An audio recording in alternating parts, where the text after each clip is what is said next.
The man stood in the central square of Longyan City, looking up at the celestial light curtain that enveloped the entire city. His heart was filled with a mixture of tension and anticipation, and his hands unconsciously clenched. 10 minutes later, he will be teleported to the newbie zone of the Lord of all Realms to undergo the Lord's trial. There was no academy to protect him, no city walls to safeguard him, and no one would show him mercy just because he was a student. Failure meant death, success meant a complete rewriting of his destiny. He was transported to another world by accident. This world's Earth had experienced a large-scale nuclear war, and had long since been reduced to ruins. 200 years ago, all the inhabitants of Earth were transferred to the Myriad Realms continent by the Heavenly Tao.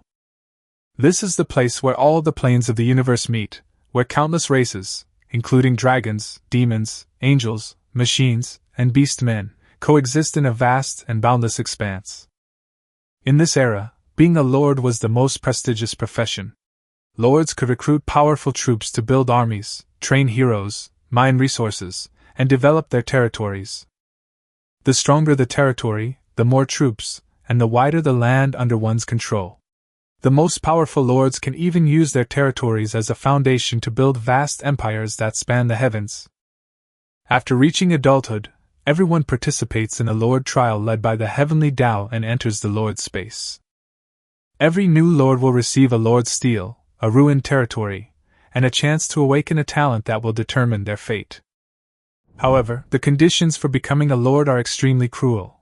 If one is killed by a monster or another lord during the trial, it is a true death. Choosing to withdraw will result in permanently losing one's lordship status. Only by successfully passing the lordship trials and becoming a qualified lord can one obtain resources and privileges. Having lived 2 lives, Su Changkong's goal is to pass the trials and become a powerful lord.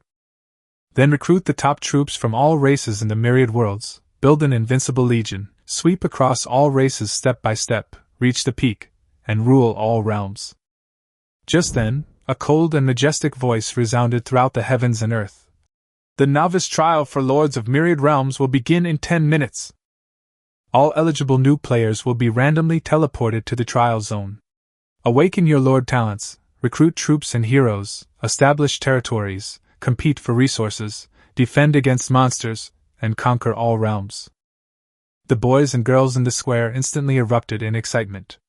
Some were excited, some were fearful, and others, already armed with recruitment orders and resources from their families, wore expressions of absolute confidence. Just as the trial was about to begin, a familiar figure blocked Su Changkong's path. It was Su Xiaolu, the most dazzling school beauty of Longyan Academy, and his girlfriend of 3 years. She stood in the crowd, dressed in an exquisite long dress, still so beautiful that she drew countless glances. But Su Changkong looked at her, feeling no joy at their reunion whatsoever. Because he hadn't received any news from her for a long time. Ever since that imperial prince transferred to the academy, Su Xiaolu had gradually distanced herself from him. Today, she finally gave her answer. Su Changkong, let's break up. Her voice was soft, yet it was like a sharp blade, piercing Su Changkong's chest. Su Xiaolu lowered her head, her expression seemingly tinged with apology. I know you are excellent, and I know you have always worked very hard, but in the Lord's world, you can't win just by working hard. Ji Zi'an can give me imperial family background, resources, and a powerful start. You can't give me these things. Su Changkong was silent for a moment, then suddenly laughed. It turned out that 3 years of relationship, when faced with real interests, amounted to nothing more than, "You can't give it to me." He didn't angrily try to stop her, nor did he lose control as those around him expected. He simply looked at her calmly. "Since you've made your choice, let's break up." Su Xiaolu was stunned. She had originally thought that Su Changkong would be unwilling, would question her, and would beg her to stay. But the man in front of her was calmer than she had imagined. Su Changkong looked at her and said, word by word, "But remember this, today you are the one who gave up on me. No matter what happens in the future, don't regret it." Su Xiaolu's expression changed slightly, and she was about to speak when a shrill laugh came from behind her. A group of young people walked slowly towards them through the crowd. The young man at the head of the group wore a magnificent robe and had an arrogant and condescending expression on his face. He is none other than Ji Zi'an, the second young master of the Ji family. A member of the imperial human race of the Myriad Realms continent, and also the one who stole Su Changkong's girlfriend. Ji Zi'an walked up to Su Changkong and embraced Su Xiaolu without any hesitation, as if showing off his spoils. Then, he looked down at Su Changkong, a mocking smile playing on his lips. I heard you're quite resentful? An orphan from Earth dares to try and steal a woman from me? A burst of laughter erupted around them. Everyone was watching the show. Some were jealous of Su Changkong's past relationship with Su Xiaolu, while others were trying to curry favor with Ji Zi'an's status. Some people believe that a commoner lord is not qualified to stand at the same table as the imperial family. Ji Zi'an raised his hand and gently patted Su Changkong's shoulder. My Ji family has already prepared a high-level recruitment order, resources, and guards for me. Once I enter the newbie zone, I'll quickly establish my territory and soon have my own army. And you? What do you have? Su Changkong raised his head, his gaze cold and calm. He truly had nothing now, but he refused to believe that he would be trampled into the mud forever. Seeing the resentment in his eyes, Ji Zi'an smiled even more smugly. You'd better pray I don't find you in the newbie zone. Otherwise, your territory will be razed to the ground, and your lord's monument will be smashed. At that time, you will no longer even be qualified to be a lord. After she finished speaking, Su Xiaolu didn't say a single word in Su Changkong's defense. She simply stood beside Ji Zi'an, tacitly accepting everything. Su Changkong watched the two figures leave in silence for a long time. He didn't chase after them, nor did he look at Su Xiaolu again. From this moment on, the girl who had been with him for 3 years was no longer related to him. What he truly faces is the upcoming Lord's trial, monsters, and alien races. It also faces all those who held him high above, believing he would never rise above his station. Just then, the sky suddenly trembled. Countless silver-white pillars of light descended from the sky, enveloping the entire Dragon Fortune city. The voice of heaven resounded in everyone's ears once again. The beginner's trial has officially begun. Teleportation initiated. Su Changkong looked up at the sky, his gaze gradually hardening. The next second, the teleportation light engulfed his body. When he opened his eyes again, the bustling Dragon Fortune city was no longer before him. Instead, it was in a desolate and unfamiliar world, on a vast and boundless land. Here, enormous planets float in the sky, and on each planet lie various ancient ruins and treasures. This is the Lord's newbie zone, known as the graveyard of countless new lords, and also the starting point of Su Changkong's true turning point in his fate. Su Changkong appeared in a desolate wilderness, quickly looking around. The wilderness was extremely vast, with a thick gray fog shrouding the distance. Within the mist, a low, chilling howl echoed continuously. At this moment, the heavenly down notification sounded repeatedly in Su Changkong's mind. Welcome new Lord Su Changkong to the newbie zone number 10086 in Myriad Realms, Lord. You have received a newbie gift pack X1 and a newbie territory, which is bound to the Lord's stone tablet. You have awakened your Lord talent. Click here for details Lord information. Note: once the Lord steel is destroyed, you will permanently lose your Lord status. Su Changkong looked up and saw a territory enclosed by a wooden fence, inside which was only a simple Lord's cabin. Directly in front of the cabin stood a huge stone tablet that gleamed faintly, inscribed with Su Changkong's name and full-body image. It was the Lord's stone tablet. Next to the cabin was a small warehouse with a thatched roof, containing various simple tools such as stone axes and stone hammers. Within the territory, there is also a quarry and a logging camp. In addition, there is a recruitment pool near the Lord's steel. A flash of light appeared, and 2 emaciated male farmers stepped out of the recruitment pool. At the start of each new player territory, 2 farmers or units will be randomly generated, and you can only continue to recruit them by using recruitment orders. Su Changkong stepped into his territory. New lords all have a 12-hour protection period. Su Changkong had studied a great deal about the knowledge of multiverse lords at the Lord Academy in Longyun City, so he was naturally familiar with these rules. "Greetings, my lord!" After processing the information in their minds, the two farmers quickly stepped forward and knelt down to pay their respects. "Please rise." "Oh, you're actually farmers from the Three Kingdoms period."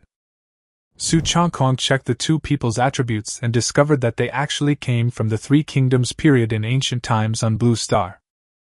"Doesn't this mean that I'll have the opportunity to recruit heroes from the Three Kingdoms period in the future?" Su Changkong thought to himself. The heroes of the Three Kingdoms are also quite good. The Myriad Realms continent is inherently a world of cultivation, and the recruited citizens and heroes are often subject to the drastic alterations of the heavenly Tao. Both are level 1 peasants of average quality, with a loyalty of 70. In the world of lords, the quality of citizens, troops, and heroes is divided into common, fine, excellent, classic, epic, legendary, supreme, and mythical. The lord, his subjects, and his troops all start at level 1, but can reach a maximum level of 100. Every 10 levels correspond to the 10 realms in the Myriad Realms continent: Chi Gathering Realm, Spirit Sea Realm, Purple Mansion Realm, Primordial Spirit Realm, King Realm, Half Saint Realm, Great Saint Realm, Quasi-Emperor Realm, and Great Emperor Realm. Reaching level 100 signifies becoming a peak Great Emperor.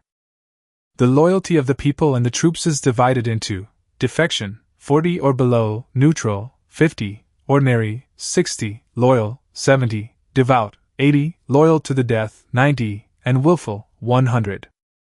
The initial loyalty of citizens or troops is usually 70, but it can rise or fall. If it falls below 40, there is a chance of rebellion. If it rises to 100, they can do whatever they want. For heroes of the opposite sex, favorability is used instead of loyalty. This indicates that the heavenly Tao of the Myriad Realms clearly intends to cultivate the relationship between lords and heroes of the opposite sex. Because heroes of the opposite sex can also become lords' spouses. You too, go to the warehouse and get your tools, then head to the lumberyard to cut down timber. Don't worry, as my subjects, you'll have 3 full meals a day. Su Changkong gave the order. Both wood and stone are important resources for upgrading the territory, so it doesn't make much difference which one to collect first. Yes, ma'am! The two farmers from the Three Kingdoms were overjoyed and immediately picked up their tools and headed towards the logging site. Upon hearing that they could eat 3 meals a day, their loyalty level immediately increased to 75 points, clearly demonstrating that food is the most important thing for people. Su Changkong stopped watching them work and instead opened the Lord System panel, where he discovered many functions. Lord Information, Daily Check-in, Shop, Chat Channel, Trading Post, Friend List, etc. He opened the Lord's Information with great anticipation. Lord Information, Su Changkong, Human Race Level, Level 1, Chi Gathering Realm, Talent, Infinite Soldier Production, 9-Colored Divine Transformation Level, Unique. My Lord's talent is actually the 9-Colored Divine Transcendental level of Infinite Troop Production. Su Changkong's eyes widened in disbelief, followed by an overwhelming surge of joy. In the Myriad Realms continent, Lord talents are divided into 8 levels: white, common, green, excellent, blue, superior, purple, classic, pink, epic, gold, legendary, purple gold supreme, and red, mythical. A 9-colored divine level talent has never appeared before. It is said that throughout the entire universe, after countless ages, the highest level Lord talent that has ever appeared among various races is only the Red Myth. And there are only a handful of them. Those who possess these talents are all the strongest lords at the Great Emperor Realm. It is said that most of those powerful individuals have already ascended and departed. Now, Su Changkong has awakened an unprecedented divine talent, which is absolutely a supreme talent. What's more, it's unique. He hurriedly checked the specific effects of Infinite Unit Production. Infinite Unit Production, God Level Unique. Feature 1, Unlimited Recruitment, receives 1 basic recruitment order per second, with a 1% chance of obtaining a high-quality recruitment order. Recruitment orders can be used anytime, anywhere. Note: other lords can only recruit from the recruitment pool building. Trait 2, Commanding Power. All attributes of troops, heroes, under your command are increased by 50%, and they are recruited at the same level as the Lord. Trait 3. Troop Rapid Leveling. Troops, heroes, under your command receive a 5-fold experience bonus. Characteristic 4. Damage Reduction for the Lord. The troops, heroes, under your command can share 99% of the damage received by the Lord. Characteristic 5. Lethal Invulnerability.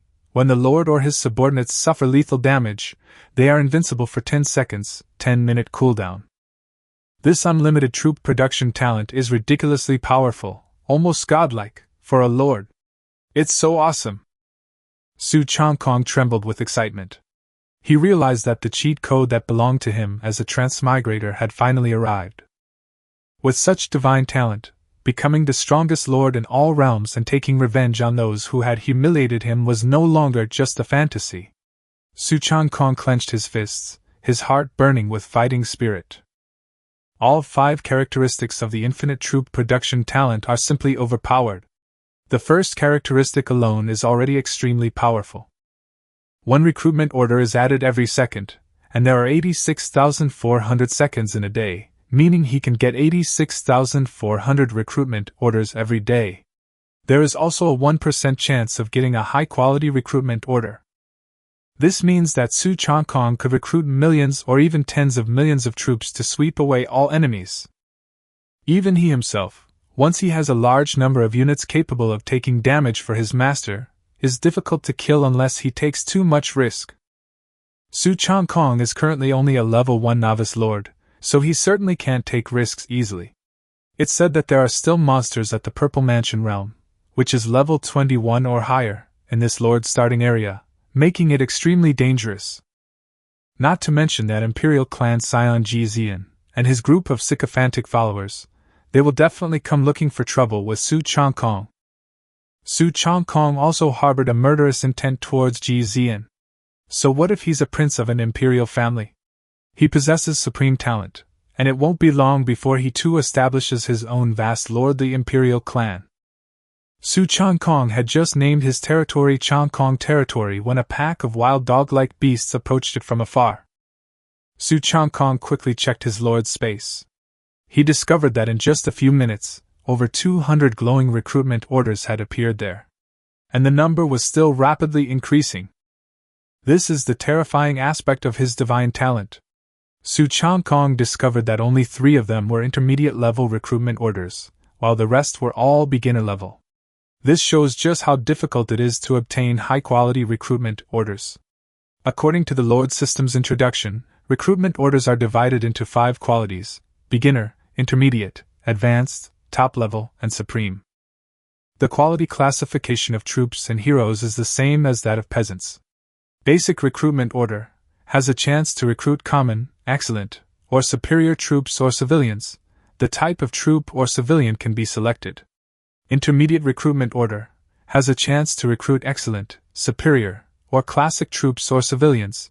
The type of troop or civilian can be selected. Advanced recruitment order has a chance to recruit excellent, classic, or epic units or heroes. 5 units are recruited. Top tier recruitment order has a chance to recruit epic or higher tier units or heroes. 10 units are recruited.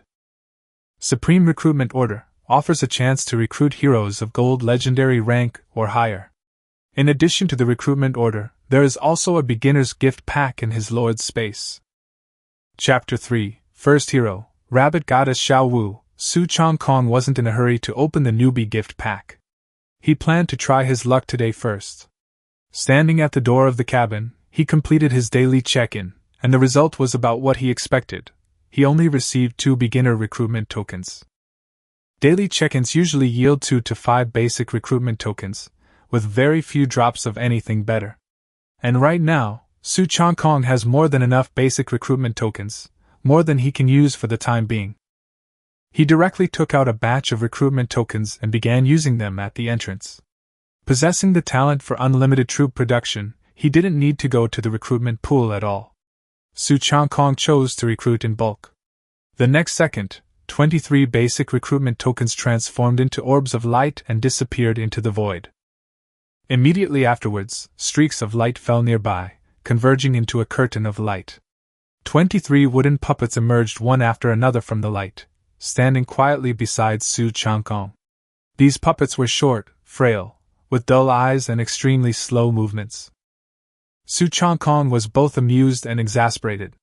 The ordinary puppet unit was practically universally considered a trash unit across the Myriad Realms continent, unlikely to even defeat a level 1 monster. Puppet units, slimes, and scarecrows were the types of units novice lords least wanted to recruit.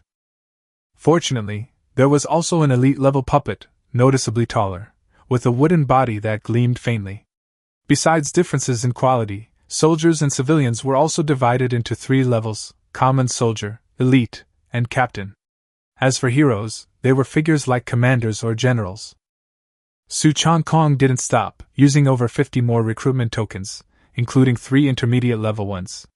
This time, his luck improved. He recruited a batch of elite troops, skeleton soldiers. Among the 50-odd skeleton soldiers were 3 elite skeletons. Combined with the original 20-odd puppets, this was enough for him to use for the time being. When recruiting continuously, it's common to encounter units of the same type. Furthermore, the number of units a lord can possess is limited by the territory's level. Small village-level territories only have 2 unit slots. Since Su Changkong already has puppets and skeletons, further recruitment will most likely result in the same 2 types of units. Unless he recruits higher quality troops, he can't force heaven to eliminate the lowest level puppets and preserve the 2 stronger troop types. But there's no need for that now. For a novice lord, skeleton soldiers are already quite good. They have high attack and defense, and importantly, they don't need to eat. In this newbie zone, countless people dream of owning a team of skeleton soldiers. After processing the recruitment orders, Su Changkong rubbed his hands together, finally took out the newbie gift pack, and clicked to open it. A flash of light. A supreme recruitment token had appeared in the gift pack. The token gleamed with a purplish gold light in his palm, exuding an extraordinary aura. The next moment, a server-wide announcement from the Lord's system resounded. New server announcement. Congratulations to Su Changkong for opening the newbie gift pack and obtaining a supreme recruitment token. Su Changkong was instantly overjoyed. This item was incredibly precious, absolutely priceless. Even in the Myriad Realms continent, no one would be willing to sell it. Because the supreme recruitment token could recruit a hero of at least gold legendary rank. More importantly, this is still the starting area for lords. It's almost impossible for powerful families and Imperial clans to bring top-tier recruitment orders to their offspring ahead of time. The cost is so high that even Imperial clans can hardly afford it. As for the top-tier ultimate recruitment token, it's even more impossible to bring it in. The rules of heaven would never allow this level of cheating. Besides, even for great emperors and lords, the ultimate recruitment token isn't something they can just casually produce. There hadn't been any similar announcements before, indicating that no other new lord had his luck. Su Changkong was almost certain that he was the only one in the entire news server to get the supreme recruitment order right from the start. This was an absolute steal. He didn't bother to check the reactions of others in the chat channel and immediately chose to use it. Congratulations on recruiting a golden legendary hero Xiao Wu. A light screen appeared. A tall female hero, wearing a pink crystal dress, slowly walked out from the light. She had 2 adorable bunny ears standing upright on her head, delicate features, a straight nose, a slender figure, and long, shapely legs as smooth as ivory. Her stunningly beautiful face was breathtaking, as if she had stepped out of a comic book. Especially her large eyes, which seemed to possess an innate, captivating power. She was an absolutely stunning female hero of the rabbit tribe, even causing Su Changkong to momentarily lose his composure. In terms of height and looks alone, she completely outshone Su Xiaolu. The woman stood gracefully before Su Changkong, a hint of confusion flashing in her eyes before she spoke. "Who are you? Ah, so you're my lord. Have you seen enough?" Her voice was clear and melodious, making Su Changkong's heart tremble. Su Changkong then came to his senses, looked at the name on the panel, and confirmed that it was indeed Xiao Wu. He said with delight, "It really is that rabbit spirit Xiao Wu. I am the lord who recruited you, Su Changkong." Xiao Wu, a stunningly beautiful rabbit goddess from another world, is also known as that adorable little bunny. Su Changkong never expected that he would recruit her and make her his first hero. The hero panel then appeared. Xiao Wu, Rabbit Goddess, Unique, Race, Tian Jade Rabbit Level/Realm, Level 1, Gathering Chi Realm, Quality, Golden Legendary Favorability, 70 Talents, Tian Power, Bewitching Skills, Moonlit Sword Chi, Rabbit Kicks Eagle, Frost Sword Array, Mirror Flower Water Moon. As expected of a legendary female hero, she possesses 2 powerful talents and 4 advanced skills. The power of Een can double the health of herself and nearby friendly units, and restore 1% of their health per second. The effect is doubled against rabbit-type units. Her ability to charm all beings is incredibly powerful, appealing to both men and women. Any enemy who sees Xiao will automatically have their combat power reduced by 10%. Furthermore, her skill, Mirror Flower Water Moon, is a wide-range soul attack that creates illusions, causing enemies to temporarily lose their minds and become passively attacked. More importantly, she's the only hero. Heroes are already much stronger than ordinary soldiers of the same quality, and the only hero is even stronger than ordinary heroes. It's ridiculously appealing. Su Changkong even wished he could hug Xiaowu and kiss her a few times right now. Of course, he knew he couldn't do that yet. Xiaowu had by then processed the information in her mind. She understood that she had been resurrected by the heavenly Tao and placed in this new Lord's world, becoming the hero of the young Lord before her. When the heavenly Tao of the myriad realms recruited her, it had already reshaped her body and imprinted a large amount of relevant information into her mind. Therefore, Xiaowu is now a completely virgin. In terms of mindset, she will naturally obey the Lord's orders. Soon, Xiaowu adapted to her situation. Fate cannot be defied. Since she has come to this magnificent world of the Lord, she will live a more brilliant life. She was a little uncomfortable with the title, Rabbit Spirit, as it sounded like a fox spirit. So she said, "Thank you for recruiting me into this world, Lord, but could you please not call me a rabbit spirit?" Su Changkong immediately withdrew his gaze from her, coughed lightly, and said, "Of course, my rabbit goddess Xiaowu." Hint: Xiaowu is captivated by your warm and gentle nature. Her favorability increases by 2. Xiaowu's favorability immediately rises to 72 points. Su Changkong was secretly delighted. A sly smile appeared on Xiaowu's lips as she swayed her alluring figure and asked in a sweet voice, "My lord, what do you need me to do now?" As soon as she finished speaking, her eyes suddenly shone with a pink light, unleashing her innate charm on Su Changkong, captivating all who beheld her. As a hero, she should indeed obey her lord's orders. But she was, after all, a legendary golden hero, and she had her own judgment. She wanted to test whether this lord truly had any ambition. If Su Changkong was merely a man blinded by her charm who wanted her to serve him on the spot, then she wouldn't be genuinely convinced. Su Changkong gasped, forcibly suppressing the agitation within him, and outwardly remaining composed. He slowly said, "I recruited you so that you could help me conquer all realms, establish an immortal territory, and make me the strongest lord." Su Changkong had already realized that Xiaowu had used her charm on him. This rabbit goddess's charm was indeed ridiculously strong, giving him a bit of a headache. However, he considered himself to be a man of principle, and would never fall for a trap easily. After all, he had experienced quite a few tests like this from Su Xiaolu.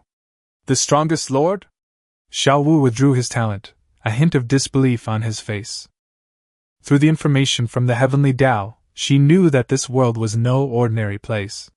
Humans, beast-men, elves, angels, machines, demons, undead, and countless other races coexisted, and countless emperors and lords had been born throughout the endless ages. Each emperor and lord possessed terrifyingly powerful forces. Su Changkong is currently only a level 1 novice lord, yet he dares to claim he will become the strongest lord. Su Changkong chuckled and immediately produced a large stack of recruitment orders. He said, "My talent is the only lord-level talent at the divine transformation level, infinite soldier production. With this talent in hand, sweeping across all races in the heavens in the future is just a matter of time, isn't it?" After saying that, he temporarily disabled all traits in the Lord's talent panel, only showing Xiaowu the talent name and level. This way, Xiaowu wouldn't know the specifics of the infinite troop production ability. Even if she betrayed him later, it wouldn't have a significant impact. Of course, Su Changkong was confident he could max out her favorability, and wouldn't let that happen. Xiao Wu's eyes widened immediately upon seeing the talent level. Wow! Divine level, supreme talent? She was genuinely shocked. Lord, your talent is truly extraordinary. Your potential is unparalleled, and your future is limitless. Hint, you have passed Xiao Wu's perplexing test, and your talent has astonished her. Hero's favorability plus 8. Xiao Wu's favorability instantly rises to 80 points. Her gaze towards Su Changkong held a newfound admiration. This is wonderful! My lord's talent is truly astounding! Xiao Wu is willing to follow you forever and build the most prosperous territory. She knew very well that she had never heard of a god-level talent in the myriad realms. This was very likely a supreme talent. Su Changkong had finally won over this incredibly charming and somewhat mischievous rabbit goddess, and his mood was naturally excellent. Xiao Wu was right in front of him, simply too tempting and too adorable. Any man would probably find it hard to resist. However, as a lord, important matters need to be addressed right now. Such things cannot be rushed. Xiao Wu's favorability rating has only just reached 80, far from the 100 points needed to truly do as one pleases. Chapter 4: Sell your hero to me.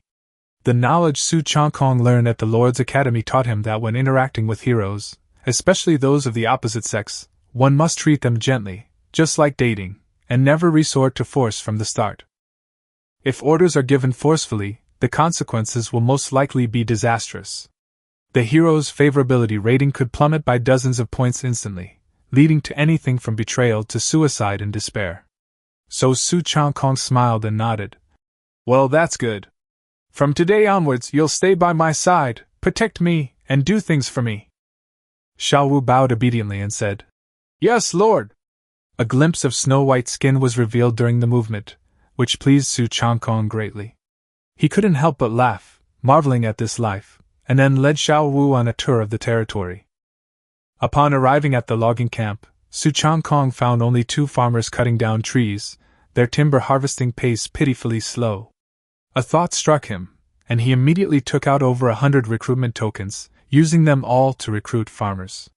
Soon, over 100 farmers appeared in his territory, men and women, mostly young and middle-aged, and all farmers from the 3 Kingdoms period. Farmers are also divided into 3 levels: soldiers, elites, and captains. Several of them are well-built elite farmers of excellent quality, and 2 of them are exceptionally strong captain-level farmers of outstanding quality, recruited by intermediate recruitment orders. These farmers all had names, though most were nicknames like Go Dan, Dog Egg, Disha, Big Fool, RLV, Second Donkey, or Chui Hua Tsihua. For easier management, Su Changkong renamed 2 team leaders as Nong Yi, Farmer 1, and Nong Er, Farmer 2. Nong Yi was a middle-aged man, while Nong Er was a robust young man. The 2 immediately knelt and kowtowed in gratitude, their expressions filled with excitement. Thank you, my lord, for bestowing these names upon us. Su Changkong nodded and ordered. You 2 each take half the men, 1 team for logging and the other for quarrying. I will go out to hunt beasts and get food later. Nong Yi and Nong Er were overjoyed and immediately led the 2 teams of farmers to the logging camp and the quarry respectively. After arranging the development of his territory, Su Changkong didn't immediately go out to hunt. Instead, he planned to check the chat channel and the trading post to learn about the situation of other new lords. He opened the chat channel, and messages from the 10086 newbie zone were scrolling rapidly. Some complained that their territory was located near a swamp, surrounded by lizard monsters, and that their 2 newly summoned slime units had already been killed. Others boasted about summoning 2 excellent quality minotaurs, making monster hunting a breeze. Soon, someone else stepped forward, saying that he had used the intermediate recruitment order brought in by his family to recruit a barbarian warrior of classic quality, which immediately drew a wave of admiration, with everyone marveling that he was a scion of a noble family. Su Changkong was somewhat surprised to see this. After all, he had only managed to recruit high-quality skeleton soldiers using an intermediate recruitment order. However, most units were just cannon fodder. The true limit was determined by heroes. He had already recruited the legendary hero Xiao Wu, giving him a starting point high enough to stand at the top of the multiverse lords. Continuing to observe, Su Changkong discovered that in this 10,086 newbie zone, the chat was primarily among human lords, with no other races appearing. Moreover, Earthlings only make up a small fraction. The majority are indigenous peoples of the Myriad Worlds continent. This is normal, as the indigenous population of the Myriad Worlds continent is simply too vast, with Earthlings comprising less than 1/10,000th of it. Amidst the vast amount of chat messages, only a very few people mentioned that they had recruited hero units. Some members of powerful families had advanced recruitment orders provided by their clans, while a few ordinary people were lucky enough to obtain advanced recruitment orders from the newbie gift pack. Even so, they can only recruit exceptional heroes at most. No one has mentioned heroes of classic or epic quality or higher yet. As for lord talents, almost no one will proactively disclose them. After all, every new lord could become a competitor, and no one would be foolish enough to reveal their trump card prematurely. Just then, someone in the channel suddenly broke the news. Rumor has it that Ji Zi'an of the Imperial Clan in this region has recruited the classic hero, the Feathered Priest, and the classic troop type, the Feathered Race. The news immediately caused a stir, with everyone marveling at the power of the Imperial Prince. But soon someone else said that Ji Zi'an's girlfriend, Su Xiaolu, was even more outrageous, having actually attracted the epic hero, the Dark Elf Princess. The channel was immediately filled with shock. Some people recognized Su Xiaolu as a human from Earth and Ji Zi'an's new girlfriend, guessing that the high-level recruitment notice in her hand was most likely a gift from the young master of the Ji family. Even with a high-level recruitment order, the probability of summoning an epic hero is less than 1%. That's truly incredible luck. Then, someone mentioned Yen Yorong, the eldest daughter of the Yen family Imperial Clan, saying that she had summoned the epic unit, the succubus, but hadn't summoned a hero.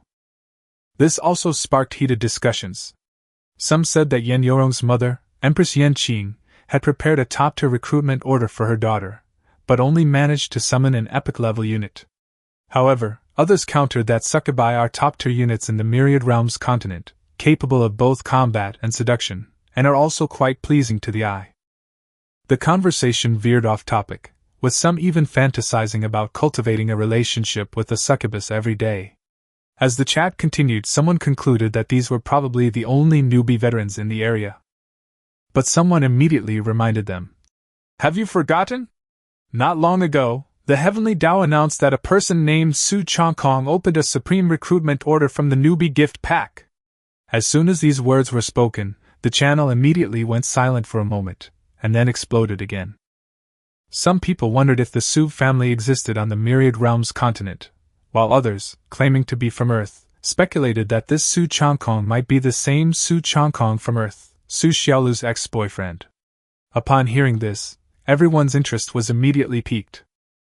Ji Zi'an just stole his girlfriend, and now Su Changkong has issued a supreme recruitment order. This is going to be exciting. Some people are marveling that this might be the first time in the history of the game, Myriad Races Lords, that someone has obtained a supreme recruitment order from the newbie gift pack. Using it gives you a chance to recruit a legendary golden hero, giving you the highest starting point in history.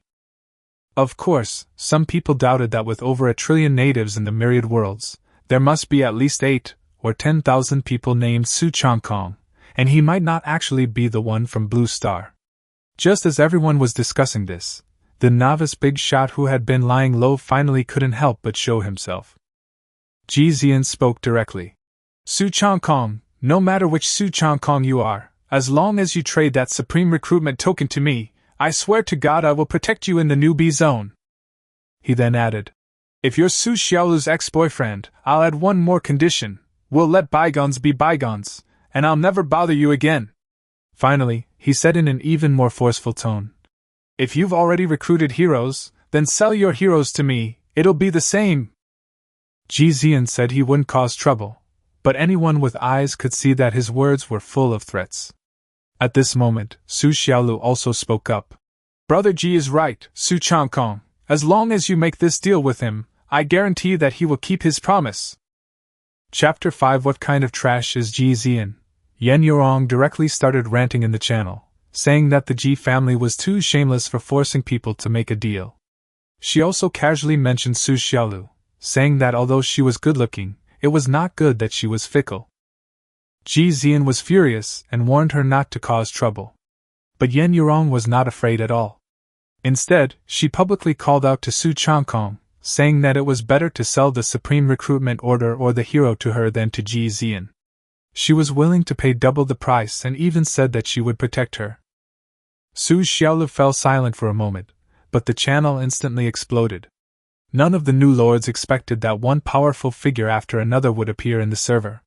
The young master of the Ji family and the young lady of the Yen family were both in the new server, which pushed the atmosphere to its peak. Many people began praising the two, especially Yen Yurong, whose popularity was significantly higher. Some said that the Yen family and the Ji family had a long-standing feud, while others praised Yen Yurong as the true goddess, saying that Su Xiaolu was not in her league at all. The World Channel displays a dynamic full-body image of the speaker within their avatar frame. Su Changkong glanced at Yen Yurong and realized she was indeed an exceptionally beautiful woman, almost as stunning as his hero Xiao Wu, and possessing all the same features. To be honest, Yen Yurong really has Su Xiaolu completely outclassed. No wonder so many people are praising her so enthusiastically. Of course, the powerful Yen family, the Imperial Clan behind her, is probably one of the reasons for their enthusiasm. Just then, Su Changkong received a private message, a voice message from Zhao Debiao. The chubby guy sounded very anxious, asking if he had issued the Supreme Recruitment Order and reminding him never to do business with Ji Zi'an, as the Ji family was known for its untrustworthiness. Zhao Debiao added that the Yen family had a fairly good reputation in the Myriad Realms continent, and he could consider Yen Yurong, but it was best not to sell her. Su Changkong immediately added Zhao Debiao as a friend, and the other party accepted instantly. He replied directly that he did indeed run the business, and told Zhao Debiao to rest assured that Ji Zi'an was nothing but a clown, and that he wouldn't sell his heroes to anyone. Upon hearing this, Zhao Debiao knew that Ji Zi'an had summoned a golden hero, and then began to explain his own situation. He wasn't too unlucky either. He opened a high-level recruitment order from the newbie gift pack and recruited 5 classic musketeers, but no heroes. Su Changkong thought his luck was alright, so he divided the more than 100 low-level recruitment orders and 5 mid-level recruitment orders in his lord's space into 2 groups, priced each at 1 spirit stone, and initiated a friend trade. Zhao Debiao was Su Changkong's only good brother in this world, and he had often helped him in the past. Su Changkong had always admired Lord Zhao for fighting for the last safe zone for the people of Blue Star in the Myriad Realms continent, so sending him some recruitment orders was nothing. Zhao Debiao gasped upon seeing the quantity, and couldn't help but ask how he managed to obtain so many. However, he quickly changed his tune, saying it was Su Changkong's secret and there was no need to explain. This time, he wouldn't hold back. He bought all the recruitment orders for 2 spirit stones. Each lord started with 10 spirit stones, so the transaction was completed smoothly. Su Changkong then told him that he still had quite a few of these low-grade recruitment orders and that he could ask for them whenever he needed to. Zhao Debiao didn't say anything more, only reminding him that with legendary heroes and a large number of low-grade troops, the newbie zone shouldn't be too difficult for him. The only thing he needed to be careful of was that Wanku, a spoiled brat, Ji Zi'an. After their chat, Su Changkong's private messages and friend requests kept popping up. He glanced at them briefly and saw that most of them were asking if he had issued the Supreme Recruitment Order, and some students from Dragon Fortune Academy wanted to collaborate with him in the future. Su Changkong ignored them all and simply cleared them all with a single click. After all, some of these people might have been sent by Ji Zi'an to probe their background. Even if they were fellow Earthlings, not all of them could be trusted. Right now, Su Changkong only trusted Zhao Debiao. As for the weekly Lord Co-op dungeon, he could have soloed it or randomly teamed up with others. There was no need for him to rush into forming relationships with these people. Meanwhile, Ji Zi'an, waiting for Su Changkong's response, started spamming the chat channel. He kept tagging Su Changkong, urging those who had obtained the ultimate recruitment order to come out and trade, otherwise they would face the consequences once he found the territory. Each person could only speak 5 times for free per day in the chat channel, and each subsequent message would cost 100 spirit stones. But Ji Zi'an spent them without a second thought, clearly having brought a considerable amount of spirit stones with him. Su Changkong, seeing his threat, finally spoke up. Dare to threaten me? I'm laying my cards on the table. I recruited a golden legendary hero with a supreme recruitment token. But what kind of trash are you, Ji Zi'an, daring to force this lord to make a deal? One word, get lost! Possessing unparalleled talent, Su Changkong had no intention of hiding. In his first public statement, he laid his cards on the table, launching a powerful counterattack. After he uttered those words, the entire chat channel and District 10086 instantly fell silent. Everyone seemed to be paused, with only that glaring response remaining in the channel. After a long while, Yen Yorong broke the silence first, echoing that Ji Zi'an was nothing among the imperial family's offspring. Then she praised Su Changkong, saying he looked very handsome and spoke with a domineering air, adding that she herself was starting to like him. Enraged, Ji Zi'an sent a voice message cursing Su Changkong, saying he was refusing to listen to reason and wouldn't even accept a way out. He also threatened that once he found the location of Su Changkong's territory, he would burn him and the territory to ashes. Tian Yu chimed in, saying that these mere commoners from Blue Star thought they could rise above their circumstances just because of a legendary hero. In the eyes of the myriad world emperors, Blue Star people would never have a chance to rise. Liao Feiqi echoed the sarcasm, saying there was no need to waste words on such commoners. Once they reached their territory, Su Changkong would naturally kneel down. Su Changkong glanced at their profile pictures. Sure enough, they were the same group of teenagers who had followed Ji Zi'an at Longyan Square. He sneered and replied, "Come on if you dare! Kill as many as you come, and we won't bury you!" Yen Yorong also sent out a clear voice, mocking the Ji and Tian families, two powerful imperial clans, for their arrogance in joining forces to suppress commoners. She was ashamed to associate with such people. Many novice lords in the channel also began to offer advice. Some praised Yen Yorong for her broad vision, while others said that in the Lord's world, the human race should unite, otherwise they would only become a laughing stock for the lords of all races.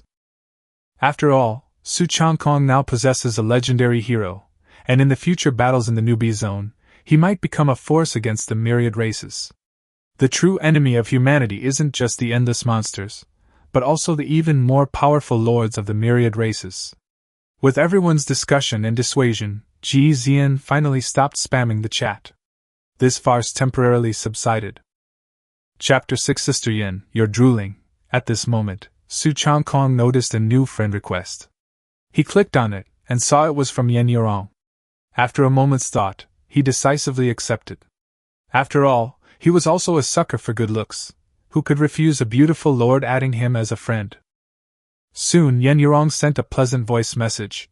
Su Changkong, I have high hopes for you. However, the strength of the direct descendants of the imperial family is beyond the imagination of ordinary commoners. Keep up the good work. Su Changkong smiled and replied, Thank you for your concern, Miss Yen. One day, these so-called imperial families will tremble at my feet. Yen Yorong immediately replied, Wow, you're so confident, little brother. Let's work together sometime. Su Changkong only replied with one word. Okay. The two didn't continue chatting. Right now, all the new lords were racing against time to build their territories, and no one had time to waste. However, Yen Yorong didn't use her imperial family background to press Su Changkong about the hero's trade, which actually made Su Changkong feel more favorably towards her. It seems that not all members of the imperial family are the same. Su Changkong exited the chat channel, opened the lord system, and entered the trading post. Here, lords could buy and sell items, but the Heavenly Dao system would take a 10% commission. Trades between friends also incurred a commission unless the transaction was set to 1 spirit stone or involved a direct barter. However, the trading posts don't have many good items right now. The lords' shops mostly sell timber, stone, and some exotic beast meat. After all, quite a few new lords have already started hunting monsters and exotic beasts. Su Changkong frowned slightly as he looked at the scattered materials in the trading post. Wood and stone were mostly sold in sets of a few or a dozen pieces, yet the prices were outrageously high. These were crucial resources for upgrading territory buildings, but a single piece of wood cost a spirit stone. It was utterly outrageous. More importantly, there simply aren't any large quantities of materials, often in sets of hundreds. Even if someone occasionally puts them up for sale, they'd probably be snapped up by the second-generation rich kids in this area. With so many second-generation rich kids around, there's no shortage of materials to sell in this newbie zone. Su Changkong suddenly realized that he had more low-grade recruitment tokens than he needed and could sell them to get some spirit stones. He first opened the system shop and checked the buyback prices. A basic recruitment token was worth 1 spirit stone, while a mid-grade recruitment token was worth 50 spirit stones. This price was the same as what he had learned at the Lord's Academy. With his unlimited troop production talent, he essentially has a continuous supply of low-grade recruitment orders, which is equivalent to having a source of spirit stones. However, the resale price in the shop will inevitably be the lowest. To truly sell recruitment orders, which are hard currency, for a high price, he still needs to list them on the auction house and sell them to other lords.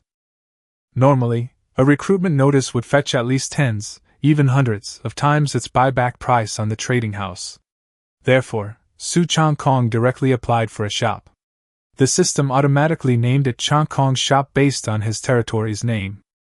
He put 100 basic recruitment tokens and 5 intermediate recruitment tokens on the shelves of his shop. Each basic recruitment token was priced at 50 spirit stones, and each intermediate recruitment token was priced at 2,500 spirit stones. After doing all that, he shouted in the chat channel, "Don't miss out! This lord has put up a huge number of recruitment orders. Those who need them, hurry to the auction house!" The channel exploded instantly. What? Is Su Changkong joking? He just entered the newbie zone and already has so many recruitment orders he can sell them? Even Imperial family members couldn't possibly be so extravagant as to have an endless supply of recruitment orders, could they? Why don't we go to the trading post and see for ourselves? Most lords didn't believe it, but the Blue Star lords who were familiar with Su Changkong knew he wasn't one to boast, so they immediately rushed into the trading post to check. However, most Blue Star lords cannot bring spirit stones and resources from their homes. Only a few who have just sold timber and stone have saved up a little spirit stone and barely managed to buy a few recruitment orders. Soon, the chat channel buzzed with activity again. It's true! Su Changkong really does have extra recruitment tokens to sell. The price is a bit outrageous though. Outrageous? I've already snapped up over a dozen beginner-level ones, and even managed to snag an intermediate one. Brother Su is so fair. Only 50 spirit stones for the beginner level and 2,500 for the intermediate level. Haha, with these recruitment orders, the monster tide tonight is going to be a breeze. Thank you, Brother Su. After many lords from the Myriad Realms continent snatched the recruitment orders, their attitudes immediately changed, and they all started calling him Brother Su. There were even a large number of unfamiliar lords requesting to add Su Changkong as a friend. After all, the conflict between Ji Zi'an and Su Changkong had nothing to do with them. Before long, Su Changkong's recruitment notices were completely sold out. After deducting a 10% handling fee, he had an extra 15,750 spirit stones in his lord's space. Su Changkong spoke up again in the channel. There are too many people, I can't add all the friends. In the future, if you need recruitment orders, you can put wood, stone, and iron ore on the market and set up a barter system. Every 50 materials can be exchanged for 1 basic recruitment order. I'll buy it as soon as I see it. Intermediate recruitment orders will not be sold for the time being. He didn't have many intermediate level recruitment orders at the moment, and as for advanced level recruitment orders, he hadn't seen any yet. However, the system had explained that the infinite troop production talent had a chance to work on all levels of recruitment orders. But Su Changkong estimated that the probability of encountering advanced level or higher recruitment orders would be very low. At this moment, Yen Yorong sent another private message. Wow, you're even selling recruitment orders, little brother! If you get any high-level recruitment orders in the future, remember to sell them to Sister Yen first. Su Changkong readily replied. Okay. Meanwhile, in front of a certain territory, Yen Yorong was directing 15 voluptuous succubi to hunt down a pack of mongrel monsters. Upon seeing Su Changkong's reply, a charming smile curved her lips. Yen Yorong is 18 years old and 1.73 meters tall. Although she is slightly shorter than the succubi under her command, her figure is much more voluptuous, and her looks completely surpassed them. Her beautiful eyes sparkled, and she had already made her judgment. Judging from Su Changkong's tone, he might actually be able to produce a high-level recruitment order in the future. She had never heard of a talent that could generate a large number of recruitment orders. If that were true, it would be at least a golden legendary talent, or even a supreme purple gold talent. Yen Yorong had originally awakened a golden legendary talent and thought she could sweep through the 10086 newbie zone. Unexpectedly, an even more extraordinary newcomer emerged in this district. Young, handsome, with a pleasant voice, and possessing great talent, this young man naturally became her top focus. What's even more interesting is that Su Changkong has just suffered a heartbreak. His ex-girlfriend is none other than Su Xiaolu, who is currently working for Ji Zi'an. Yen Yorong grew increasingly excited, unable to resist giggling. This is a golden opportunity for Sister Yen. Such an outstanding new male lord is a rare find. Nearby, the succubi had easily wiped out the earth dog monsters, and after looting the dropped items, they strode over with their long legs. Sister Yen, what are you laughing at? Sister Yen, you're drooling. Yen Yorong was young, but she liked being called Sister Yen. Even her subordinates had to address her that way, instead of calling her lord. She snapped out of her daze, coughed lightly, and ordered, "Keep fighting monsters! If you don't reach level 3 today, I'll spank you tonight! There seems to be a forest ahead, let's go explore." Yes, Sister Yen! The dozen or so succubi shivered in unison. When this lord first recruited them, he acted strangely, saying he wanted to study the differences between succubi and humans, and even touched them inappropriately.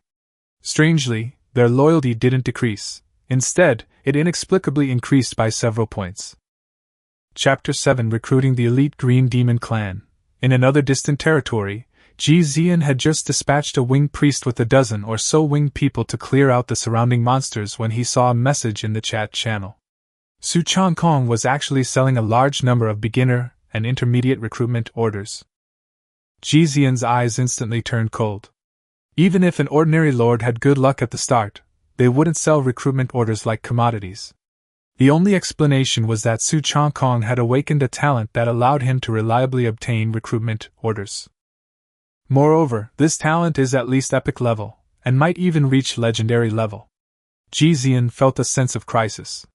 If he didn't find Su Changkong's location as soon as possible and eliminate him in advance, the other party would definitely become the strongest enemy in the newbie zone in the future. As the young master of the Ji family Imperial Clan, Ji Zi'an quickly calmed down and immediately sent messages to Su Xiaolu and her followers and lords, beginning to secretly make arrangements. Meanwhile, in Su Xiaolu's territory, she was busy with planning and construction and hadn't been paying attention to the public channels. It wasn't until she saw the private message from Ji Zi'an that her mind went completely blank. Su Changkong could not only issue supreme recruitment orders and possess legendary heroes, but he could also sell low-grade recruitment orders in large quantities. This indicates that his lordly talent is definitely not simple, and may even be stronger than hers. Recruitment orders are usually only obtained with a small probability by defeating bosses, running dungeons, and opening treasure chests. Talents that can be produced in large quantities are extremely rare even across the entire multiverse. What made Su Xiaolu even more uncomfortable was that Yen Yorong, the young lady of the Imperial Clan, was also speaking up for Su Changkong in the channel. Yen Yorong was extremely famous, and was vaguely known as the most beautiful young human. Su Xiaolu was always confident, but in front of Yen Yorong, she couldn't help but feel inferior. The more she thought about it, the more jealous and resentful she became. She hadn't done anything wrong by attaching herself to the Ji family and pursuing a better future. The mistake was that Su Changkong hadn't awakened his talents sooner. Su Xiaolu snorted coldly. Yen Yorong, as an imperial princess, was definitely not a woman who only cared about looks. Furthermore, Ji Zi'an's elder brother, Ji Zi'an, confessed his feelings to Yen Yorong but was rejected. If Su Changkong really gets involved with Yan Yurong, he will inevitably face retaliation from Ji Zi'an sooner or later. Moreover, with Ji Zi'an around, it's questionable whether Su Changkong can even leave the newbie zone alive. At the territory's gates, the Dark Elf Princess, leading low-grade troops, had already used arrows to kill a group of invading monsters. She watched Su Xiaolu mutter to herself through gritted teeth, a hint of confusion in her voice, but she didn't ask further. Su Changkong, however, was unaware of all this. Even if he did know, he wouldn't care. The beginner area is vast and boundless, making it difficult to encounter other lords in the early stages. At this moment, he and Xiao Wu had already dealt with a group of more than 20 wild dog monsters at the entrance of the territory. Most of these wild dogs were only level 1 or 2, and they rushed to gnaw on the wooden fence after discovering the new territory. Su Changkong naturally wouldn't let them destroy his territory, and quickly cleaned them up. After the battle, he obtained some source crystals, spirit stones, iron ore, several pieces of ordinary mortal equipment, and the corpses of wild dogs. Iron ore is a construction resource, and its quantity is limited. Source crystals are much more important.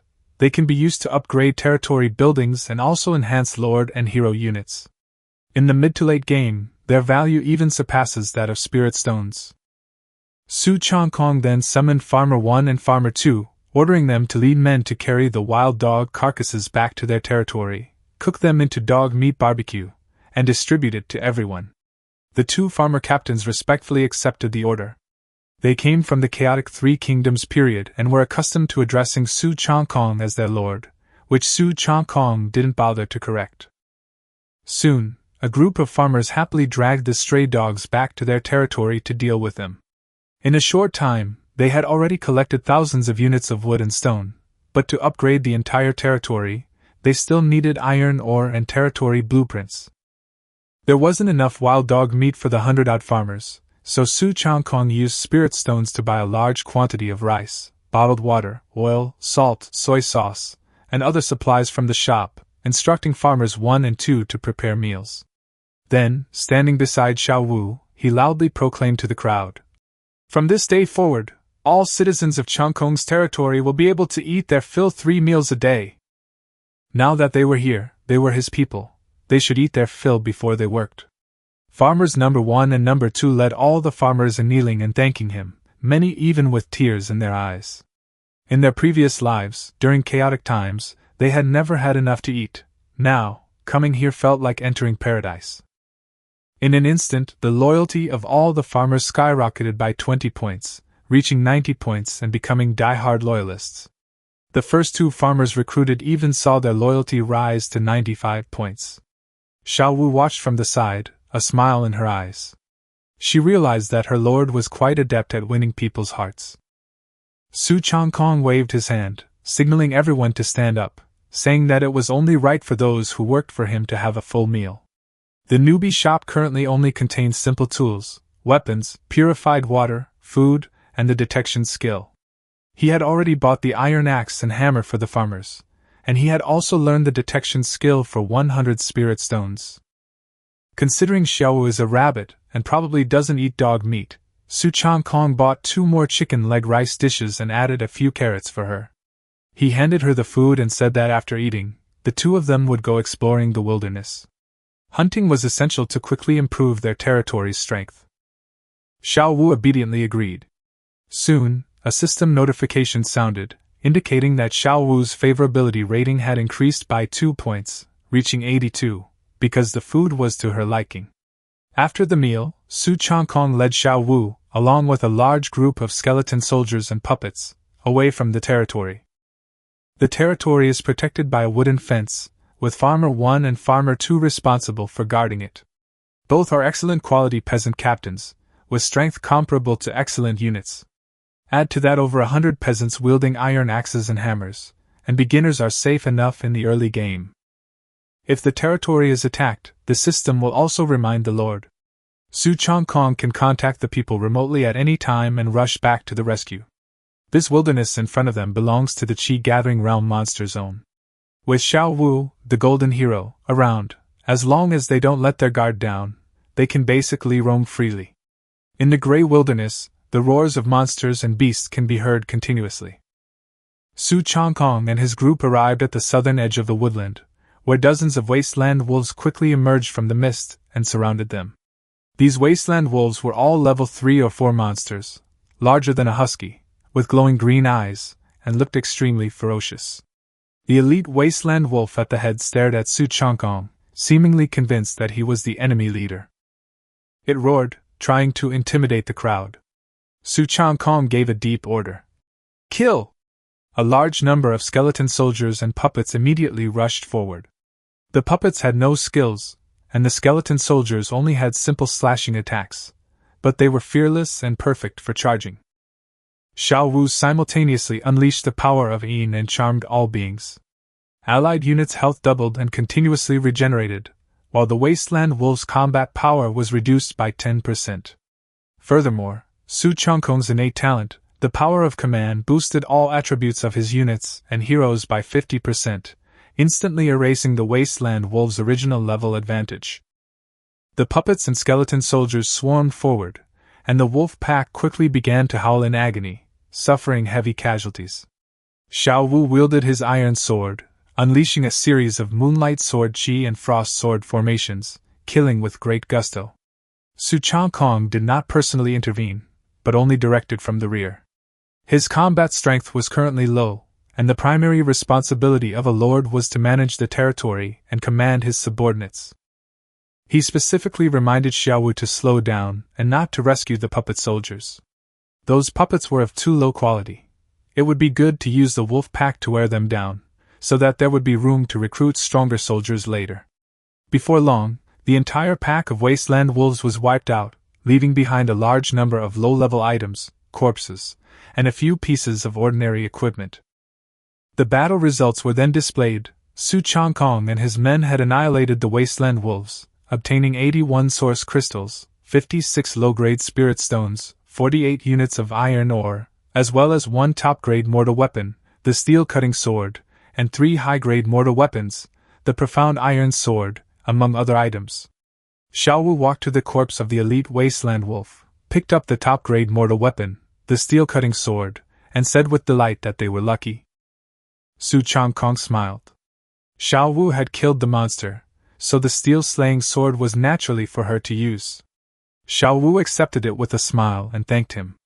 Afterwards, Su Changkong took out 5 intermediate-level recruitment tokens and 100 basic-level recruitment tokens, preparing to recruit new troops.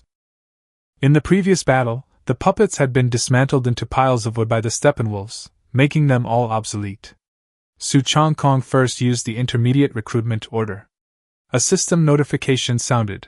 Excellent unit recruited, Green Demon Clan. A flash of light, and a green-skinned unit, slightly shorter than an ordinary person, was teleported in. Its appearance somewhat resembled the elite goblin unit, but it was covered in green scales, making it more defensive and aesthetically pleasing, thus achieving an excellent quality. Su Changkong was delighted and continued recruiting. Notifications sounded one after another. Use the intermediate recruitment order to recruit the superior unit, the Green Goblin. Use the basic recruitment order to recruit the superior unit, the Green Goblin. Use the basic recruitment order to recruit the excellent unit, the Skeleton. Chapter 8. Smash the Goblin Camp. Su Changkong used over 100 basic recruitment tokens and 5 intermediate recruitment tokens, only to recruit 12 Green Goblins. The rest were all skeletons.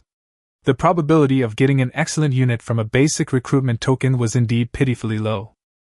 Fortunately, the number of intermediate recruitment orders is increasing rapidly. The Green Goblin race comes with its own weapons and possesses 2 skills, Heavy Strike and Green Goblin Sword Technique, making them significantly stronger than the skeleton soldiers. Next, Su Changkong prepared to continue killing monsters and leveling up. While troops and heroes gain experience through combat, lords require source crystals. Just leveling up from level 1 to level 2 requires a full 2,000 source crystals. He had only obtained 81 source crystals from killing a large pack of wasteland wolves, demonstrating just how difficult it is to level up a lord. However, with each level a lord gains, their strength increases significantly, equivalent to a minor realm. Su Changkong handed the wolf carcass over to the farmers. He used the Lord system to order Farmer 2 to lead a group to move the wolf meat. The farmers were overjoyed. So much meat would be enough to feed them for several days. They were even more excited. On their very first day here, they were already eating an endless supply of wolf meat. Their lord was truly amazing. Su Changkong didn't delay and said to Xiao Wu, "Xiao Wu, let's go into this forest and take a look." Xiao Wu nodded in agreement and followed him, leading the Green Demon Clan and skeleton soldiers into the forest. The outer edge of the woodland was only covered with sparse shrubs. Along the way, they encountered many herds of level 5 or 6 bison, all of which were easily dealt with.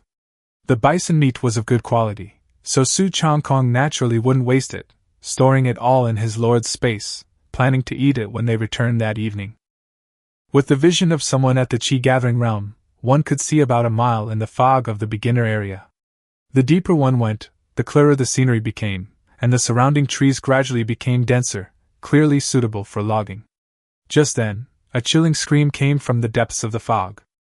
Su Changkong immediately used his detection skill, and the Lord's system promptly alerted him. There was a goblin camp ahead. Su Changkong raised an eyebrow, surprised to have stumbled into goblin territory on his very first day.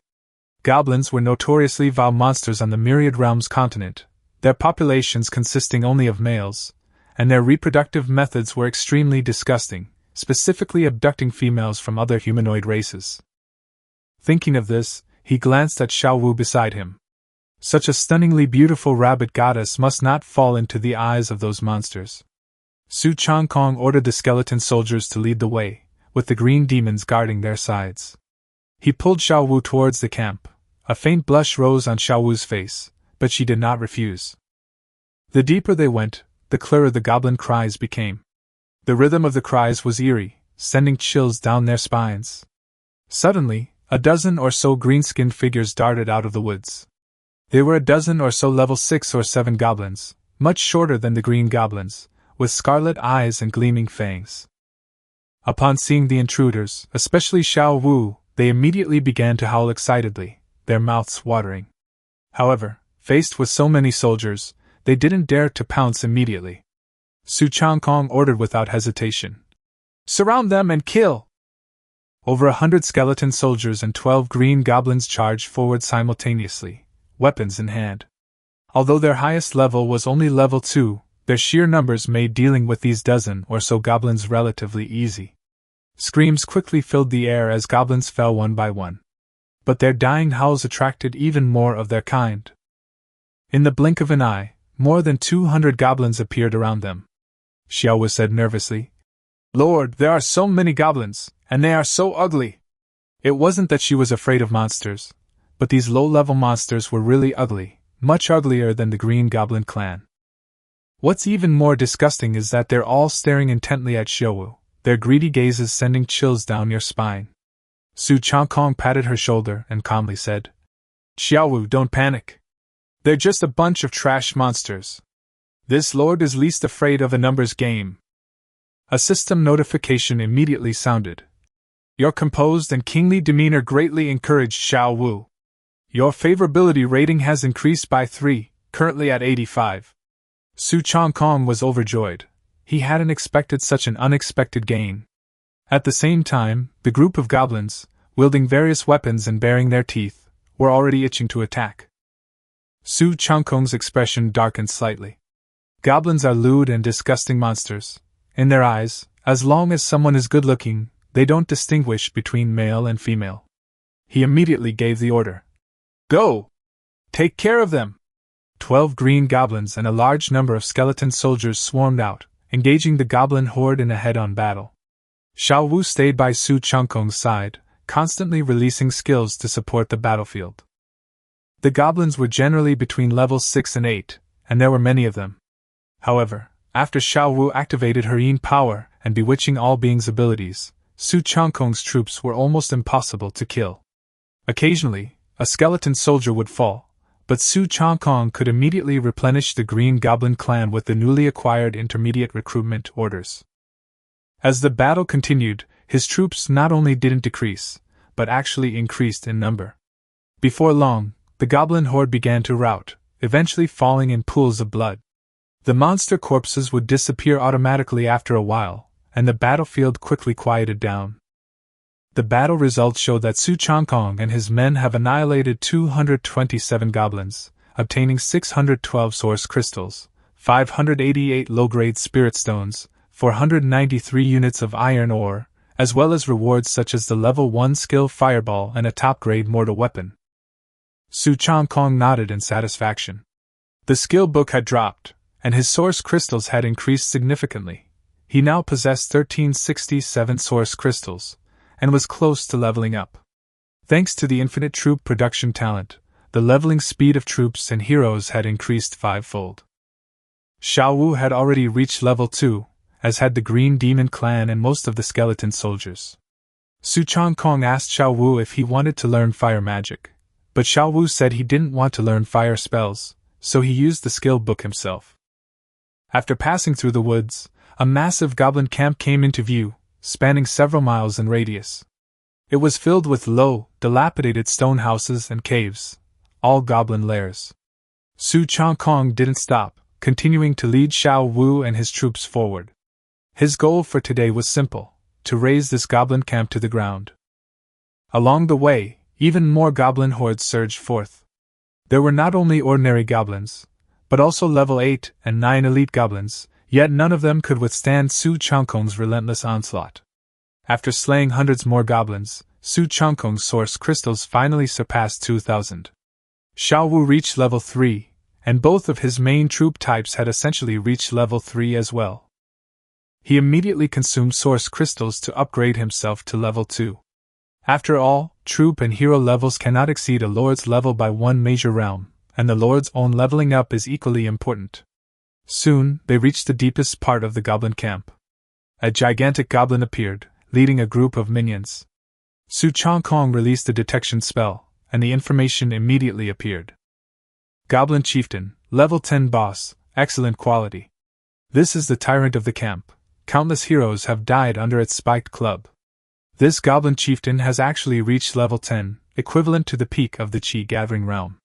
Seeing so many goblin citizens being killed, it roared in fury, but when its gaze fell on Xiao Wu, it revealed an extremely excited expression. The next second, the goblin leader stomped its feet on the ground, brandishing its spiked club, and charged towards Su Changkong.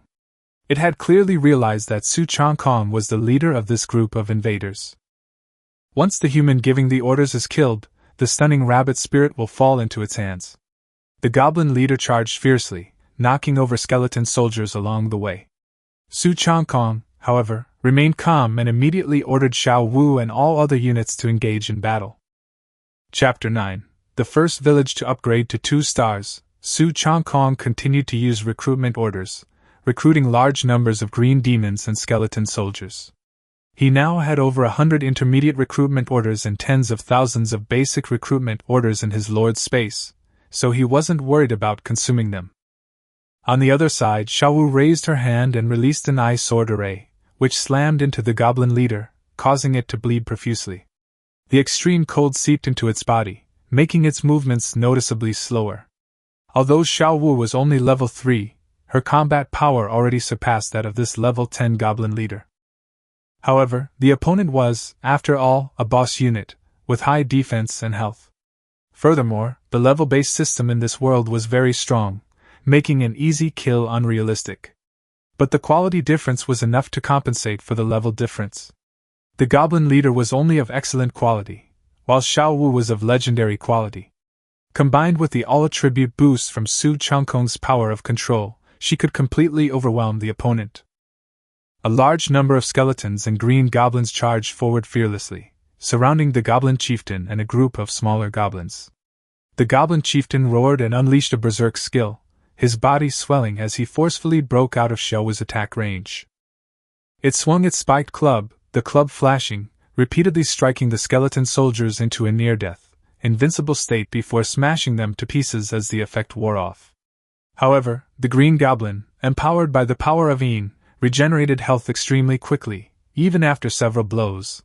They might not be fatally wounded.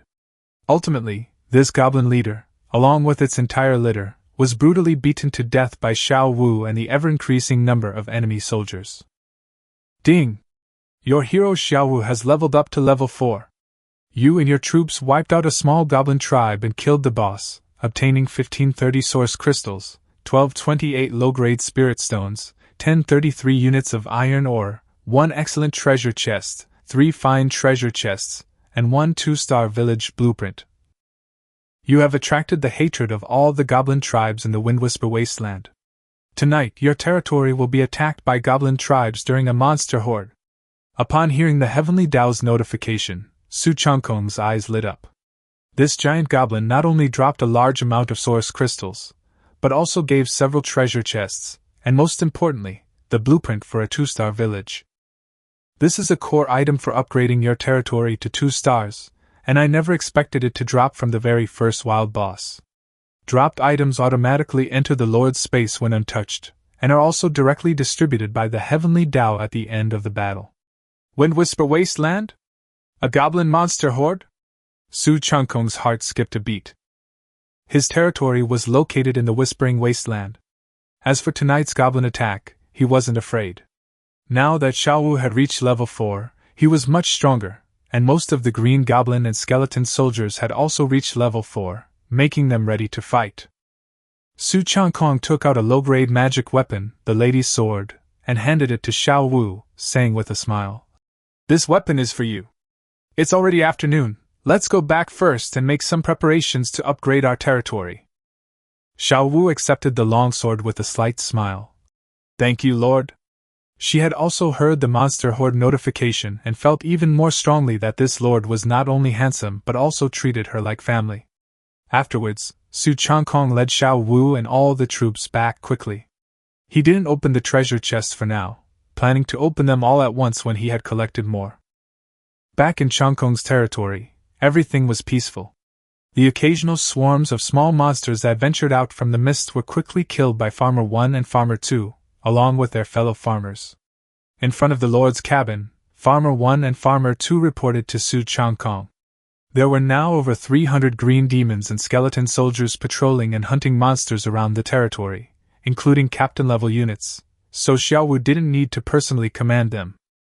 Su Changkong then allowed Xiaowu to roam freely within the territory. But she didn't go anywhere, only quietly following by his side, like a cold and beautiful female guard. Xiaowu soon noticed that some young female farmers in the territory were secretly glancing at Su Changkong while working, occasionally letting out soft laughter, their eyes full of admiration and eagerness. If it weren't for her overwhelming presence, these female farmers would probably have already surrounded her.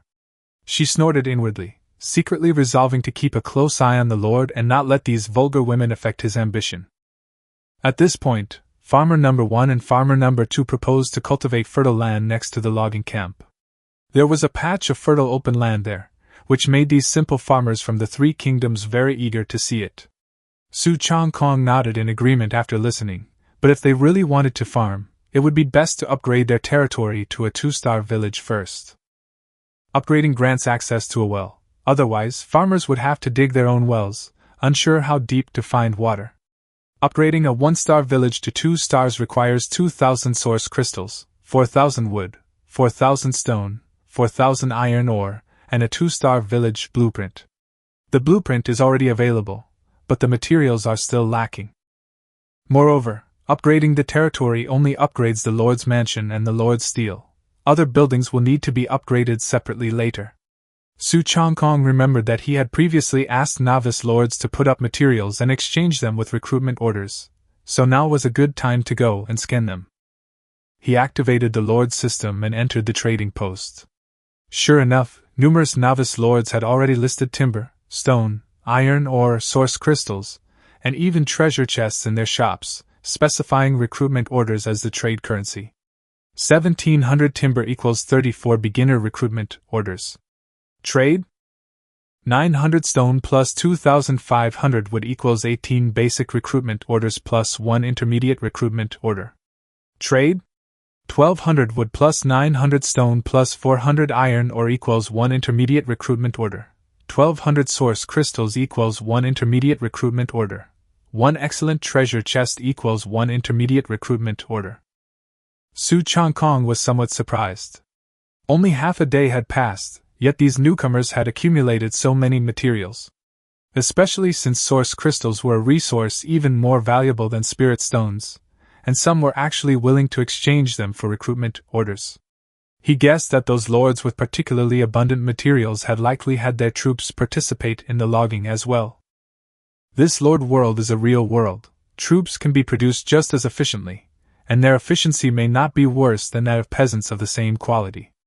Although he only mentioned trading basic recruitment orders, many savvy players had already guessed that he might have extra intermediate recruitment orders, so they directly listed intermediate recruitment orders. Clearly, they made the right bet.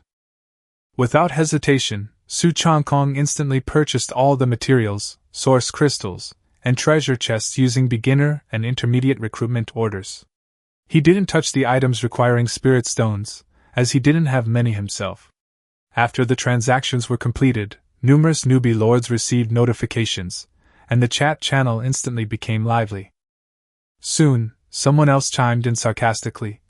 "Are you commoner lords stupid?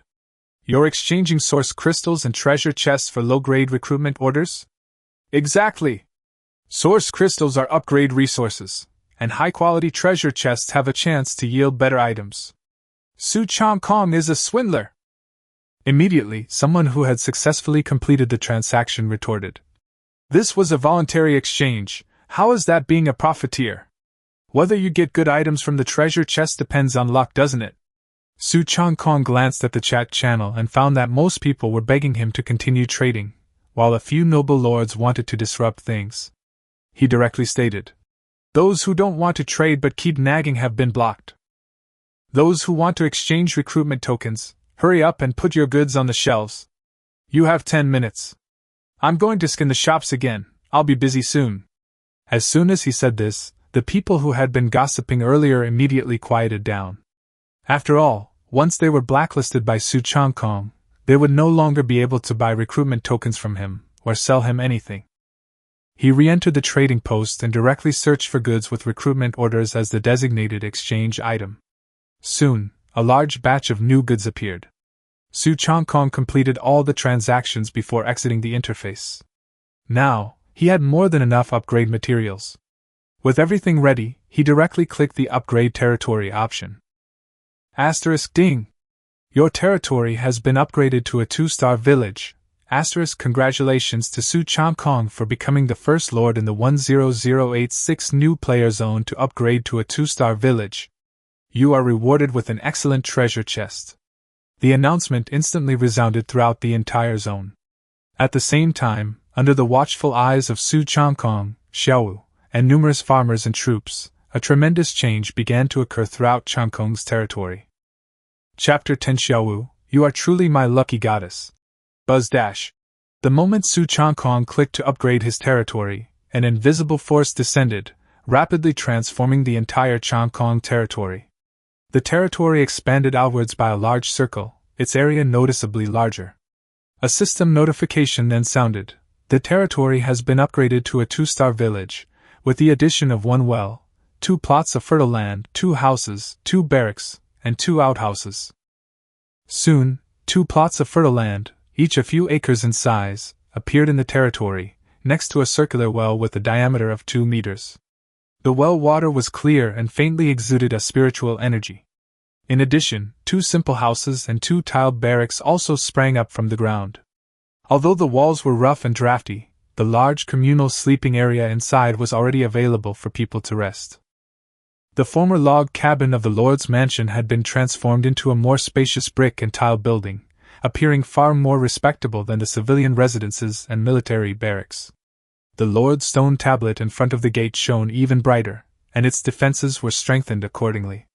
Xiaowu stood beside Su Changkong, watching the changes around her in amazement. The Lord's abilities in this world were truly astonishing. Farmer 1 and Farmer 2 hugged each other excitedly, shouting that their territory had been upgraded and they would now have fields to cultivate and houses to live in. The other farmers were equally overjoyed. The green goblins from outside the territory also rushed in, excitedly looking at the newly appeared barracks. They were similar to humans in their habits, and also needed a place to rest. As for the skeleton soldiers, they hadn't returned at all. They didn't need to sleep. Su Changkong glanced at the sky and said, "The territory upgrade is complete, and the monster tide shouldn't arrive for a while. The farmers can call it a day." He then instructed the farmers and green demons to settle into their lodgings and had Farmer Air prepare dinner. Everyone immediately knelt on one knee and thanked the Lord for his kindness. The Green Demon clan also had 2 captains, whom Su Changkong named Green 1 and Green 2. Green 1 was male, and Green 2 was female. They were quite intelligent, and in addition to managing the Green Demon clan, they were also responsible for commanding the skeleton soldiers.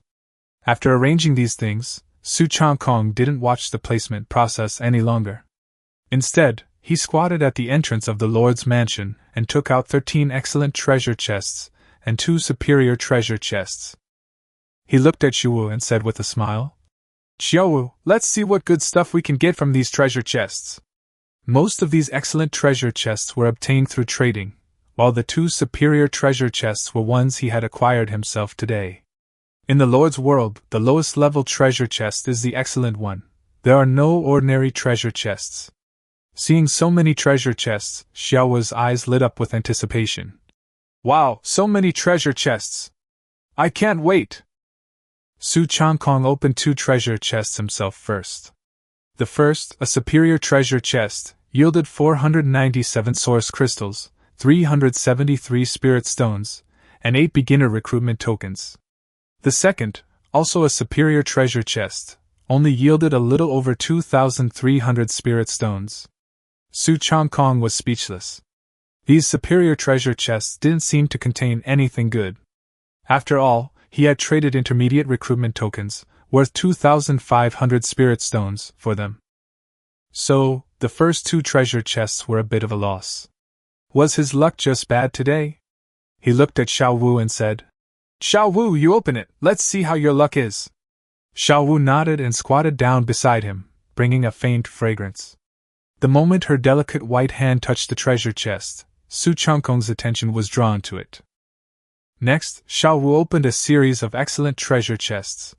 The first one yielded 1,200 source crystals, over 1,300 spirit stones, and a mid-level recruitment order. The second one contained over 1,300 iron ore and a low-grade magic weapon. The third one was even more amazing, yielding a piece of fertile land. Su Changkong's eyes lit up. Xiaowu's luck was clearly much better than his. He couldn't help but praise. "Xiaowu, you're really lucky, keep going. These 2 excellent treasure chests are for you to open too." With the addition of that fertile land, the territory's area increased further. Xiaowu listened to Su Changkong's praise, a charming smile appearing on her lips, before opening the last 2 excellent treasure chests. The first excellent treasure chest yielded 6,600 source crystals, over 19,000 spirit stones, and a house. The second was even more surprising, containing 20 intermediate recruitment tokens and a blacksmith's shop.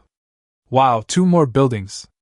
In addition, there were a large amount of source crystals, spirit stones, and recruitment tokens.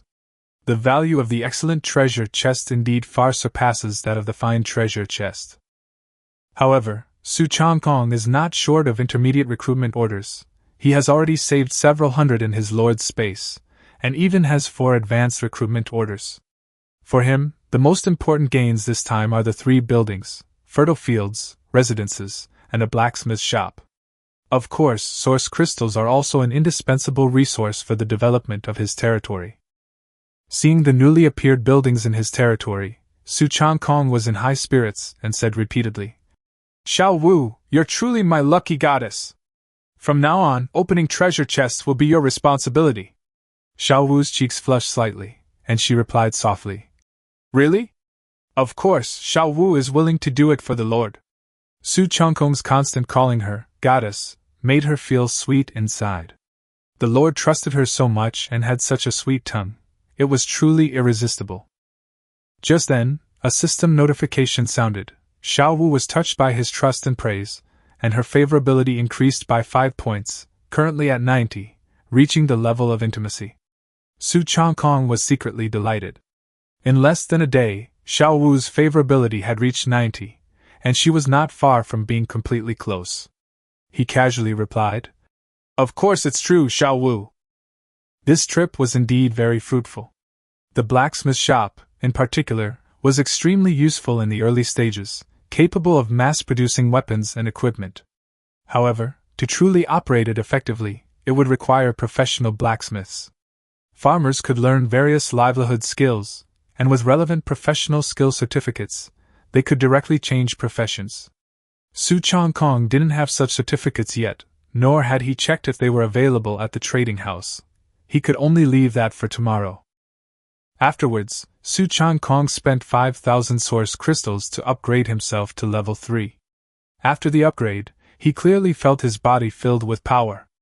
At this moment, he saw farmers cooking in front of the houses and remembered that he hadn't processed the bison carcass he had obtained in the wild.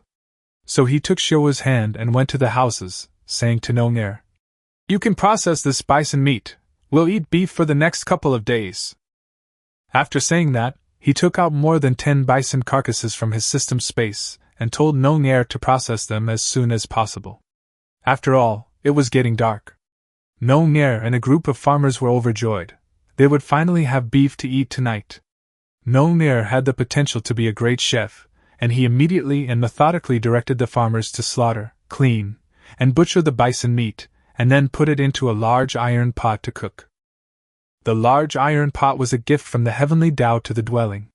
Su Changkong and Xiaowu sat side by side on the long wooden bench the farmers had brought, watching them cook. Su Changkong had asked, and Xiaowu also ate beef. Farmer 1, Green 2, along with the farmers and the Green Demon clan, were all gathered nearby, preparing for dinner. Only a little over 100 skeleton soldiers remained patrolling outside the territory. After all, they didn't eat, only needing spirit stones and mist energy. By the time Su Changkong, Xiaowu, and the many citizens and green demons finished their beef feast, it was already evening. Just then, a system warning sounded. The monster tide invasion of Changkong territory is about to begin today, 10 minutes countdown. Su Changkong remained calm and immediately gave the order. The monster tide is coming. Green 1, Green 2, withdraw the skeleton soldiers back to the territory gate first. Everyone prepare to fight. Green 1 and Green 2 immediately obeyed the order and went out to redeploy troops back to defend. The first monster tide in the territory should not be too difficult for Su Changkong. Chapter 11 Goblin Invasion. Moments later, outside the territory, a massive wave of monsters arrived precisely on time. From the depths of the night, piercing howls echoed continuously. Countless goblins surged forth from the dark mist, surrounding the sky realm from all sides. Their numbers were at least several hundred, and still increasing. Su Changkong's expression changed slightly. The first wave of monsters in a normal beginner's territory shouldn't be this large. Otherwise, an ordinary lord wouldn't be able to hold it off. He immediately used a detection spell and quickly learned the reason. A nearby goblin tribe was retaliating because he had destroyed a goblin camp during the day. The next second, hordes of level 7 to 9 goblins howled and pounced on the wooden fence, wildly swinging and charging. The wooden fence's durability began to drop rapidly. Su Changkong immediately ordered, "Skeleton soldiers and green goblins, attack! Peasants, grab your weapons and defend the Lord's steel!" He had already purchased a large number of low-level weapons such as iron swords and iron axes from the shop and stored them in the territory's warehouse. The peasants quickly grabbed their weapons, surrounded the Lord's steel, and formed a defensive formation. Meanwhile, Green 1 and Green 2 led a large number of green goblins and skeleton soldiers to the fence, launching a fierce counterattack against the approaching goblins, and trying to prevent them from breaching the defenses. Su Changkong and Xiaowu also arrived at the edge of the territory, observing the battle while taking out a large number of beginner and intermediate recruitment orders to recruit more green goblins and skeleton soldiers on the spot to supplement the defensive forces. Xiaowu unleashes the power of Yin and her talent for captivating all beings, occasionally using the mirror flower water moon technique to control goblins. The power of Yin doubles the health of friendly units and continuously regenerates them, while captivating all beings weakens the enemy. With these multiple buffs, even with their astonishing numbers, the goblins gradually become the ones being slaughtered. Before the territory, goblins lay dead in pools of blood, their corpses soon vanishing into light. Xiaowu didn't charge into the horde. Instead, she stood beside Su Changkong, casting a ranged ice sword array. One ice sword array after another crashed into the goblin horde. The ice swords, formed from magical energy, darted through the goblin ranks, each covering a 10-meter radius, instantly wiping out large groups of goblins, reducing them to shattered ice fragments. Now Xiao Wu, at level 4, is far stronger than when she first arrived. Her combat power is at least level 11, and she can completely crush elite monsters up to level 10. Su Changkong stood behind the fence, continuing to use recruitment orders while secretly marveling at her strength. She truly lives up to her reputation as a golden legendary hero. She's ridiculously powerful.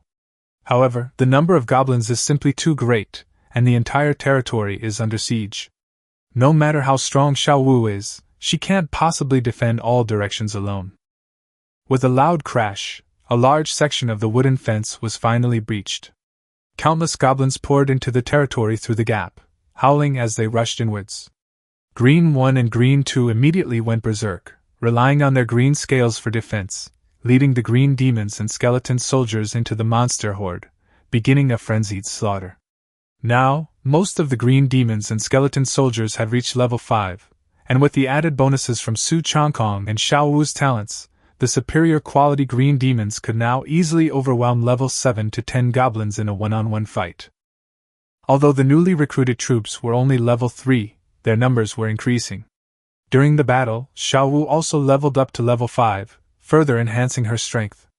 To prevent her from being distracted in protecting him, Su Changkong retreated into the peasant defense circle, allowing Xiao Wu to unleash her full power. Moonlight Sword Chi. Frost Sword Formation. Rabbit Kicks Eagle. With no worries about their rear, Xiao Wu's offensive became even more ferocious. She leaped into the air, unleashing a rabbit kick to eagle technique, her leg shadows covering a 10-meter radius, sending goblins screaming as they were instantly crushed.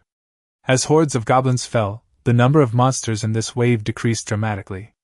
On the other hand, the Green Goblin Clan and skeleton soldiers of the Sky Territory multiplied with each battle. When the goblin army was almost wiped out, the remaining goblins suddenly withdrew from the territory. Immediately afterward, a gigantic goblin boss wielding a giant axe appeared before them, roaring to the sky. Su Changkong's gaze sharpened. Once this boss is dealt with, today's monster tide should be over. He cast a detection spell and quickly saw the information.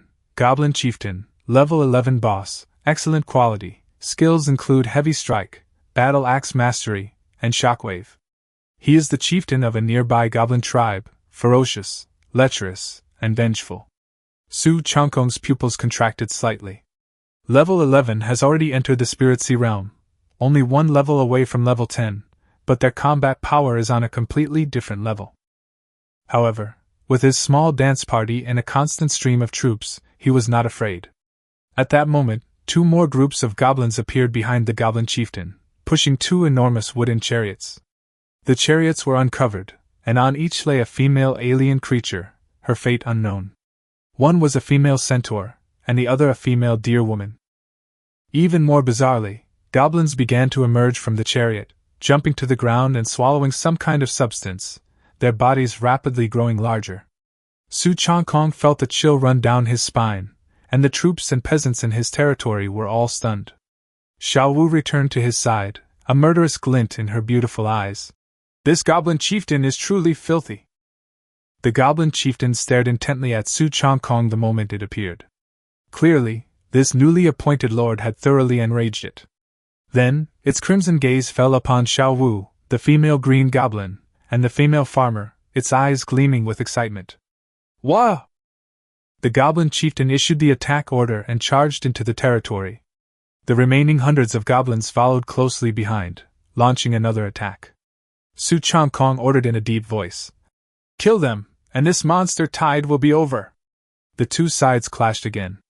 This time, the number of troops in Changkong's territory exceeded that of the goblins, and with Xiao Wu's formidable fighting prowess, even while holding off the goblin chieftain, they could easily slaughter the other monsters. Soon, all the goblin minions were cleared out. The 2 female centaurs and female deerman who were constantly spawning goblin babies were also dealt with by the Green Goblin Clan, ending their suffering.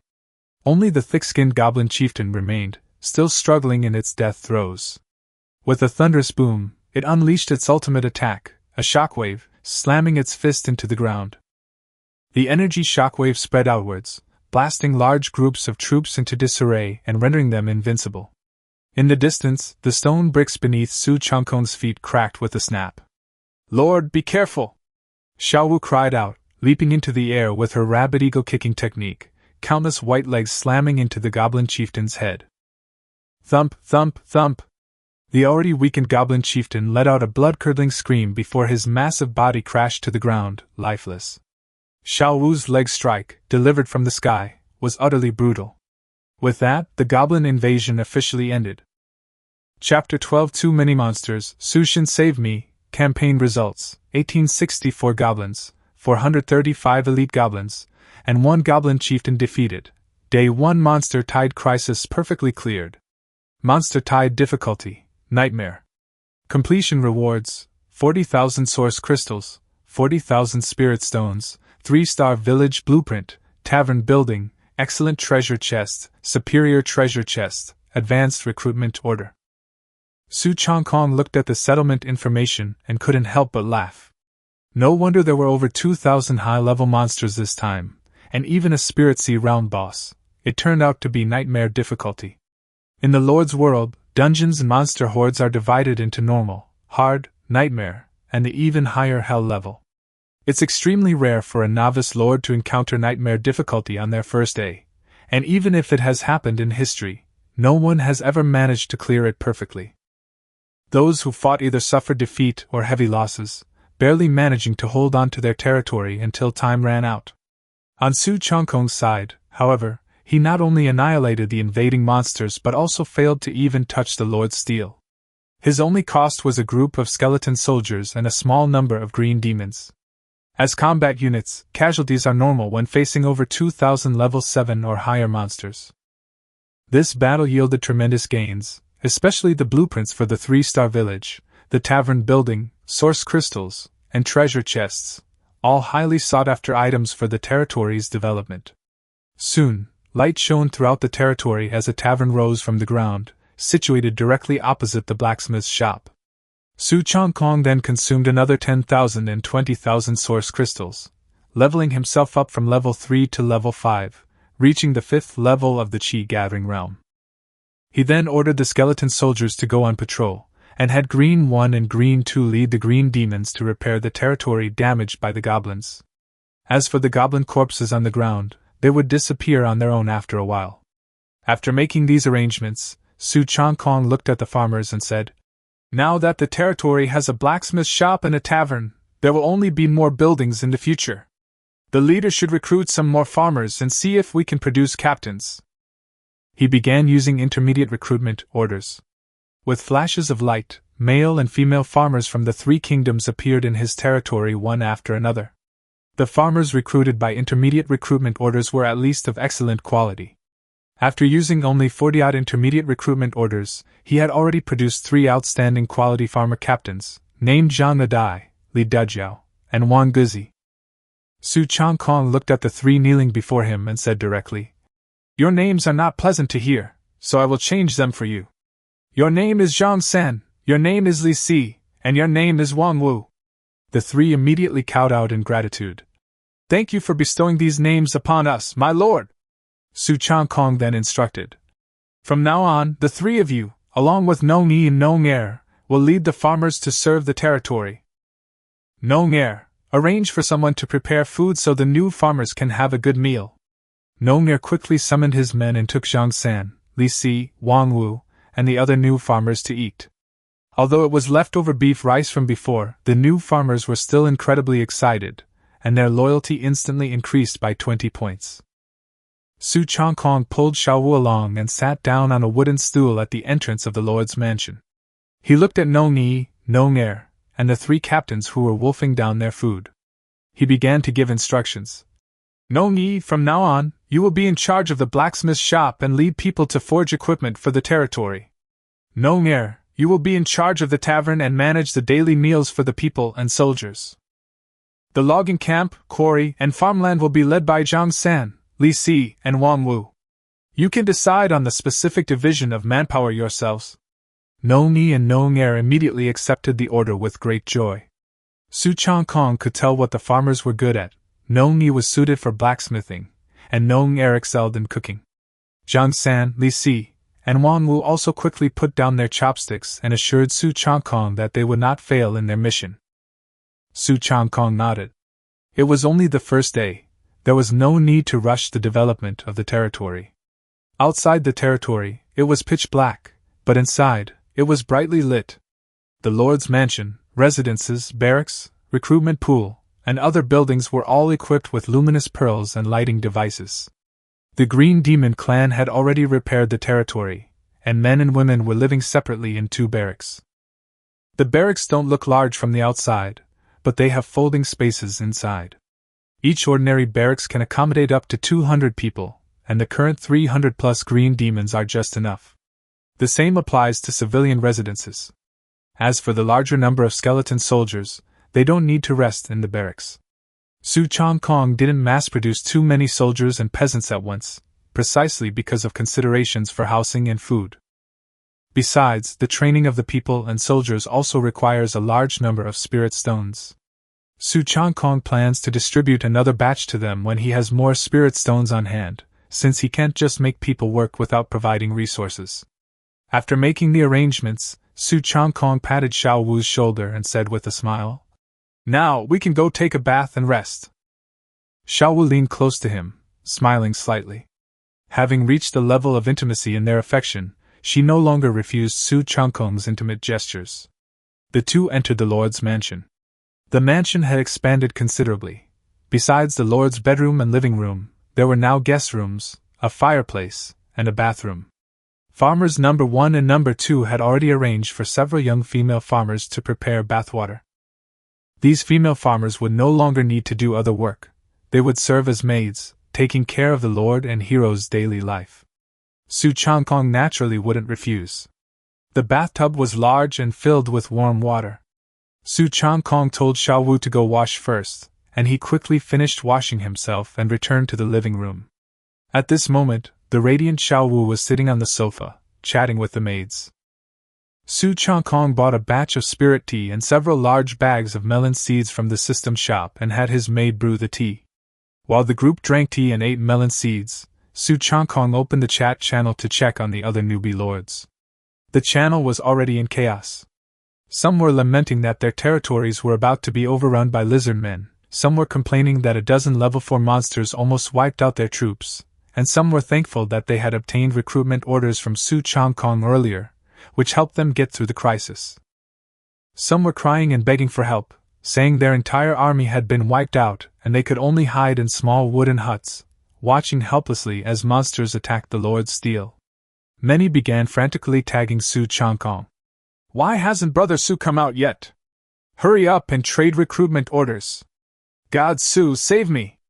I have treasure chests and source crystals. There are too many monsters, and they're too strong. Please, God Su, come and save us!" Su Changkong was somewhat surprised as he looked at the messages. So much time had passed, yet so many people still hadn't survived the ordinary level monster tide. Some had even had their Lord's stone tablet destroyed, permanently losing their eligibility. He was about to post a message to sell a batch of recruitment orders when a barrage of jarring comments suddenly appeared in the channel. Liao Feiqi sneered. "A bunch of trash, can't even beat this kind of monster tide? And they're begging Su Changkong? He might have died in the monster tide long ago." Immediately afterward, Ji Zi'an's group of sycophants jumped out, saying that the stronger the Lord's talent, the more terrifying the monster tide they would encounter, and even Su Changkong himself might not survive. They also claimed that Ji Zi'an was the strongest in the area, that all materials should be sold to Ji Zi'an, and that only Ji Zi'an would protect everyone from now on. Soon after, Ji Zi'an himself issued a voice message. "That's right, I have just passed the difficult level monster tide. From now on, anyone who trades with Su Changkong will not be allowed to join my alliance, and may even face sanctions." He also stated that he could trade intermediate recruitment orders, but the quantity was limited, and only those who became his vassal lords were eligible to enjoy this benefit. Upon seeing this, Su Changkong was so angry he laughed. Ji Zi'an's move was clearly intended to isolate him and cut off his path to earning resources through trading. However, Su Changkong wasn't panicked. He had plenty of recruitment orders, and many newcomers were still struggling through the monster tide and desperately needed resources. Ji Zi'an was just bluffing in the channel. He couldn't stop those who genuinely needed them. Besides, how many recruitment orders could Ji Zi'an have brought in? And new lords weren't stupid. They'd only trade if someone became their vassal. So Su Changkong spoke directly in the channel. Ji Zi'an, who do you think you are? Fellow human newbies, I am free now. If you need to trade, put your goods up for sale at the previous prices and I will buy them immediately. My Changkong shop will also be listing a large number of beginner and intermediate recruitment orders. If you need them, go and buy them yourself. After saying that, he ignored the world chat and opened his friends list to message Xiao Debiao and Yan Yorong, asking about their situation. They replied quickly, both still fighting off the monster horde, but about to clear the level. Yan Yorong even jokingly added, "Little brother, you seem quite concerned about Sister Yan. Do you have feelings for me?" Seeing that they were all right, Su Changkong was relieved and didn't reply. He then entered the trading house and listed 100 intermediate recruitment orders and 10,000 basic recruitment orders in Changkong's shop with one click, all using source crystals and spirit stones as the currency. Next, he searched for goods that could be exchanged for recruitment orders. He didn't even bother to look at them closely. Anything that could be exchanged for basic or intermediate recruitment orders was traded with a single click. In the blink of an eye, a large number of recruitment orders were gone from his lord's space, but he gained a massive amount of source crystals, spirit stones, treasure chests, equipment, blueprints, skill books, and various materials. Chapter 13 Ji Zi'an becomes friends with the gnolls. The newbie chat channel instantly became incredibly lively. Thanks for the recruitment order, Su Changkong. I'm off to help. Su Shin, I used your intermediate recruitment order to summon the excellent unit, the Griffin. It can fight in the air, these kobolds are doomed. I exchanged over a dozen basic recruitment orders, gaining more than a dozen superior units. The lizard men are being routed. Su Shin alone has raised the survival rate of newcomers in this region by several times. Su Shin is awesome. If Su Shin ever forms an alliance, I'll be the first to join. Me too. One after another, the newbie lords expressed their gratitude to Su Changkong in the channel. However, due to their wariness of Ji Zi'an and the Ji family's power, they all chose to remain anonymous, only displaying their race information. In this way, the Ji family Imperial Clan couldn't lock onto them, let alone threaten or punish them. Su Changkong sipped his tea while lurking in the chat channel. Seeing the screen full of thanks, the corners of his mouth curled up slightly. The newcomers weren't stupid. The Lord's trial was related to their future, even their lives. If they really listened to Ji Zi'an and didn't trade with him, they might not even be able to withstand the monster tide on the first day. As long as he latches onto Su Changkong's coattails, he'll have a chance to continue obtaining numerous recruitment orders. Once he grows up and becomes a qualified lord, making a name for himself and conquering countless worlds isn't impossible. As for establishing an alliance, that will have to wait until his territory reaches the village level or higher. There's no rush. Entering the newbie zone, Ji Zi'an's idea of relying on the Ji family to dominate is utterly laughable. In the lord's living room, Xiao Wu was chatting with 6 female farmers. She noticed the confidence on Su Changkong's face, and her eyes lit up. She thought to herself that her lord was becoming more and more handsome. However, she knew Su Changkong was interacting with other lords, so she didn't disturb him. Suddenly, a message from Ji Zi'an popped up in the chat channel. You audacious commoners, and Su Changkong, you're courting death. Ji Zi'an was utterly enraged. He hadn't expected that these commoner lords would disregard the words of this young master of the Imperial Clan. He then threatened via voice message. You guys don't listen to me, do you? You'll regret this later. Whoever can find the location of Su Changkong's territory, I'll buy it for 500,000 spirit stones or a high-level recruitment token. The channel exploded instantly. A high-level recruitment token? That's priceless in the new server. It could sell for over 2.5 million spirit stones outside, right? Young Master Ji is offering such a high price just to buy Su Changkong's position? What a tycoon! Many newcomers who had already weathered the monster wave were stunned. The allure of the high-level recruitment order was indeed immense, but not a single person dared to respond. Su Changkong, now holding a large number of recruitment orders, had become the most conspicuous name in the region. Aside from Ji Zi'an and his followers, who among the newcomers would dare openly offend him? To sacrifice future opportunities to trade with Su Changkong for a single high-level recruitment order seemed like a bad deal. Of course, whether anyone was secretly interested was anyone's guess. But in the vast newbie zone, pinpointing a lord's exact location was like finding a needle in a haystack. At this moment, Yen Yorong also spoke up. Ji Zi'an, aren't you going too far by targeting Su Changkong like this? The consequences for a human prodigy lord with top-tier talent would be extremely dangerous if his territory's location were exposed. If the alien lords lurking in this region found out, they would certainly spare no expense to gather their forces and eliminate him. Yen Yorong could treat the conflict between Ji Zi'an and Su Changkong as an internal human struggle and ignore it. However, if it led to an attack on Su Changkong by other races, the human race might lose a prodigy with unlimited potential. Ji Zi'an sat in his territory, looking at the chat channel and snorted coldly. Miss Yen, there's no need for further words. Since Su Changkong is my enemy, I have plenty of ways to deal with him. Su Changkong quickly spoke up. Thank you for speaking up for me, Miss Yen. But it's alright, this lord fears no attack. No matter how many trash come, there's still just a pile of trash. Yen Yorong immediately replied. Brother Su is so domineering, then I won't say any more. Be careful, and if you encounter any enemies you can't handle, send me their locations. As the imperial daughter of the Yen family, I also have a group of lords by my side. Of course, I'm not helping for nothing. I'll have to collect your recruitment orders as protection money later.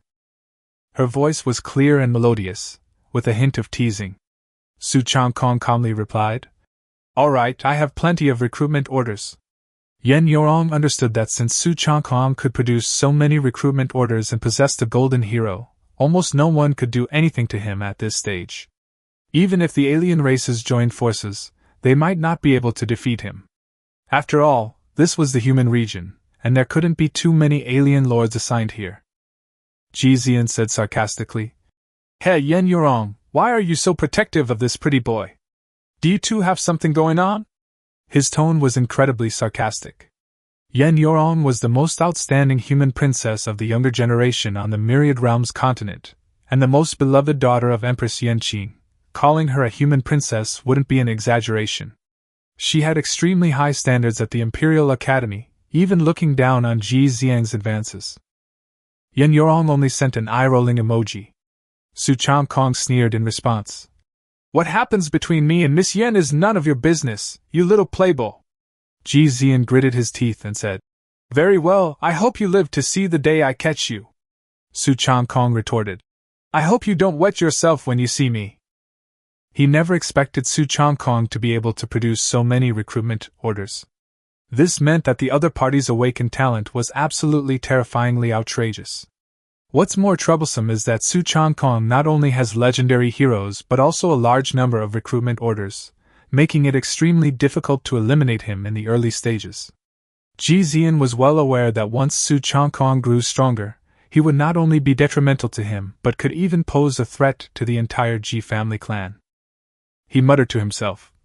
Su Changkong, it's only the first day, and you're already getting cocky? You dare to talk back to me? You have no idea how terrifying the power of the Ji family behind me is. And the Tian family Imperial Clan is also a close ally of the Ji family. Ji Zi'an was extremely confident that as long as he knew the location of Su Changkong's territory, he would definitely have a way to deal with him. Just then, a friend request popped up. Ji Zi'an opened it, and saw that the requester was a lord with an alien avatar frame, named Jackal without Ash, a null. Ji Zi'an frowned and immediately rejected the request. At the same time, he was somewhat surprised that an alien race had actually infiltrated this human beginner area. But thinking about it, it was normal. In previous beginner lord trials, alien races had also infiltrated the human area through special means. After all, alien lords were always enemies of humans, so his first reaction was to refuse. But the unfamiliar Knoll didn't give up, persistently sending friend requests. A moment later, Ji Zi'an's eyes flickered, and she finally clicked. Accept. Ding! You have added Chai Wujin as a friend. Chapter 14. Ji Zi colludes with foreign tribes. Changkong gains territory again. Gnolls are demi-human creatures, with human-like bodies but ferocious jackal heads. Ji Zi'an looked at the friend request and asked directly. No lord, why did you add me? Jackal Wujin quickly replied. I have long admired the name of the second young master of the Ji family, a human Imperial Clan. Our alien race wishes to become your friend and discuss a deal. Ji Zi'an frowned and pressed for details. What deal? Chai Wujin cut to the chase. As far as I know, you have a grudge against Su Changkong. This man has extremely high potential. If he doesn't die, he will surely become a regional overlord in the future. Ji Zi'an fell silent.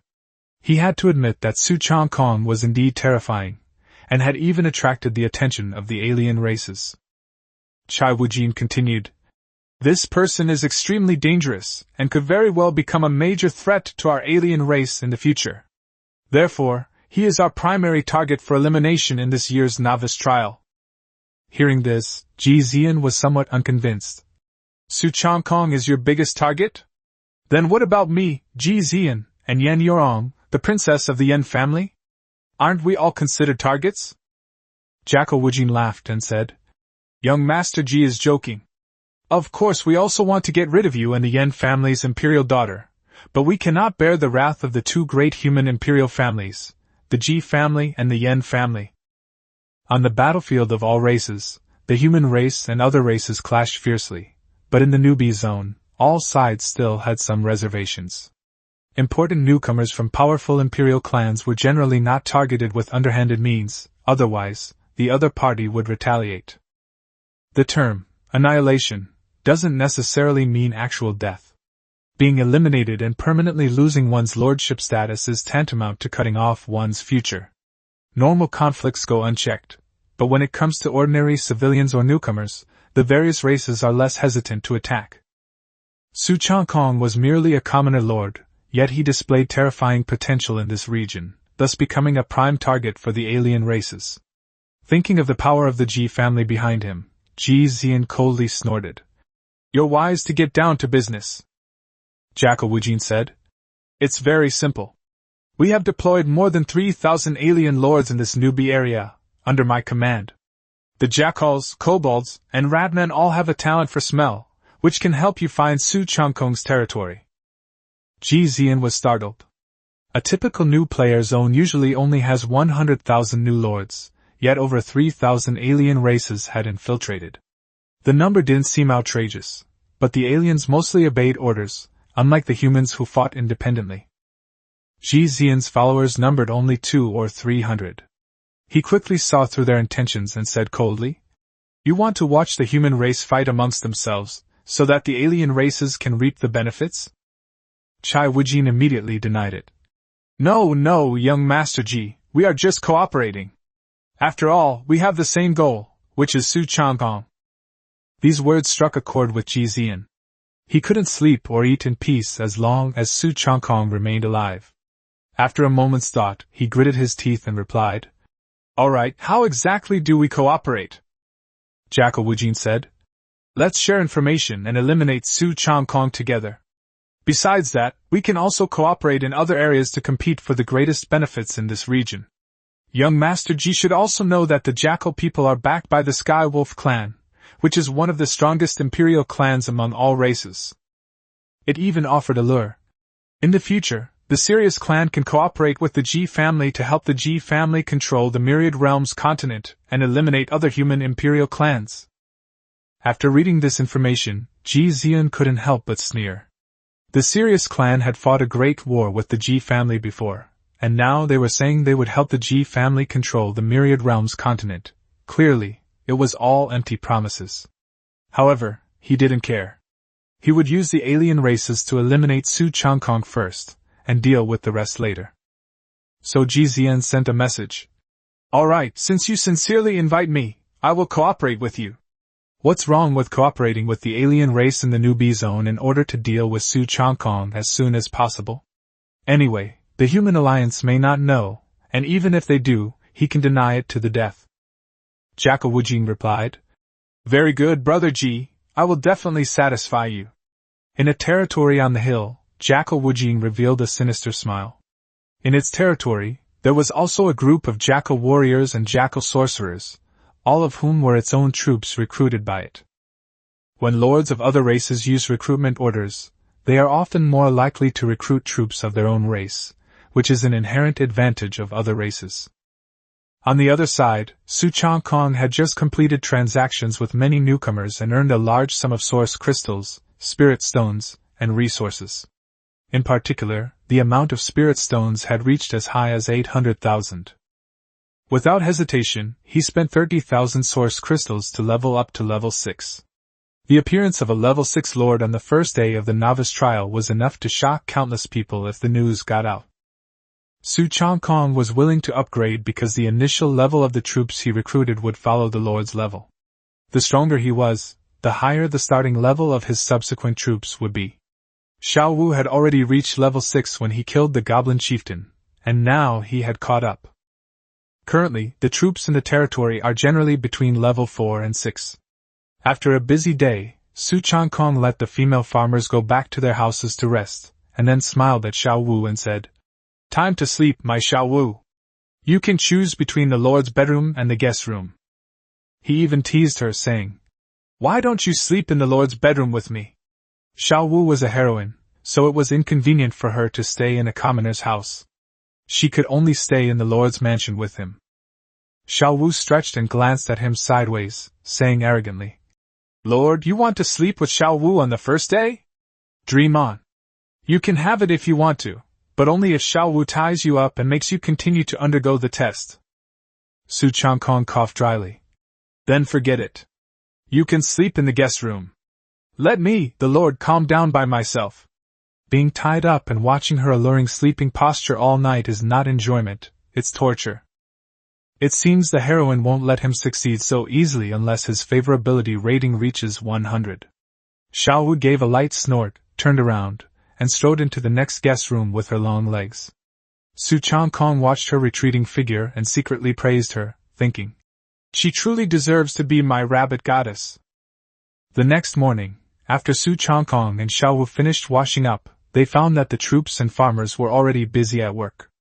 The entire territory was full of life, and he then remembered that the resources were sufficient, and the territory could be upgraded to a 3-star village. Last night before bed, he listed 10,000 basic recruitment tokens and 100 intermediate recruitment tokens on the Changkong shop, setting them to be untradeable by alien races. By now, these recruitment tokens have been almost sold out. Su Changkong directly clicked to upgrade his territory. This time, it consumed 5,000 source crystals, 10,000 wood, 10,000 stone, 10,000 iron ore, and a 3-star village blueprint. With a thunderous roar, the entire territory instantly doubled in size. The Lord's mansion became even more magnificent, and the mud brick houses were upgraded to red brick buildings. A new spirit stream also appeared in the territory, flowing gently past several fertile fields. A system notification immediately sounded, Ding! Your territory has been upgraded to a 3-star village. More items are now available in the shop. The farmers cheered with joy at the change in their territory once again. Su Changkong, watching their delighted expressions, smiled slightly. Xiao Wu, standing beside him, also showed a happy look. Afterwards, Nong'er led the farmers from the tavern to serve breakfast for the civilians and soldiers. Su Changkong and Xiao Wu were invited into the tavern's main hall, where they enjoyed a hearty breakfast. After eating and drinking his fill, Su Changkong opened the system shop and found that it had refreshed with many good items. Defensive buildings such as arrow towers, fire towers, and fine wooden fences had all appeared, and there were even leader profession skills. Tailoring job change certificates, blacksmithing job change certificates, farming techniques, all sorts of items were available. Su Changkong's eyes lit up. These buildings could strengthen his territory, and the professional skills could be learned by the farmers, allowing the territory's development to take another big step forward. Chapter 15 Discovery of the Pig-Headed Man Community. Arrow towers, flame towers, fine wooden fences, and tailor shops are all expensive buildings, costing 100,000 spirit stones each. Looking at the prices in the shop, Su Changkong felt that the system was incredibly unfair. Even ordinary commoner lords who had reached the level of a 3-star village might not be able to afford these items. As for various professional certificates and skill books, the prices are acceptable, at 2,000 spirit stones per book, but each book can only be used by one person. Su Changkong first spent 400,000 spirit stones to buy 200 professional skill books. Then he moved a long wooden bench over and sat side by side with Xiao Wu in front of the lord's mansion. He called over several peasant team leaders, including Nong Yi, Nong Er, Zhang San, Li Si, and Wang Wu, and also had Lu Yi and Lu Er listen in. He handed the skill books to Nong Yi and the others, saying, "I bought these skills for 400,000 spirit stones. They will be taught to the farmers from now on. In the early stages of the territory, money is needed everywhere. Your monthly wages as farmers and soldiers will be paid later when we have more money."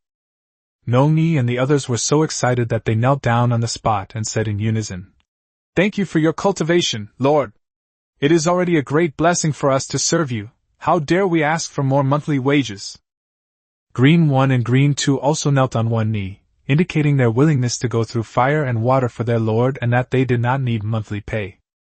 Su Changkong was very satisfied. The loyalty of the farmers and soldiers in his territory, except for the newly recruited ones, was almost all above 90. They were all utterly loyal. Since they weren't in a hurry for their monthly wages, he could deal with it later. He waved his hand, telling the farmers to learn skills first. Soon, farmer number 1 and his team became blacksmiths, farmer number 2's team learned cooking, and the other farmers also learned corresponding professions under the arrangement of their respective team leaders. A series of job change lights shone on everyone, and the basic manpower of the territory finally began to take shape. The 6 young female farmers who had served at the Lord's Manor last night stood behind Xiaowu and asked anxiously, "Sister Xiaowu, what about us?"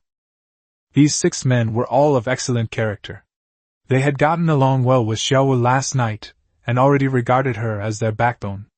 Xiaowu looked at Su Changkong and asked, "Lord, do you have any maidservant profession manuals? The territory is so large, we can't be without maidservants." Su Changkong then remembered them and immediately opened the shop to search. Sure enough, he found the maid's professional certificate, which was also 2,000 spirit stones each. He bought 6 and gave them to Xiao Wu. The 6 female farmers were overjoyed to receive their certificates. After completing their studies, they immediately had a wealth of skills that maids should know, and officially became qualified maids. In addition, several skilled female farmers who had learned the profession of tailoring came forward to report that the tailoring team was still short of a team leader.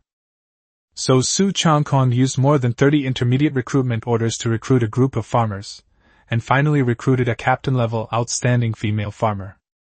The female farmer's name was Dai Fang, a rather nice name, so Su Changkong didn't change it. She came from the 3 Kingdoms period, was in her 30s, and was somewhat attractive.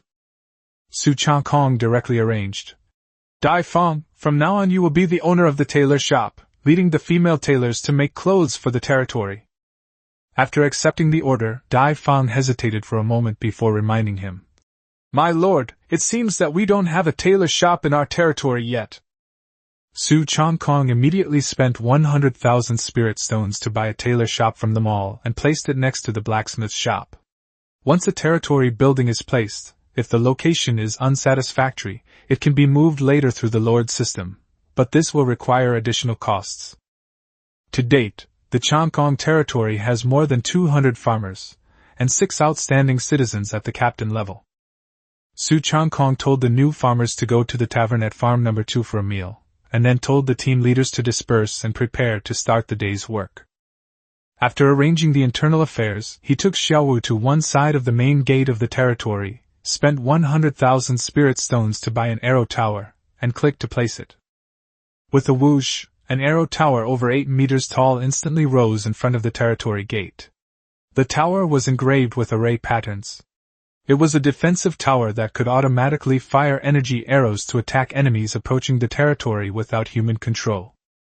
However, the arrow towers require spirit stones to operate, so Su Changkong directly put in 10,000 spirit stones, which would be enough to maintain them for a period of time. He then spent 100,000 spirit stones to buy a flame tower and placed it behind the arrow tower. The flame tower was also 8 meters tall and could release large fireballs, specifically designed to deal with tough enemies. However, its attack speed was not as fast as the arrow tower, so it was more suitable to place it behind. Su Changkong then went to the other side of the main gate and bought an arrow tower and a fire tower.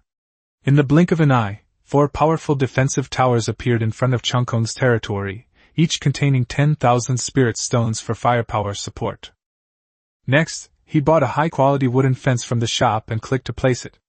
The original ordinary wooden fence disappeared instantly, replaced by a high-quality wooden fence that encircled the entire territory. The new fence is 2 meters high, made of some kind of wood, with a shiny surface and more than twice the durability of the previous one. Looking at the defensive system before him, Su Changkong felt reassured. With these measures in place, even if he and Xiao Wu went out to hunt, the safety of their rear could be guaranteed. In any case, in this newbie zone, Changkong territory has already established a firm foothold. In fact, Su Changkong currently has enough resources to upgrade a village to level 4, but he lacks the blueprint for a 4-star village. He searched the trading post, but no one was selling it.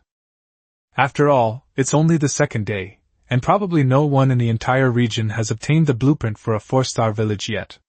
Since they can't buy it, they'll just have to hunt for it themselves. Su Changkong immediately gave the order. Today's mission is to go out and hunt in the wild, find wild bosses, and see if we can get a 4-star village blueprint. Just to be on the safe side, leave 100 green demons to guard the base, and the rest of the troops will follow me to explore the Whispering Wasteland. Soon, the Changkong territory was left with 100 green demon patrol guards, plus more than 200 farmers to work, and 4 defensive towers to hold the fort. In the early stages, it could be described as impregnable. Su Changkong and Xiao Wu led the remaining 200 or so green demons and 700 or so skeleton soldiers, advancing in a mighty force into the depths of the wasteland. Along the way, they encountered many low-level monsters, including wild dogs, bison, deer, and mantis monsters. However, these monsters posed no threat and were quickly swept away by the army, yielding large amounts of source crystals, spirit stones, and other resources. With such a team at our disposal, our monster-killing efficiency is ridiculously high. Almost every monster horde we encounter along the way is easily dealt with. Before long, they arrived at the goblin camp from the previous day, only to find it eerily quiet. The goblins hadn't spawned yet. Large gatherings of monsters like this usually don't reappear for a while. Seeing that there were no monsters here, Su Changkong ordered the group to continue exploring other areas. The group passed through the forest and returned to the boundless wilderness. Before they knew it, they had ventured 20 miles into the wilderness. Just then, a deafening roar suddenly came from ahead. Ah! Roar! Roar! Roar! Immediately afterwards, the ground began to tremble, and dirt flew everywhere. About 50 or 60 tall monsters charged toward them from a distance. Each of these monsters was over 2 meters tall, with a head like a wild boar, and wielded weapons such as spiked clubs and hardwood clubs. Their bodies were covered in tough fur, their eyes were blood red, and their 2 tusks were extremely sharp. This is a creature called a pig-headed man. Looking at the group of monsters in front of him, Su Changkong immediately judged. The appearance of so many level 8 to 10 pig-headed men at once means that the vicinity is likely a gathering area for pig-headed men. However, he remained calm. With the current strength of his forces, these pig-headed men were no match for him.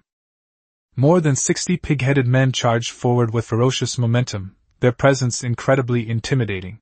Su Changkong ordered in a deep voice. Go! Hunt down these pig-headed men! Green 1 and Green 2 immediately commanded a large number of green demons and skeleton soldiers to flank from both sides.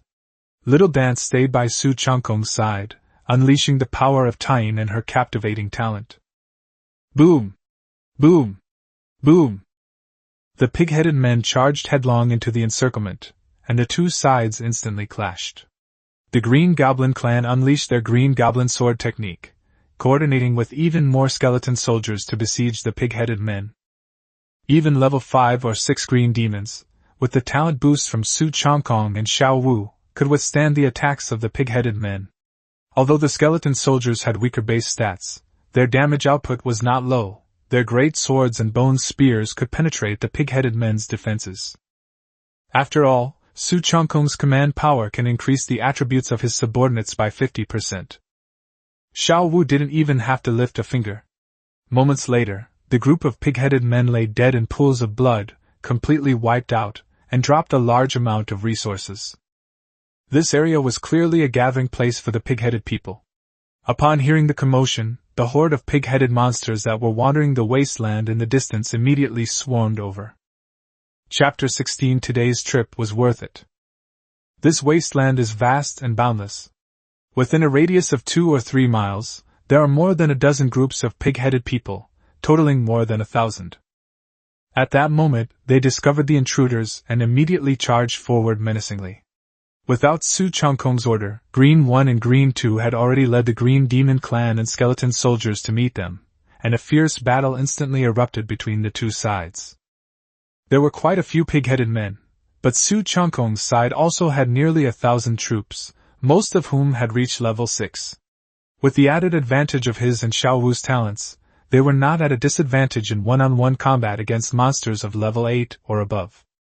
The skeleton soldiers were slightly weaker, but they were fearless and insensitive to pain. Su Changkong didn't sit still either, taking out another batch of intermediate recruitment orders and recruiting soldiers on the spot. Most of the recruits at the intermediate level were green goblins, with a few skeletons. As the number of green goblins of superior quality increased, the enemy's forces quickly surpassed those of the pig-headed men, and the battle became a complete rout. The Green Goblin Clan and the skeleton soldiers worked in perfect harmony, relentlessly reaping the enemy's kills. Xiao Wu stood guard beside Su Changkong, occasionally unleashing Moonlight Sword Chi and Frost Sword Array to instantly kill any pig-headed men that approached the Lord. Xiao Wu, who was already equipped with the low-grade magic weapon Lady's Sword, has now reached level 6 and her combat power is astonishing. Spiritual energy surrounds her, making her look like a fairy. Before long, the entire wave of pig-headed men, along with the 2 near bosses, were wiped out. Xiao Wu and most of the troops leveled up to level 7, entering the late stage of Qi gathering. Battle summary: 1053 pig-headed men killed, 135 elite pig-headed men killed, 2 pig-headed men bosses killed, 5,832 source crystals obtained. Now he had enough source crystals to level up to level 7. Su Changkong directly spent 40,000 source crystals to level up himself to level 7. Meanwhile, the group of pig-headed men also dropped 2 skill books, Gale Sword Technique and Flying Swallow Step. Since Xiao Wu was now able to use these skills, Su Changkong learned them himself. Among them, the Flying Swallow Step is a movement skill that can be used to dodge and escape. As a lord, improving his survival ability is essential. Combined with the fire magic he learned before and the low-grade magic weapon, he now possesses considerable combat power. Su Changkong immediately ordered his troops to continue advancing, rushing towards the pig-headed group further away. As his level increased, the influence of the gray mist weakened considerably, and he could now see things 3 miles away. Xiao Wu, as a gold-level hero, could see even further. After clearing out the pig-headed men they could see nearby, Su Changkong's lord space was filled with a large amount of resources. They then arrived at a rocky area ahead. Just then, a large group of pig-headed monsters suddenly rushed out from nearby. They were dressed in animal skins, carrying shields and battle axes, and were extremely fast. They were all elite pig-headed monsters of level 10 to 11, and their numbers numbered over 1,000. The leader, a pig-headed man, stood 3 meters tall, wielding a spiked rake, and exuded a violent and powerful aura. Su Changkong immediately released a detection spell. Pig-headed chieftain, level 12 boss. Quality, excellent. Skills, Earth Shield, Berserk, Chaotic Cloak Rake Technique. Introduction: the chieftain of a nearby pig-headed tribe, a cruel man by nature, leads his people to seek revenge after learning of the deaths of many of his men. It was a level 12 boss. Su Changkong looked at Xiaowu and asked if she could handle it. If Xiaowu was difficult to defeat, he would simply overwhelm her with troops and kill her. He would never let her take the hits and get hurt. Xiaowu smiled confidently, indicating that Su Changkong underestimated her. With her current level 7 combat power, she was at least comparable to a level 13 or 14 outstanding boss, but this guy had high defense, so it would take some time to kill him. Upon hearing this, Su Changkong immediately gave the order. Green 1, Green 2, go! Leave the boss to Xiaowu, you don't need to protect me! As soon as he finished speaking, the Green Goblin Legion and the skeleton soldiers all surged forward. Su Changkong had learned the flying swallow step, which gave him a certain ability to protect himself, and Xiaowu also fully joined the battle, specifically targeting the level 12 excellent boss. When Xiaowu got serious, her attacks were extremely fierce. Especially when she unleashed her ultimate move, even the pig-headed chieftain's earth shield couldn't withstand it, and she was constantly pushed back, her injuries getting worse and worse. After more than 20 moves, the pig-headed chieftain fell to the ground, unwilling to surrender. Xiaowu then charged into the remaining pig-headed men, like a tiger among sheep. Moments later, all the pig-headed men were wiped out. Ding! Your hero Xiaowu has leveled up to level 8. Battle Summary: 353 pig-headed men, 735 elite pig-headed men, 3 pig-headed men bosses, 1 pig-headed men chieftain defeated. Rewards: 1 4-star village blueprint, 1 excellent treasure chest, 98 and 96 source crystals. Because this pig-headed chieftain and his minions are vassals of a nearby troll tribe, your actions have angered the troll leader, and tonight's monster horde will see a troll attack. System notifications sounded one after another. Su Changkong was slightly taken aback, not expecting there to be a troll tribe nearby, and that tonight's monster tide would actually turn into a troll attack. The trolls were clearly stronger than the pig-headed men, but he wasn't afraid. Let them come, let the storm rage on.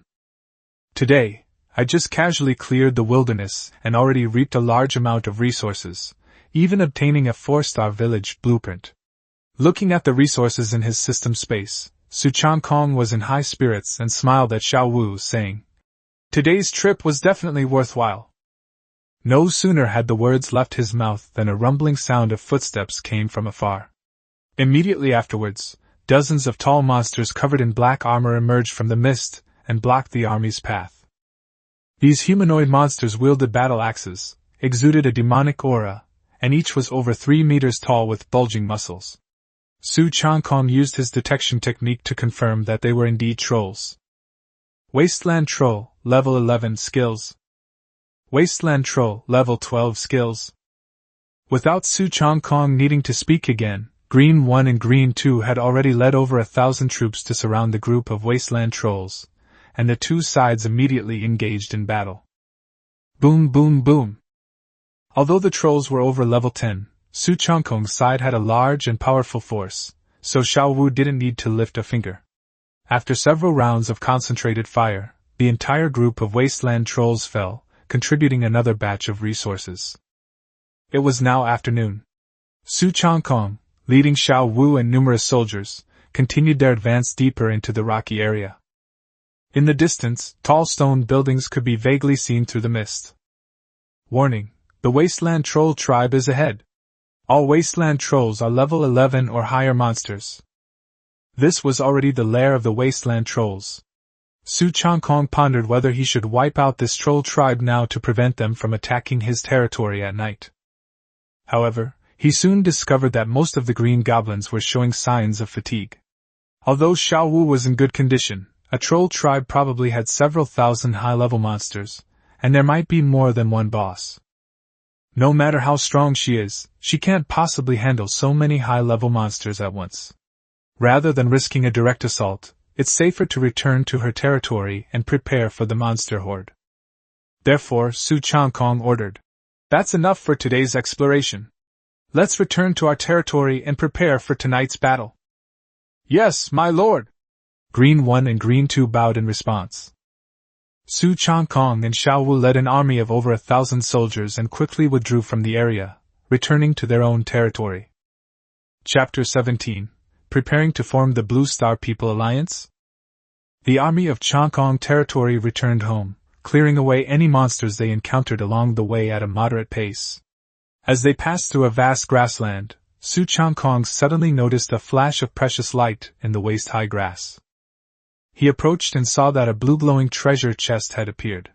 Su Changkong was overjoyed and said to Xiao Wu with a smile, "Xiao Wu, we've found an excellent treasure chest." After saying that, he directly put the treasure chest into his system space. Xiao Wu smiled and praised him for his good luck today. The Lord's Academy textbook said that only the Lord could see the light emanating from resource chests in the wild, so Xiao Wu and many other troops hadn't discovered it beforehand. This can be seen as heaven's way encouraging the lords of all races to venture into the wilderness more often, so that even if they don't kill monsters, they still have a chance to find resources. Not long after, Su Changkong led his army back to the edge of the forest outside the goblin camp. He immediately ordered Green One to take some men in to investigate. A short while later, Green One returned to report that the goblins in the camp had respawned, and he had even killed a few of them. Su Changkong nodded. Since there was still time, they would wipe them out one more time. Green One and Green Two immediately led the Green Demon Clan and skeleton soldiers into the camp, beginning a new round of slaughter. This time, neither Su Changkong nor Xiao Wu personally took action, but instead provided support from the rear. Most of his troops had now reached level 8, with over 1,200 units including skeletons and green goblins. Combined with his talent, crushing these goblins was no problem at all. In less than half an hour, the entire goblin camp was littered with corpses. The last goblin leader was also overwhelmed by the soldiers and brutally beaten to death. After the battle concluded, Su Changkong obtained another 2-star village blueprint, a fine treasure chest, and a considerable amount of source crystals. The quality of the treasure chest was slightly lower than the last one, which disappointed him somewhat, but the 2-star blueprint was still valuable, and selling it wouldn't be bad. After clearing the camp, Su Changkong led his troops back to Changkong territory. As soon as they arrived at the gates, numerous farmers lined the road to welcome them, loudly cheering for their lord and his troops' return. The territory also suffered a small attack from low-level monsters today, but the farmers dealt with it themselves. Su Changkong smiled and instructed, "Your work is finished early today. Prepare dinner. After dinner, we will face an even stronger monster tide than last night." Upon hearing this, the farmers immediately began to discuss it, but quickly calmed down. After all, with Su Changkong and Xiao Wu in charge, they weren't so afraid of even the strongest monster tide. Subsequently, Su Changkong retrieved a large number of wild animal carcasses, including bison, deer, and wild boars, and had the farmers gather materials and prepare meat. At the same time, he purchased a large quantity of rice, seasonings, and daily necessities from the marketplace to replenish the territory's supplies. The rice paddies in the territory had just been planted and needed time to ripen. In addition to farming, the blacksmith shop and tailor shop also started operating today. Su Changkong remotely purchased a lot of ordinary-grade equipment blueprints, cloth, thread, dyes, and other items, and also put the iron ore from the system space into the warehouse for the people of the territory to collect themselves. Animal carcasses can also be used to collect leather. However, Noni and Dai Fong can currently only craft ordinary-level equipment. If they want to create higher-level equipment, they need to continue improving their skills. After arranging these matters, Green 1 and Green 2 also settled their troops. Su Changkong led Xiao Wu back to the front of the Lord's mansion and sat down. 6 maids quickly brought tea and pastries and stood quietly to serve them. Su Changkong was about to contact Zhao Debiao to ask if he wanted the blueprints for a 2-star village. If Zhao Debiao didn't want them, he would list them on the auction house for a high price. After all, it was only the second day, and many lords probably hadn't even upgraded their villages to 2 stars yet. Just then, a notification sounded in the private chat channel. Zhao Debiao had sent a message first, asking if he was free. Su Changkong replied that he had just gone out and farmed a large group of pig-headed men. Zhao Debiao was immediately shocked. The pig-headed men were a monster group of level 8 or higher, and the boss among them was likely already above the chi-gathering realm. And yet, on only the second day, Su Changkong had managed to sweep through such a high-level monster group. Su Changkong didn't explain much, only asking if he wanted the blueprints for a 2-star village, saying he had an extra copy. Zhao Debiao immediately said he needed it, explaining that he had collaborated with a classmate that day, whose territory was only a dozen miles away from his. They had previously traded Su Changkong's recruitment orders and recruited the excellent troop type, the Treant. The two worked together to wipe out a lizardman camp and obtained a blueprint for a 2-star village, but they gave it to Zhao Debiao first, so his classmate hasn't upgraded it yet. After listening, Su Changkong immediately traded the 2-star blueprint to Zhao Debiao for 1 spirit stone, asking him to pass it on to his classmate. In addition, he also bundled 10,000 beginner recruitment orders and 100 intermediate recruitment orders, trading them for 1 spirit stone each as well. Zhao Debiao quickly thanked him, saying that he had just wanted to ask him for some recruitment orders to help his brothers and sisters on Blue Star. As the young city lord of Dragon City, Zhao Debiao was usually well-liked and good at organizing activities, and had many young people from Blue Star following him. Su Changkong said he would handle the recruitment orders as he saw fit, and that he had more if needed. Zhao Debiao then mentioned that this group of Blue Star lords planned to form an alliance, and Su Changkong, being the strongest, was the perfect candidate to be the alliance leader. As a human from Earth, Su Changkong naturally wouldn't refuse. He agreed, but also explained that he wasn't very good at dealing with people, and that the daily management of the alliance would still have to be left to Zhao Debiao. As for the name of the alliance, Zhao Debiao suggested, Longchang Alliance. This is because the Blue Star people currently live in the Longchang Plain, which is a subordinate plain of the desolate border region of the Myriad Worlds continent. 200 years ago, the Heavenly Tao relocated all the inhabitants of Blue Star here. Today, the Longchang Plain has 3 main cities under the Heavenly Tao: Longyan City, Changi City, and New Blue City. Blue Star once experienced a nuclear war, and the world was on the verge of destruction. The Blue Star people who finally came here were mainly from the Dragon Kingdom. Su Changkong thought the name, Longchang Alliance, was good, so he tentatively settled on it. However, to truly form an alliance, not only did the territory need to reach the village level, but an alliance-building token was also required. At this stage, it was clear that none of them had one yet. After ending the chat, Su Changkong exited the interface. Now that he had the blueprint for a 4-star village, it was time for him to upgrade his territory. After reopening the Lord system, he directly clicked Upgrade. A notification sounded, and Changkong territory officially upgraded to a 4-star village. In an instant, the entire territory underwent another massive change. The Lord's mansion expanded considerably, and the territory's area doubled, extending to a radius of 6 li. The logging camps and quarries expanded, and a small lake and a small iron mine appeared within the territory. Many palm-sized spirit fish, imbued with spiritual energy, appeared in both the lake and the stream, making them excellent ingredients.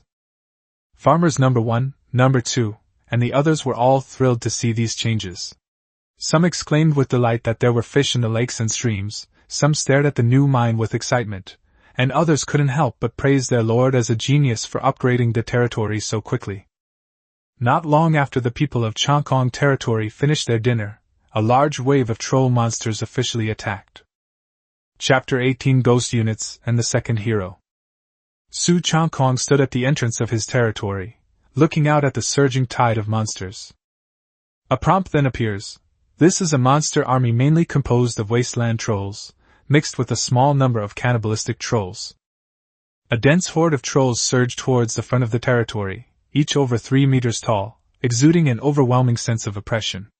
The moment they appeared, 2 arrow towers and 2 fire towers launched their attacks simultaneously. Arrows and fireballs rained down, and screams echoed through the troll horde. Some trolls were riddled with arrows, while others were engulfed in flames, rolling on the ground and turning to ashes. However, these 4 defensive towers were ultimately only of ordinary quality, with limited attack speed and relatively weak power. They couldn't hold off thousands of trolls for long. Soon, a large number of trolls charged forward amidst a rain of arrows and fire, and began frantically smashing the defensive towers and the wooden fences of their territory. Kill! Green 1 and Green 2 had already led more than 600 green demons to guard the defensive towers and fences. Any trolls that approached were attacked. More than 600 skeleton soldiers also charged into the troll horde without fear of death, wielding great swords and bone spears, and forcefully blocking the trolls' advance. However, all of these wasteland trolls and cannibal trolls were level 11 or higher. Even with the buff from Su Changkong's command power, the level 8 skeleton soldiers could barely break through their defenses. Their real purpose is to hold back the trolls and draw their fire. Su Changkong and Xiao Wu were not idle either. They attacked simultaneously at the entrance of their territory. Frost Sword Formation. The rabbit kicks the eagle. After unleashing her talent, Xiao Wu immediately unleashed a wide-range skill, blasting it towards the troll horde. The legendary hero's power was on full display at that moment. Although these trolls are tough and thick-skinned, Xiao Wu's powerful attack can instantly leave a large number of them with low health.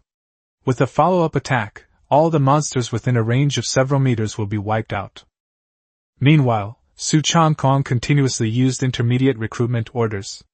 One after another, level 8 green demons and a small number of skeleton soldiers were summoned, rushing towards the monster tide in an endless stream.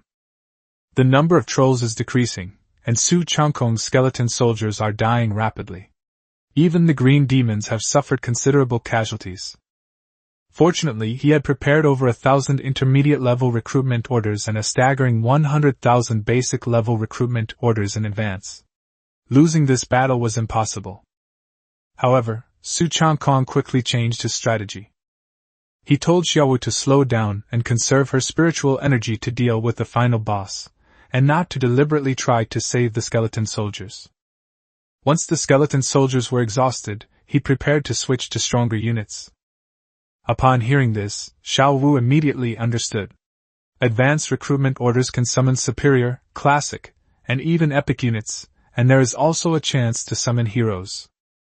Su Changkong already has more than a dozen high-level recruitment orders stored in his system space.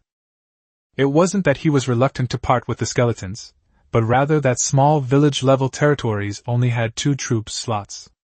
Nowadays, level 8 skeletons were hardly effective against monsters of level 11 and above. Ultimately, the skeletons couldn't keep up with his combat needs. Subsequently, Su Changkong ordered Green 1 and Green 2 to lead the Green Demon Clan to retreat, only needing to guard the territory gate and wooden fence, and not needing to rush outside to fight to the death. In less than half an hour, the invading trolls left behind nearly 1,000 corpses under the ranged attacks of Little Dancer and the Green Goblin Clan. At the same time, Su Changkong's more than 600 skeleton soldiers were all blasted into dust, and the 4 defensive towers at the entrance of his territory were forcibly destroyed by the brutal trolls. A notification sounds. All your skeleton units have been wiped out. You have 1 unit slot left to recruit a new unit. Su Changkong's eyes lit up, and he immediately took out 16 high-level recruitment tokens that glowed with purple light. Before making his move, he glanced at Xiao Wu and said with a smile, "Goddess Xiao Wu, you're so lucky with opening treasure chests. Why don't you give me a kiss so I can absorb some of your good fortune?" Recruitment orders can only be used by lords, so Su Changkong couldn't give them to Xiao Wu to issue on his behalf. Xiao Wu paused for a moment, a blush creeping onto her face. For the sake of the territory's development, she finally stepped forward, hugged Su Changkong, gave him a light kiss, and quickly let go. Su Changkong smiled and then used the advanced recruitment order without hesitation. The notifications sounded one after another. He recruited the classic unit Ghost Swordsman, then recruited even more Ghost Swordsmen, and finally even recruited a classic hero, the Dark Lord. The effect of that kiss was simply outrageous. The towering Dark Lord, accompanied by a group of ghostly swordsmen, knelt before Su Changkong and solemnly swore, "Dark Lord Blackley is willing to serve the Lord." Su Changkong immediately checked his panel. Blackley, the Dark Lord, is a necromancer of level 8, with a purple classic quality and a loyalty of 70. He possesses the dark body and the flying talent, and his skills are whirlwind slash, Ghost Blade Technique, and Deadly Strike. Excellent! Go on the field immediately, and wipe out these invading trolls.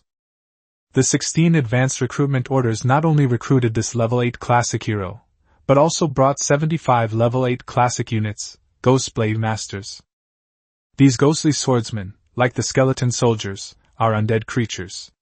They have ghostly flames burning in their eye sockets, are over 2 meters tall, and their arms are like 2 thick, sharp long swords. At this moment, a huge gap had been smashed in the fine wooden fence, and a large number of trolls rushed into the territory. The Dark Lord immediately led 75 ghost swordsmen into the troll horde. With the talent bonuses of Su Changkong and Xiao Wu, especially Xiao Wu's tying power continuously regenerating health, and the fact that the ghost's body is not afraid of ordinary physical attacks, they are difficult to kill even if they are surrounded by several trolls. Xiao Wu has also rejoined the battle. The Ghost Blade Masters, true to their reputation as a unit born for slaughter, turned the tide of battle the moment they entered the fray. The Green Goblin clan also launched a counterattack, and the troll monster horde was quickly reduced to only a few hundred. Just then, an even larger figure finally appeared. The leader of this monster wave is a level 15 troll overlord, an excellent level boss. However, Xiaowu had already reached level 9 in the battle, and her strength far surpassed that of the boss. Moreover, she had the assistance of the newly recruited Dark Lord by her side. Not long after, the troll leader was killed by Xiaowu. The monster horde has finally ended. A notification sounds, your hero Xiaowu has reached level 10. The Dark Lord, along with Green 1 and Green 2, also reached level 9 in the previous battle. The battle results were then displayed: 2,960 wasteland trolls, 544 ogre elite, 3 troll chieftains, and 1 troll overlord boss were killed, and the monster tide crisis was successfully resolved. Monster tide difficulty, hell level. Rewards for clearing the stage: 100,000 source crystals, 100,000 spirit stones, 5-star village blueprint, 2 classic treasure chests, 4 excellent treasure chests, 12 superior treasure chests, and 3 advanced recruitment orders. Chapter 19 Ji Zi'an's territory is terrifying. It's a hellish monster tide. Looking at the settlement rewards, Su Changkong was pleasantly surprised. No wonder the resources given this time were so generous, including a large amount of source crystals, a 5-star village blueprint, and several classic and excellent treasure chests. On the second day of the novice trial, a hellish monster horde had already appeared. Su Changkong knew very well that only a lord like himself, who possessed 2 great heroes and had virtually no shortage of troops, could withstand it. Any other newcomer would basically be waiting to die. With so many source crystals in hand, he naturally wouldn't waste them. Su Changkong immediately took out 80,000 source crystals and directly raised his level to level 9. With a whoosh, his aura surged dramatically.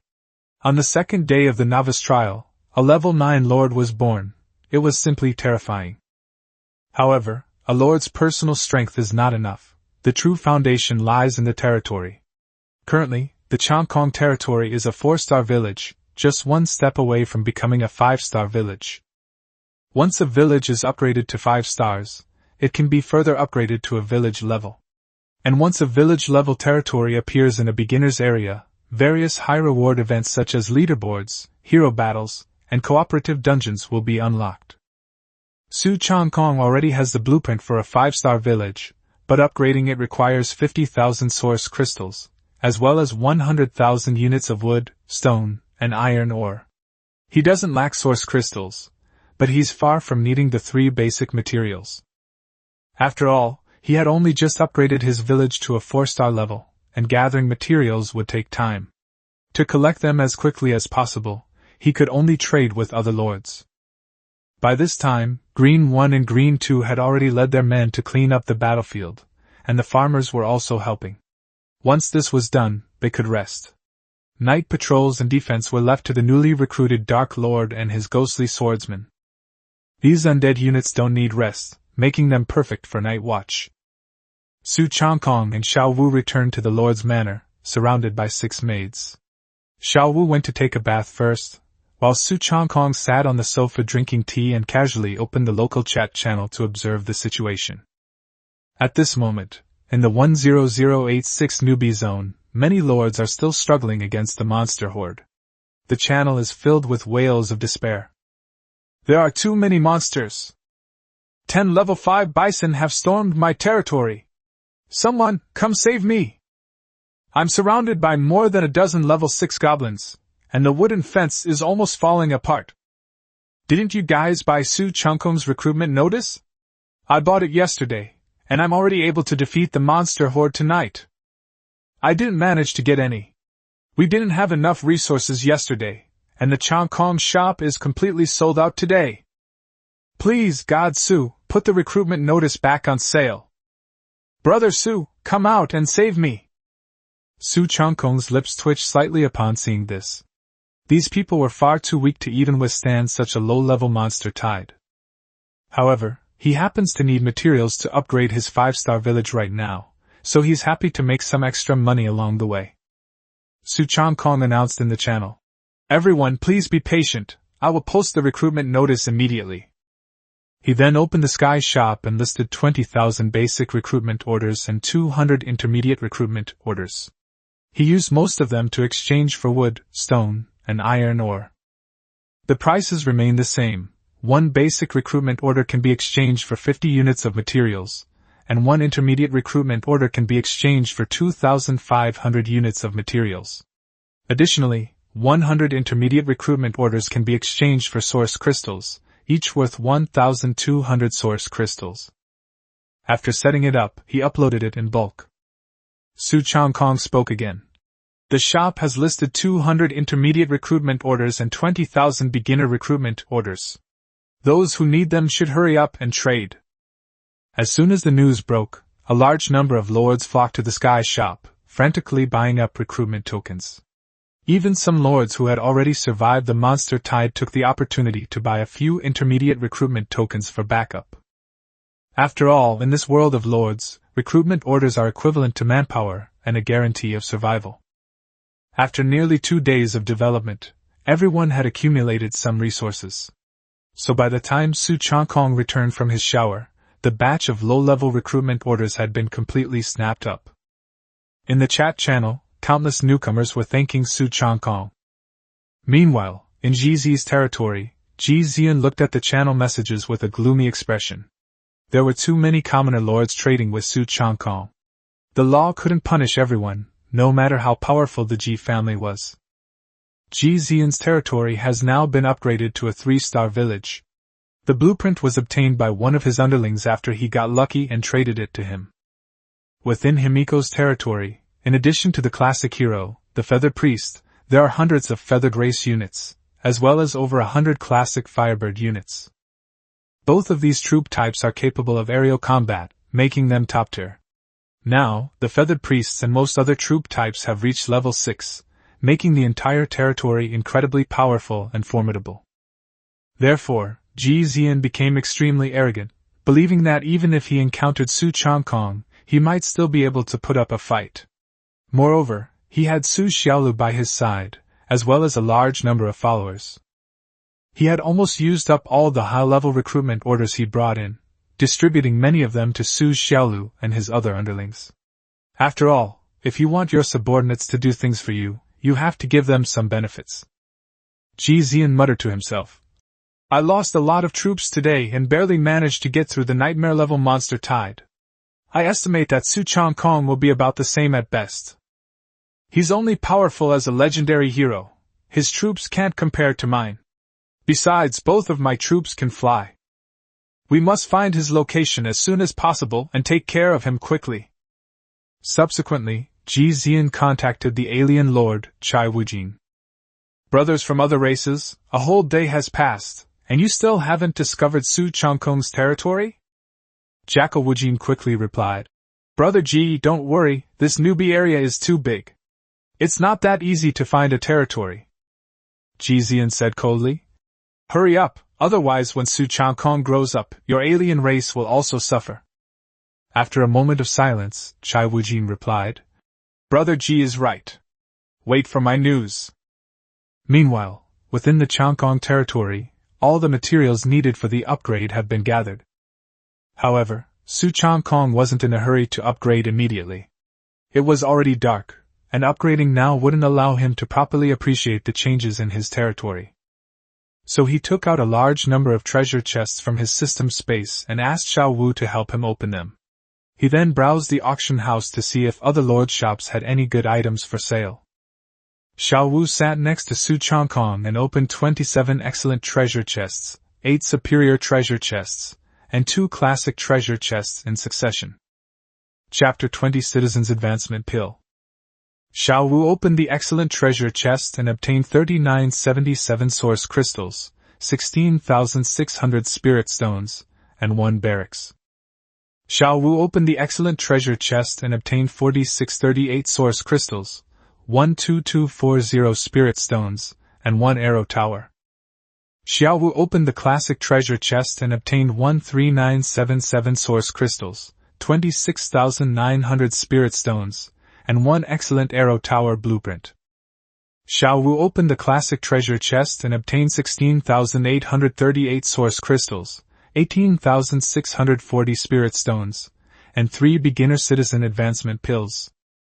Su Changkong, who had been browsing the trading post, instantly perked up upon hearing a series of system notifications. The excellent arrow tower blueprint was already a pleasant surprise, but he hadn't expected Xiao Wu to also drop a beginner-level citizen advancement pill. This kind of pill is extremely precious in the early stages, as it can advance troop types and civilians, and even give captain-level units a chance to become heroes. Su Changkong was overjoyed, picked up 3 advancement pills, excitedly hugged Xiao Wu, and kissed her several times on the face. Xiao Wu was startled by the kiss, her face turning red. She sensed Su Changkong's excitement, and realized that she had indeed found something good this time, so she didn't push him away immediately. Hint: Xiao Wu's affection level increases by 1 after you acknowledge and kiss her, now at 91. Hearing the notification, Su Changkong became even more excited and wanted to try again to increase his favorability. But this time, Xiao Wu pushed him away directly, raised her chin, and said with a coquettish snort, "Lord, that's enough. You've drooled all over my face, and Xiaohe and the others are still here." In the Lord's Hall, several maids stood awkwardly, unsure whether to continue watching or leave. There were 6 maids named by Xiao Wu at Su Changkong's request: Xiao He, Xiao Lan, Xiao Zhu, Xiao Shui, Xiao Hong, and Xiao Fang, all girls from the 3 Kingdoms period. Su Changkong wasn't embarrassed at all. He smiled and comforted Xiao Wu, saying he was just too excited and it was all because her face was too sweet. Xiao Wu rolled her eyes, and the maids were speechless. Afterwards, Su Changkong checked the attributes of the advancement pill. Basic Citizen Advancement Pill. Used on citizens of excellent or lower quality, it has a certain probability of advancing them to a higher rank. Captain-level citizens have a chance to be promoted to hero units. Note: each citizen can only use the advancement pill 10 times in their lifetime. Su Changkong knew very well that subjects referred to soldiers and civilians, not heroes. In other words, this elixir could at most elevate subjects to the hero level, but could not improve the quality of existing heroes. Besides the 3 advancement pills, Xiao Wu also provided a generous amount of resources this time. After leaving behind the source crystals needed for the territory upgrade, Su Changkong directly consumed 100,000 source crystals to upgrade himself to level 10, officially reaching the peak of the Qi gathering realm. Next, he used the Lord system to place the 2 newly opened barracks and 1 residence into his territory. With a flash of light, several buildings appeared out of thin air. The accommodation pressure caused by tonight's massive troop buildup was now completely resolved. He placed the arrow tower in front of the territory gate, planning to upgrade it tomorrow. After dealing with the building, Su Changkong turned his attention back to the 3 advancement pills. Without hesitation, he immediately summoned the captains of Green 1, Green 2, and Farm 1 to the Lord's Mansion. Advancement pills are most beneficial when used by captain-level subjects. Su Changkong looked at the 3 and said, "I have 3 citizen advancement pills, which have a chance to raise your ranks. The 3 of you are currently the most useful to the territory, so I will give them to you first. The other captains don't need to rush. When there are more, it will be your turn, including the 6 maids. After saying this, he handed the 3 advancement pills to Green 1, Green 2, and Farmer 1 respectively. Upon seeing the pills' properties, the 3 immediately knelt down in excitement, repeatedly thanking their lord for the gift. The other captains and 6 maids watched with envy, but Su Changkong had already said there would be other opportunities in the future, which filled them with anticipation.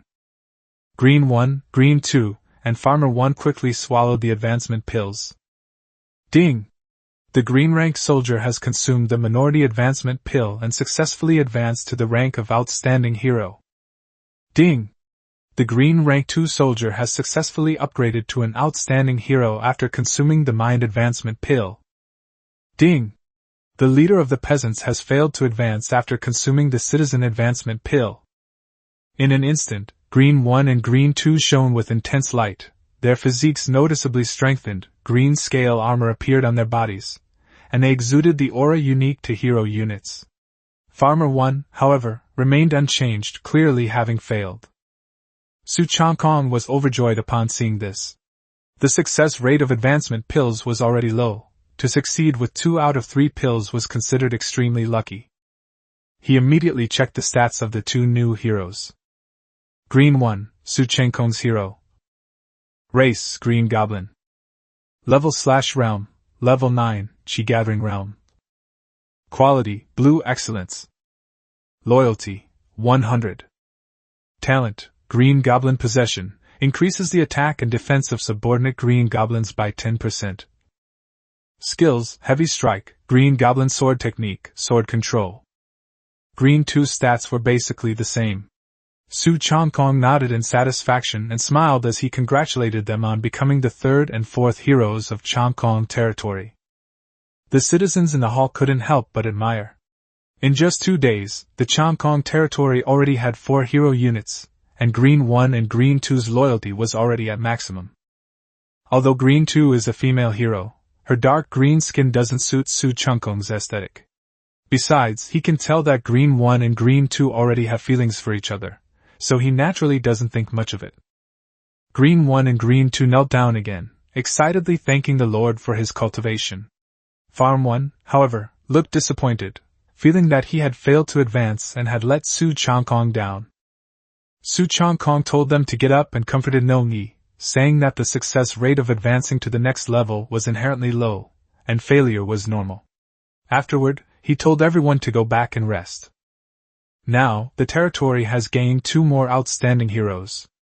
Although they are not as good as the Dark Lord and Xiao Wu, their combat power has been greatly improved, and the foundation of the Changkong territory has been strengthened once again. After everyone left, Su Changkong continued to inspect the trading house. Xiao Wu sat down next to several maids and whispered to them. Suddenly, Su Changkong spotted a piece of merchandise in a shop, and his eyes narrowed instantly. Those were actually fragments of a legendary hero. This item is a precious material that can upgrade a legendary hero to a supreme hero. If you can collect 50 legendary hero fragments, you can promote Xiao Wu from a gold legendary hero to a purple gold supreme hero. Considering that Xiao Wu, who is of legendary quality, is already so powerful, how terrifying would her strength be if she were to truly advance to the supreme level? Chapter 21 The Arrogant Shin Kimbin. One's own hero should naturally be as strong as possible. Especially a stunning hero like Xiao Wu, Su Changkong will definitely take her as his companion in the future. Looking at the legendary hero fragment radiating golden light in the trading house, Su Changkong couldn't help but lick his lips, thinking of the allure of Supreme Xiao Wu. Legendary hero fragments are definitely rare treasures.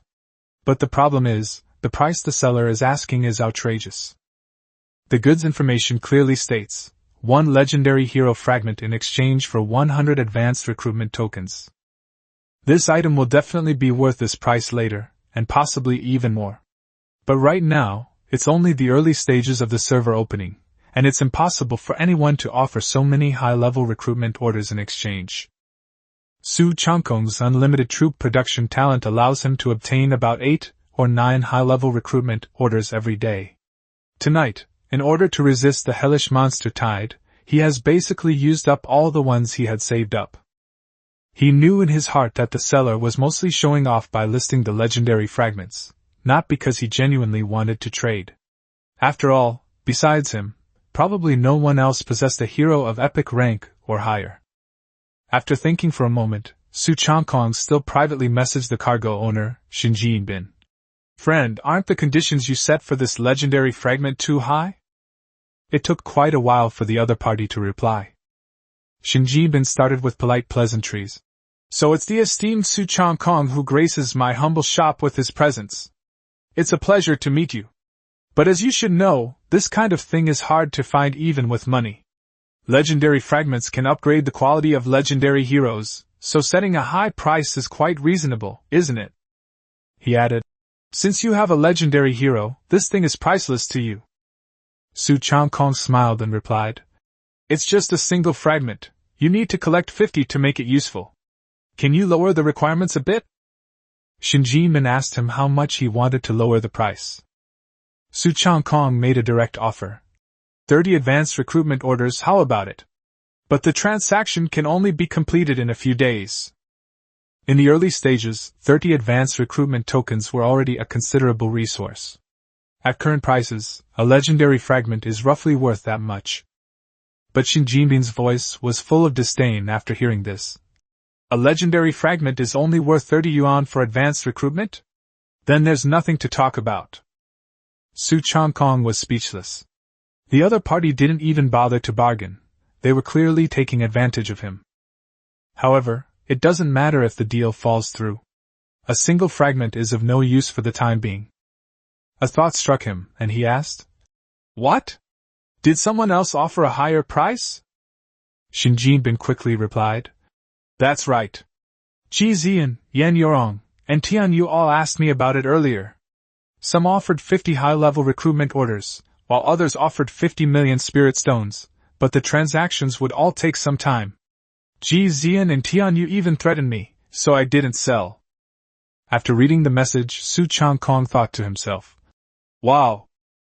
These Imperial family scions are indeed extravagant. As for the 50 million spirit stones, they're mostly from that rich little woman, Yan Yorong."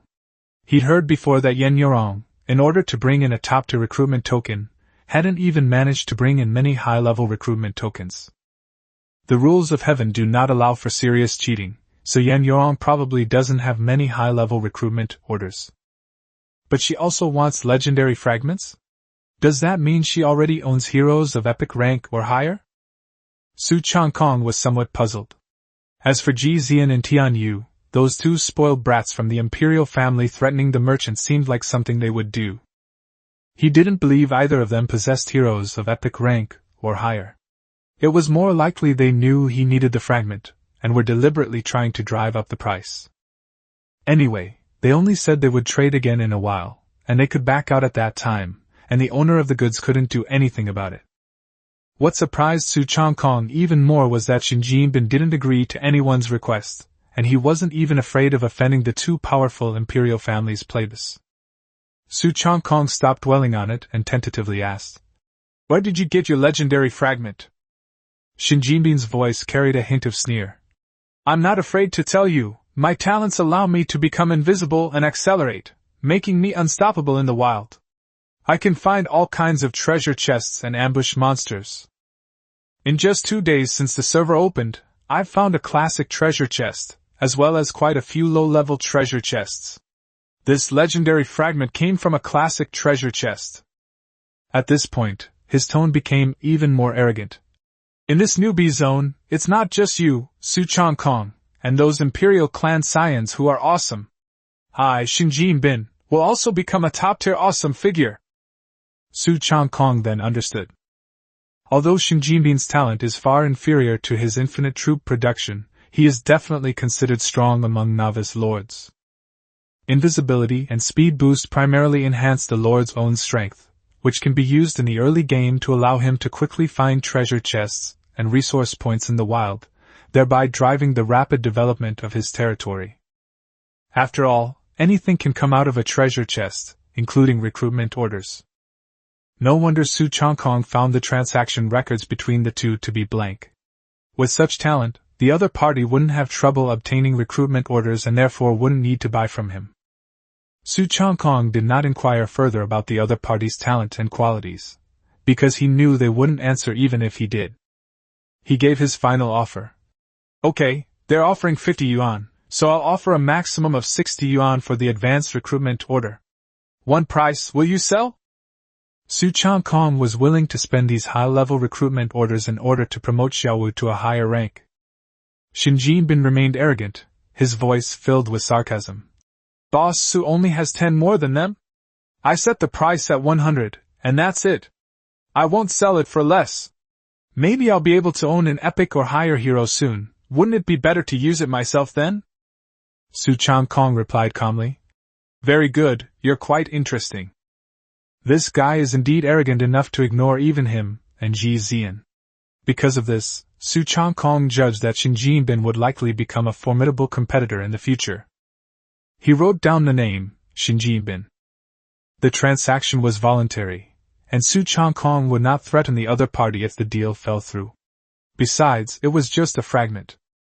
He refused to believe that he wouldn't be able to obtain legendary fragments to upgrade Xiaowu's rank in the future. Su Changkong smiled, left the trading house, and then he and Xiaowu went back to their rooms to rest. On the morning of the third day after the server opened, Su Changkong got up and asked the maid to wake up Xiaowu, who was still sleeping in. The two arrived at the Lord's mansion.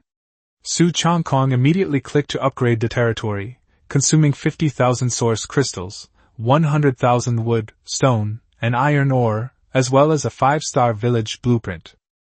The next moment, the Changkong territory was upgraded to a 5-star village. With a loud boom, the entire territory expanded once again. The Lord's mansion transformed from a red brick building into a beautiful blue brick building. The lakes grew wider, and the streams deepened. In the logging camps, trees that had just been cut down sprouted new ones in an instant, and huge blue stones appeared in the quarries. That small mine has also expanded considerably. A notification sounded. The territory has been upgraded to a 5-star village. A 1-star village blueprint is required for the next upgrade. A 5-star village is already the highest level for a village. Next, Su Changkong needs to continue his efforts to reach a true village. Chapter 22 Encounters with Other Lords, Hunting Down the Merman Priest. The team leaders, including Farmer Number 1 and Farmer Number 2, as well as the two heroes, Green Number 1 and Green Number 2, were all extremely excited at this moment. The farmers in the territory who were busy preparing breakfast, along with a much larger number of green goblins, also erupted in cheers. Their home in this world has been upgraded once again. The people were all talking about it, expressing their gratitude to the Lord for giving them such a powerful place to live. As for the Dark Lord, he had long been patrolling the vicinity of his territory with 75 ghostly swordsmen, hunting down monsters born from the mist. Ghostly swordsmen would occasionally fly back from outside, leaving the corpses of strange beasts at the doorsteps of houses for farmers to collect. Su Changkong and Xiaowu stood in front of the Lord's mansion, looking at the bustling territory, both with smiles on their faces. Then, Su Changkong declared loudly, "Our Changkong territory will only grow stronger. After breakfast, Green 2 will stay behind with 100 green demons. The rest of the heroes and troops, come with me and gather the resources to upgrade our village to 1 star. Xiaowu, Green 1, Green 2, and the newly returned Dark Commander immediately responded loudly. As for the team leaders, Nong Yi, Nong Er, Zhang San, and Li Si, Su Changkong didn't pay much attention to them. They were more professional than anyone else when it came to farming and harvesting. Blacksmith shops and tailor shops can't produce magic-grade equipment for the time being. They can only produce ordinary equipment, which the troops don't even want. After all, they come with their own weapons, and even if they get damaged, they can be replaced with equipment dropped by monsters. Su Changkong was too lazy to list his mortal weapons on the trading house. By the third day, mortal weapons were already plentiful and very cheap. As a top player in the area, he didn't care about those spirit stones. More importantly, the process was troublesome, and there was no guarantee he could sell them. After breakfast, Su Changkong set off in a grand procession with Xiaowu, the Dark Commander, Green 1, and a large number of troops. Today his goal is clear: find higher-level monster groups, defeat bosses, and obtain one-star village blueprints. The Lord's world is rich in resources, with low-level spiritual herbs, mushrooms, and wild fruits readily available in the wild. However, the land shrouded in gray fog is also a paradise for monsters and demons. This time, the army did not continue south, but instead detoured to the west. Along the way, they continuously slew low-level monsters. After traveling more than 10 miles, they even discovered a small iron mine.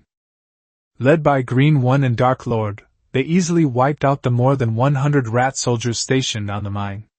These rat soldiers were only level 5 to 8, and they didn't drop many resources.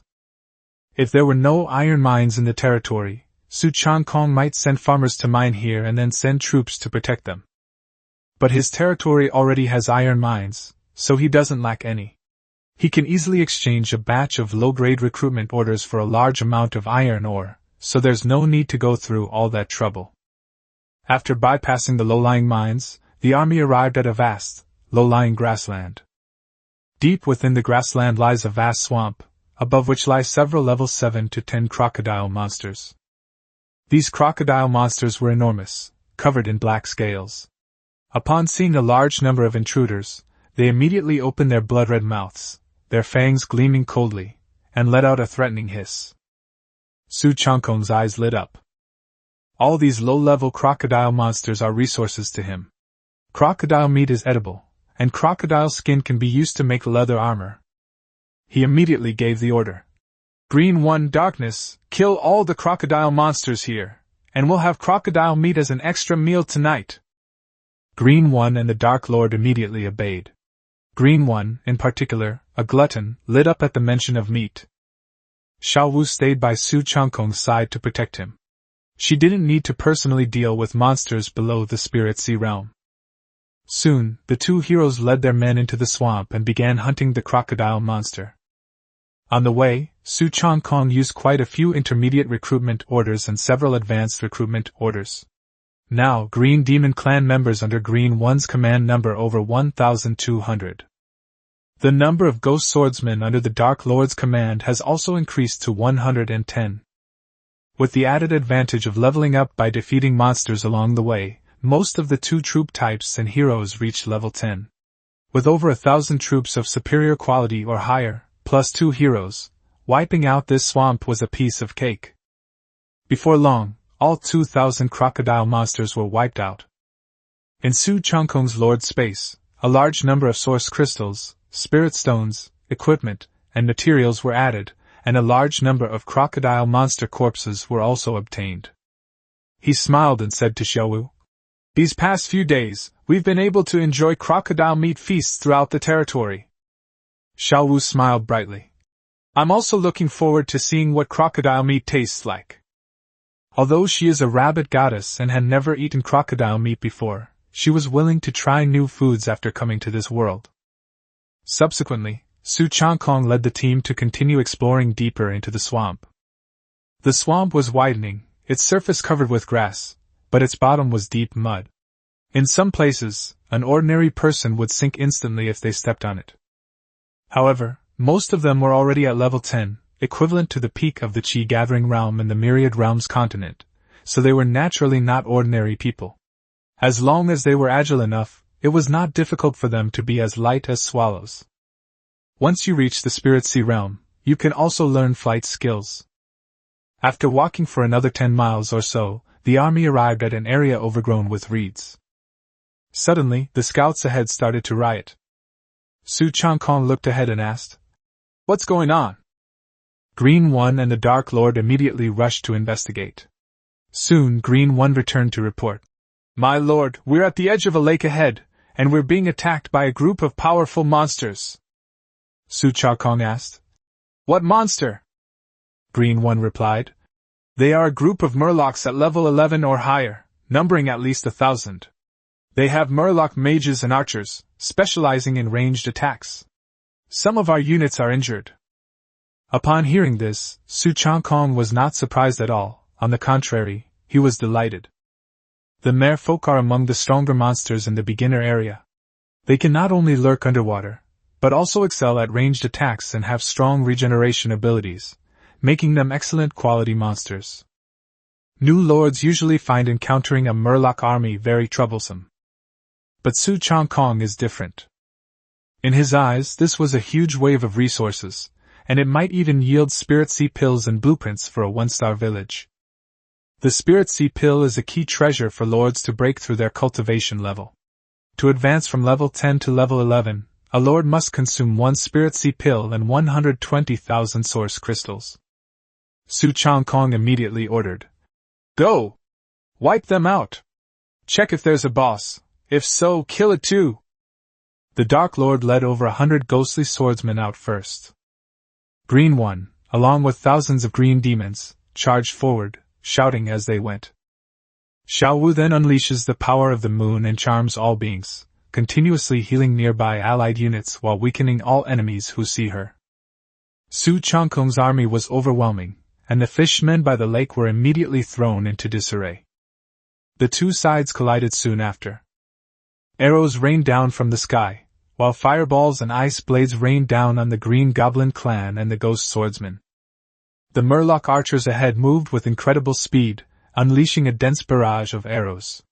The female Murloc mages also continuously chanted and cast ranged spells.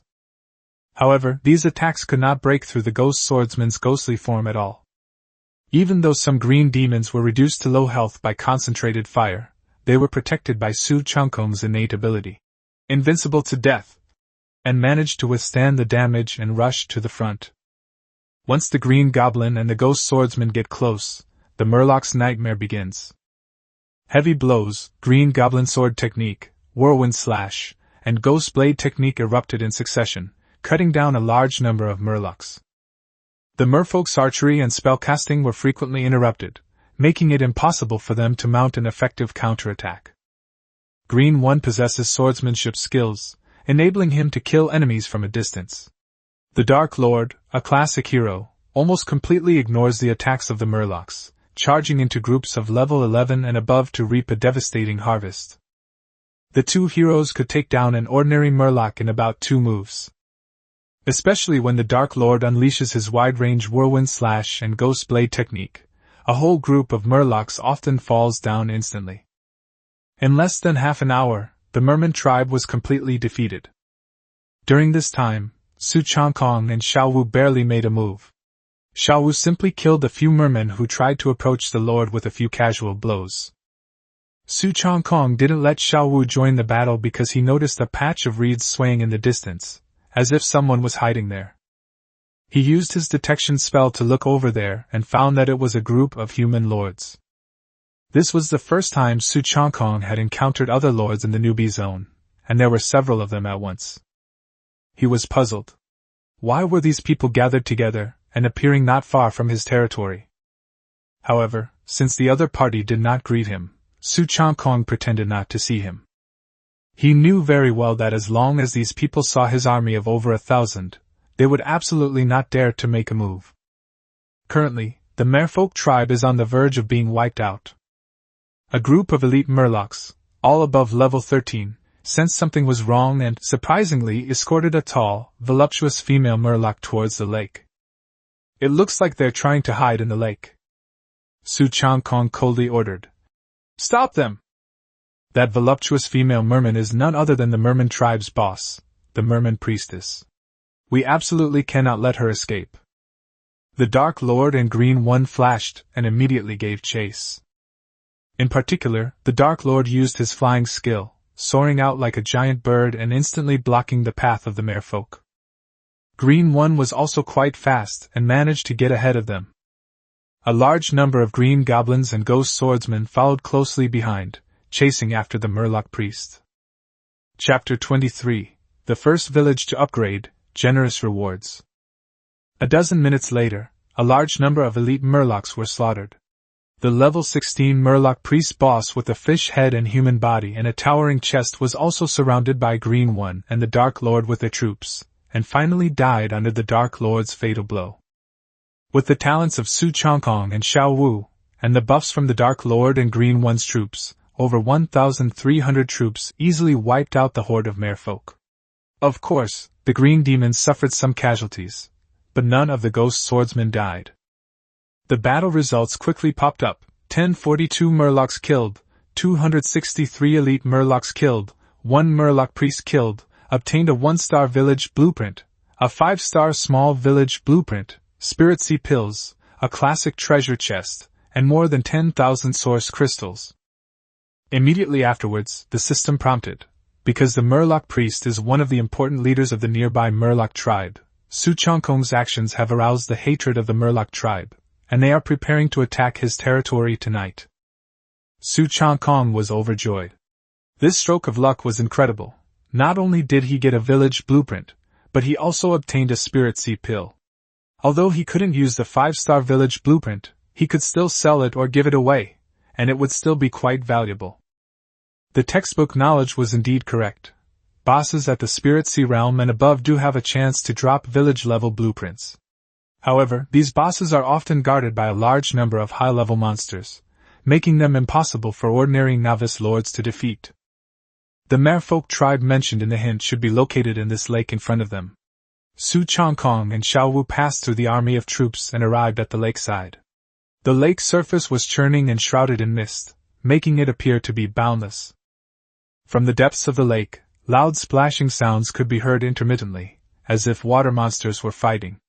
Su Changkong cast a detection spell and quickly obtained information. Fishman Lake, a powerful fishman tribe is stationed on the island in the middle of the lake. Provoking them will only make you pray. Su Changkong couldn't help but curl his lips. Who the prey was, it was really hard to say. It was already afternoon, and he looked at Xiao Wu and smiled. Today's mission is complete, we can go back early. He then instructed Green One and the Dark Lord to relay the order for the entire army to return. Before leaving, Su Changkong glanced at the reeds and noticed that the human lords from before were nowhere to be seen. As a fellow human lord, and not a bloodthirsty person, he naturally wouldn't kill others without reason. However, those people's territories were most likely nearby, and he had already silently memorized their names. So, Su Changkong and Xiao Wu led their troops back towards their territory. Along the way, many crocodile monsters still charged out to attack, but they were all quickly killed, and their corpses were stored in their lord's space or troop backpacks. Meanwhile, in another patch of head-high reeds, 3 men and a woman stood in the shadows, having witnessed everything that had just happened. The tall man couldn't help but swallow hard and whispered, "What a terrifying army! His green demon clan must number over 1,000, right?" The boy next to him exclaimed in shock, "Those 100+ ghost swordsmen are truly terrifying. They're not afraid of attacks from Murloc archers and mages. Could they be a classic unit immune to both physical and magical attacks?" The handsome young man Xiaoyan shook his head and smiled. "Impossible. Classic units cannot achieve immunity to both physical and magical damage, and even epic and legendary units would find it difficult. The Ghost Blade Master's ghost body can at most grant immunity to some physical and magical damage." He paused, then explained, "The reason it looks so strong is because the ghost units are too fast, and when combined with a large number of high-defense green demons charging into the fray, it creates this effect."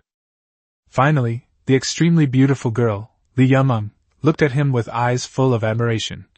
"Brother Xiaoyan is indeed a top student of the Southern Emperor Academy. He knows so much about the soldiers of all races." Xiaoyan simply waved his hand, saying it was just common knowledge among soldiers. The group consisted of Xiaoyan, Ma Gao, Wan Xiaobu, and Li Yameng, and all of them were from prominent families, all direct descendants of the Southern Imperial Clan of the Myriad Realms continent. The human Imperial Clans are divided into 2 major regions, the North and the South. The North boasts powerful Imperial Clans like the Ji, Tian, and Yan families, while the South, though lacking powerful Imperial Clans, is home to numerous ordinary Imperial Clans. The Xiao family, behind Xiaoyan, is one of the most prominent among them, possessing strength comparable to that of a powerful Imperial Clan. These 4 were very close at the Imperial Academy, with Xiaoyan, who held the highest status, always leading the group. In order to work together after entering the beginner's area, they carried not only a large number of high-level recruitment orders, but also a city relocation order each. Xiaoyan's territory was nearby, and the other 3 also moved their territories next to his. Today, the 4 of them went out to hunt in the wild with their heroes and troops, but unexpectedly ran into Su Changkong's army. Wan Xiaobu suddenly frowned and said, "Boss, I have a feeling that the Earthling has discovered us?" Ma Gao laughed and said, "You're being too paranoid. We didn't even bring our troops with us, how could he possibly have noticed?" Xiao Yan calmly replied, "We sneaked in quietly, so he probably didn't notice. Even if he did, it doesn't matter, the 4 of us working together are no worse than him." At this point, Xiao Yan's eyes darkened slightly. "Besides, we have the 4 great Imperial clans behind us. Su Changkong has already offended those 2 plebeians from the Ji and Tian families. With his intelligence, he won't provoke us again." Li Yumeng nodded and smiled. "Of course, Brother Yan possesses legendary talent, so he won't be much worse than him.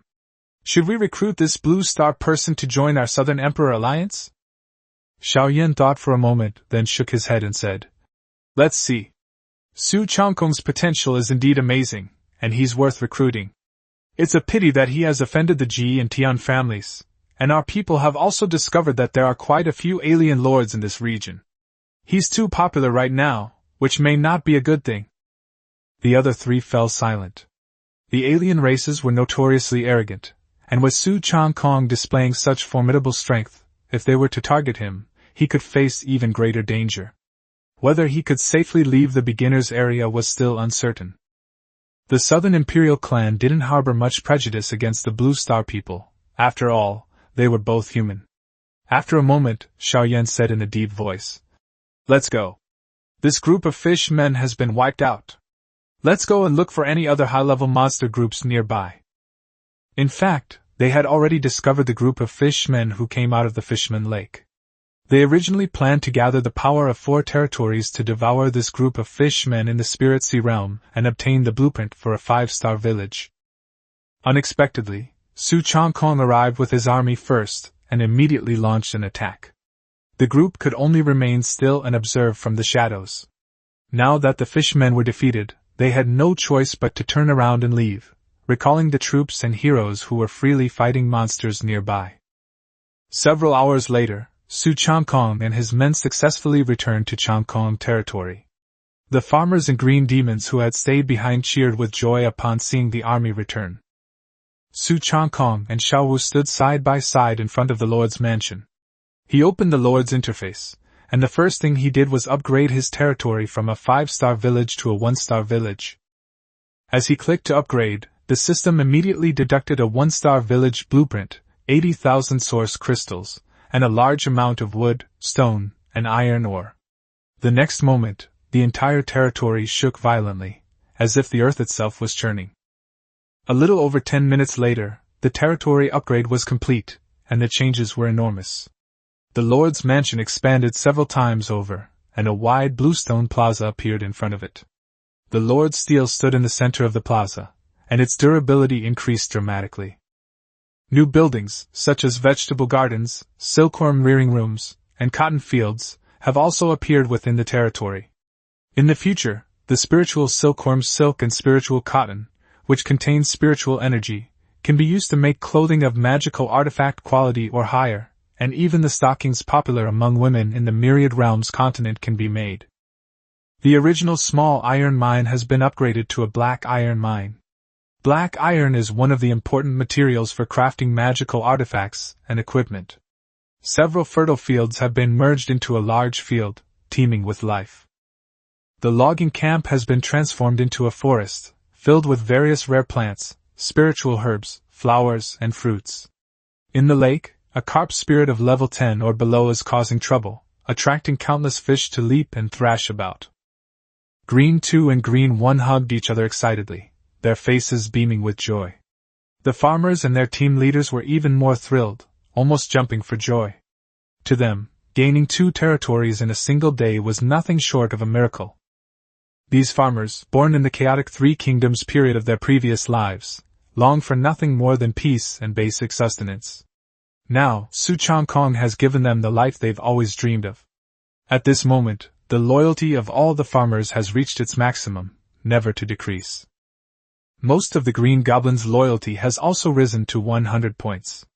Many ghost swordsmen have also risen to over 90 points. Just then, a mighty voice of heaven resounded throughout the 10086 newbie zone. Congratulations to Su Changkong for being the first in his territory to upgrade to a 1-star village. Reward: 10 legendary hero fragments and 2 epic treasure chests. Immediately afterwards, a second announcement appeared. The leaderboard, hero battles, and cooperative dungeon events in this region are now open. These two messages simultaneously filled the chat channel, instantly silencing the entire newbie area, which then erupted in chaos. All the lords were dumbfounded. It was Su Changkong again. Only the evening of the third day since the server opened, and his territory had already been upgraded to a village? It's worth noting that most newcomers haven't even upgraded their villages to 2 stars yet. The reward for being the first to upgrade a village is incredibly generous, offering a whopping 10 legendary hero fragments. The chat channel instantly became abuzz with excitement. Chapter 24 Local Lord Ranking. My God! How is that possible? Boss Su's speed is just too outrageous. The chat channel exploded. Only 3 days into the game, Su Changkong had already upgraded his territory to the village level, and the rewards were the envy of everyone: 10 legendary hero fragments, plus 2 epic chests. Some people exclaimed that a single fragment of a legend brought back to the Myriad Realms continent could fetch at least tens of millions of spirit stones. Others were shocked that their villages had only just been upgraded to 2-star and then 3-star levels, yet the gap between them and Su Changkong had already widened to the ends of the earth. Soon, some people guessed that Su Changkong had probably already led the legendary heroes into the high-level monster zone, and might even have begun to challenge the Spirit Sea Realm bosses. While marveling at this, everyone urged each other to check out the newly opened Lord ranking. Himiko's territory, which had just been upgraded to a 4-star village, was filled with chaos on the channel, and Himiko's face turned ashen. He hadn't expected Su Changkong to upgrade his territory into a village so quickly. This not only meant a significant increase in defense but also an extra troop slot. Coupled with a legendary hero, their overall strength would only become more terrifying. Ji Zi'an suppressed his anger and comforted himself, saying that Su Changkong had only gained an advantage by relying on his talent and being a legendary hero. He, Ji Zi'an, was definitely no worse than him, and should at least be ranked second. He opened the newly appeared Lord ranking list with anticipation. The number 1 Lord in this region is Su Changkong, a level 10 human, in Changkong territory, a 1-star village. Second place, Xiao Yan, human race level 10, Yan Emperor's territory, 5-star village. Third place, Ji Zi'an, human race, level 10, Ji Zi territory, 4-star village. Fourth place, Yan Yurong, Rose territory, 4-star village. Fifth place, Tian Yu, Tianxia territory, 4-star village. Sixth place, Jackal Wujin, Jackal, Wujin territory, 4-star village. The next few are Xingjin Bin, Wang Xiaobu, Su Xiaolu, Li Yama, Ma Gao, and others, most of whom are level 9 and their territories are also limited to 3-star villages. Ji Zi'an stared at the third-place finisher, completely stunned. Losing to Su Changkong was one thing, but Xiao Yan from the southern Imperial family Xiao Clan actually surpassed him and even rose to the rank of a 5-star village. Xiao Yan was also a renowned young prodigy in the Myriad Realms continent, so Ji Zi'an naturally recognized him. However, the Xiao family's foundation was far inferior to the Ji family's, and Xiao Yan should have been able to bring in far fewer resources.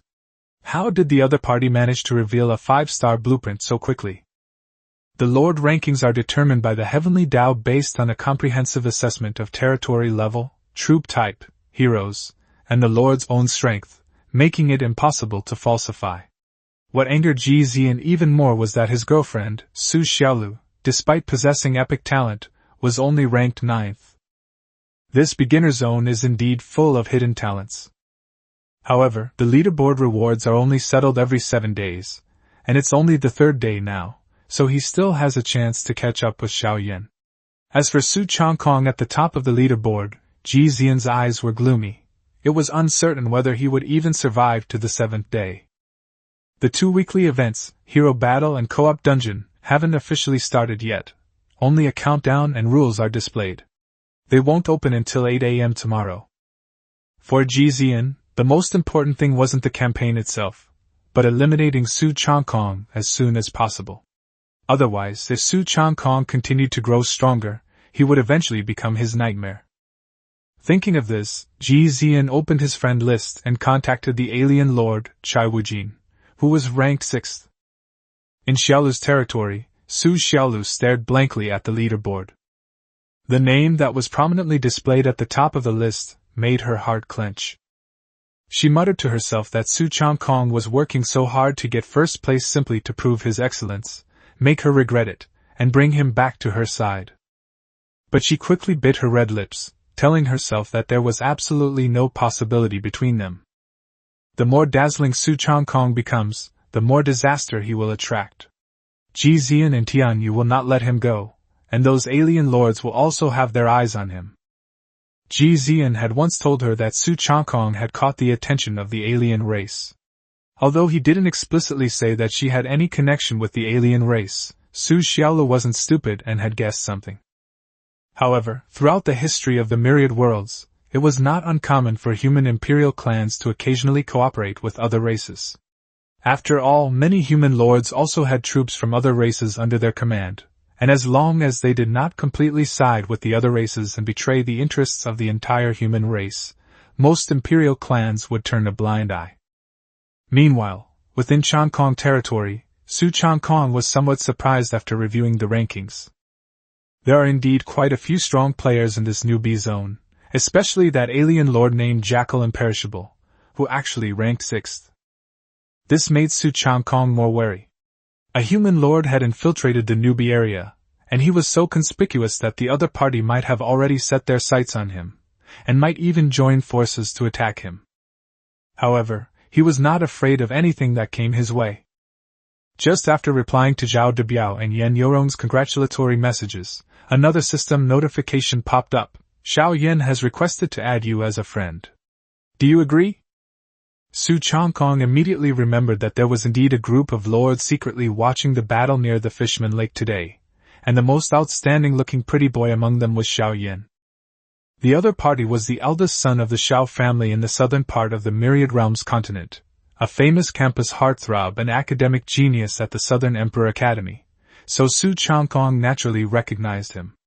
However, since that group of people didn't show up on their own initiative, he couldn't be bothered to pay them any attention. Xiao Yan is currently ranked 2nd, only behind him, and has great potential. Since the other party took the initiative to add him as a friend, Su Changkong naturally did not refuse.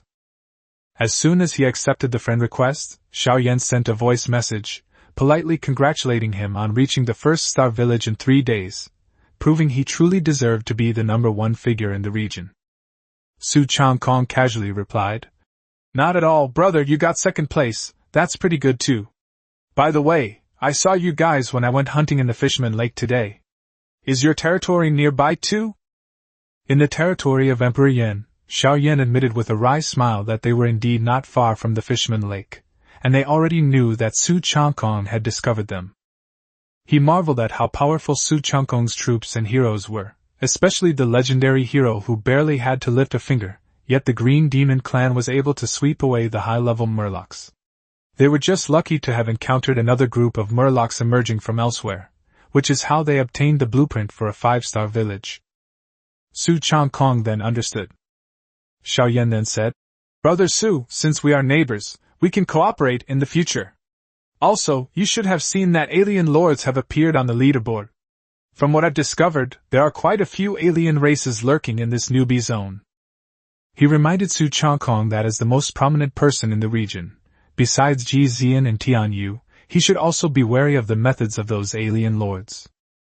Su Changkong smiled and replied, "Thank you for the reminder. I'm just waiting for them to come looking for trouble. As for cooperation, there will be opportunities." Xiao Yan said that the monster tide was coming soon tonight, and then went to get busy. Su Changkong also ended the chat and left the channel. At this moment, several maids had already brought dinner into the Lord's mansion. Tonight's meal is crocodile meat.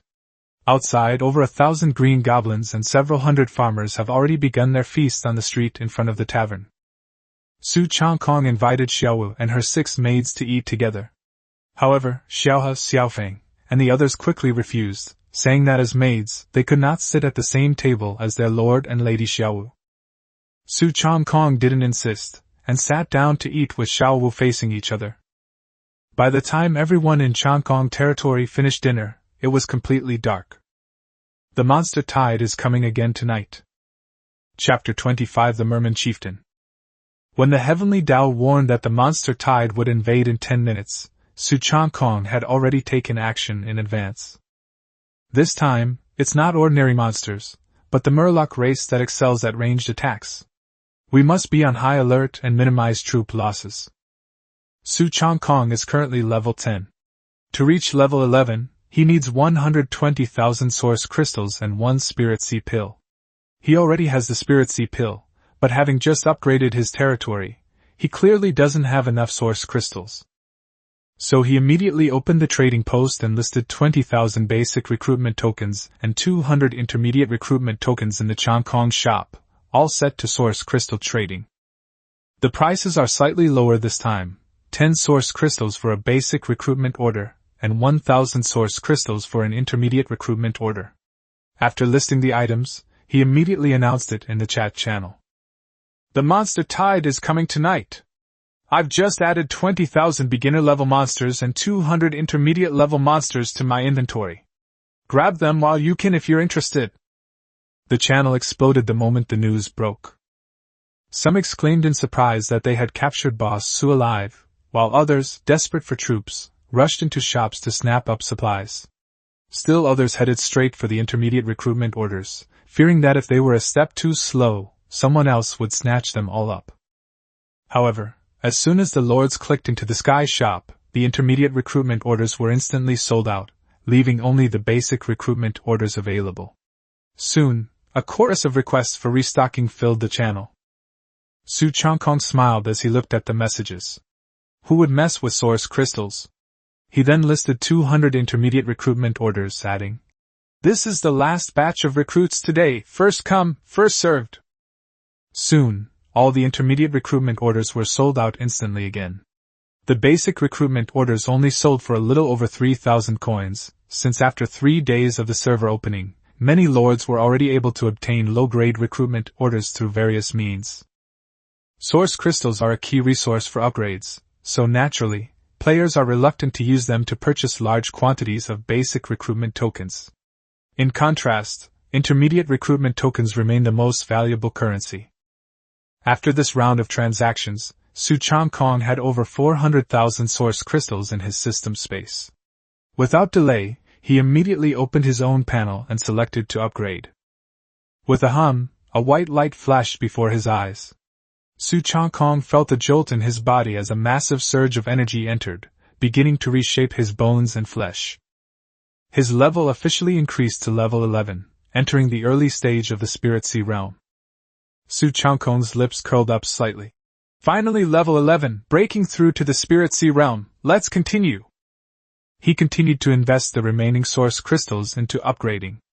Upgrading to level 12 required 140,000 source crystals, and upgrading to level 13 required 160,000 source crystals. After a series of flashes of light, his level directly increased to level 13. This also means that from now on, the troops he recruits will also be level 13. Su Changkong took out 4 newly added advanced recruitment tokens from his system space and began recruiting. A light shone, and 20 level 13 ghost swordsmen emerged from them. Unfortunately, no new unit types or hero units appeared this time. However, the 20 Spirit Sea Realm ghost swordsmen are already a force to be reckoned with. The total number of ghost swordsmen has now reached 130. Su Changkong did not use the intermediate recruitment order because he did not want to recruit other low-value units and waste the extra unit slots. With the monster tide approaching, Su Changkong immediately gave the order. The Dark Lord led all the ghost swordsmen to infiltrate the territory into the night, preparing to ambush the invading Murlocs. Green 1 and Green 2, leading over 1,200 green demons, lined up near the territory gate and wooden fence to meet the enemy. All the peasants, led by 6 captains, guarded the territory square, protecting the Lord's stone tablet. Su Changkong and Xiao Wu arrived at the territory gate and set up several more arrow towers and fire towers. He still had a blueprint for a superior arrow tower that Xiao Wu had obtained, so he used spirit stones and the blueprint to upgrade the innermost arrow tower into a superior arrow tower. The wooden fence of the one-star village has been automatically upgraded to a fine wooden fence. If you want to continue upgrading, you will need the corresponding blueprints.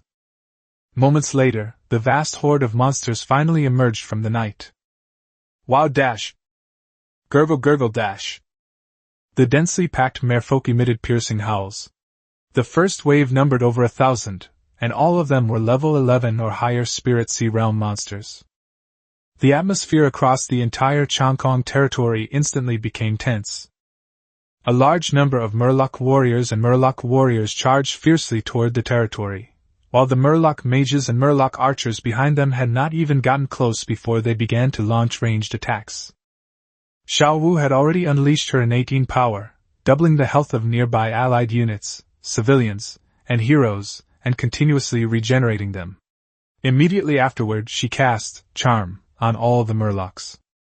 In an instant, within a mile radius of Xiao Wu, the combat power of everyone around her would automatically decrease by 10%, regardless of whether they saw her enemies or not. Kill! The towering figure of the Dark Lord suddenly materialized amidst the merman mages, unleashing a burst of ghostly power and letting out a long howl. Immediately afterwards, ghostly swordsmen emerged from the fishmen and began their slaughter. Whirlwind slash! The Dark Lord wielded his twin blades and unleashed a devastating attack amidst the horde of Murloc mages. In an instant, countless Murloc mages were slaughtered and felled. On the other side, the Green Demon soldiers roared excitedly and charged forward head-on, led by Green 1 and Green 2. A massacre has officially begun. The Murlocs roared in fury, archers fired arrows at breakneck speed, mages chanted spells, and melee Murlocs wielded harpoons and great swords, charging madly into sky territory. The 4 heroes, Xiao Wu, Dark Commander, Green 1, and Green 2, led their 2 troop types in a counterattack. Su Changkong had already retreated back to his territory and was observing the battle from a distance. Although he is a level 13 lord, his quality is only excellent, and his combat strength is not enough to participate in direct combat. With the 4 heroes personally taking action, one merman monster after another fell. Coupled with the talent enhancements from Su Changkong and Xiao Wu, their forces were virtually invincible. Under the command of Green 1 and Green 2, the Green Demons adopted a rotation tactic. Once a unit was knocked out of its invincible state, the low-health unit would immediately retreat and be replaced by a Green Demon with full health. The Ghost Swordsmen are even stronger. They have extremely high immunity and can regenerate health with the power of Yin, making them very difficult to bring to low health. Despite their superior level and numbers, the Murlocs were unable to kill the Green Goblin and the Ghost Swordsman, and their defenses were easily breached by the 2 major unit types. During the battle, the 4 heroes quickly reached level 11, broke through the Spirit Sea Realm, and their combat power doubled, making their killing speed even faster. The Dark Lord roared, his body emanating a thick black aura, and charged into the fishmen like a king of death. Xiao Wu also shouted repeatedly, unleashing her ultimate moves. A mirage! Moonlight Sword Chi! Frost Sword Formation! A mirage spanning 100 meters appeared, and the merfolk trapped within it stood motionless, their eyes glazed over, for a full 5 seconds. Immediately afterwards, Xiao Wu unleashed a series of sword energies that raged wildly around them, instantly piercing through dozens of fishmen. Bang bang bang! Murlocs exploded one after another.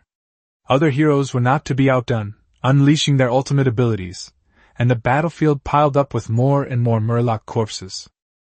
Until the final wave of higher level and more numerous Murlocs arrived, the fine wooden fence was forcibly breached by them. Xiao Wu and the other heroes could only retreat to their territory with their troops. Just then, a powerful female boss appeared, leading the remaining 1,000 or so Murlocs into the territory. Her vital areas were covered in scales, her chest was high, her skin was blue, and she radiated a blue aura, with water elements constantly surging around her. Su Changkong immediately used his detection technique. Murloc Chieftain, Level 18 Boss. Quality Classic. Skills: Exploding Fireball, Whirlwind Freezing Air, Extreme Cold Water Spear. Su Changkong's eyes narrowed. He hadn't expected that the last one to appear would be the Level 18 Classic Quality Murloc Chieftain. The next second, the Merfolk Chieftain raised her hand and struck out with her palm. The surging water instantly condensed into countless extremely cold water spears, shooting towards the four heroes. Chapter 26 Xiao Wu issues a top-tier recruitment order. The Dark Lord in Green 1 and Green 2 quickly intervened, shattering the icy water spears that were attacking them. Many nearby units were hit by the aftershocks and were rendered invincible. Xiao Wu wielded her magic sword, forcefully blocking all of the Merfolk Chieftain's attacks, and then charged forward. The chieftain raised her staff again, releasing a swirling icy aura that instantly enveloped Xiao Wu and the surrounding troops within a 10-meter radius.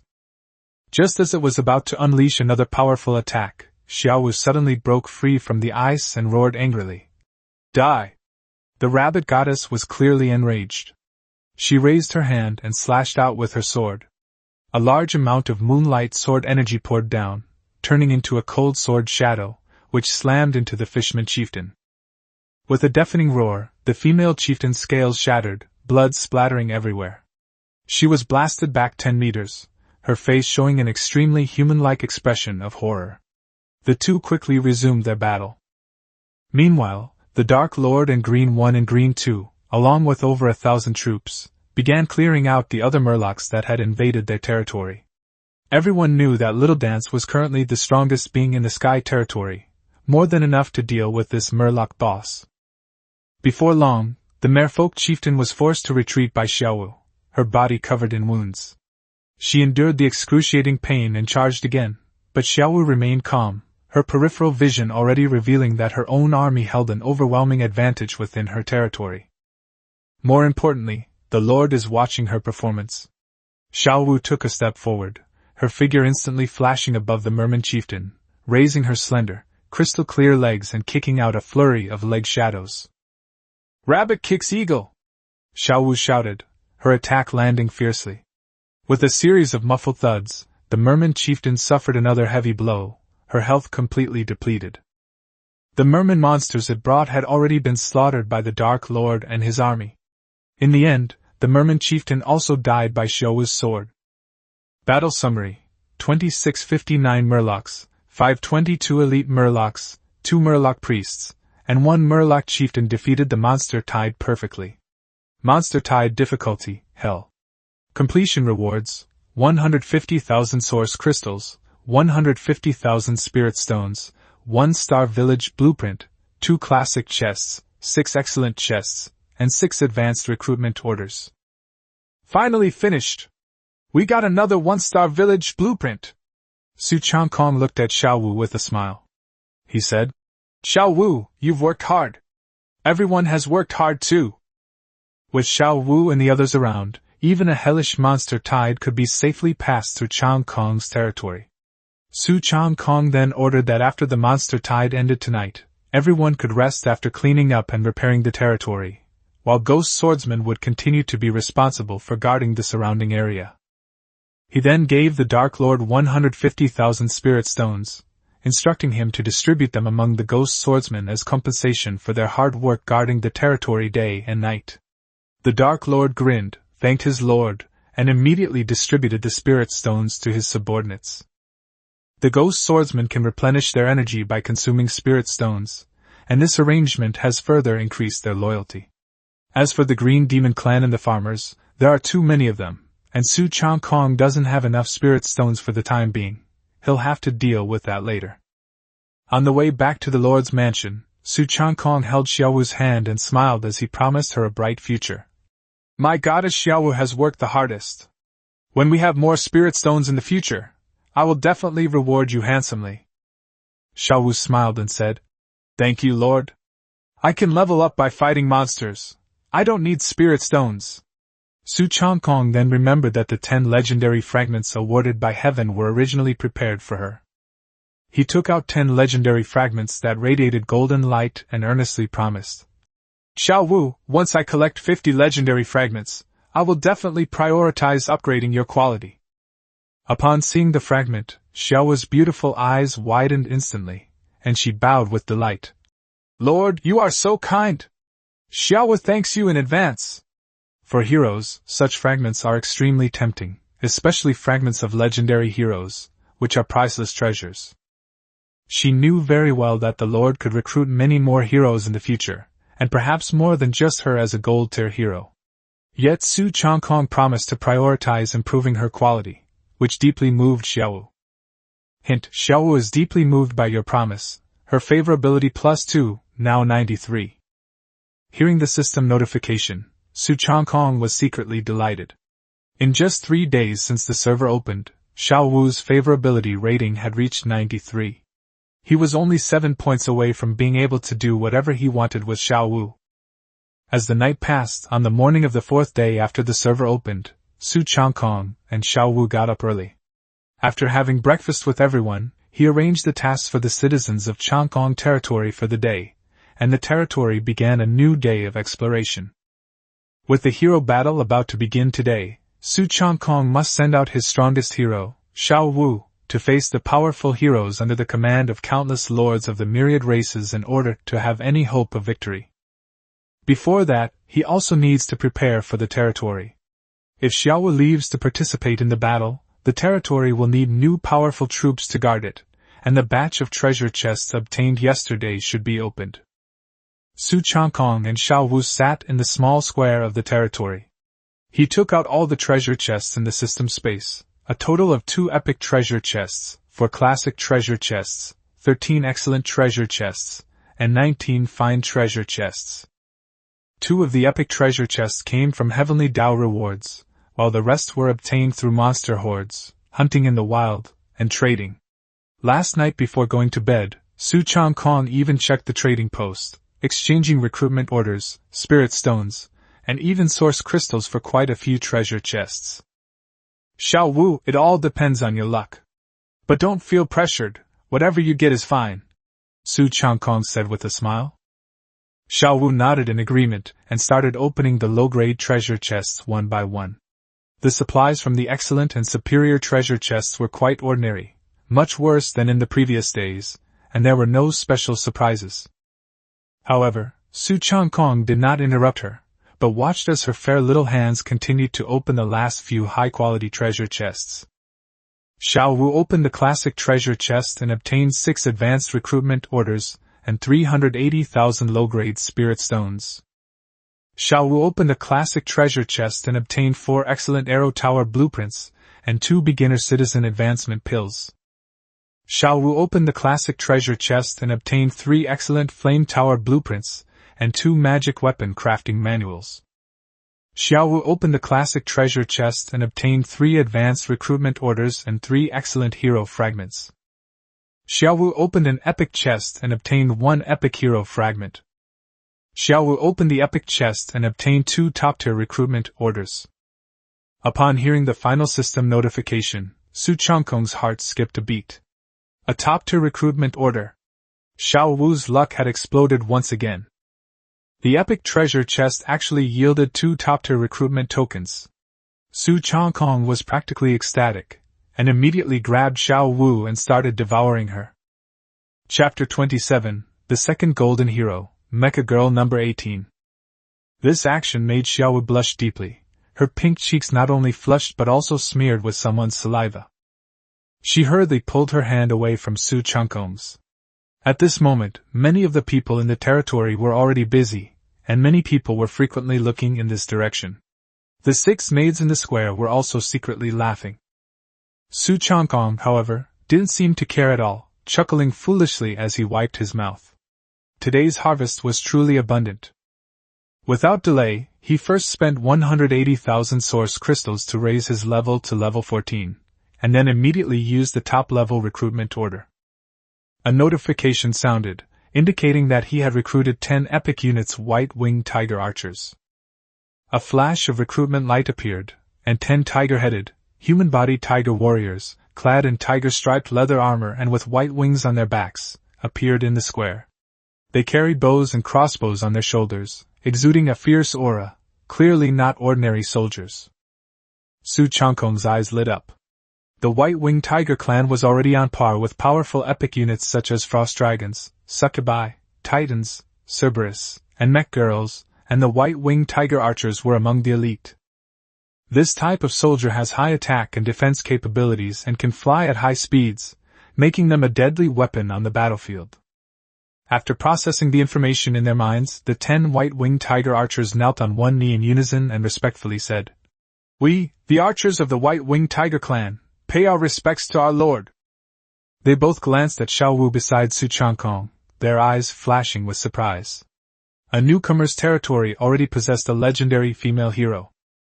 Su Changkong told them to stand up, and then, for convenience, named them Big Tiger, Second Tiger, Third Tiger, and so on, according to their physical strength.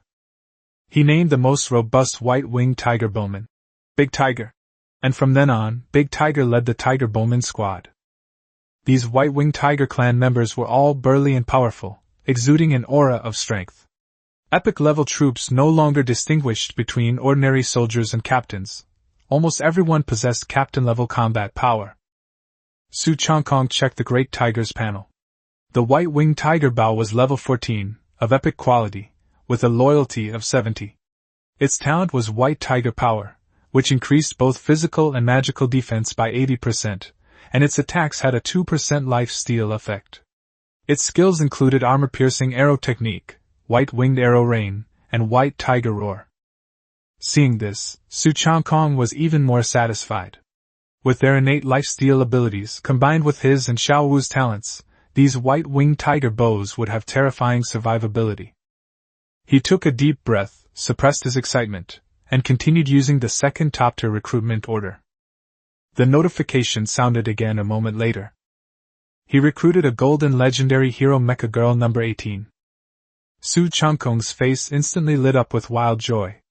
Golden light shone brightly in the square, and a dreamlike figure emerged from the light. She was an absolutely stunning woman, her entire body covered in a large area of silver body armor.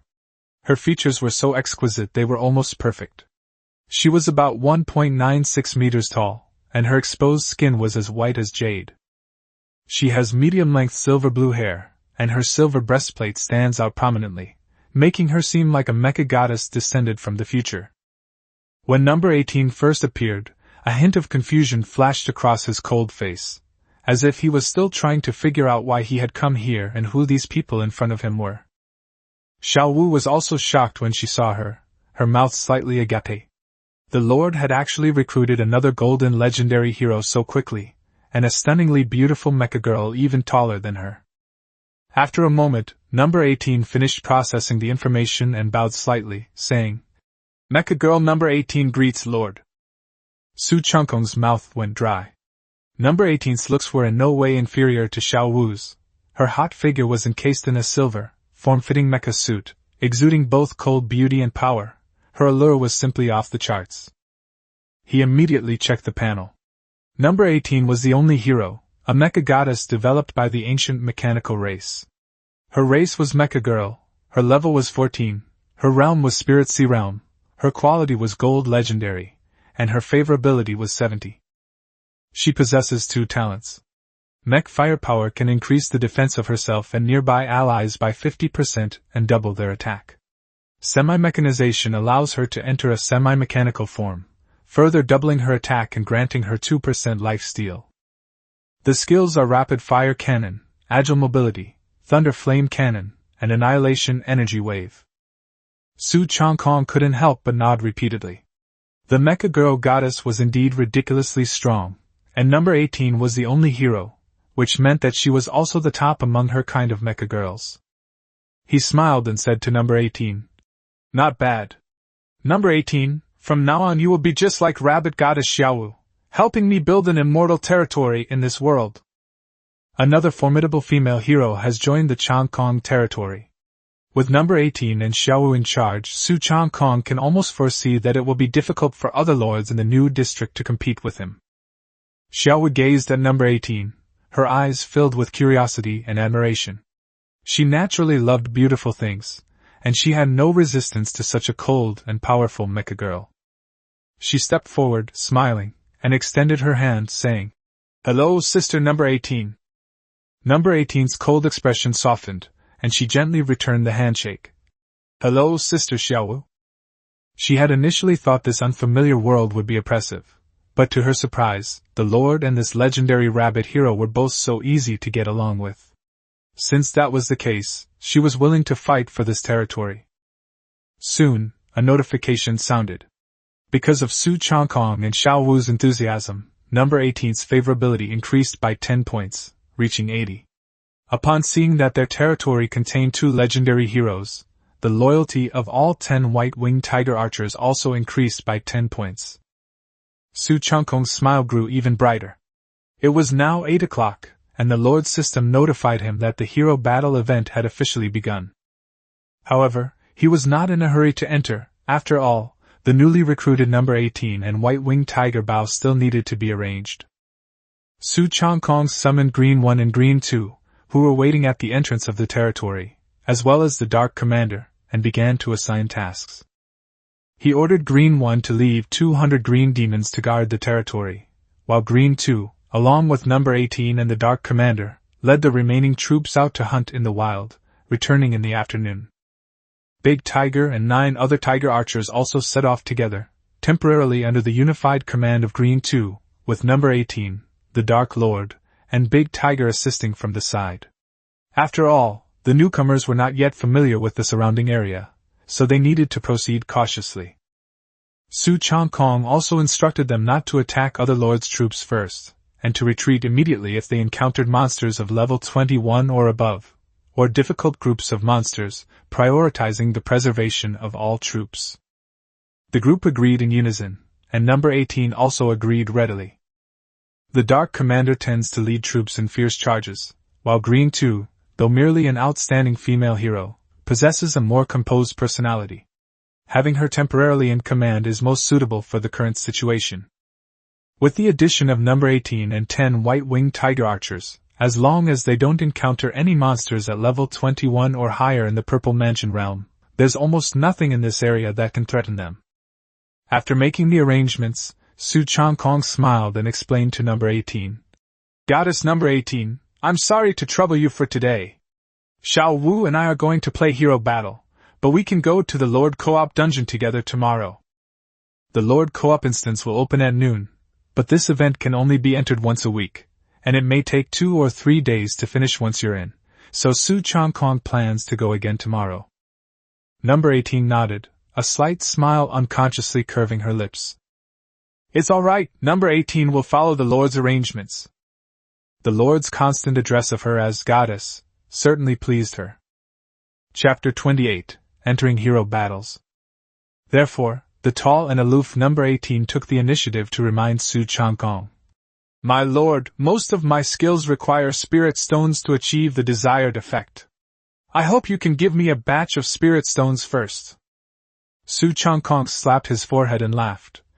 "I was so happy that I almost forgot about this. Here's 300,000 spirit stones for you to use first." Mecha girls are heavy consumers of spirit stones. Even without spirit stones, Number 18 can fight for a long time, but that will consume her own energy. If she doesn't get replenished for a long time, her combat power will gradually decline, and it may even affect her affection level. Su Changkong was naturally generous, and immediately took out 300,000 spirit stones and handed them to her. After thanking him, Number 18 put all the spirit stones into her personal mecha space. Then, Su Changkong instructed Number 18 and Green 2. "You don't need to go too far. If you encounter any problems, alert me mentally, and I will share your perspective." The two agreed in unison. When the hero leads the expedition, as long as the distance is not too far, they can send a mental warning to the Lord if they encounter danger, and the Lord can understand the situation and give orders through the shared perspective. Therefore, Su Changkong felt at ease letting them hunt in the wilderness on their own.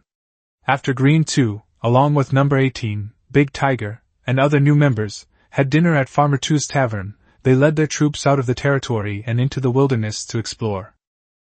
Green One stayed behind with a portion of the Green Demon Clan. Su Changkong himself led Xiao Wu to the territory gate, upgraded several arrow towers and fire towers to excellent quality, and then returned to the territory's small square. He summoned Nong Yi and Dai Fang and handed them the 2 magical artifact crafting manuals that Xiao Wu had provided. These 2 professional skill manuals are a complete guide to magical artifact crafting, including weapons and clothing equipment. After you finish learning them, you will be able to craft magical artifacts. Nong Yi and Dai Fang's faces lit up with joy, and they quickly expressed their gratitude. After learning the skills, one could pass them on to the blacksmith in the blacksmith's shop, and the other could teach them to the tailor in the tailor's shop. Although others would learn more slowly, the skills could eventually be gradually spread. Once the Changkong territory is able to mass-produce magical artifacts, the surplus artifacts can be sold to other lords, providing another source of spirit stone income. After all, with the addition of number 18, this gold-devouring beast, the territory can't afford not to earn more spirit stones. After arranging the affairs of his territory, Su Changkong suddenly remembered that he still had a 5-star village and a 1-star village blueprint in his system space. He had to deal with these as soon as possible, otherwise they would become worthless once everyone's territory level was upgraded. He first sent a message to his brother Zhao Debiao. "Biaozi, do you want the blueprints? I'll send you the blueprints for the 5-star village and the 1-star village. I'll give you an extra copy." Zhao Debiao quickly replied, "Brother Su is awesome, but I haven't gotten the blueprint for a 4-star village yet. Just send me the blueprint for a 5-star village. I don't need the 1-star village for now, and I don't have enough resources to upgrade it. You should sell it as soon as possible. You can get a high price for it." Su Changkong smiled and asked him, "You've made contact with quite a few brothers and sisters on Earth by now, haven't you?" Zhao Debiao replied, "Yes, Yi Chen and I have already contacted dozens of like-minded Blue Star Lords. We plan to form an alliance as soon as we receive the alliance order. We'll call you then." Su Changkong then said, "Then I'll give you another 30,000 basic recruitment tokens and 300 intermediate recruitment tokens to recruit Blue Star Lords. I'll also give you 10 advanced recruitment tokens to develop your territory, and you can share some with Yi Chen." After saying that, he immediately initiated a transaction, setting the 5-star village blueprint and all the recruitment orders to be traded for 1 spirit stone each. Zhao Debiao no longer refused. "Alright, then Yi Chen and I will each pay 5 yuan for the expert advice. I thank Brother Su on his behalf and for the rest of the Blue Star people." Su Changkong replied that it was nothing. Yi Chen was the young city lord of Changi City, one of the 3 major cities in the Longchang Plain, and was quite famous among the people of Blue Star. He had met Yi Chen once before at Zhao Debiao's residence. That man was knowledgeable and had an extraordinary demeanor, truly possessing the air of a great man. He had also helped many Blue Star refugees in Changi City, and Su Changkong had a good impression of him. Moreover, Yi Chen's territory happened to be assigned to the area next to Zhao Debiao's by the Heavenly Tao. Whether it was a coincidence or not is unknown.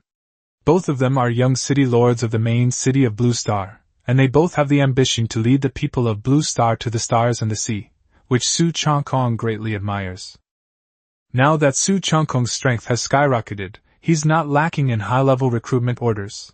What he truly lacks are top-tier and ultimate recruitment orders. Giving some to friends to help them gain a foothold in the cruel world of lords is nothing. After dealing with Zhao Debiao, he looked at Yen Yurong and Xiao Yan in his friend list. Who would be a suitable buyer for that 1-star village map? Besides Ji Zi'an's group, only these people could afford to pay the price. He first messaged Yen Yurong. "Miss Yen, have you entered the hero battle mode?" A moment later, Yen Yurong's pleasant voice came. "Not yet, I just finished arranging the territory matters." "What, does Boss Su have some benefits to share with Sister Yen?" Su Changkong laughed and said, "Can I chat with Sister Yen if there's no benefit? I have a blueprint for a 1-star village here. Would you like to buy it, Sister Yen?" Yen Yurong immediately perked up. I was just worried about not having gotten the village blueprints. Are you going to give them to me?" Su Changkong was speechless. "I was also thinking of robbing some of Sister Yan's spirit stones." Yen Yurong chuckled and said, "Just kidding, how about 2 million spirit stones?" Su Changkong readily agreed. He then initiated a friend transaction, selling the blueprint for a 1-star village to Yen Yurong. After deducting the transaction fee, he received 1.8 million low-grade spirit stones. This price is already quite good. After all, only lords aiming for the top rankings are willing to spend a lot of money to buy territory blueprints. Wild Spirit Sea Realm bosses will drop village blueprints, and the drop rate will be even higher once you enter the Lord Co-op dungeon. After the transaction was completed, Yen Yurong sent another voice message.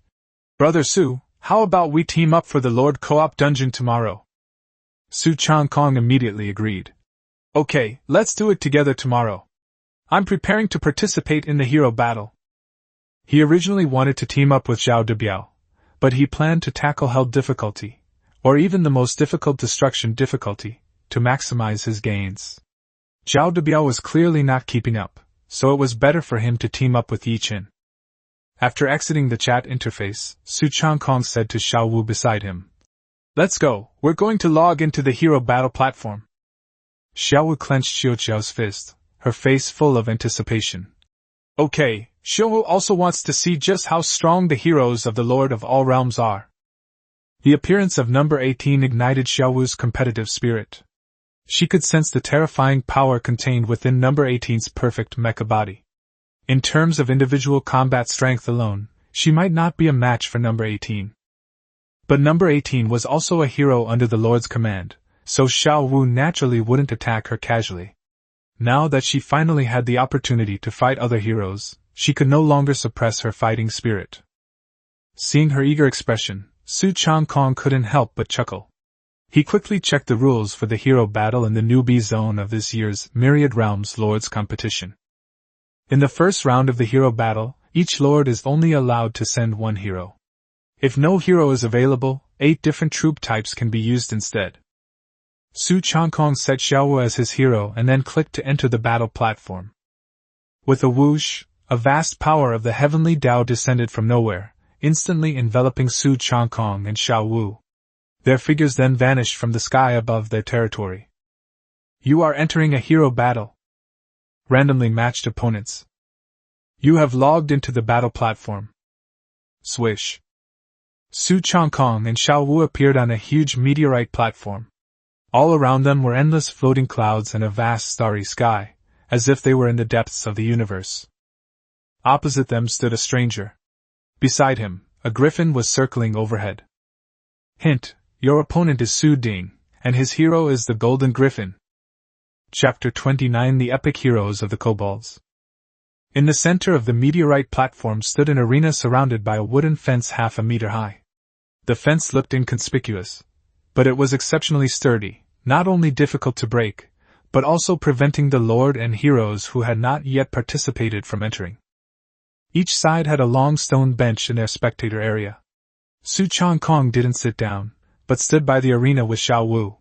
The human lord on the opposite side was also standing, with a majestic golden griffin circling in the air.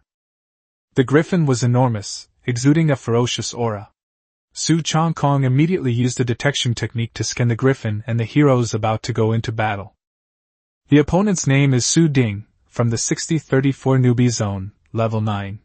His hero is a level 10 golden griffin, of excellent quality, with skills including claw strike, explosive fireball, and whirlwind. After reading it, Su Changkong couldn't help but laugh. An outstanding hero below level 11 was practically easy prey for Xiao Wu right now. When Su Ding saw Xiao Wu, he was first stunned by her stunning beauty, but his expression changed drastically after seeing her attributes. Only 4 days after the server opened, the opposing team already had a level 12 legendary gold rabbit hero. This luck was simply outrageous. However, Su Ding quickly regained his composure. He believed that since his golden griffin could fly, even if Xiao Wu was strong, it would be difficult for her to touch it if she couldn't fly. As long as the battle lasted until the end of the allotted time, the heavenly Tao would determine the winner based on the extent of the injuries sustained. He even tried to persuade Su Changkong to admit defeat, lest this delicate rabbit beauty get hurt. Su Changkong was too lazy to listen to his nonsense and simply said, "Xiao Wu, go!" Xiao Wu gracefully leaped onto the arena, followed by the golden griffin flying into the field. Su Changkong had already instructed her to play freely. Heroes or units that died in hero battles would return to the recruitment pool to revive, so there was no need to hold back. As soon as the battle began, the golden griffin flew over Xiaowu and spat out a high-temperature explosive fireball, which slammed down. Xiaowu merely snorted, too lazy to even dodge. She swung her magic sword, unleashing a moonlit sword aura that instantly shattered and dissipated the fireball. Even more terrifying, the sword energy, undiminished in its momentum, continued to slash at the golden griffin in the air. The griffin was struck instantly, its health plummeting to almost zero, leaving it with barely any health. Su Ding's expression changed drastically, and he finally panicked. He hadn't expected that this rabbit-tribe hero could not only attack from a distance, but also almost kill his outstanding hero in one move. He hurriedly made the golden griffin fly higher, unaware that Xiaowu had only made a casual strike and hadn't even used his talent. The golden griffin circled high in the sky, looking for another opportunity to unleash its skill. But the next second, Xiaowu swung her jade arm, and another sword aura shot out, directly cleaving the golden griffin in two. After the golden griffin died, it turned into white light and disappeared, leaving Su Ding completely dumbfounded. Soon, his body also began to fade, and he was teleported out of the battle platform. Su Ding was completely devastated. He had thought that with the golden griffin's aerial combat abilities, he could make a name for himself in the battle of the multiverse lords, but in the very first match, he encountered a powerful figure with a golden hero and was defeated in just 2 moves. The Heavenly Dao notification sounded, announcing the end of the match. Su Changkong emerged victorious, gaining 2 points. Xiaowu smiled smugly, thinking that a griffin below level 11 posed no challenge at all. Su Changkong also smiled and chose to continue the challenge. Hero battles begin every 3 days, with 5 matches per round. A normal victory earns 1 point, and a perfect victory earns 2 points. A complete victory requires overwhelming the opponent within 10 minutes, and your team's health must remain above 95% when you win. Rewards are settled weekly in smaller installments, and monthly in larger installments. Su Changkong guessed that this event was likely activated by the Heavenly Dao because he was the first to upgrade his territory to a 1-star village. The arena scene quickly changed, and Su Changkong and Xiaowu arrived at another meteorite platform. Their opponents were still a human lord, and the 8 barbarian warriors they fielded were only level 10 and belonged to the classic troop type. Xiaowu unleashed a single frost sword formation, instantly killing all 8 barbarian warriors. The lord left the arena looking utterly dejected, feeling completely bullied by a golden rank hero of the Spirit Sea realm. Su Changkong scored another 2 points. The opponent in the third match was slightly stronger, fielding a classic quality mechanical hero who could use a laser gun, a venomous snake cannon, and a lightsaber. However, this mechanical creature is only level 10, so its ultimate attack is unlikely to hit Xiaowu. Gold quality rabbits are inherently extremely agile, and Xiaowu also has decent defense and a talent that weakens enemies, so even if she gets hit, it's difficult to break through her defense. The mechanical race's defense was quite good, they seemed to have defensive talents. It took Xiaowu 3 moves to blast it to pieces. Su Changkong still easily scored 2 points. In the fourth match, Su Changkong and Xiaowu finally met a worthy opponent. As soon as they appeared on the new arena, a roar came from the opposite side. A 3-headed hellhound engulfed in flames appeared in the arena, accompanied by a lord. Its limbs were thick and surrounded by flames, and it spewed out clouds of black smoke when it roared. Its 3 fangs were exposed, and foul-smelling saliva dripped from its mouth. Su Changkong was slightly surprised. This was actually an epic-quality Cerberus. Cerberus was an epic unit, and the fact that the opponent only deployed 1 meant it was clearly a hero unit. What surprised him even more was that his opponent was not a human, but a kobold lord. The kobold was dressed in fine clothes and looked quite respectable. When he saw Xiaowu, he was first amazed, but when he realized that she was a legendary hero, his dog-like face immediately showed shock. The kobold lord immediately became alert, and whispered something to Cerberus. Su Changkong, on the other hand, used his detection spell to see the information. The opponent's name is Goatsai, from the 32239 newbie zone, level 11. The hero he is using is a level 11 Cerberus, epic quality, with skills including Crimson Flame Shot, Hellfire, Claw Tear, and multi-headed attack. Xiao Wu wrinkled her nose, disgusted by the three-headed dog. Su Changkong told her about his skills and warned her to be careful. Epic heroes were indeed difficult to deal with. It seemed he wasn't the only one with good luck in the myriad realms. This kobold is most likely a noble member of the kobold race, and he entered the trial with a lot of high-level recruitment orders, otherwise it would have been impossible for him to recruit an epic hero in the early stages. However, Su Changkong remained confident. Xiao Wu was a legendary golden hero, and he still had a chance to achieve a complete victory against it. Su Changkong said directly to Xiao Wu, "Don't hold back, completely crush it." Xiao Wu clenched her fist and nodded seriously. She already knew that the rewards for hero battles were very important, including not only hero fragments, but also divine essence pills that could improve the quality of a lord. Her lord brother treated her so well, she certainly couldn't let Su Changkong down. Besides, she vaguely sensed that Su Changkong seemed to intend to take her as a member of his household, at which point she could become a noble lord's wife. So now, Xiao Wu only wants to win every perfect victory for Su Changkong. The two heroes stepped into the arena. Cerberus roared to the sky, baring its fangs and claws as it lunged at Xiao Wu. Chapter 30. You will become a calamity for all races. The power of Yin! It will captivate all beings! Xiao Wu first boosted her health by doubling it, and providing continuous health regeneration every second. Then, she weakened Cerberus's combat power by 10%. The three-headed hellhound on the opposite side was not slow either. As it pounced on Xiao Wu, its two heads unleashed ranged attacks. Crimson flames swept across several meters, and the air was filled with the pungent smell of sulfur. The hellfire that followed was like a rain of fire, pouring down on Xiao Wu. But Xiao Wu took a long stride, his figure swiftly dodging on the arena, giving it no chance to hit. As she dodged the attacks, she simultaneously unleashed a frost sword array. With a deafening roar, the ice swords collided violently with the flames, the chill instantly overwhelming the firelight and continuing to sweep forward. The frost sword formation had a wider coverage area, not only shattering the crimson flames and hellfire, but also enveloping Cerberus. Its speed immediately slowed down, and much of the flames on its body were extinguished by the frost. In this exchange, Cerberus's health dropped by more than 5%. Xiao Wu, on the other hand, was only grazed by the aftershocks of the flames. With her defense, it didn't hurt her at all. Moonlight Sword Chi! Frosty Sword Formation! Xiao Wu shouted repeatedly, unleashing a barrage of skills. The Cerberus roared in fury, but it couldn't get close and could only passively take the hits amidst the frost and sword energy. The Kobold Lord Dog Talent stared at the arena, his face growing increasingly grim. He had originally thought that his epic hero, Cerberus, would be enough to sweep through this tournament of heroes from all realms, and even contend for the championship. But who could have imagined that in the very first round they would run into a human lord with a legendary hero?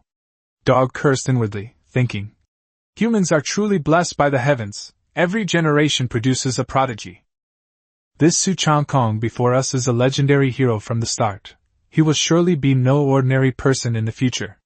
For all races, if such a human prodigy isn't eliminated beforehand, he will only grow stronger."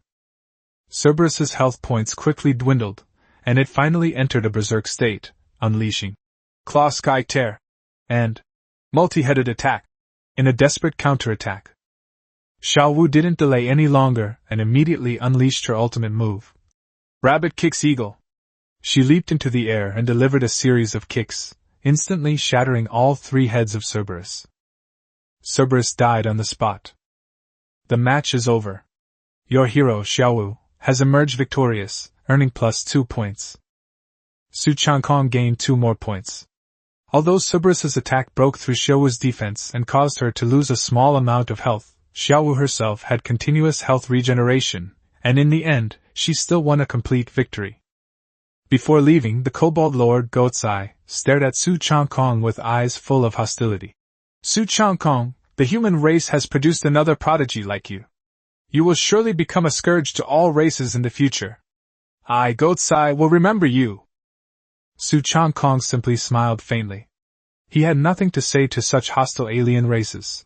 If he encountered them outside, he would simply kill them. Xiaowu, you've worked hard. Come and rest for a while. There's only one match left in this round, and you might encounter a strong opponent. Xiaowu returned to Su Changkong's side, and the two rested briefly on a stone bench. Not long after, they entered the fifth battle arena. This time, their opponent was once again a lord from another race. He was handsome, with light green skin and pointed ears. He was a young elf. He was accompanied by 8 elven women armed with bows and arrows. Su Changkong looked at the other party's information. Oster, elf, lord of the 70-39 beginner zone. Level 11. Deployed troops, 8 elf archers. Level 11. Quality epic. Skills, frost arrow, arrow burst, rapid fire arrow rain. It turned out to be 8 epic quality elven archers. Su Changkong's eyes flickered. This opponent was not weak. While the overall combat strength of the 8 epic units is not as high as that of a single epic hero, the difference is not significant. In particular, they excel at ranged attacks, and if they encounter an epic hero who is not skilled in ranged attacks, they have a good chance of kiting him to death. Oster was also looking at Xiaowu and couldn't help but exclaim, "We actually encountered a legendary hero in the 5th match! Such a beautiful rabbit hero is almost comparable to our queen." The combat power of a single epic unit is almost comparable to that of a classic hero. Oster originally thought that with 8 epic elven archers, he could get full points in the first round, but he didn't expect to run into a real powerhouse in the last round. However, he quickly withdrew his gaze and gracefully clasped his hands in a fist salute to Su Changkong. "This human brother, your legendary hero, is very strong, but I will not easily admit defeat." Su Changkong also clasped his hands in a fist salute. "Then let's fight." The elves have always been peaceful and unassuming in the myriad worlds, and they do not easily harbor hostility towards humans or other races. Therefore, without any unnecessary words, both sides directly sent their heroes and troops into the arena.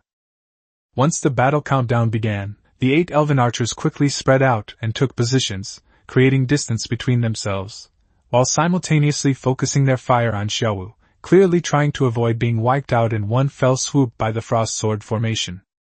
Their attack power and rate of fire are both quite good, and their teamwork is excellent. Unfortunately, they are still no match for Xiaowu.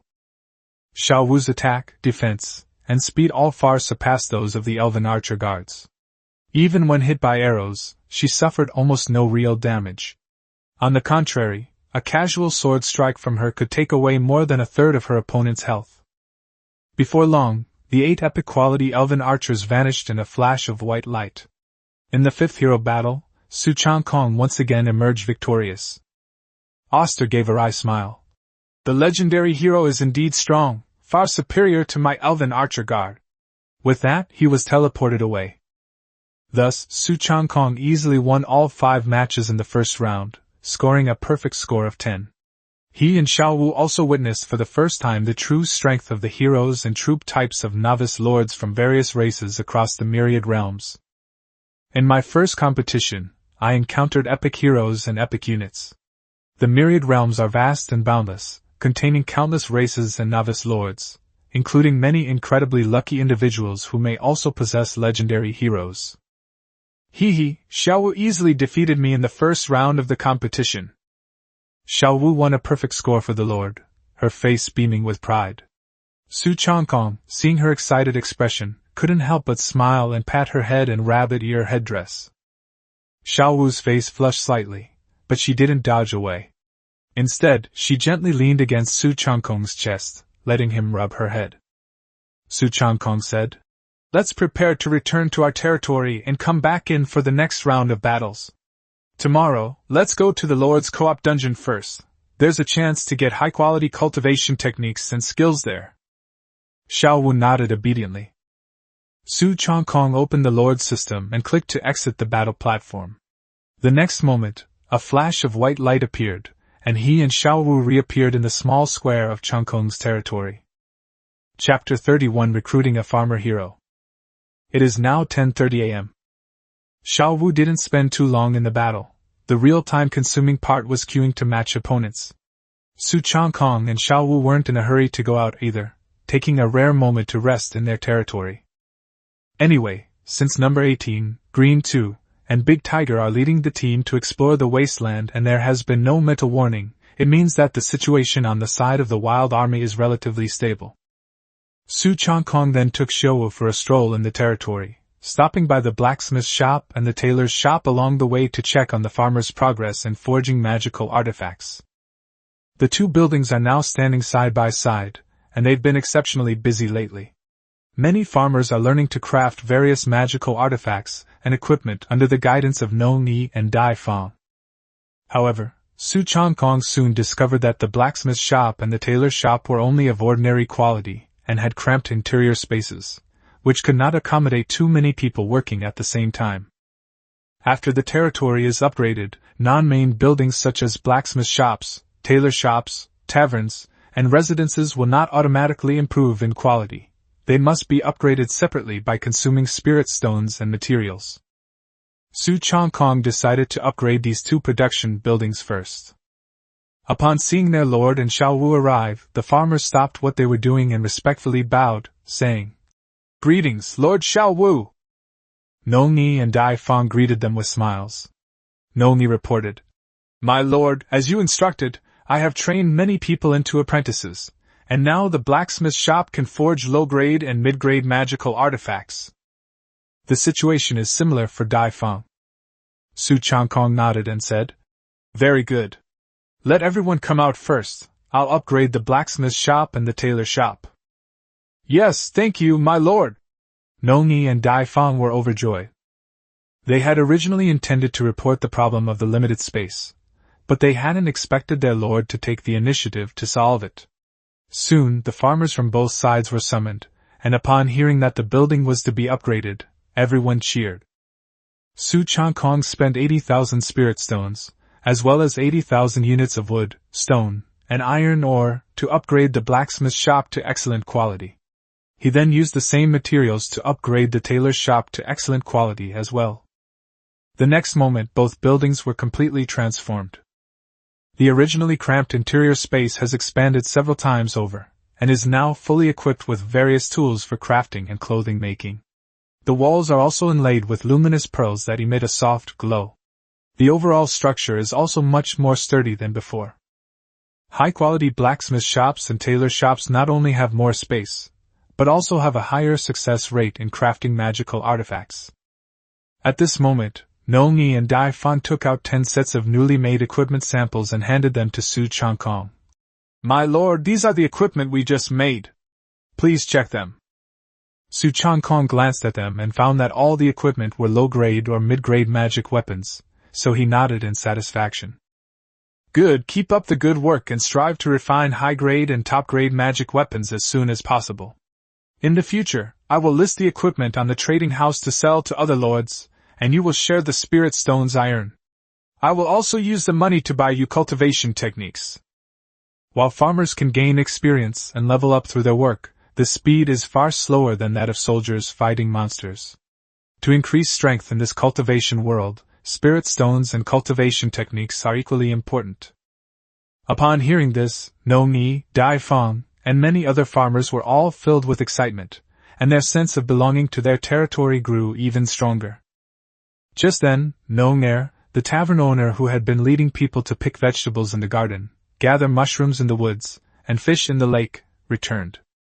When he saw that the blacksmith shop and the tailor shop had been completely transformed, while his tavern had not been upgraded, he immediately became anxious and hurriedly stepped forward to pay his respects.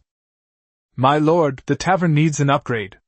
We are responsible for the food of the entire territory, and the current space is too small to operate effectively." Su Changkong glanced at the lord's space and found that he had enough materials, so he smiled and agreed. "Okay, as you wish, let's upgrade the tavern now." Under No Nair's expectant gaze, Su Changkong once again consumed 80,000 spirit stones, as well as 80,000 pieces of wood, stone, and iron ore, to upgrade the tavern to excellent quality. In a flash, the entire tavern expanded several times over. The originally simple tables, chairs, benches, wine pots, bowls, chopsticks, wine cups, and tea sets have all become much more refined.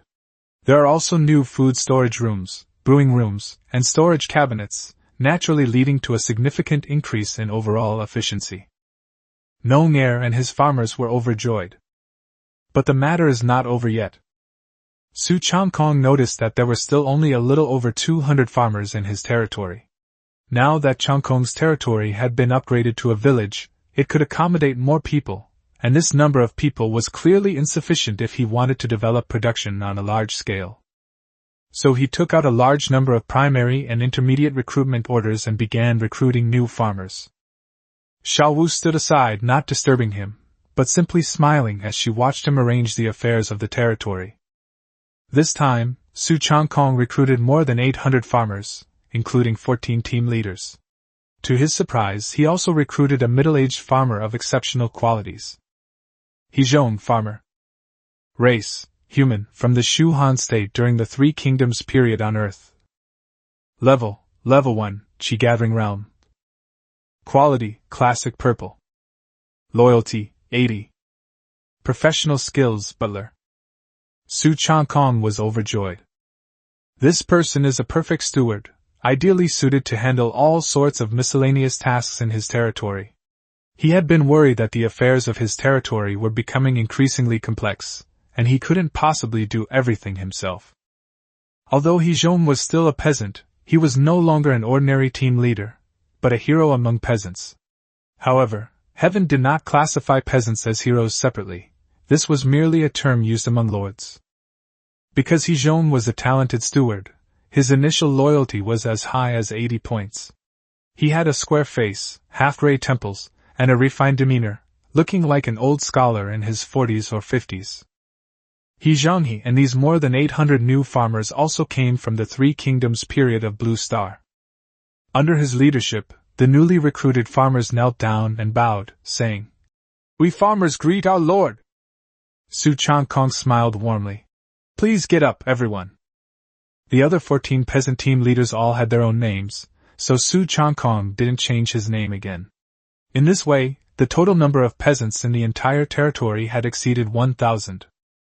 Su Changkong then instructed, "It's almost lunchtime, Nong Air. Pick some people from the new farmers to work under you and learn to cook.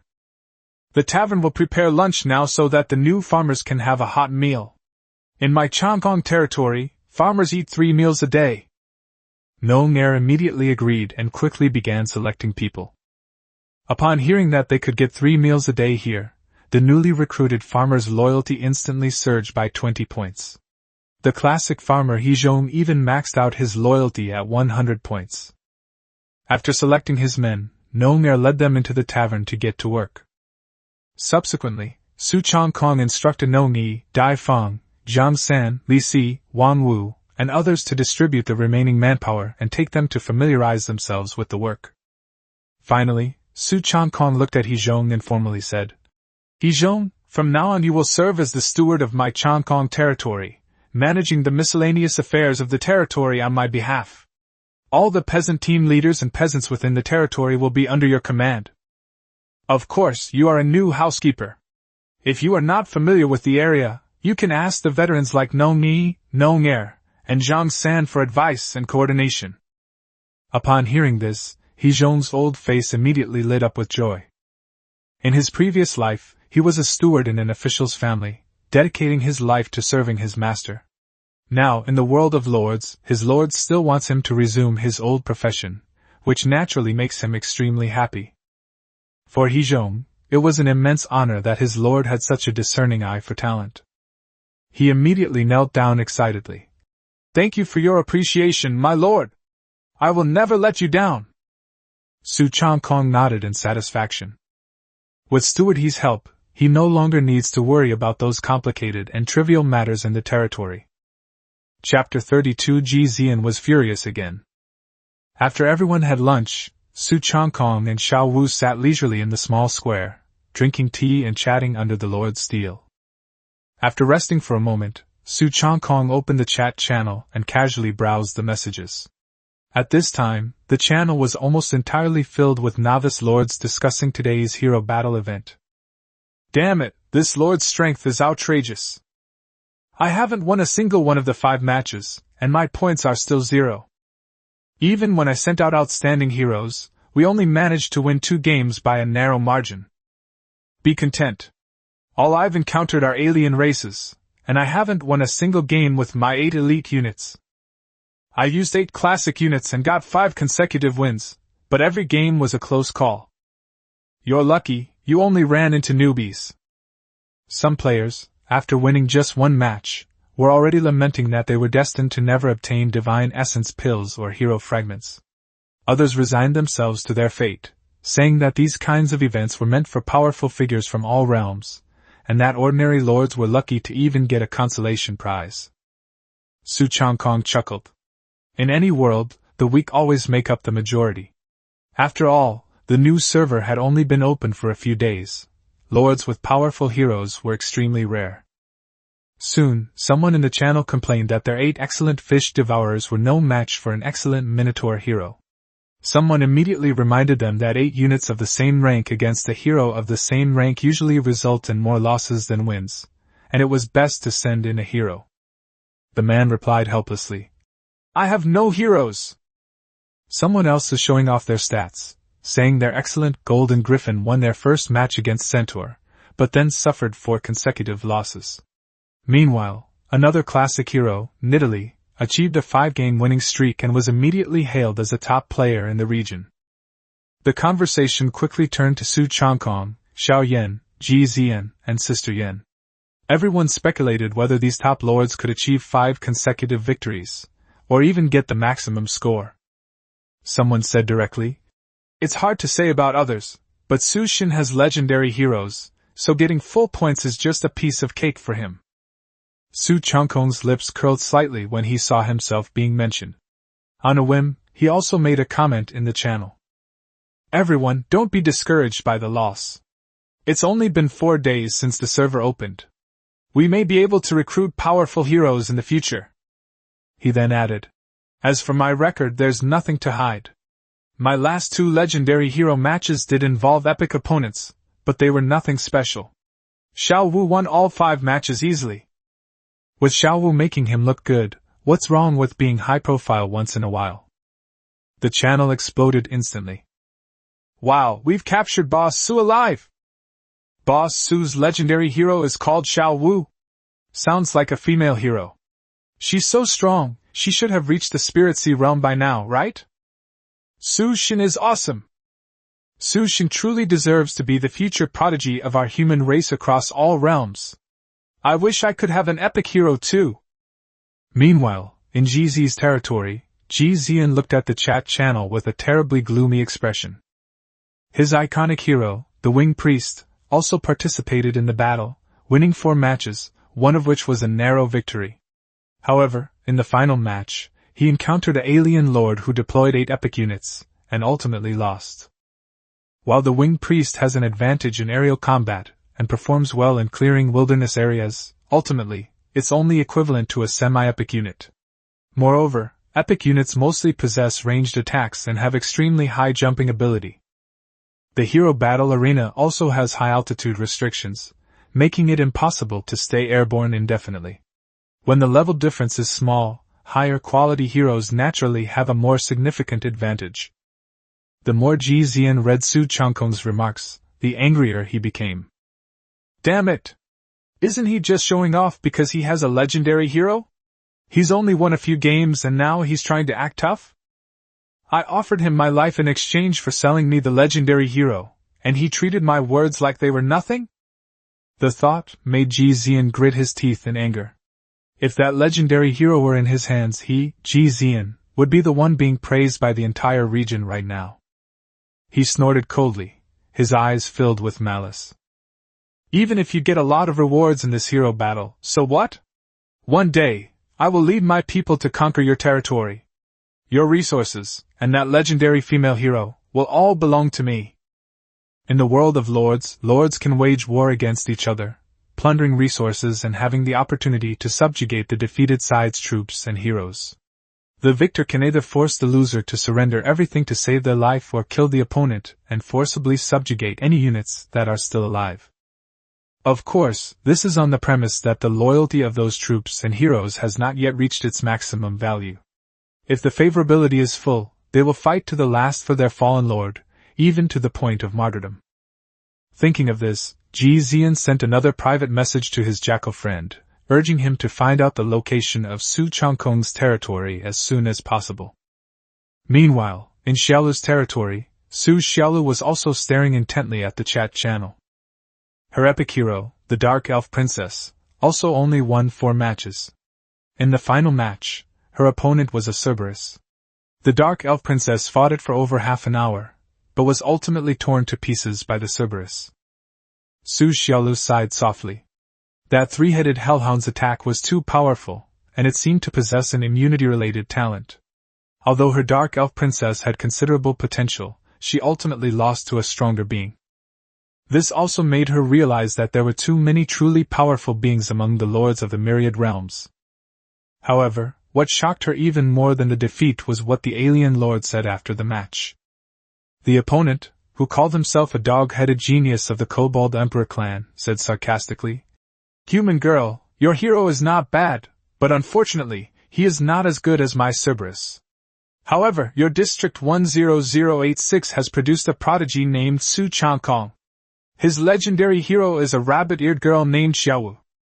He also said that Xiaowu looked harmless and stunningly beautiful, but once she made a move, his Cerberus couldn't even get close before being brutally killed. Finally, the dog added with a cold laugh, "We, the myriad races, will definitely not allow such a human prodigy to grow up." Su Xiaolu immediately followed up with, "You were matched with Su Changkong before? And you even saw his female hero?" Su Changkong possessed a legendary hero, so she naturally believed he was powerful. But when she heard Goukai say that Xiaowu was 100 times prettier than her, Su Xiaolu immediately felt unconvinced. Without further ado, Goukai sent a short video. In the video, Xiaowu gracefully walked onto the ring, and the handsome figure standing behind her was none other than Su Changkong. Chapter 33 Loda, you're awesome! Encountering a gargoyle. Su Changkong's heroine, her name is Xiaowu. She's so much prettier than me. After watching Xiaowu's video, Su Xiaolu was overwhelmed with emotion. The rabbit tribe heroine had incredibly long legs, a perfect figure, and an air of haughty beauty. She was simply outrageously beautiful. Even if Su Xiaolu was unwilling to admit it, she was stunned by that glance. Soon, her Dark Elf Princess was killed by Cerberus, and she was teleported back to her own territory. Su Xiaolu felt increasingly envious. Su Changkong's luck was just too good. The female hero he recruited was not only beautiful but also skilled in combat. More importantly, the relationship between the lord and the heroine could progress further. In the future, Su Changkong could completely take Xiaowu as his concubine and build his own lord's family. Meanwhile, in the Rose territory, Yan Yuan was in an exceptionally good mood. Although she had previously recruited the epic unit Succubus and a batch of classic units Harpies, what truly changed her luck was the 1-star village blueprint she traded from Su Changkong this morning. After the territory was upgraded to a 1-star village, a new troop slot was added. Yan Yuan used the advanced recruitment order on a whim, and to her surprise, the first one yielded a hero unit. Moreover, it's an epic quality blue dragon made in Loda. Loda is no ordinary epic hero. Her true form is a blue dragon, capable of freely switching between human and dragon forms. Blue dragons are already among the top-tier epic units, capable of suppressing powerful units such as red dragons, black dragons, behemoths, demons, and dark elves, not to mention she is a hero unit. What Yan Yuan liked most was that after Loda transformed into human form, she was an incredibly cute girl with dragon horns, standing at 1.8 meters tall, with a figure as outstanding as her own. The more Yan Yuan looked at her, the more satisfied she became, and on the spot, she spent a large amount of source crystals to level Loda up to level 11. She then bought a large amount of meat from the store and fed Loda until she was full. After all this, Loda's loyalty level rose to 85 points. Next, Yan Yuan used the remaining 2 advanced recruitment tokens to recruit a total of 10 classic unit types, bone dragons. Although bone dragons couldn't compare to epic succubi, they were still quite good, and their combat power was significantly stronger than that of harpies. Yen Yorong enthusiastically led Lota into the hero battle. Lota did not disappoint her, easily helping her secure 5 perfect victories. At this moment, Yen Yorong and Lota were resting in the small square of their territory. The harpy and the bone dragon, led by 2 succubi, had already gone out to hunt in the wild on their own. Lota, you're amazing! I'm so glad I recruited you this time, otherwise I wouldn't have been able to win all 5 matches. Lota smiled, revealing 2 small fangs. Although her true form was a mother dragon, she was now a young dragon general clad in dragon armor, exuding both heroic spirit and cuteness. Hee, Sister Yen, this is what Lota should do. Yen Yorong looked at her, her beautiful eyes almost narrowed into crescent moons. Suddenly, as if remembering something, she slapped her forehead. Oh dear, how could I forget about Brother Su? If Su Changkong hadn't sold her that 1-star village blueprint, she wouldn't have upgraded her territory, let alone recruited Lota so quickly. Thinking of this, Yen Yorong immediately opened her friend list and sent a voice message to Su Changkong. Brother Su, thank you for the blueprints. On the other side, Su Changkong raised an eyebrow slightly after receiving the private message. It was just a transaction, so why was Yen Yorong suddenly thanking him? Could it be that this rich young woman was lusting after him and was deliberately finding an excuse to get close to him? Su Changkong smiled and replied, Sister Yen, you're too kind. It's just a blueprint, yet you paid so many spirit stones.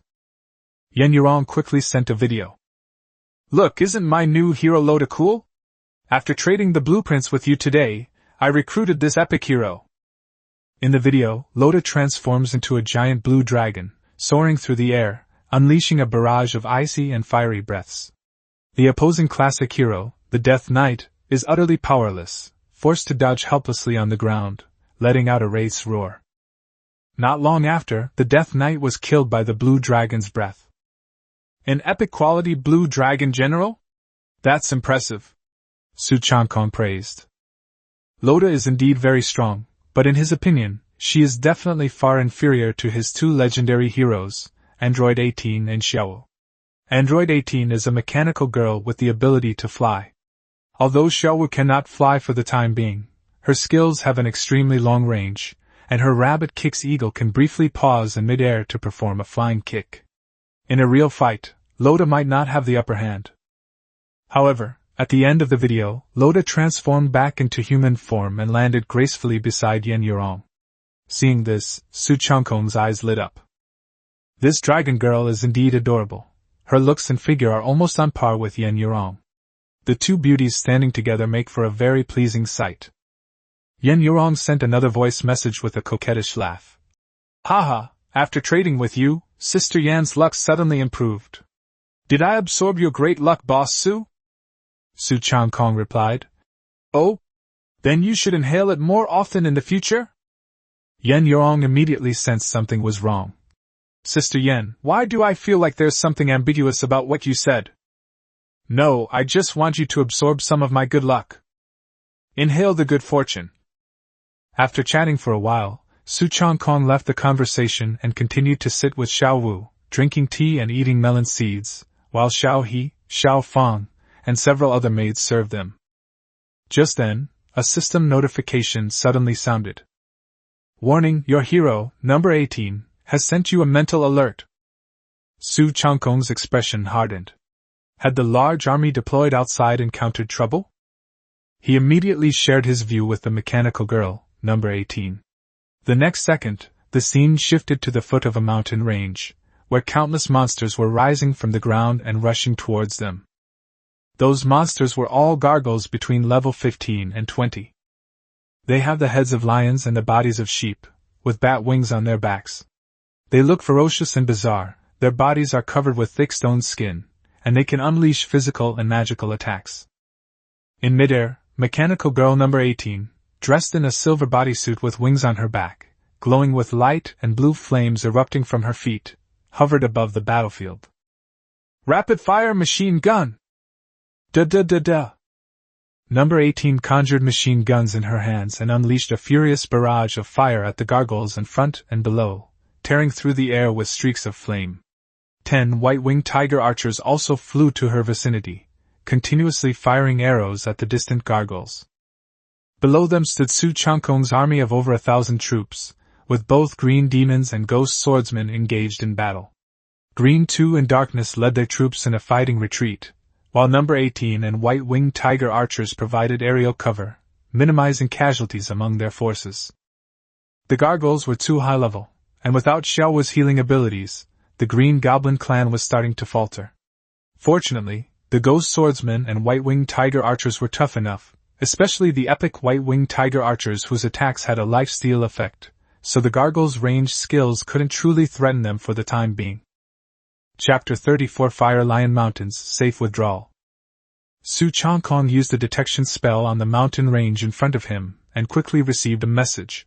A large group of Fire Lion monsters were entrenched in the Fire Lion mountain range.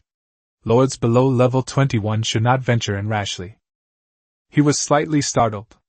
Level 21 and above were already monsters at the Purple Mansion realm, and with their current strength, they couldn't confront them head-on for the time being.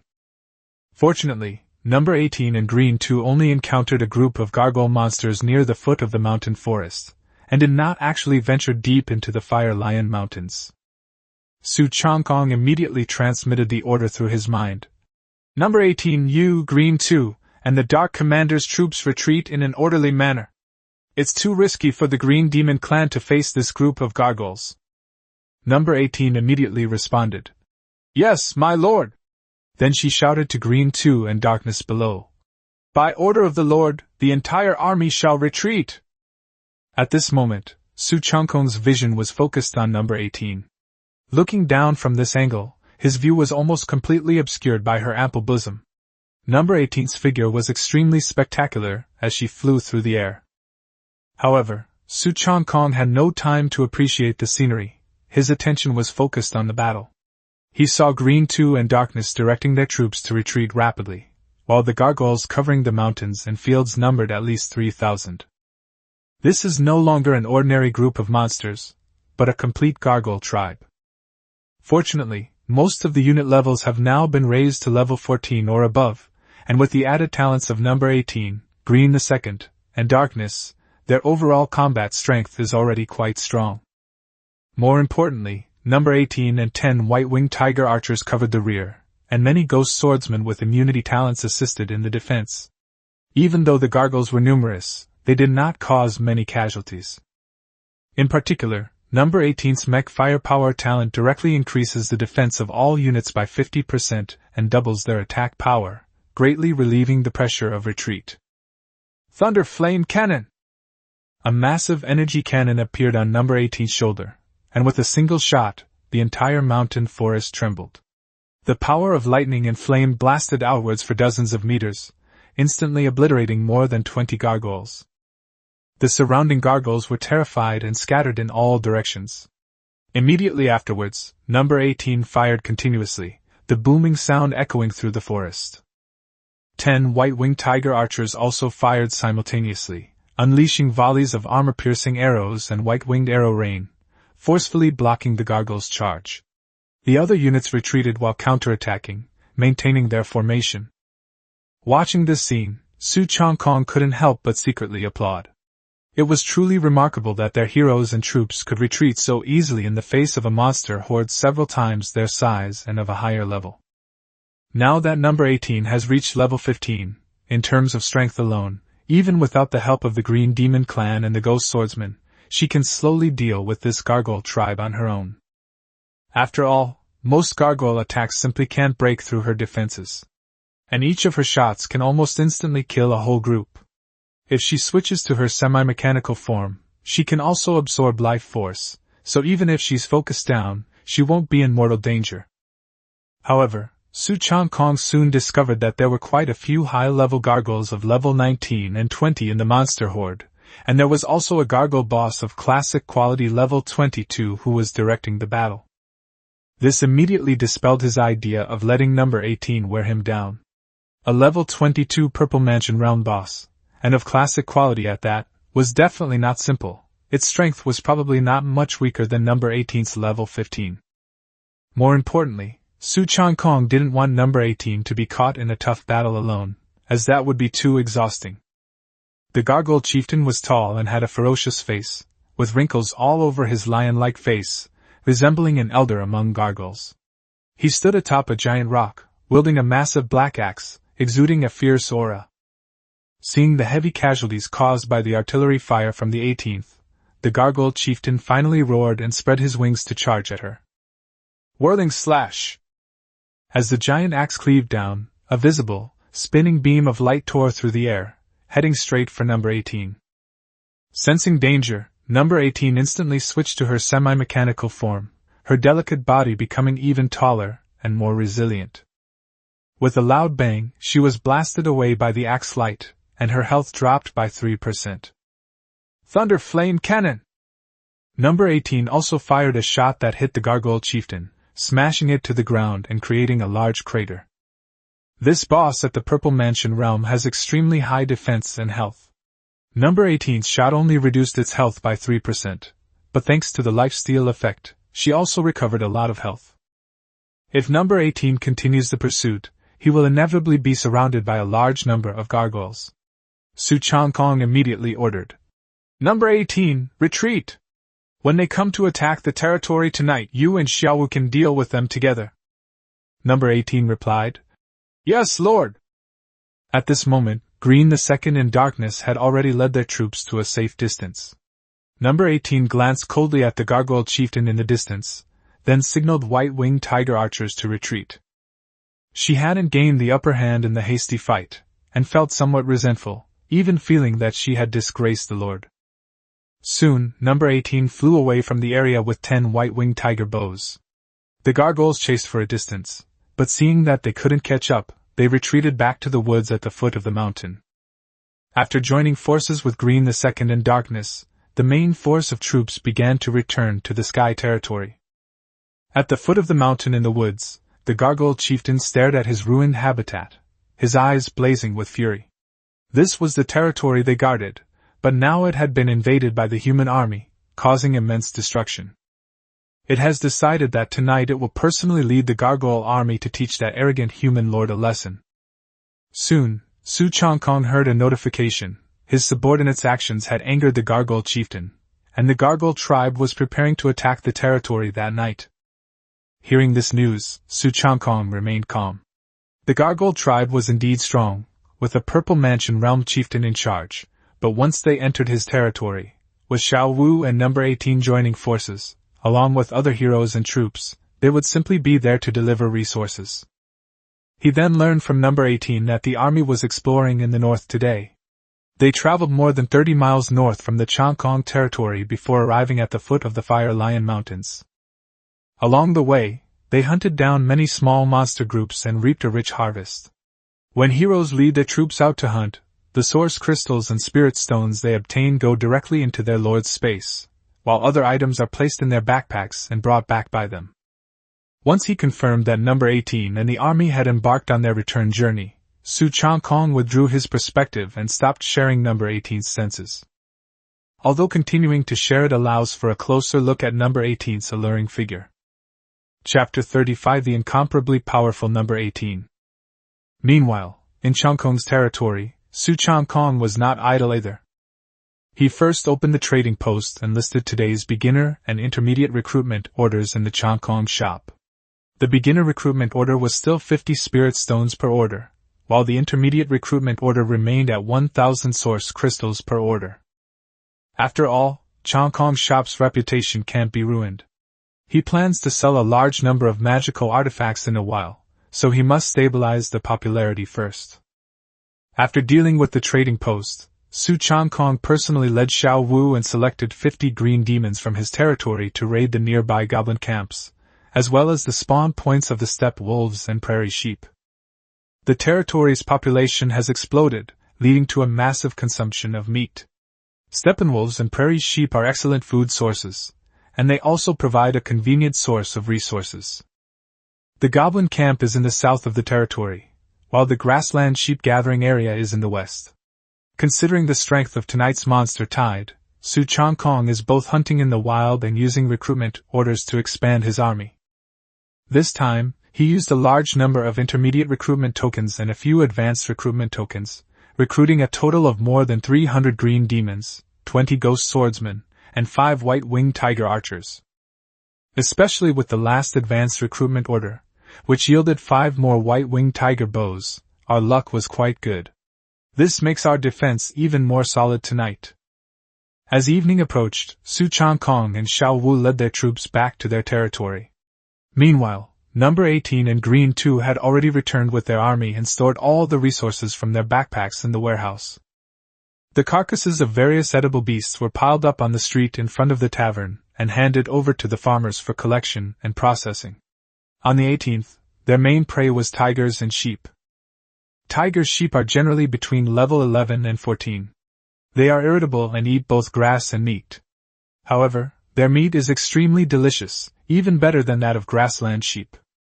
Su Changkong also took out the carcasses of the wasteland wolf and grassland sheep from the system space and handed them over to the farmers to handle. Then he instructed Farmer Air. Tonight's meal in the territory will be a whole sheep feast. Nong Air immediately accepted the order and got to work with his cooks.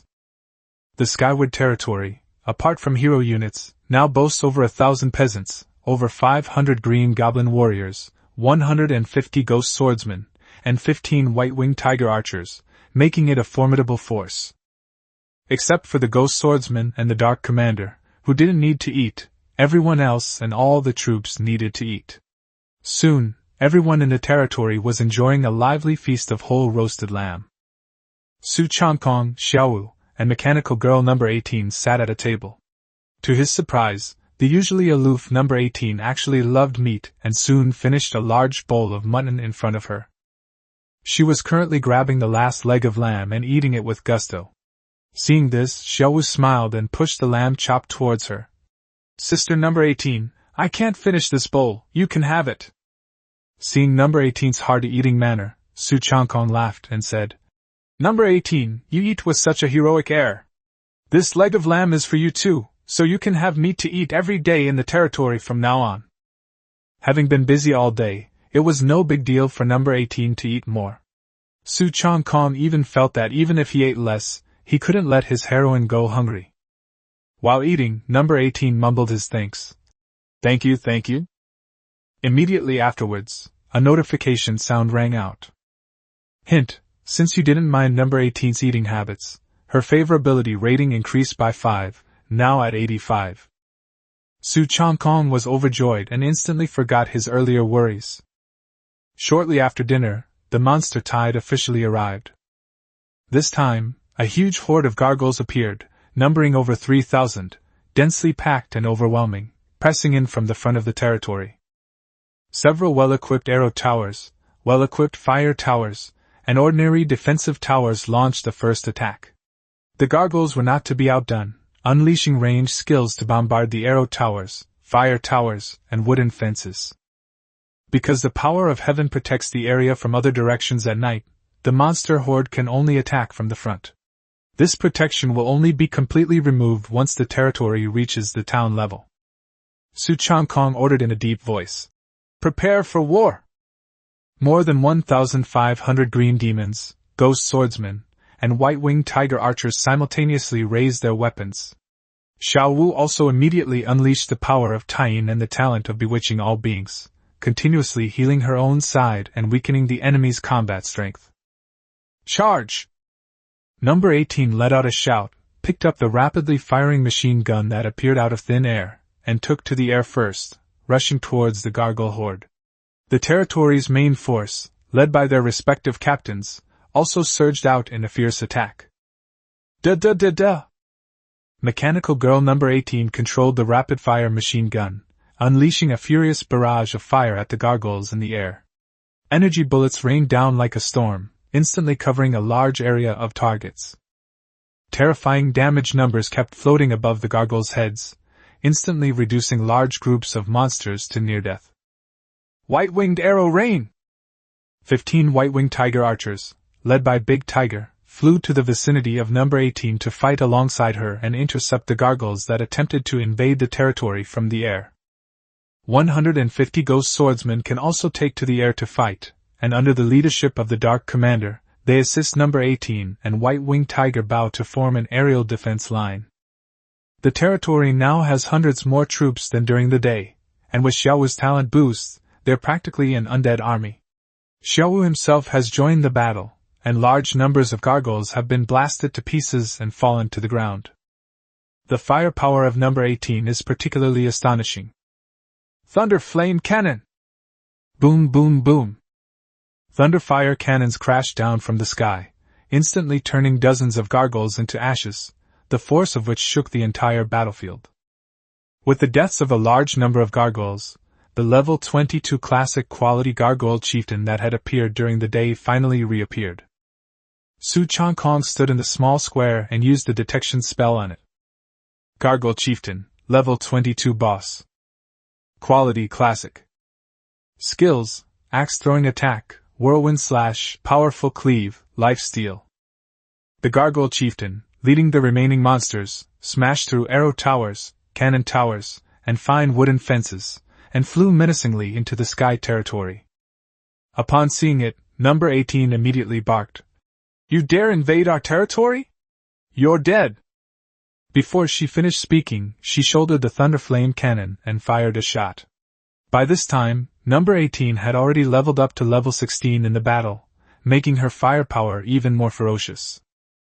Caught off guard, the gargoyle chieftain was blasted to the ground, black smoke billowing from his body, his skin cracking and bleeding. More than 30 other gargoyles nearby were also blasted to pieces by the same blast. However, the level 22 boss was not weak after all, and soon launched axe-throwing attacks and spinning slashes, frantically attacking the surrounding green demons and ghost swordsmen. It renders these units invincible, while simultaneously restoring their health to full through lifesteal. Gargoyles already possess vampire blood, making their lifesteal passive extremely troublesome. Su Changkong immediately gave orders. Green 1 Dark Commander, you two lead your troops and Big Tiger to encircle and wipe out the remaining gargoyles. This chieftain is to be handed over to number 18 and Little Dance. Green 1 and the Dark Lord immediately led their troops away from the boss to avoid it continuing to drain their life force, while simultaneously turning around to hunt down the remaining 1,000+ gargoyles. Meanwhile, number 18 and Xiao Wu joined forces to stop the gargoyle chieftain. At this point, Xiao Wu had reached level 13, and number 18 had reached level 16. The two women, one close and one far, launched extremely fierce attacks, quickly reducing the gargoyle chieftain to near death. Its blood-draining speed can't keep up with its blood-loss speed at all. Finally, number 18 raised her slender hand, clad in a silver glove, and coldly activated her skill. Annihilation Energy Wave! Buzz buzz buzz! A blue circular wave with a radius of about 5 meters swept out, hitting the gargoyle chieftain squarely. The next second, the boss's body was blasted into stone dust, and then completely disintegrated and annihilated in the energy. Su Changkong was astonished. Number 18's attack power was truly formidable, even surpassing Xiao Wu's by a significant margin. That was the body of a Purple Mansion Realm boss, yet she disintegrated it with a single strike. Then, number 18 and Xiao Wu joined the battle to wipe out the remaining gargoyles. Before long, the invasion was completely over. Battle results: 2,604 gargoyles, 823 gargoyle elites, 3 gargoyle priests, and 1 gargoyle chieftain killed, perfectly clearing the 4th day's monster horde. Monster horde difficulty: Hell. Completion rewards: 200,000 source crystals, 200,000 spirit stones, 2-star village blueprint, advanced recruitment orders X3, classic treasure chest X2, superior treasure chests X4. Upon hearing the settlement notification, Su Changkong was overjoyed. The blueprint for a 2-star village had finally dropped, and the other rewards were equally generous. He immediately ordered, Green 1 and Green 2, lead your troops to clean up the mess and cooperate with Steward He to repair the territory. Dark Lord, continue your night watch. Tomorrow, we will upgrade the territory and participate in the Lord Co-op instance. The group accepted the order and dispersed to get busy with their own tasks. Su Changkong then took number 18 and Xiao Wu back to the Lord's mansion to rest. Chapter 36. Are you crazy? Challenging a destruction-level ruins? In the Lord's Manor of the One-Star Village, 2 more guest rooms have been added. Su Changkong arranged for the mechanical girl number 18 to stay next to Xiao Wu. Even before eating, number 18 maintained her aloof and unapproachable demeanor. After thanking Su Changkong, she strode back to her room to rest, with 2 maids following her to prepare water for her to wash her feet. Looking at number 18's tall and alluring back, Su Changkong secretly marveled. This mechanical girl was probably 1.96 meters tall, half a head taller than him. If she entered her semi-mechanical form, she would likely exceed 2.3 meters, a true female giant. However, he didn't mind at all. On the contrary, he fell in love with this mecha-clad beauty at first sight. A hero like this was bound to become his companion sooner or later. Xiao Wu chuckled and teased from the side. It seems that Lord has also fallen for sister number 18. Su Changkong pinched her soft, smooth cheek without any hesitation. Xiao Wu and the maid sat with him in the hall for a while, and he casually glanced at the chat channel. The channel was still bustling, with most lords discussing tonight's monster horde and tomorrow's lord cooperative dungeon. The next morning, after getting up, Su Changkong had his maid wake up the 2 lazybones, number 18 and Xiao Wu. Then he opened the lord system and clicked to upgrade his territory. This upgrade consumed a 2-star village blueprint, 100,000 source crystals, and 200,000 pieces of wood, stone, and iron ore. With a deafening roar, the entire territory began to tremble and expand. 10 minutes later, a system notification sounded, and the Changkong territory was officially upgraded to a 2-star village. The Lord's Manor was expanded again, with much more furniture and decorations added. The small square was also much wider, and the Lord's stone tablet in the center looked even more imposing. The lake in the territory has expanded, and the vegetation on its banks is more lush. The black iron mine next to the quarry has become even taller, and the forest near the logging camp has become much denser, with many exotic flowers and herbs imbued with spiritual energy appearing. These spiritual herbs can be used for alchemy once the territory has a pill-making workshop. The main street is also much wider, and the entire territory suddenly has a thriving atmosphere. Xiao Wu and her maids cheered with joy, and even number 18's usually aloof face showed a hint of a smile. The other heroes, soldiers, and peasants were even more excited. Then, Su Changkong announced that he would be participating in the Lord's Co-op instance today, and asked the tavern manager, No Ngair, to quickly prepare breakfast. Soon after, No Ngair and the cooks had finished preparing breakfast. After the meal, Su Changkong began to summon the heroes and troops for the battle. The Lord Co-op dungeon is divided into 5 difficulty levels: normal, hard, nightmare, hell, and annihilation. The higher the difficulty, the better the drop rate and the more valuable the rewards. Su Changkong possesses supreme talent, so naturally he wouldn't choose a low difficulty level. His goal is directly the highest level, destruction. The cooperative dungeon is a 2-player ruin dungeon that requires 2 lords to team up to enter. Each lord can bring a maximum of 100 troops and 2 heroes. Su Changkong planned to bring his strongest warriors, number 18, Xiao Wu, as well as the white-winged tiger archer and the ghost swordsman. However, he also needed to leave skilled fighters to defend his territory to prevent them from being raided. So he used the 7 newly acquired advanced recruitment tokens to recruit 5 white-winged tiger archers and 30 ghost swordsmen, and the result was not bad. He then quickly assigned tasks. He led number 18, Xiao Wu, 10 white-winged tiger archers, and 90 ghost swordsmen into the instance. Green 2 and 5 white-winged tiger archers led 1,000 green demons to defend their home. The Dark Lord, Green 1, and 5 other white-winged tiger archers led the remaining green demons and ghost swordsmen out to hunt in the wild. However, they cannot go too far. They can only explore within a 20-mile radius of the territory. If there is any situation in the territory, they must immediately return to defend it. After arranging the troops, Su Changkong took out another 1,000,000 spirit stones and handed them to Steward He, instructing, 800,000 will be distributed to the soldiers and farmers as monthly wages, and the remaining 200,000 will be used to maintain the operation of the territory. Currently, spirit stones are mainly used for cultivation by farmers and soldiers. Even when interdimensional trade opens up in the future, or when people settle down and find partners, spirit stones will still be indispensable. Steward He accepted the order with a smile. Su Changkong also gave mechanical girl number 18 a separate sum of 300,000 spirit stones. His generosity this time was largely thanks to the wealthy young woman Yan Yorong, who traded the blueprints for him, earning him 2 million spirit stones. After everything was ready, Su Changkong led his team to the plaza. He first sent a message to Yan Yorong. "Miss Yan, I'm all ready. Shall we enter the dungeon together?"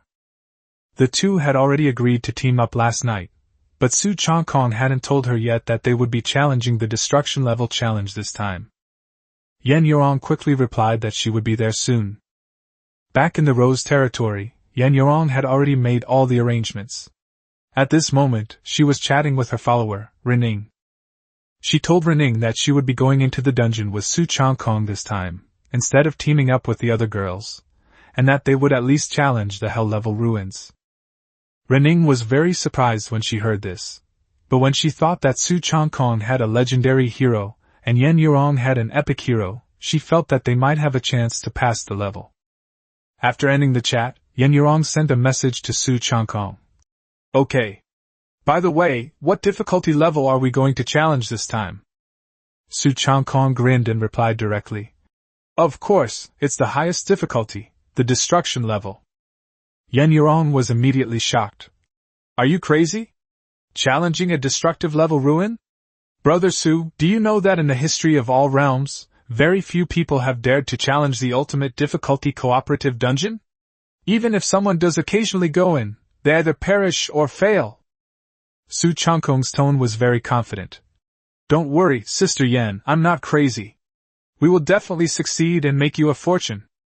After listening, Yan Yorong remained silent for a moment, then gritted her teeth and replied, "Since Brother Su has said so, then Sister Yan will accompany you to the end." She reasoned that with her and Su Changkong's strength, even if they couldn't perfectly clear the level, they wouldn't suffer a crushing defeat, much less perish easily. More importantly, she had a good impression of Su Changkong, always feeling that this man was confident and capable. If it were anyone else who said they wanted to challenge a destructive level ruin, she would have thought they were crazy.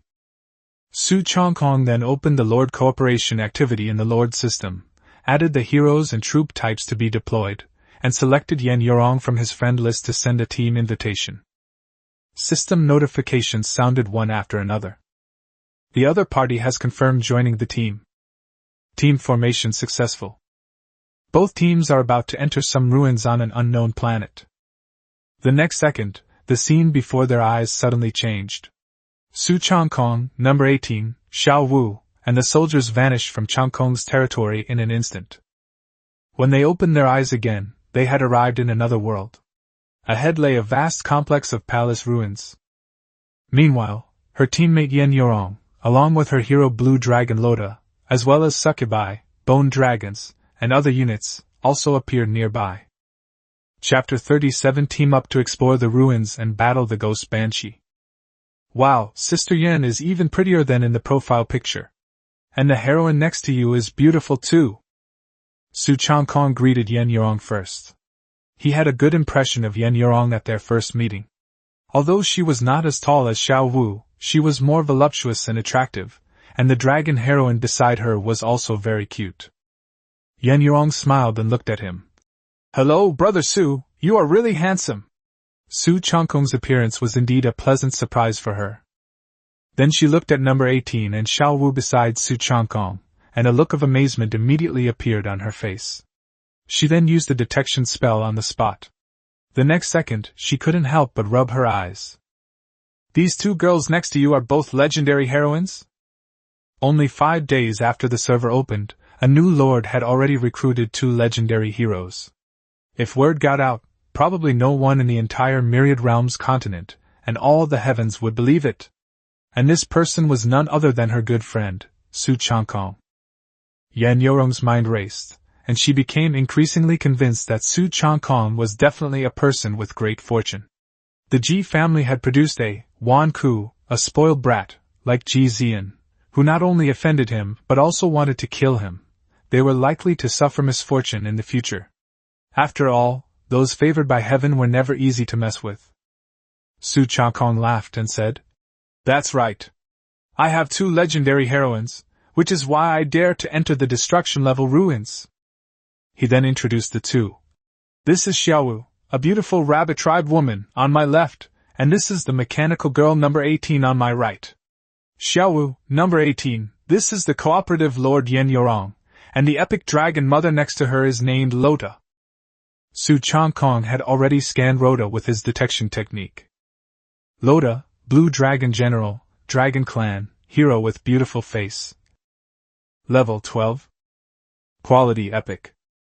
Skills: Flame Dragon Breath, Frost Dragon Breath, Sky Claw Strike, Holy Dragon Spear Technique. At this moment, Lota transformed into a beautiful human girl with 2 horns on her head and a curvaceous figure, making her extremely pleasing to the eye. Su Changkong couldn't help but glance at her a few more times, but Lota pouted, seemingly not satisfied with the title of Mother Dragon. Number 18 and Xiaowu stepped forward and bowed. "Greetings, Lord Yen Yorong." Yen Yorong dared not presume and immediately returned the greeting with Lota. "Greetings, both of you sisters. Please take good care of us. With the cooperation of our 2 territories, we are sure to reap a great harvest this time." Lota bowed slightly to Su Changkong, then couldn't help but glance at him a few more times. She thought to herself, how could this male lord be so handsome? What was even more frightening was that his 2 female heroes were both of legendary quality, and she could clearly sense the terrifying power contained within Xiaowu and number 18. Yen Yorong was also looking at Su Changkong and his 2 female heroes. Number 18 was wearing a silver bodysuit with an excessively enviable figure, while Xiaowu was lively and cute. The 2 were not only powerful, but their looks were also enough to make women jealous. Yen Yorong withdrew her gaze, her expression grave. "Brother Su, this ruin must be very difficult to find, right?" "This is an extremely difficult ruin. Very few people dare to attempt it." Su Changkong, however, was very confident. "No need to worry. With number 18 and Xiaowu here, we will definitely return with a full load this time, and we will surely pass the test smoothly, shocking the entire myriad worlds." Although this cooperative dungeon limits the number of units, his unlimited troop production talent allows for on-the-spot recruitment. If any units are lost, he can always replace them. Yen Yorong felt much more relaxed after hearing this, and then said, "When you go in to exterminate the monsters, you should still be as careful as possible to avoid troop losses." She cherished her succubus units. After all, they were all beautiful and epic-level units, and the loss of even one would break her heart. As for the bone dragons, which were fearless units, she didn't care much about losing them. Su Changkong glanced at the group of alluring succubi behind her, each wielding a small leather whip, and smiled as he agreed. Such a group of winged, seductive succubi standing before him was indeed incredibly tempting. His ghost swordsman was unafraid of sacrifice, but he also cherished the white-winged tiger Bao. Su Changkong always valued his troops, and even the Green Demon Clan wouldn't be allowed to die easily. Soon, number 18, Little Dance, and Lota began to buff all friendly units with their talents. In cooperative dungeons, hero talents can cover both players' unit types and hero units, but the Lord's own talents can only affect his own troops. Yen Yorong explained that Lota's talent, Blue Dragon Shield, can increase the defense and health of allies by 20%. This effect seems ordinary, but as an epic hero, Lota's talent should be more than that, so Su Changkong didn't ask any further questions. In the world of lords, it's a big no-no to casually inquire about other people's talent effects. In return, Su Changkong also told Yen Yorong that Xiao Wu's tying power can continuously heal allies. Yen Yorong quickly discovered that not only had her and her unit's health increased dramatically, but they also gained a continuous healing buff. This made her succubus units even harder to kill, and she felt more confident about clearing the devastation-level ruins. For this collaboration, Yen Yorong only brought one hero, Lota, as she currently only has that one hero. As for troops, she brought 90 succubi and 20 bone dragons. In the collaboration dungeon, missing heroes can be replaced with 10 troop slots. Aside from the initial batch of succubi, most of the later units were recruited by her using advanced recruitment orders. And most of these advanced recruitment orders were lent to her by her followers, which she would have to return later. "Let's go, let's start exploring," Su Changkong said. Yen Yorong also gave the order, and the two armies immediately advanced towards the palace complex ahead. This ruin resembled a huge castle complex, its dark walls exuding a cold and eerie atmosphere. Upon entering the instance, they were teleported to the plaza in front of the palace complex. Outside the plaza, a gray mist shrouded everything, creating a hazy atmosphere, as if an invisible barrier separated them, making it impossible to leave. They could only enter the palace to explore. Among the army, number 18 led a group of ghost swordsmen and Yen Yorong's group of bone dragons to scout ahead. After all, she had the highest defense and was best suited to be at the forefront. Blue Dragon Lota led a large group of succubi and the remaining ghostly swordsmen to provide support from the center. Su Changkong and Yen Yorong brought up the rear, while Xiao Wu led 10 white-winged tiger bows to protect the two lords. The group filed in and stepped through the palace gates. The palace was enormous, with a height of tens of meters, and its decorations were magnificent and opulent, yet it also exuded an eerie and chilling atmosphere. Not long after entering, hundreds of hot female ghosts emerged from a corridor. "That's a banshee!" Su Changkong and Yen Yorong used the detection technique almost simultaneously. Banshee. Level 19. Quality Classic. Skills: Dark Ball, Ghostly Howl, Wraith Spell, Soul Devour. These ghostly banshees come in all shapes and sizes, with disheveled hair and menacing expressions, yet they possess a strange allure. They appear sexy, but their attacks are incredibly ferocious. Number 18 and the frontline troops immediately went to meet them. The opening scene features classic monsters of level 19 to 20, and they even have 4 skills! Yen Yorong was shocked. Her Lota was only level 12, and the other units were only level 11. Su Changkong calmly said, "Sister Yen, don't panic. Let's see how number 18 performs." Number 18 hovered in midair, holding a rapid-fire machine gun in both hands, and opened fire wildly on the approaching banshee. Da-da-da-da! A dense barrage of energy projectiles roared out, sending ghostly banshees crashing to the ground, their health instantly reduced by more than half. Dozens of ghostly swordsmen and a swarm of bone dragons followed closely behind, quickly finishing them off. The ghostly banshee screamed incessantly, exploding into energy during the attack. Many other monsters were also hit repeatedly by number 18, instantly obliterating them. The rapid-fire machine gun's energy bullets possess both physical and magical attack capabilities, and are equally effective against ghost-like lifeforms. Meanwhile, the ranged skills unleashed by the ghost banshee, whether physical or magical, cannot penetrate number 18's defenses and deal virtually no damage. Number 18 grew increasingly excited with each kill, and directly summoned a massive thunder flame cannon. She valiantly hoisted the cannon and launched a fierce attack. Boom, boom, boom!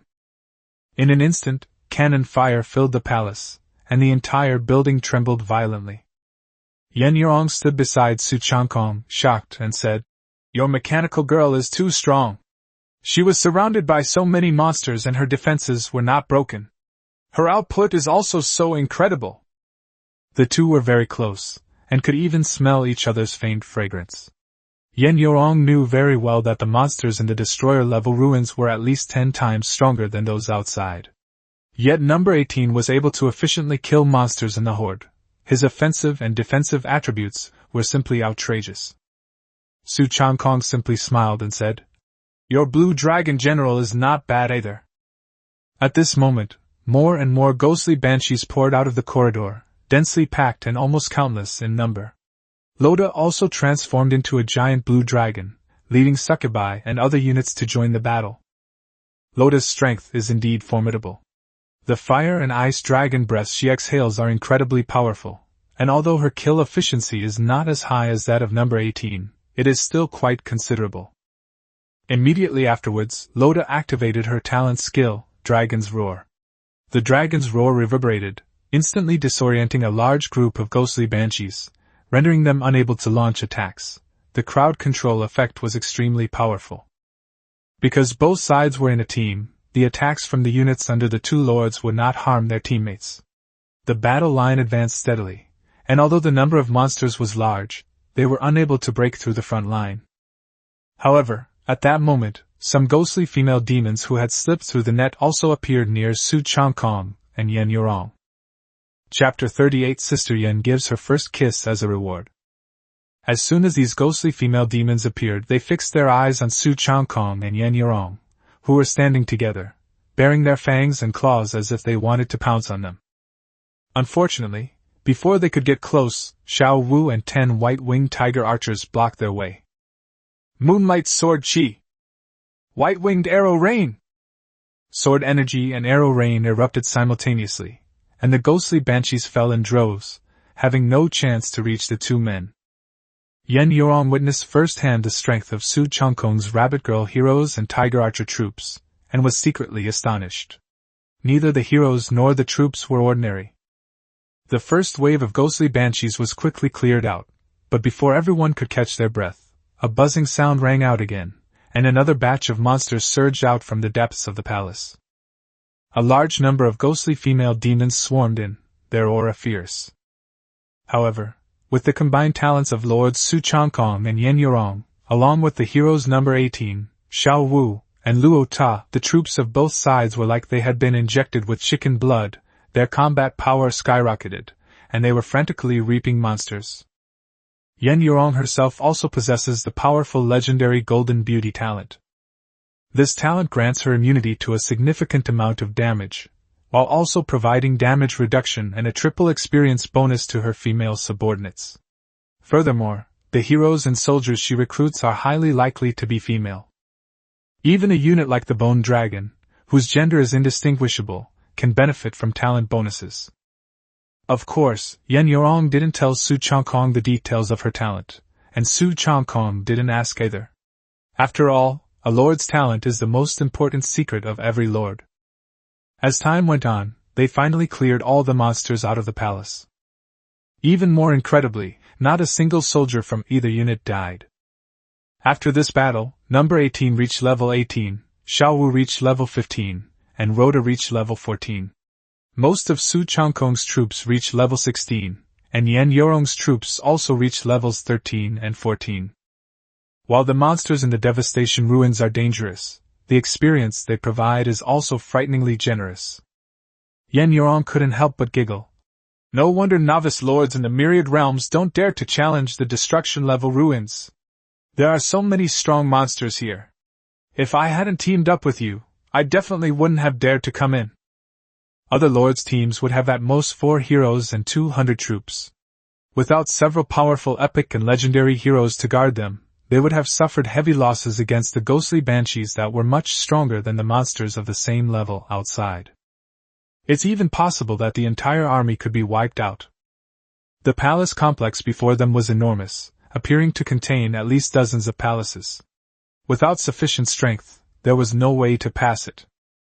But now, Su Changkong and Yen Yurong's team is almost completely unharmed. Yen Yurong was immediately invigorated. Judging by this momentum, their two families truly had a chance to capture this devastating ruin. The rewards for clearing a devastating ruins are definitely not bad. There might even be a chance to get a pink, or even gold heavenly wheel. The rewards listed there are often treasures that are rarely seen in the outside world. Su Changkong looked at Yen Yurong and said with a smile, "The monsters in this palace have been cleared out. Now we can look for treasure chests." Ruins usually contain many treasure chests. Yen Yurong nodded. "Okay, then send troops to search, and we'll distribute them after we find them." So the two sent out troops to search every small room in the palace. Su Changkong, Yen Yurong, and several heroes stayed in the center of the palace to rest and wait. Before long, the troops found 2 classic treasure chests and 4 superior treasure chests in the palace. Yen Yurong felt that she hadn't contributed enough, so she offered to take only 1 classic treasure chest and give the rest to Su Changkong. However, Su Changkong was always generous to his friends, and besides, he had a good impression of this princess of the Yen family, and even had some bold ideas in his mind. To put it bluntly, he is indeed a bit lustful towards beautiful women. Therefore, Su Changkong directly stated that all the treasure chests obtained from this cooperation would be divided equally. Yen Yorong's eyes lit up, and she naturally wouldn't refuse. After all, this palace complex was so vast. If they could loot all the treasure chests, it would be an astonishing amount of resources. Who would complain about having too many resources? In an instant, Yen Yorong, this little rich girl, turned into a little money grubber, her eyes practically sparkling with greed. She grinned and leaned closer, saying, "Brother Su is so generous, Sister Yen has no way to repay you, so I'll offer you my first kiss as a reward." As soon as she finished speaking, she rushed over and hugged Su Changkong, giving him a quick kiss. She then quickly released her grip, a faint blush appearing on her fair cheeks. Su Changkong was momentarily stunned. Was he flirted with by Sister Yen? He savored the sweet kiss from before, and the overwhelming softness that enveloped him, and all he could think of were two words: absolutely amazing. Number 18, Xiaowu, and Rhoda, who were standing nearby, were all stunned when they saw this scene. Xiaowu, in particular, immediately glared at Yen Yorong with displeasure. This fat woman from another territory dared to flirt with her lord brother. It's outrageous. However, conquering the ruins was more important at the moment, so Su Changkong quickly suppressed his thoughts and said to the women, "Let's go and continue exploring the next palace. This cooperative dungeon is only available for 3 days. Only by completing it within the time limit can you get the completion rewards."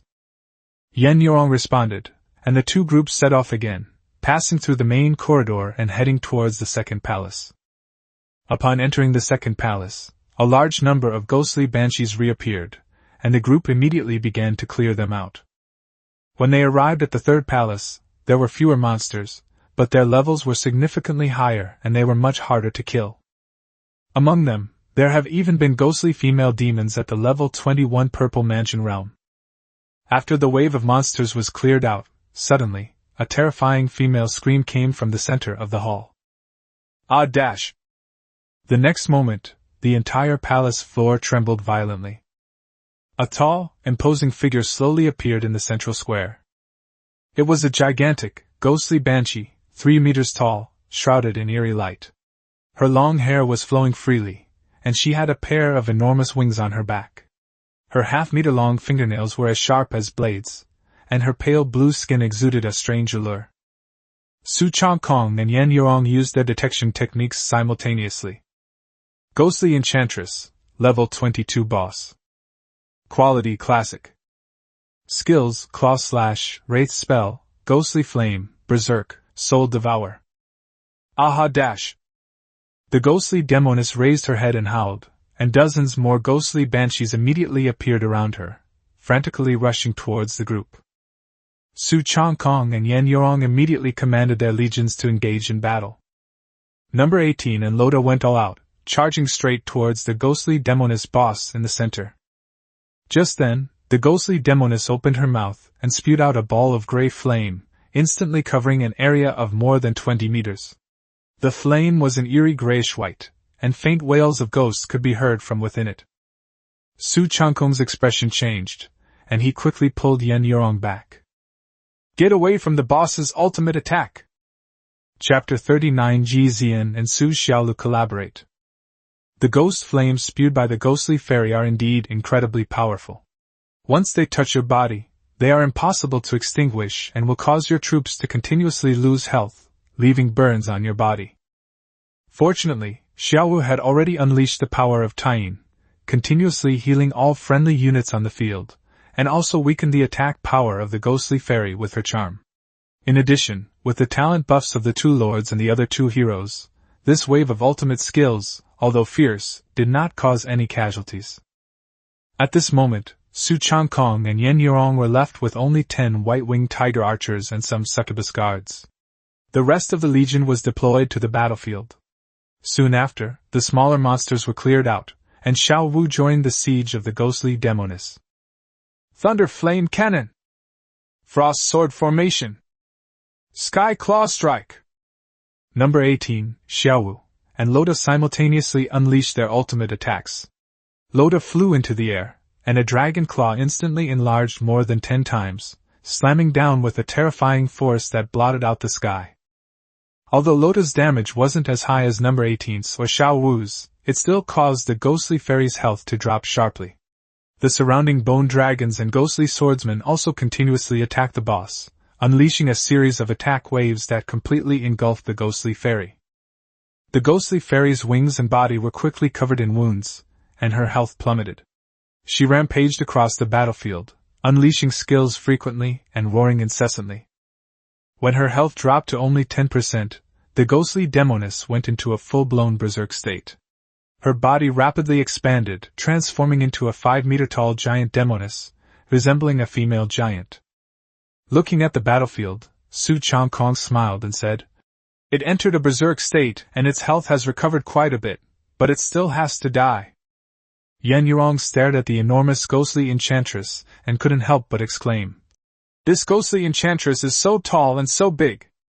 Su Changkong subconsciously glanced at Yan Yurong's bulging chest and thought to himself, "Sister Yan is still the best.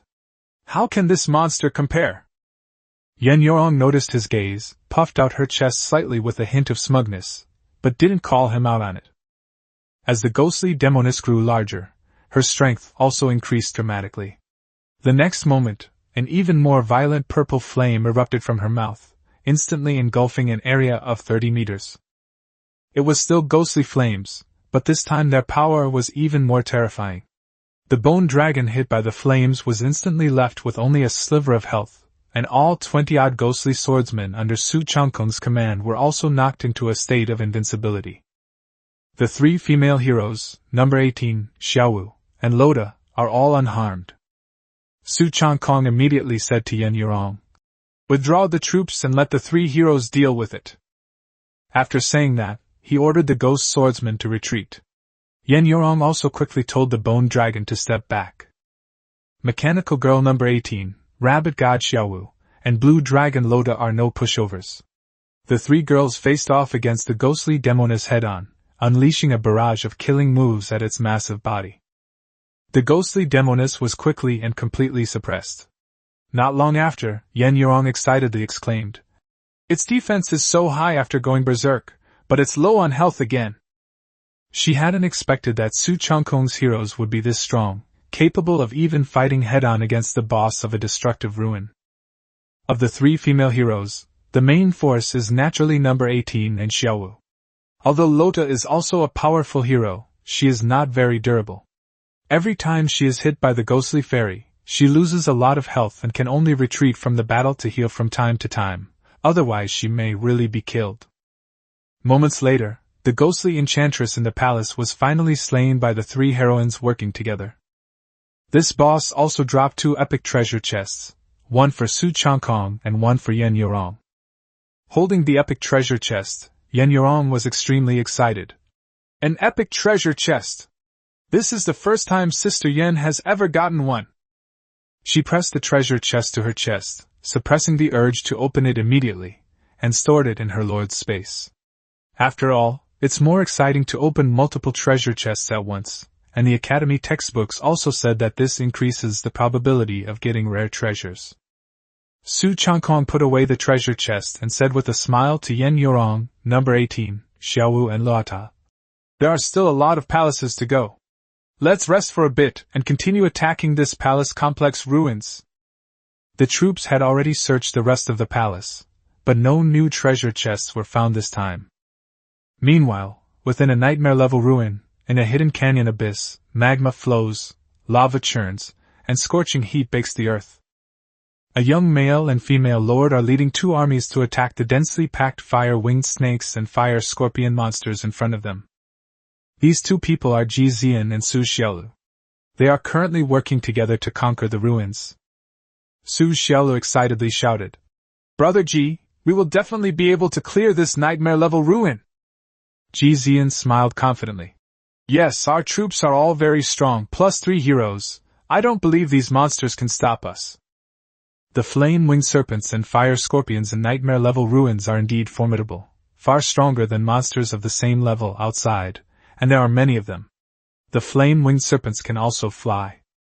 However, both Ji Zi'an and Su Xiaolu possess epic talents, which can provide buffs to their units.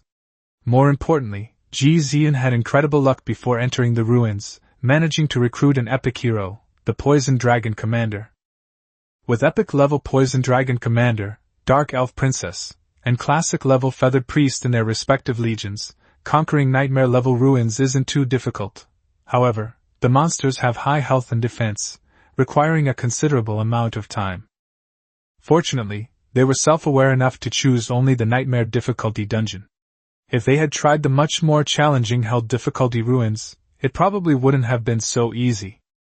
No sooner had the words left his mouth than 500 or 600 more fire-winged snakes and fire scorpions emerged from the depths of the canyon, swarming in like a tidal wave. However, these monsters were quickly intercepted by both armies. Su Xiaolu became even more excited, laughing heartily. This nightmare-level dungeon is indeed very difficult. But it's okay, I believe Brother Ji can definitely do it. In her view, although Ji Zi'an wasn't as overpowered as her ex-boyfriend Su Changkong, possessing a legendary hero, she was still powerful enough. With an epic hero and a classic hero, both capable of aerial combat, plus her own Dark Elf Princess skilled in ranged attacks, dealing with these monsters wouldn't be difficult. Looking at Su Xiaolu's smiling face and figure, Ji Zi'an felt a surge of passion in his heart, and secretly thought that he would definitely find an opportunity to win her over after a while. However, he also knew that Su Xiaolu was a jealous woman. And he had been indulging in the gentle embrace of female winged people, female snake people, and orc female farmers lately, and hadn't had enough fun yet, so he wasn't in a hurry to become Su Xiaolu's wife. As for Su Changkong, he would get rid of him sooner or later. However, now is not the best time. After a lord enters a cooperative instance, the durability of the territory's defensive buildings will automatically increase tenfold. If attacked, the Heavenly Tao will also remind the lord that the opponent can abandon the instance at any time, and lead their troops back to defend. Moreover, Ji Zi'an has not yet found Su Changkong's territory. However, the Jackal Wujin has already replied that it will be soon. More than a quarter of the various areas in the 10086 newbie zone have already been searched by alien spies. According to Chai Wujin, some alien lords who are skilled in reconnaissance possess powerful reconnaissance talents bestowed by the Heavenly Tao, enabling them to detect whether the aura of legendary heroes has appeared within a range of hundreds of miles. Currently, in the entire newbie zone, it is estimated that only Su Changkong possesses a legendary hero. Therefore, Ji Zi'an was not flustered. He had already ordered his followers to take action, searching for or bribing Su Changkong about the location of his territory. Chapter 40 Hell-Level Ruins, nothing more than this. On another desolate planet shrouded in grey fog, in a certain ruins instance of the 32239 alien region, the Kobold Go-Kai and the Serious Wolf Wuching joined forces, leading their army in a frenzied push. The ruins were located in a vast forest, teeming with monsters, treants, treant warriors, treant sorcerers, and vine archers. The battlefield was filled with the constant roar of explosions as treants and vine archers were blasted to pieces. Seeing the army's smooth advance, both Go-Kai and Lang Wuching showed excitement. Lang Wuching laughed wildly. Ha ha ha, a hellish ruin is nothing. The two of us definitely have a chance to clear it, and shock the entire world. Wolf Ruthless is the Imperial Prince of the Serious Clan. He wears a wolf head hat and has a face and body that are close to those of a human, but he retains only a pair of furry wolf ears and a thick, stiff wolf tail. The Serious Clan is one of the most powerful races among all the races in the heavens. In particular, after the Imperial Clan transforms, most of them will resemble human form.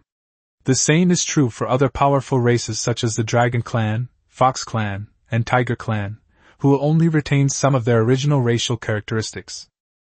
Dog-headed Go-Kai was Wolf Wuching's underling, and usually obeyed his orders.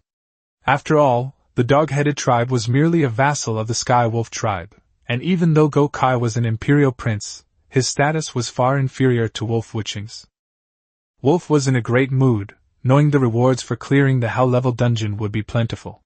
Dog quickly flattered him, saying, Brother Wolf is really awesome.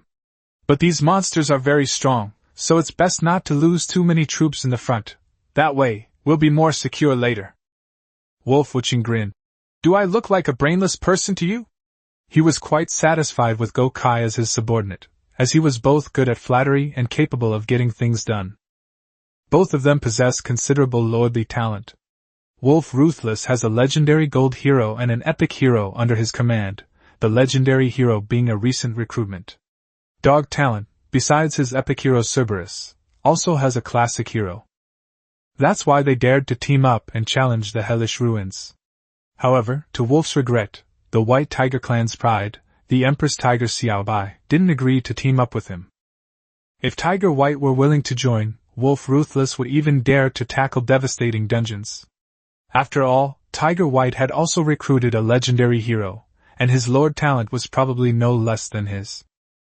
Thinking of Tiger White's powerful and wild physique, and her charming and adorable face, Wolf Heartless felt a surge of heat in his heart. This little white tiger girl was the most outstanding imperial daughter of the White Tiger Clan in this generation, and in terms of appearance alone, she was by no means inferior to Yen Yorong of the Yen family of the human race.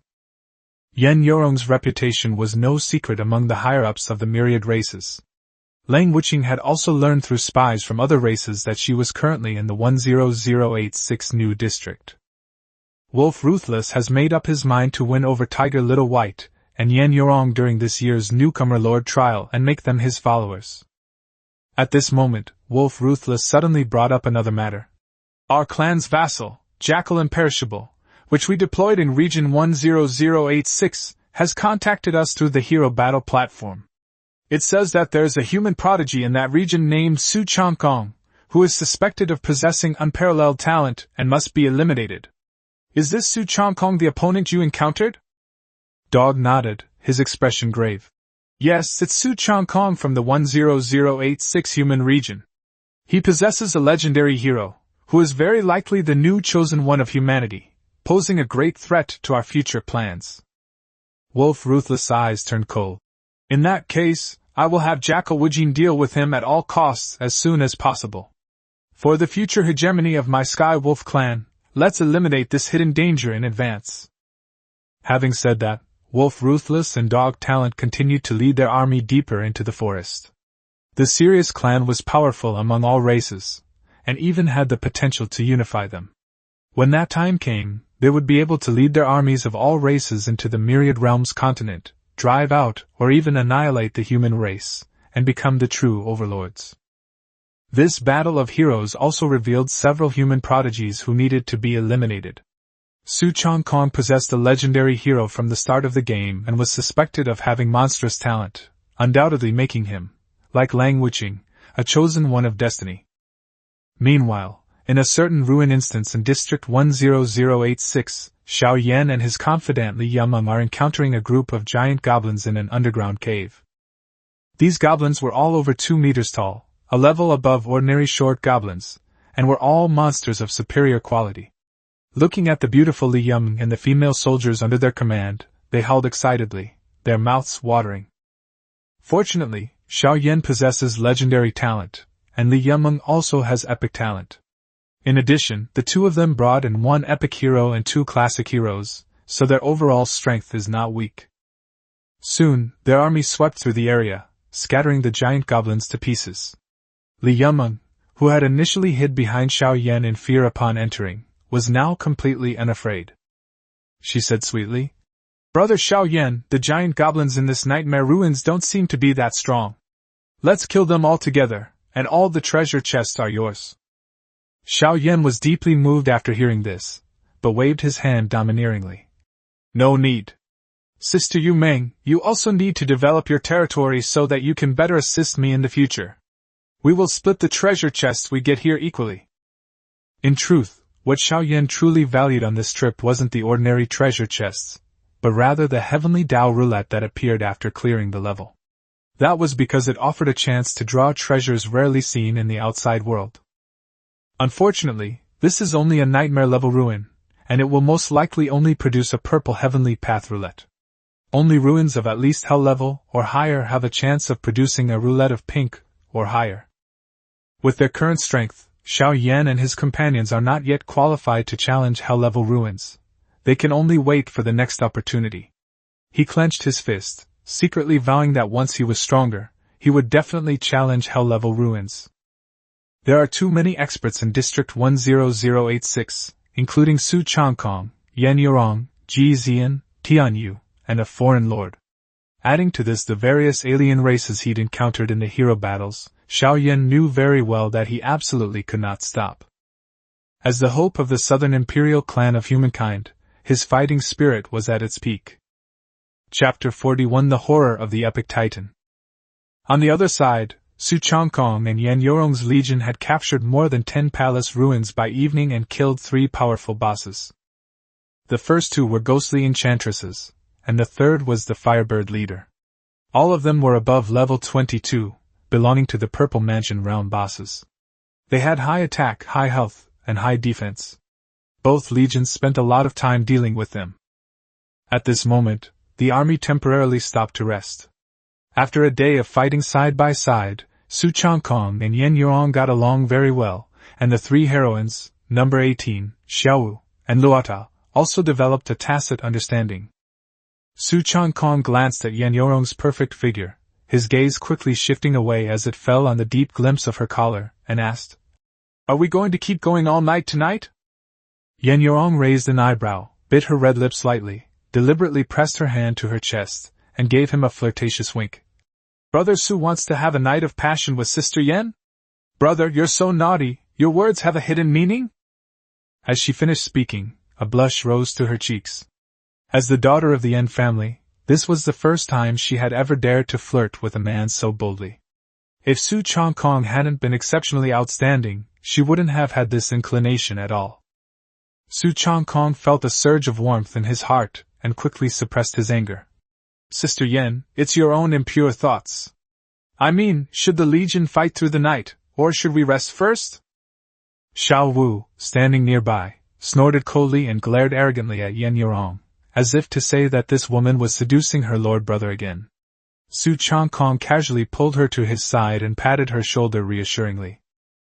"Note, because Xiao Wu senses your attention, her favorability has increased by 2, now at 95.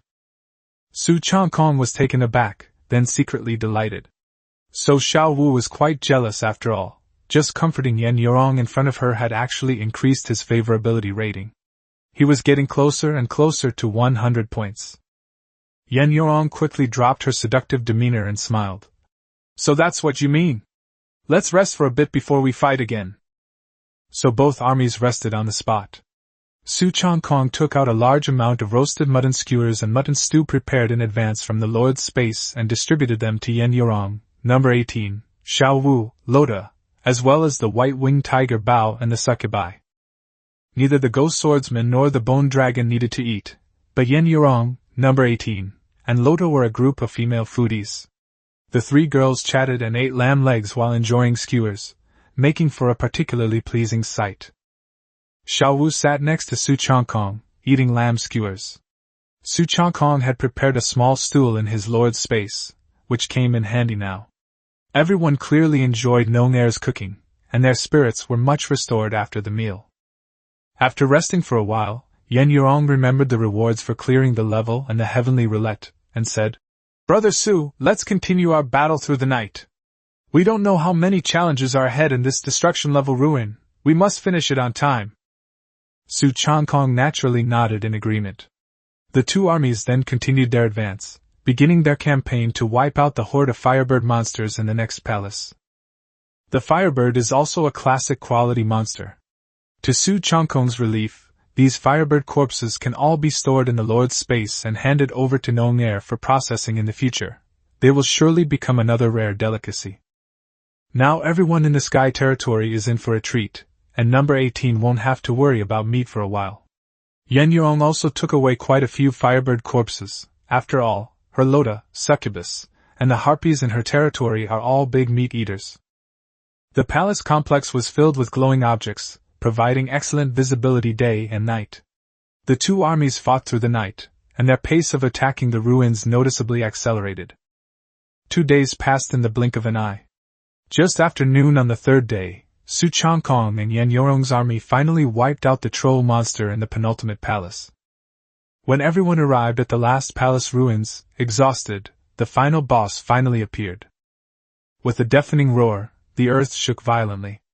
A gigantic figure, over 10 meters tall and of immense size, burst forth from the depths of the palace. It roared to the sky, its deafening roar echoing throughout the ruins, making everyone around feel as if their souls were violently shaken. Su Changkong and Yan Yorong immediately used their detection techniques. Titan, level 30 boss. Quality epic. Skills, giant hand slam, Titan's hammer, rock storm, self-healing, earth burst. Upon seeing the message, both of them paled. The final boss of the destruction level ruins was actually an epic quality Titan giant, and its level was as high as 30. A level 30 purple mansion realm monster, plus its epic quality, must have terrifying health and defense. Even Su Changkong and Yan Yorong weren't entirely confident. But now that they had come this far, Su Changkong could not give up. He ordered in a deep voice, "Go! The 3 heroines, hold it back first, and the other units will attack from a distance." Fortunately, there was only one boss in the palace, and no mobs to interfere. The 2 legions were also temporarily united under the command of Su Changkong. Xiao Wu, number 18, and Lota quickly unleashed their respective talents, while other troop types were also poised to attack.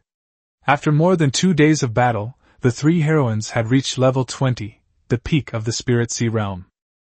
The White-Winged Tiger Bao, Ghost Swordsman, Succubus, and Bone Dragon have all been upgraded to between levels 18 and 20. The experience gained from monsters in the ruins is extremely high, and with the talent bonuses from the 2 lords, the leveling speed is naturally astonishing. The Titan seemed to sense a threat, roared, and suddenly raised its thick, pillar-like arm, slamming it hard into the ground. This is its move, Titan's Hammer. Boom! Within a radius of 1 mile, the earth and space shook violently at the same time, and a terrifying shockwave spread outwards. Su Changkong and Yan Yorong were standing on the edge, about a mile away. Su Changkong had the ability to take damage for his master and was invincible even if he was hit by a shockwave, so he wouldn't be in any danger. But if Yan Yorong was hit by the shockwave, she might be in danger. In the critical moment, Su Changkong suddenly turned around and pushed Yan Yorong with both hands, sending her flying more than 20 meters away until she fell to the ground. The next second, number 18, Xiaowu, and Rhoda all made their moves at the same time. Thunder Flame Cannon! Frost Sword Formation! Fire Dragon Breath! 3 powerful attacks slammed into the Titan, causing a series of explosions. The combined power of the 3 top heroes was astonishing, effectively restraining the Titan's movements. At the same time, Su Changkong was blasted away by the aftershock of Titan's hammer. Just as Yan Yorong was about to get up, he crashed into her face down, falling into her soft, broad arms. Yan Yorong blushed, but disregarding her embarrassment, she quickly helped him up. "Brother Su, are you all right?" Su Changkong wiped away a trickle of blood from his nose and said with a wry smile, "Luckily, Sister Yan acted as my cushion, otherwise my handsome face would probably have been rubbed against the ground until it was disfigured." Yan Yorong smiled gracefully and said, "It's nothing. I should thank Brother Su for giving me a push earlier." She didn't care that Su Changkong had hit her vital points twice, and only when she saw that he was unharmed did she finally relax. In fact, her peerless beauty talent could make her immune to 60% of damage, and since the 2 of them were standing far apart, even if she was thrown back by the aftershocks, she would not be in mortal danger. Su Changkong was unaware of her immense talent, so his worries were unfounded. At this moment, number 18, Xiaowu, and Lota are still unleashing their ultimate moves, besieging the Titan. Annihilation Energy Wave! The Rabbit Kicks the Eagle! Holy Dragon Spear Technique! Although the Titan was formidable, the 3 female heroes who had reached level 20 were more than capable of breaking through its defenses. Combined with continuous ranged attacks from a large number of units, the epic Titan was finally brought to near death after more than 2 hours. Chapter 42 Xiao Yan and Ji Zi'an's High-Stakes Gamble. Su Changkong and Yan Yorong were already confident of victory. Once they defeated the final Titan, the battle in the ruins would be over, and unimaginable riches awaited them. Prior to this, the chat channels in this area had already been buzzing with discussion about the cooperative dungeon. Many lords were discussing the difficulty of the ruins, with some failing to complete even normal ruins with their friends, suffering losses that outweighed their gains. Some were relieved that they could quit halfway through the ruins, otherwise they and their teammates would have died inside long ago. When everyone asked about the difficulty, they learned that the other person had challenged the nightmare difficulty, and immediately exclaimed that this was already considered a master level. Another lord shared that he and his teammates challenged a difficult ruin. Both sides had troops of superior quality or above, and they barely managed to pass the level by advancing cautiously. They also saw the purple heavenly wheel, but only had one chance to draw a prize. He drew 5 high-level recruitment tokens, immediately drawing envy from everyone. People also began to wonder how the real big shots in this area were doing. The ruins should be ending soon, so why hadn't anyone spoken up yet? Soon, some powerful lords emerged. Tianyu was the first to laugh in the channel, saying that he and Liao Feiqi had conquered a nightmare-level ruin and also encountered a purple heavenly path roulette, with each of them having 2 chances to draw a prize. Liao Feiqi also boasted that he had won 10 high-level recruitment tokens on his first try. The crowd immediately erupted in excitement, marveling that the nightmare difficulty level not only offered more reward opportunities but also provided more generous prizes than the hard difficulty level. A group of followers from the northern Imperial Clans immediately began to praise Tianyu, saying he truly deserved to be called the Imperial son of the Tian family. Tianyu humbly said that he had only barely passed the test and it was nothing, but he was secretly very pleased. The Tian family, along with the Ji and Yan families, is considered one of the 3 most powerful imperial families. Tianyu, as the imperial son of the Tian family, was quite lucky, even recruiting the epic hero unicorn a day earlier than Ji Zi'an. However, his teammate Liao Feiqi was slightly weaker, possessing only the classic hero Flame Dragon. Although the 2 cleared the nightmare-level ruins this time, they were unable to achieve a perfect clear due to the heavy losses of their troops, and could only be considered to have completed it normally. Tianyu then brought up Ji Zi'an, saying that Ji Zi'an and Su Xiaolu's team were the truly formidable ones, having already perfectly cleared the nightmare-level ruins. As soon as these words were spoken, the channel became even more lively. Everyone knew that a perfect clear of nightmare ruins meant that each person would have 3 chances to draw from the purple roulette wheel, so various praises such as, "GG is awesome!" and "Seeking experience points!" flooded the screen. At this moment, Ji Zi'an was in his territory, enjoying back massages from 2 orc female farmers. He and Su Xiaolu's team had already cleared the game, and seeing the compliments in the chat channel, he couldn't help but smile smugly. Ji Zi'an enjoyed the feeling of being the center of attention and immediately said, "What's so difficult about Nightmare Ruins? As long as there are 2 heroes of epic rank or above in the team, there is a chance to clear it perfectly." He added that units should ideally have air combat capabilities, and 1 epic hero should also be able to fight in the air. The 2 lords must cooperate, and should not blindly advance, let alone overestimate their abilities to challenge ruins of hell level or higher. To showcase his prowess, Ji Zi'an also uploaded a video of himself and Su Xiaolu conquering the ruins. In the video, his epic hero, the Poison Dragon, wiped out hordes of nightmare-level monsters with a single sip of venom, while Su Xiaolu's Dark Elf Princess swept across the battlefield with a barrage of arrows. The channel erupted in amazement, with everyone praising Ji Zi'an's strength. Tianyu chimed in, saying that Brother Ji's summary was indeed spot on. Liao Feiqi seized the opportunity to put others down. "Brother Ji is the strongest boss in this area. Unlike that guy surnamed Su, who hasn't dared to utter a word until now. Could it be that he failed in his challenge of the hellish ruins, or even died at the hands of monsters?" Yan Yorong had previously told her sisters that she wanted to challenge the hellish ruins, and this news had already spread and was heard by the followers of the Ji and Tian families. Upon hearing this, Ji Zi'an's smile deepened, but he feigned magnanimity and said, "That shouldn't be the case. Although Su Changkong is my enemy, his strength is indeed not weak. In addition, with the addition of the Yan family's imperial daughter, they are probably still fighting bitterly in the hellish ruins." He then changed the subject, emphasizing that this was exactly what he had said before: don't be like Su Changkong and his group, overestimating your abilities. In hellish ruins, a slight misstep could not only wipe out your entire army, but also potentially kill your hero, and even endanger the Lord's life. In truth, Ji Zi'an was extremely jealous that Su Changkong was able to team up with Yan Yorong. After all, even as an imperial prince, he had failed to win the favor of the Yan family goddess, while Su Changkong was chosen by Yan Yorong. He certainly hoped Su Changkong would die in the ruins, but he also knew that the possibility was slim. As long as they weren't in a combat situation in the ruins, the Lord's Legion could withdraw at any time, and as long as they retreated to a monster-free area, they could save their lives.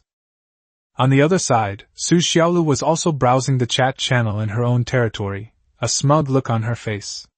She usually didn't dare to speak out loudly. After all, Yan Yorong was the princess of the Yan family, someone she couldn't afford to offend.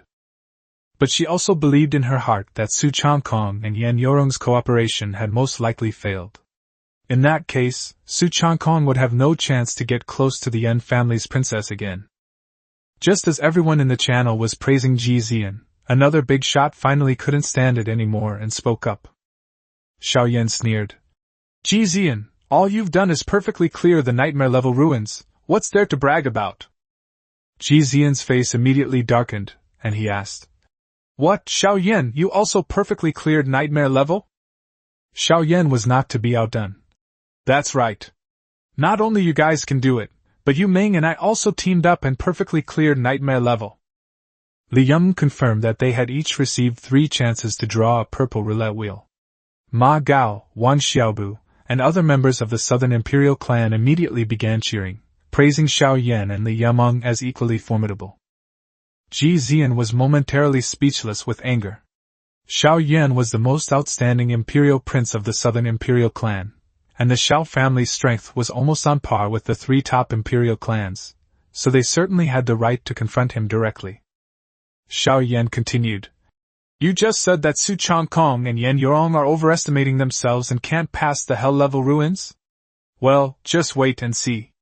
Su's strength is beyond your imagination.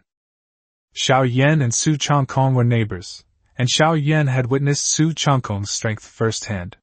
Furthermore, given the good relationship between Li Yumeng and Yan Yorong's followers, he also knew that Yan Yorong possessed an epic hero. Therefore, Xiao Yan firmly believed that with the strength of the Su Changkong and Yan Yorong families, it was impossible for them not to be able to pass through even a hellish-level ruin. Ji Zi'an, enraged, immediately said, Fine, Xiao Yan, since you say they can clear hell-level or higher ruins, then I'll make a bet with you. Do you dare? Xiao Yan let out a cold laugh. What's there to be afraid of? What do you want to bet on? Ji Zi'an announced to the entire district. Everyone, be my witness, I'll bet 5 million spirit stones. No, 10 million spirit stones, how about it? 10 million spirit stones is nothing to the Imperial Clan, but Ji Zi'an didn't bring many spirit stones into the new area, and he had already squandered a lot of them, so he only dared to offer this amount. Although Xiao Yan felt a pang of regret, he still agreed. Alright, 10 million it is. I bet that Su Changkong's team can pass through the hell level or higher ruins. All the lords are here to witness this, so that the Ji family's imperial son won't go back on his word later. This high-stakes gamble instantly ignited the entire region. Everyone marveled at how the Imperial Clan truly lived up to its name, casually throwing around 10 million spirit stones. Some even commented that, besides Yan Yorong, only Xiao Yan in this region dared to confront Ji Zi'an so directly. More people began to speculate whether Su Changkong and Yan Yorong could clear the level. Some thought they were strong enough to succeed, while others believed that the hell-level ruins were too difficult, and their chances were slim. Just as everyone was arguing, a magnificent voice of the heavenly Tao suddenly resounded throughout the heavens. Announcement from Wenjianu area. Congratulations to the human legion of Su Changkong and Yan Yorong in server 10086 for a perfect clear of the destruction level ruins. As they are the first team in this new server to perfectly clear the devastation level ruins, each of them will be rewarded with 10 legendary hero fragments. At this moment, the Heavenly Tao announcement, which covered all the newbie zones in this session, completely stunned all the lords of various races in the myriad realms. Chapter 43 Shock to all sides, the Golden Heavenly Dao Roulette. The chat channel in the 10086 new district instantly became as quiet as if it had been paused. But the next second, the entire channel exploded. Red heavenly announcements kept flooding the screen, leaving all the newbie lords dumbfounded. What? I'm not seeing things, am I? That's right, the announcement has been posted 10 times. Did Su Changkong and the others really clear the game? And did they even achieve a perfect clear on the highest difficulty, the devastation level? Awesome! Su Xin and Sister Yan are too strong! Sister Yan was obviously carried by Boss Su, right? Boss Su is a legendary hero! In an instant, countless people spoke out, and the entire new district was shaken to its core by this news. Especially in Ji Zi's territory, Ji Zi'an pushed away the 2 female orcs beside him, stared intently at the chat channel, and his face was extremely ugly. A perfect clear of the devastation ruins. They are still the first team from all races in this competition. The reward announced by Guangqiando includes 10 legendary hero fragments. It's important to know that each legendary hero fragment is worth hundreds of millions of spirit stones in the later stages of the game, and even if you have the money, you might not be able to buy it. Ji Zi'an felt increasingly frustrated and jealous, almost to the point of madness. What made him even more upset was that he was once again thoroughly humiliated by Su Changkong. At this moment, Xiao Yan burst out laughing in the channel. I knew Boss Su was the number 1 in this region. What are you, Ji Zi'an, worth? Then he urged.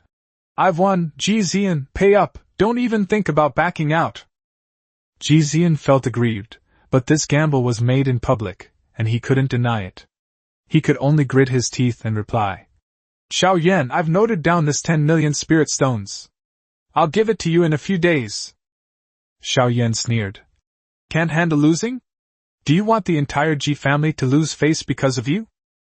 Upon hearing this, Ji Zi'an fell silent. Finally, he could only suppress his anger and initiate a trade with Xiao Yan, buying a piece of trashy mortal equipment for 10 million spirit stones, and posting a screenshot of the transaction in the channel to prove that he had not reneged on his debt.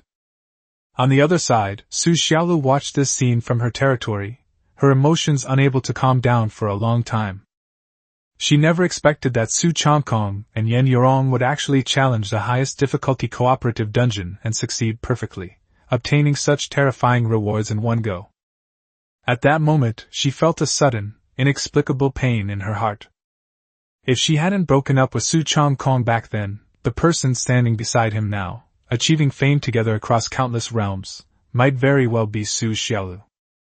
And she will also receive a share of those lucrative rewards. Meanwhile, in the 32239 Alien District, in the ruthless territory of the Sirius. Upon hearing the announcement from heaven, Wolf Ruthless immediately opened the Hall of Glory in the cooperative dungeon to check the rankings for the first clear of the newly appeared destruction level ruins.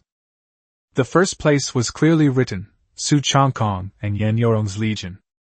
It opened the Legion information, which only showed Su Changkong, Yan Yorong, and the images and brief introductions of their deployed heroes. Number 18, Su Changkong's hero, Mechanical Girl, legendary quality. Xiao Wu, Su Changkong's hero, the Lunar Jade Rabbit, a legendary quality. Loda, a hero with beautiful face, Blue Dragon, epic quality. Wolf Ruthless looked at the 3 heroines, his eyes suddenly filled with greed, and he almost drooled. But soon, the shock in its heart became even stronger. The server has only been open for a few days, and the human Su Changkong already has 2 legendary heroes. No wonder he was able to conquer the ultimate ruins before him. Wolf's eyes flashed with murderous intent, and he immediately raised Su Changkong's danger level to the catastrophic level.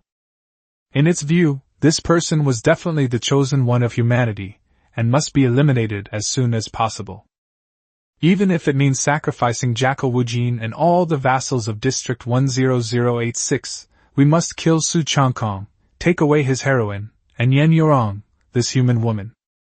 It licked its lips, its eyes gleaming even more menacingly. In the same alien region, in a territory on another mountain.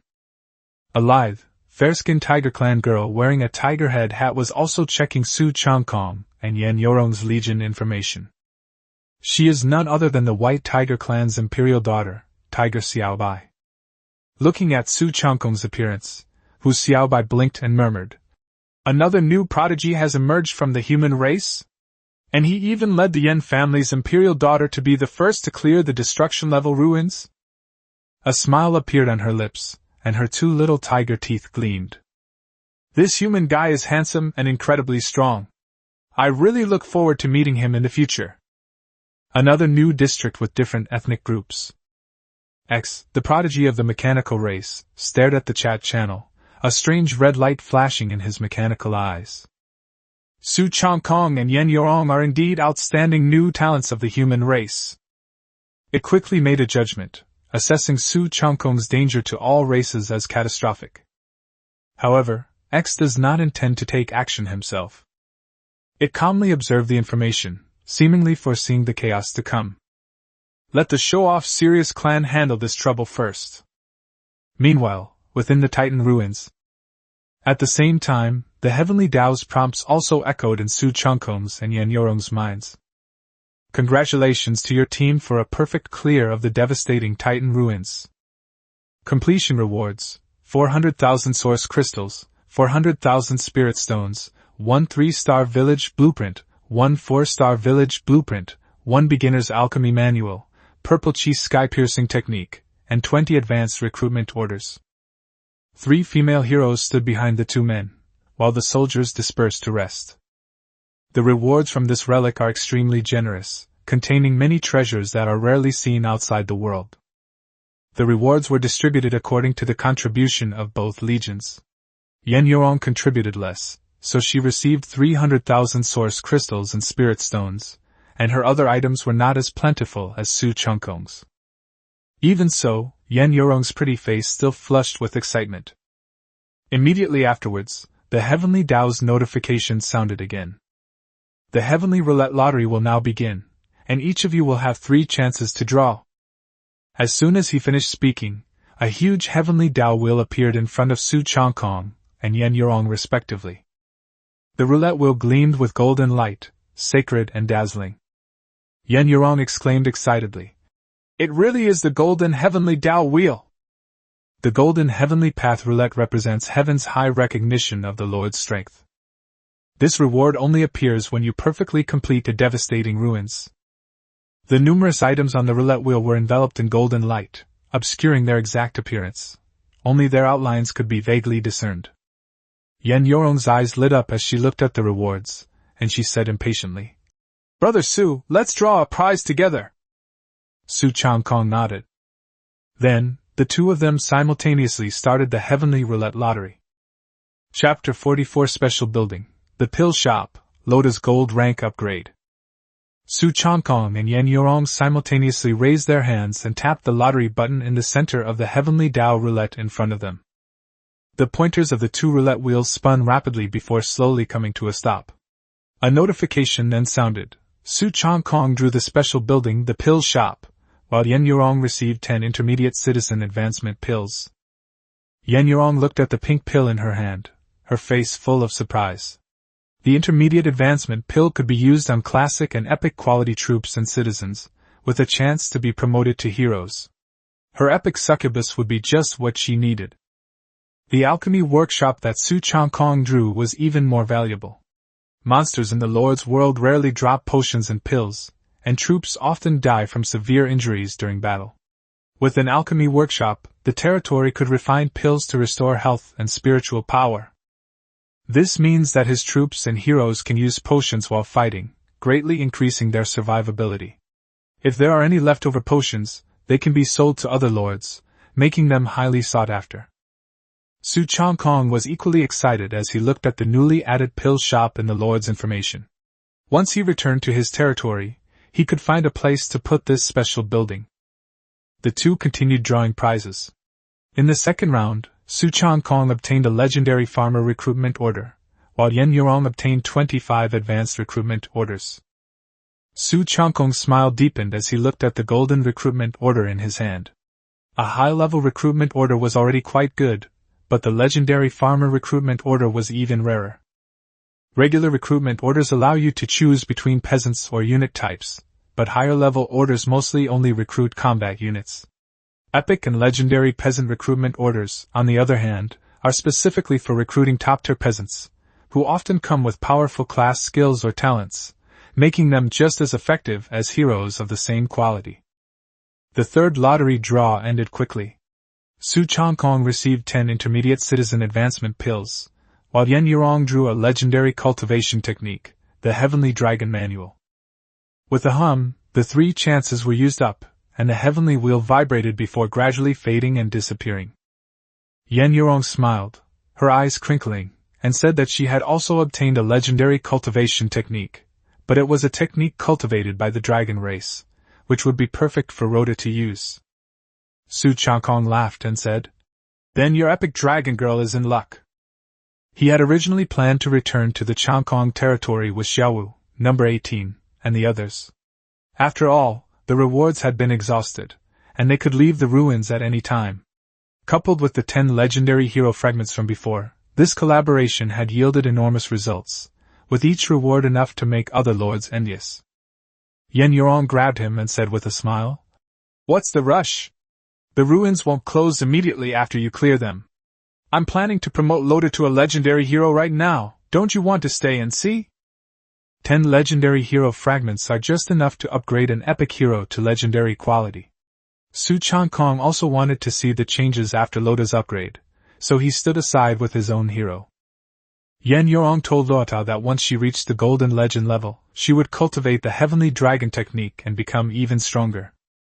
Loda smiled sweetly and thanked Yen Yurong, saying that she would never let down her Lord Sister's cultivation. Then, Yen Yurong opened the Lord System, entered the Loda panel, and directly used 10 legendary fragments to upgrade the quality. The 10 fragments instantly transformed into golden streams of light, disappearing into the top of Loda's head. A dazzling golden light emanated from her body, and in the next moment, her aura suddenly surged, officially upgrading her from pink epic quality to golden legendary. Loda's body also changed accordingly. Her figure grew slightly taller, her long blue hair fell down, and she was covered in dragon armor.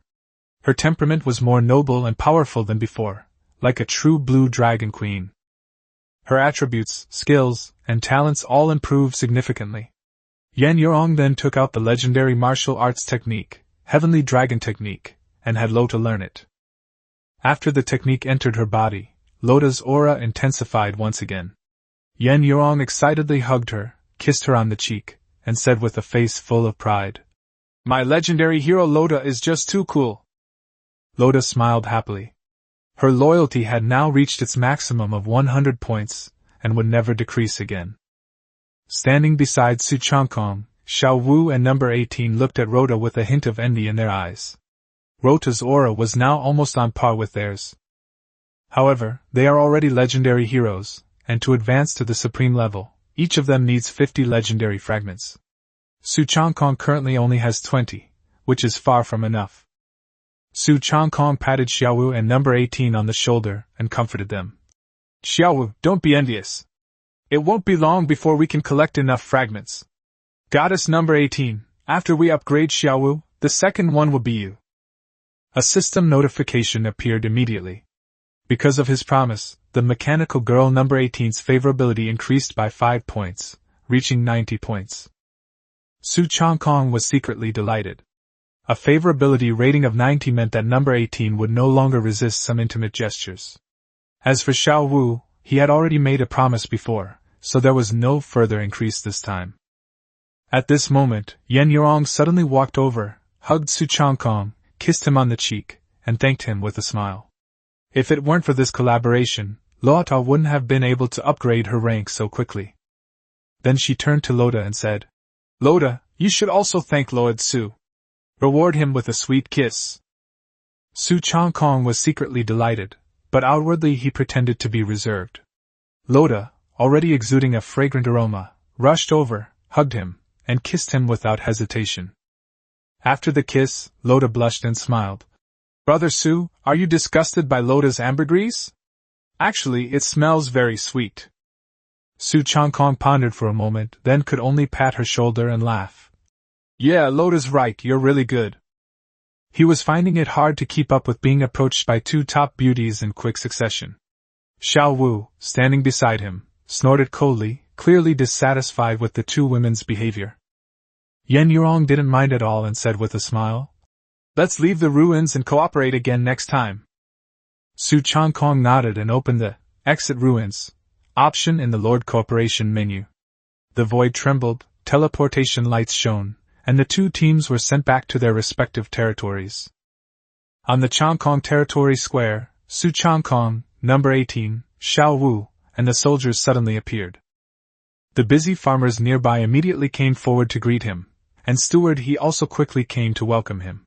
Su Changkong nodded. Now, it was time to upgrade Changkong territory again. He first let Big Tiger, along with White-Winged Tiger Bao and Ghost Swordsman, roam freely and rest. Then, he brought Little Dance and number 18 to the front of the Lord's mansion and announced to all the citizens that the territory would be upgraded immediately. The cooperative dungeon dropped 2 blueprints this time. Su Changkong opened the Lord's system, selected to upgrade the village to 3 stars, consuming 1 3-star blueprint, 150,000 source crystals, and 300,000 wood, stone, and iron ore. With a loud hum, the entire Changkong territory trembled violently, and a dazzling light enveloped all directions. Moments later, the territory was upgraded from a 2-star village to a 3-star village. Seeing that he still had enough materials in the system, Su Changkong didn't stop and continued upgrading. The second upgrade consumed another 4-star village blueprint, 200,000 source crystals, and 400,000 units of wood, stone, and iron ore. Finally, the Changkong territory was successfully upgraded to a 4-star village. The territory of Changkong has now expanded to a radius of over 10 miles. More than a dozen plots of fertile land have been added, the logging camps have seen a large number of towering trees, and the quarries have yielded huge boulders. The water quality of the territory's lakes has improved, and spiritual energy is constantly rising from their surfaces, making the air fresh and sweet. The quality of the black iron in the black iron mines has also increased. More than a dozen new barracks and residences were built, all of them made of blue bricks. The Lord's mansion was completely renovated, resembling a grand villa. All of this is thanks to the efforts of the many troops and farmers in the Changkong territory, who were able to accumulate so many upgrade materials. Chapter 45 Recruiting the Divine Physician Hua Tuo. The territory gains another 1,000 farmers. Haha, our territory has been upgraded again. In the territory, the farmers and the soldiers guarding the home all cheered. Steward He, Farmer 1, Farmer 2, Dai Fong, Dehu, Green 2, and others also had beaming faces, wishing they could rush to the square and jump around immediately. In the territory square, Su Changkong leaned back in a sofa brought by a maid, smiling as he watched the lively scene before him. The Lord's manor had now been furnished considerably, and life was becoming increasingly comfortable. All the hard work these past few days has finally paid off. Xiao Wu and number 18 sat beside him, not resisting his closeness. Xiao Wu even nestled obediently in his arms, letting him stroke her rabbit ears and long hair. On a whim, Su Changkong pinched her nose again and wiped the drool from her lips.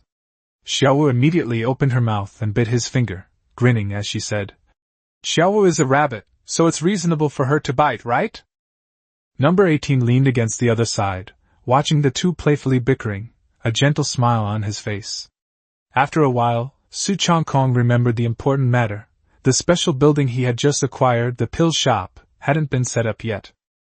He immediately got up with Xiao Wu and number 18 and placed the alchemy workshop on the main street of the territory, right next to the tavern. After the building was completed, it was filled with all kinds of alchemy materials and tools. However, the Changkong territory currently lacks a true expert in alchemy to manage the pill-making workshop. Su Changkong took out the legendary farmer recruitment token, which could recruit a legendary quality farmer. As for whether the other party has talent for alchemy, that depends entirely on luck. Su Changkong didn't hesitate and directly used the recruitment order. With a hum, a ball of golden light appeared in front of him. A divine notification immediately sounded. you have used the legendary farmer recruitment order to recruit a legendary farmer, Hua Tuo. Upon hearing this name, Su Changkong almost stood up in excitement. Hua Tuo, the renowned physician from the Three Kingdoms period of Blue Star. As the golden light faded, an elderly man with white hair and beard appeared before him. Su Changkong immediately checked the panel and confirmed that the man was none other than Hua Tuo, the legendary physician of the Three Kingdoms period. Hua Tuo, a farmer. Race, human, from the Three Kingdoms of Blue Star. Level/realm, 14, Spirit Sea Realm. Quality, Golden Legend. Loyalty, 80. Occupation, Divine Healer. Skills, Alchemy, Pill Refining, Healing Techniques, Poison Throwing Knife. This attribute is quite powerful. Because Hua Tuo is a legendary peasant, equivalent to a hero unit, he can also enjoy the command power of Su Changkong's talent, and his level will directly increase to level 14. More importantly, he not only knows how to refine medicine and pills, but also has mastered healing techniques and even has attack methods such as poison-throwing knives, making him completely incomparable to ordinary support characters. After processing the information in his mind, Hua Tuo immediately bowed and said, "Hua Tuo greets my lord." Su Changkong quickly stepped forward to help him up. "Please get up quickly, no need for formalities." This divine physician saved countless lives during the Three Kingdoms period and had an extremely high reputation, but unfortunately, he died at the hands of the traitor Cao Cao. After Hua Tuo rose, he stood respectfully to the side. Su Changkong then spoke, inviting him to serve as the manager of the pill shop in Changkong territory. Although his tone was polite, it also carried the authority of a lord. Hua Tuo immediately agreed, only requesting a group of people. Now that the territory had expanded, 1,000 farmers were indeed not enough, so Su Changkong used a large number of primary and intermediate recruitment orders to recruit more than 1,000 farmers. Hua Tuo selected 200 people to be assistants at the alchemy workshop, while the remaining 800+ people were assigned by Steward He to various peasant team leaders who were short of manpower. After arranging all this, Su Changkong instructed Nong Air's tavern to start cooking. It was already afternoon, perfect for preparing dinner. He also retrieved all the firebird corpses obtained from the cooperative dungeon and handed them over to Nong Air for disposal. As for the humanoid monster corpses in the ruins, he naturally didn't collect them. Before long, dinner was ready for the entire territory. Green One, the Dark Commander, and others who had gone out hunting also returned with their armies. The feast officially began. The main dish was firebird meat, along with wolf meat, wild beef, tiger and mutton, and a large quantity of vegetables grown by Farmer 2. The rice was purchased from the system shop, as the spirit rice was not yet ripe. Hua Tuo and the thousands of newly arrived farmers had never seen such a sumptuous meal before, and they were all speechless with amazement. To them, it was like a feast for the gods. The new farmers ate with tears in their eyes. Some exclaimed that the food was so delicious, some said they felt like they hadn't eaten for hundreds of years, and others said they had never eaten so full and so well. The farmers who arrived early laughed heartily, telling them that they had no worries about food and clothing in the Changkong territory, that they could eat their fill every day, and that there was meat with every meal.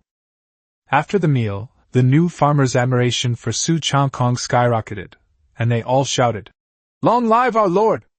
All the new farmers' loyalty increased by 20 points, and Hua Tuo's loyalty even rose to the maximum of 100. After everyone had eaten and drunk their fill and rested for a while, it was already evening. Not long after, the monster horde that would be attacking tonight came in disarray. This time, however, the difficulty wasn't high. Only a few hundred crocodile monsters of levels 8 to 12 appeared, along with a little over 100 cuckoo birds of level 11 and above. Xiao Wu and number 18 simply unleashed their talents, and didn't personally take action. A flock of white-winged tiger archers took to the air to intercept the cuckoo birds attempting to enter their territory. Green 1, Green 2, and the Dark Lord led their troops to annihilate the ground monsters, easily resolving the situation in no time. This time, the monsters couldn't even breach the well-prepared wooden fence, and our troops suffered no casualties. The monster wave was ultimately rated only as difficult, but the rewards for clearing it were quite good. Su Changkong knew that the difficulty of the monster tide was reduced because he hadn't personally led the team to fight in the wild today, and Green One and the others hadn't provoked any powerful monster groups. After the battle, he let everyone rest and planned to conquer the Fire Lion Mountains in the north of the territory the next day. He also instructed Steward He to arrange accommodations for Hua Tua and the new farmers.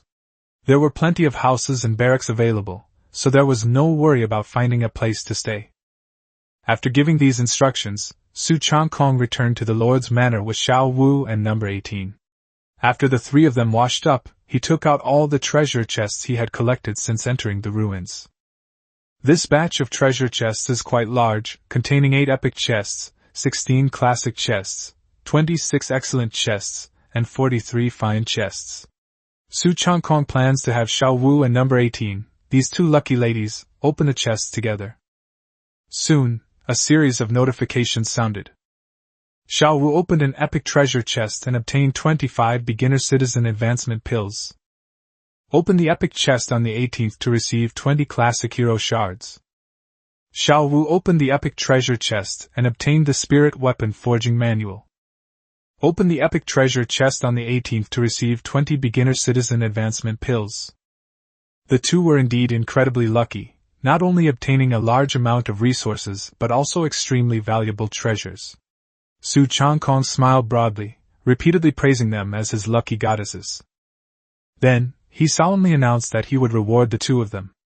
As soon as he finished speaking, he hugged number 18, who was half a head taller than him, and kissed her while she was slightly stunned and her cheeks were flushed. This was the first time number 18 had been so close to the Lord, and her body visibly stiffened. Her body armor wasn't particularly tough when not in combat. Although the surface was slightly cool, her supple figure could still be felt. Xiao Wu stood to the side with her hands on her hips and gave a soft snort. "I think Lord Brother is rewarding himself, isn't he?" Su Changkong released the blushing number 18, turned around and hugged Xiao Wu, laughing. "Don't rush, it's your turn now."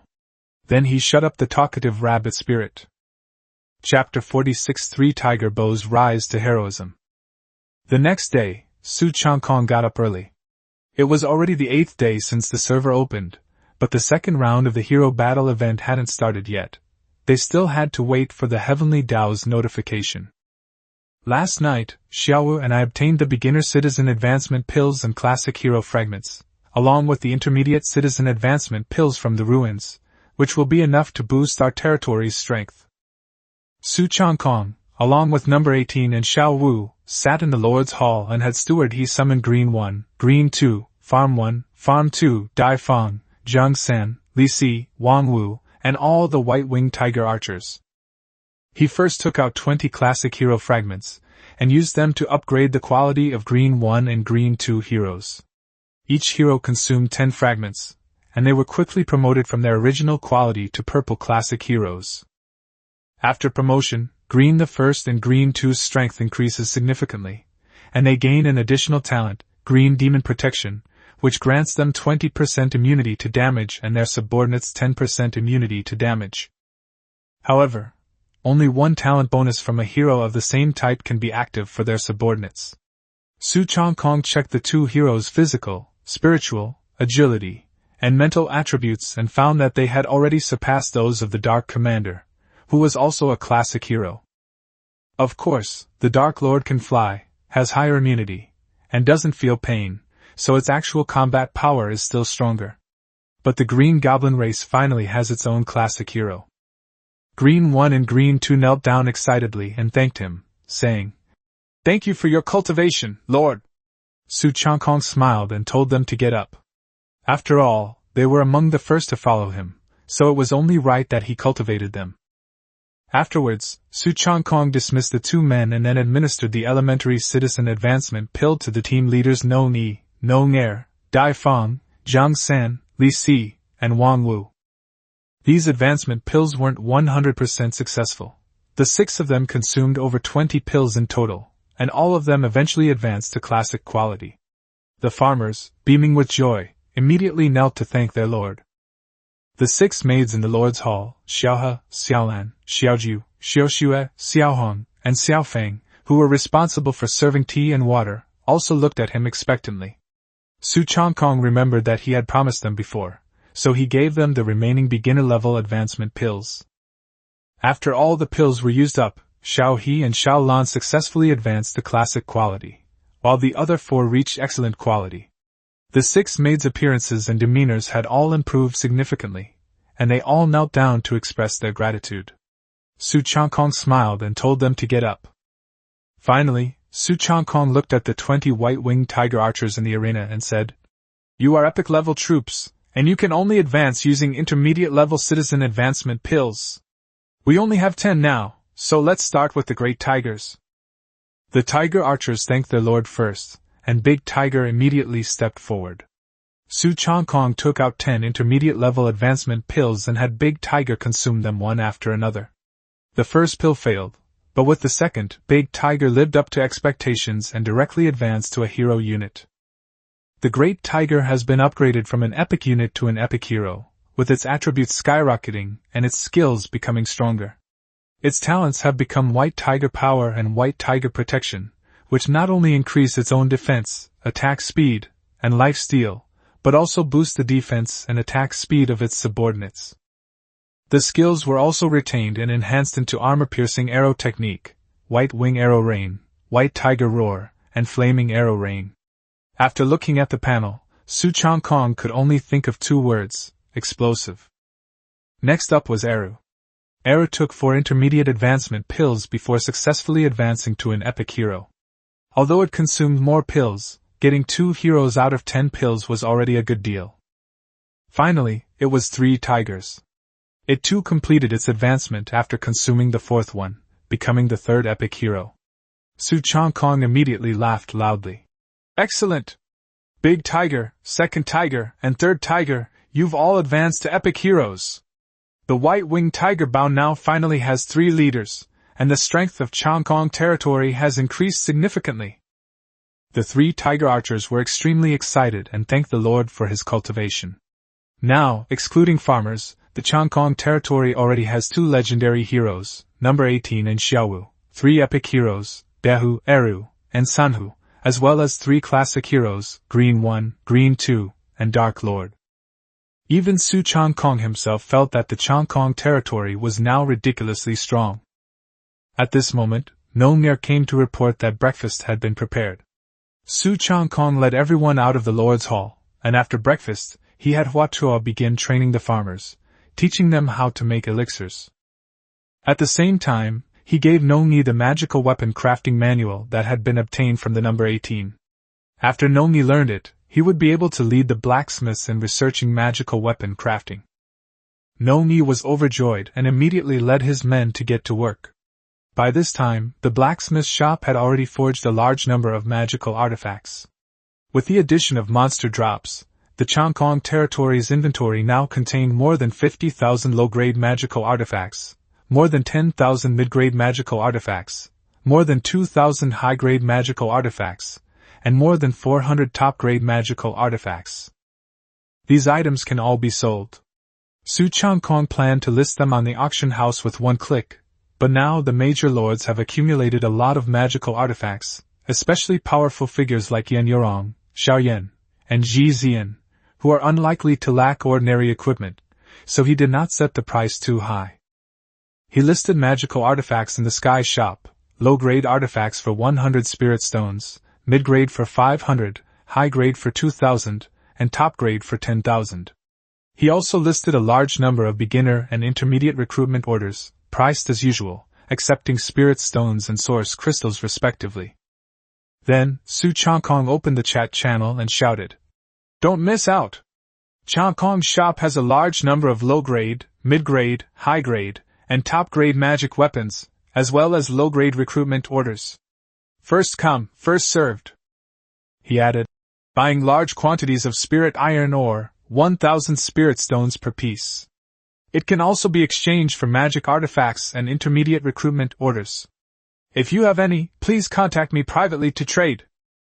Refining spiritual weapons requires the addition of spirit iron ore to produce high-grade and top-grade spiritual weapons. Relying solely on black iron ore and ordinary materials can only produce low-grade and mid-grade spiritual weapons. Moreover, spirit iron ore is also needed for upgrading territory later on, so Su Changkong simply purchased it in advance. The chat channel instantly became lively. Everyone was shocked that Su Changkong had listed so many magical artifacts. Some guessed that he must own a blacksmith shop, while others suspected that his blacksmith shop was already capable of forging spiritual artifacts. However, spirit iron ore is a high-grade mineral, and very few people can currently obtain it. Even if they do have some, they may not be willing to sell it. In the short term, no one has approached Su Changkong to trade spirit iron. Magical artifacts sold quickly, as they were cheaper than others, and many lords needed to upgrade their troops' equipment. Basic and intermediate recruitment orders also sold out quickly, earning Su Changkong another large sum of spirit stones and source crystals. This time, the great lords in the chat channel remained silent. It seems ordinary magical artifacts held little appeal for them. They were probably all busy improving their strength. Su Changkong's next task is to conquer the Fire Lion Mountain range, and he plans to recruit more troops today. However, before that, he should also raise his own level. The two female heroes obtained a large amount of source crystals from opening treasure chests, and with the source crystals he gained from the ruins, troop farming, and selling recruitment orders, he now has enough to level up to level 20. As a result, Su Changkong consumed 200,000, 220,000, 240,000, 260,000, 280,000, and 300,000 source crystals in succession, directly leveling up from level 14 to level 20. In an instant, powerful spiritual energy flowed through his body, making him feel as if he were about to float away. Xiao Wu's beautiful eyes lit up, and she exclaimed joyfully, "Lord Brother has finally reached level 20! Number 18 also smiled and congratulated. "Congratulations, Lord, on reaching the peak of the Spirit Sea realm." Su Changkong nodded, took out the legendary cultivation technique Purple Chi Sky Piercing technique, and the flight skills Sky Soaring technique from the rewards for clearing the ruins, and handed them to the two female heroes respectively. Xiao Wu didn't have a flight skill yet, so Sky Soaring technique was perfect for her, while the Purple Chi Sky Piercing technique was given to number 18.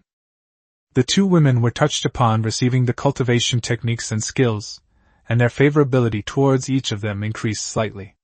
Xiao Wu immediately learned the flight technique, and the next moment her delicate body floated lightly in the air, cheering as she flew several circles above the territory. From now on, Xiao Wu can also engage in aerial combat.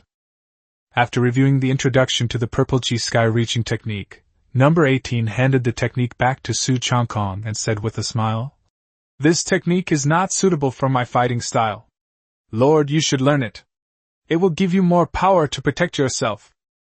Seeing that she was considering his feelings, Su Changkong took the cultivation manual and gently stroked her smooth, jade-like hand.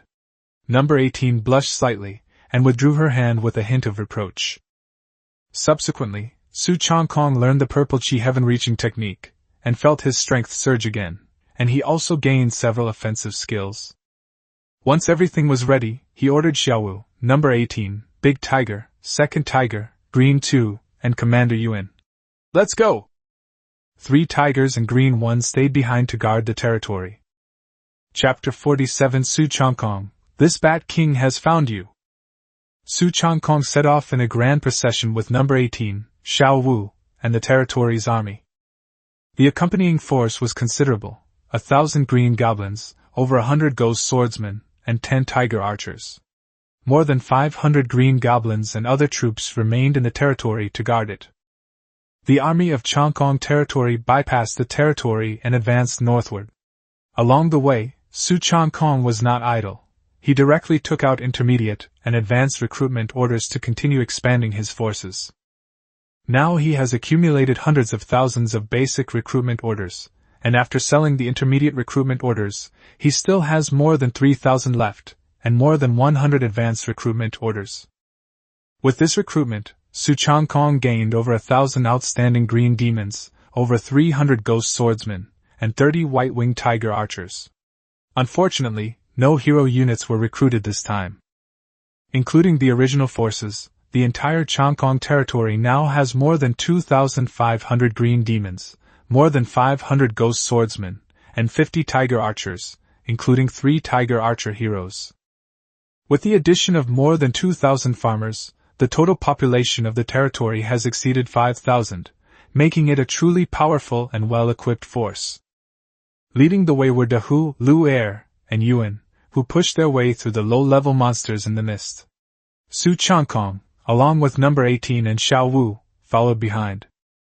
Seeing the surge in their territory's military strength, both number 18 and Xiao Wu were in good spirits.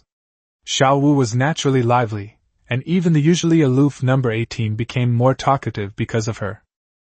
While traveling, Su Changkong opened his friend list and traded 100,000 basic recruitment tokens, 1,000 intermediate recruitment tokens, and 30 advanced recruitment tokens to his brother Zhao Debiao. The price remained at 1 spirit stone, essentially a free gift. Su Changkong told Zhao Debiao that these recruitment orders could be used by himself or used to recruit Blue Star Lords. He could decide how to handle them. Anyway, Su Changkong himself wouldn't need that many. The village-level territory, housing over 5,000 people, was almost full. Zhao Debiao was overjoyed upon receiving the items and immediately sent a voice message, saying that he would definitely make good use of these recruitment orders and distribute them to his fellow Blue Star brothers and sisters in need. He added that they would be ready to go through fire and water for Su Changkong should he ever need them.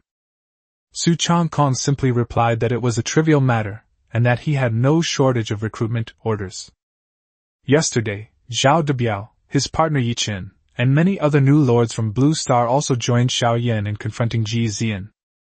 However, as a member of a top-tier Imperial Clan, and having been provoked by Xiao Yan, Ji Zi'an naturally had no interest in dealing with a small fry, like Zhao Debiao. In his eyes, the only people he truly cared about were Xiao Yan and Su Changkong. After helping the Blue Star brothers, Su Changkong sent a message to Yan Yurong, asking if she had enough advanced recruitment tokens, and that he could sell them to her for 30 yuan. Yan Yurong had previously stated that anyone seeking high-level recruitment opportunities should contact her first. Whether or not he would sell himself wasn't the main point. Su Changkong primarily wanted to find an opportunity to flirt with Sister Yan. After listening to the voice message, Yan Yurong's voice was clearly filled with surprise. "You're really selling the advanced recruitment order? I want it! How much?" Su Changkong didn't set a price for the time being. Advanced recruitment orders were always in high demand, whether in the early or late stages. Later on, it wouldn't be uncommon for one to sell for 2.5 million spirit stones, or even more. However, since everyone in the beginner area doesn't have that many spirit stones yet, the price can't be driven up too much. Yan Yurong quickly gave a price, 1.5 million per piece, and even asked him if he had 40 pieces. Su Changkong readily agreed, lowering the price to 1 million yuan per piece, and promising to sell it to her 40 yuan first. The two quickly completed the transaction.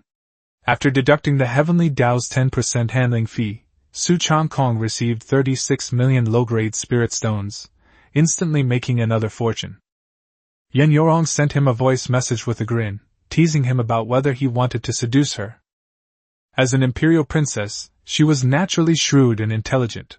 How could she not see through Su Changkong's intentions? Su Changkong then flirted back, saying that Yan Jia was so beautiful and a little rich. Of course he wanted to pursue her, and asked her if she would give him a chance. Yan Yurong responded with a light hum, saying that if Brother Su wanted to pursue her, she really wouldn't refuse. However, becoming the son-in-law of the Yan family's imperial lineage wouldn't be so easy. It would depend on his future performance. In the Rose territory, after Yan Yurong finished sending the voice message, her pretty face flushed slightly, and her heart beat a little faster. She actually had a good impression of Su Changkong as well, and had even considered him as the most suitable candidate to become her future spouse. After all, she didn't even look down on the young talents of the Myriad Realms continent. However, the Yan family is, after all, a top-tier imperial clan among humans, and their requirements for their son-in-law are extremely high. Even if they don't consider social status, he must at least be outstanding enough in the world of lords to surpass all others. Of course, Yan Yurong had worked with Su Changkong before and had great confidence in him.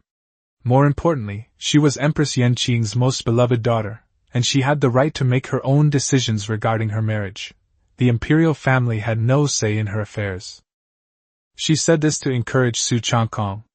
After all, a commoner prodigy without ambition is in danger in the Lord's world. The Ji family's imperial son and the lords of all races are probably already keeping an eye on him. Su Changkong smiled and assured that he would definitely stand out in the Lord trial, gain the recognition of the Yan family Imperial Clan, and win the heart of the beauty. Yan Yorong's voice was charming and alluring as she said she would always wait for him. Su Changkong simply changed his address and called her my little girlfriend, Sister Yan. This can be considered Su Changkong's formal confession to Yan Yorong. Their relationship has changed from ordinary friends to almost boyfriend and girlfriend, they just haven't made it public yet. Number 18 and Xiao Wu, standing to the side, were somewhat dazed as they looked at Su Changkong's confident smile. Their lord was getting more and more handsome the more they looked at him. To meet him, to become his subordinate, and to fight for him was simply a wonderful thing. A happy smile appeared on the faces of both women. After finishing his chat with Yan Yorong, Su Changkong took out 6 million spirit stones and gave them to number 18 so she could use them for skill consumption. When number 18 saw so many spirit stones, her pretty face lit up with joy. She quickly thanked the Lord and put the spirit stones into her mecha space. An hour later, the Fire Lion Mountains were already in sight. Su Changkong looked at the two women and said, let's go hunting in the mountains." Number 18 and Xiao Wu responded in unison, behaving as obediently as two young wives. The Fire Lion mountain range before them wasn't particularly high, but it stretched for hundreds of miles. Ahead, the legions led by Big Tiger and Green 2 had already clashed with the Gargoyle tribe in the forest at the foot of the mountain. Currently, most of Su Changkong's troops are between level 17 and 20. With the added bonuses of Lord and Hero talents, dealing with these gargoyles of the same level is effortless. Even number 18 and Xiao Wu don't need to make a move. Gargoyles fell like wheat, their blood staining the forest floor. A level 22 gargoyle chieftain, seeing the situation was dire, roared and led the remaining gargoyles into the sky, attempting to escape. Big Tiger, Second Tiger, and Darkness immediately led their men in pursuit, intercepting them in midair. Before long, the entire tribe, including the gargoyle chieftain, was completely wiped out. Su Changkong acquired another batch of resources, but unfortunately, he didn't get any blueprints for a 5-star village this time. Without pausing, he immediately ordered them to continue up the mountain. The territory's army marched into the mountains in a mighty force. The monsters on the mountain were stronger than gargoyles, most of them level 20 or higher, such as petrified lizards, giant mantis monsters, and owl beasts. However, these monsters were still no match for the massive army of troops. Not long after, Era flew in to report that the army ahead had encountered a large group of two-headed tigers and sheep of level 21 or higher. Su Changkong's army had just reached a shrub-covered ravine when they encountered thousands of powerful monsters. De Hu, Lu Er, and others had already led their troops into battle. Su Changkong said to number 18 and Xiao Wu, "Let's go take a look." As soon as he finished speaking, a pair of magnificent purple wings appeared behind him. With a flap of the wings, he soared into the air. Number 18 and Xiao Wu followed closely behind. These purple wings are called Purple Chi wings. They are the first skill he obtained by cultivating the Purple Chi heaven-reaching technique. They are mainly for flight and acceleration, not for combat, but they are extremely useful. The three flew closer and saw that the Green Demon Clan, the Ghost Swordsman, and the White-Winged Tiger Archer were already frantically hunting down the two-headed tiger sheep. Like ordinary tigers and sheep, these monsters eat both grass and meat. However, the two-headed tigers and sheep are of superior quality, of higher level, more irritable, and stronger. Looking at the tigers and sheep with two heads all over the mountains, Su Changkong laughed and said, "Very good, we can have a whole sheep feast in the territory tonight." Number 18 and Xiao Wu have already enhanced the talents of the troops, so they don't need to personally deal with monsters of this level. Although the two-headed tiger sheep was strong, it was no match for the territory's army's encirclement and slaughter. Soon, monsters fell one after another, and their corpses and resources were all stored in the system space. However, Su Changkong and his companions were unaware that on a small mountain more than 100 miles away, a level 15 Batman Lord was using his innate skill, ultrasonic detection, in this direction. Soon, a system notification sounded. 130 miles away in this direction, the aura of 2 legendary heroes was detected. The Batman Lord was taken aback at first, then a sinister smile appeared on his bat-like face. 2 legendary heroes? Su Changkong, the human prodigy, this Bat King has finally found you! Chapter 48 Discovery of Spirit Iron or Resource Point. Batman Batsa is the most skilled alien lord under the command of the Nullman Jackal Imperishable, possessing exceptional talent in searching. For the past few days, it has been scouring the new server 10086, searching for the location of Su Changkong's territory. The entire new district has now been searched by nearly half of the Batsa and other alien spies. Just today, the Batsa finally discovered traces of 2 legendary heroes under Su Changkong's command in the Fire Lion Mountains. I was just looking for you, and I never expected to run into you on the 8th day after the server opened. Batsa possesses the bloodline of the Batman royal family, and has always liked to call himself the Bat King. It didn't approach rashly, but secretly ordered its troops to lie in wait and monitor. It judged that Su Changkong's hero's appearance in the Fire Lion Mountains was most likely because he was leading troops out to hunt in the wild. After all, ordinary newbie territories wouldn't be built in such a dangerous area infested with high-level monsters. Meanwhile, Su Changkong was leading number 18, Xiao Wu, and the army in a sweeping advance. Although the 2-headed tiger sheep was fierce, it was no match for overwhelming power. Even the leader monster was killed by the combined efforts of the big tiger and the Dark Commander. In this battle, Su Changkong's forces suffered no casualties and cleared the entire mountain valley. The battle settlement notification sounded, and a large amount of resources were credited to his account. A slight smile appeared on his lips as he casually stored all the more than 1,000 2-headed tiger sheep corpses into his lord's space. At this moment, number 18, who was scouting ahead, flew back and reported, "Lord, there is a canyon ahead, and there seems to be the aura of a powerful group of monsters inside." Su Changkong nodded and ordered the army to continue advancing. Before long, a huge canyon appeared before them through the gray mist. Su Changkong, along with number 18 and Xiaowu, hovered close to observe. A river of fiery lava flowed in the center of the canyon, and dense miasma shrouded the surroundings, making it look extremely dangerous. On both sides of the lava river, a large number of monsters gathered. They were enormous, fiery lions with crimson fur, numbering over 1,000. They had thick limbs, sharp spikes along their backs, and an extremely ferocious aura. Deep within the canyon, there lay an even larger fire lion, its body ablaze with scorching flames. It was over 6 meters long, and much taller than an ordinary fire lion. Su Changkong scanned the area with his detection spell and immediately recognized it as a level 29 fiery lion boss. He wasn't nervous. After all, number 18 and Xiao Wu had even killed a level 30 titan in a destruction level ruin, so a mere level 29 boss wasn't something he needed to be afraid of. "Start the war," Su Changkong decisively ordered. Big Tiger, Dark Lord, and Green 2 immediately led their troops in a charge. White-winged Tiger Bao took to the air, while Green Demons and Ghost Swordsmen, bows drawn and arrows knocked, pounced on the fiery lion pack from the ground. Number 18, Little Dance, and the other heroes also unleashed their talents, boosting the combat power of their units. Upon discovering the intruders, the fiery lions roared in retaliation. Blazing fireballs erupted from their mouths, charring branches in their wake, causing them to explode and kick up clouds of smoke. White Wing Arrow Rain, Green Demon Sword Technique, and Whirlwind Slash erupted in succession, with friendly troops relentlessly suppressing the lion pack under the hero's leadership. Meanwhile, number 18 and Little Dance directly besieged the level 29 fiery lion leader. Su Changkong watched the battle from the rear.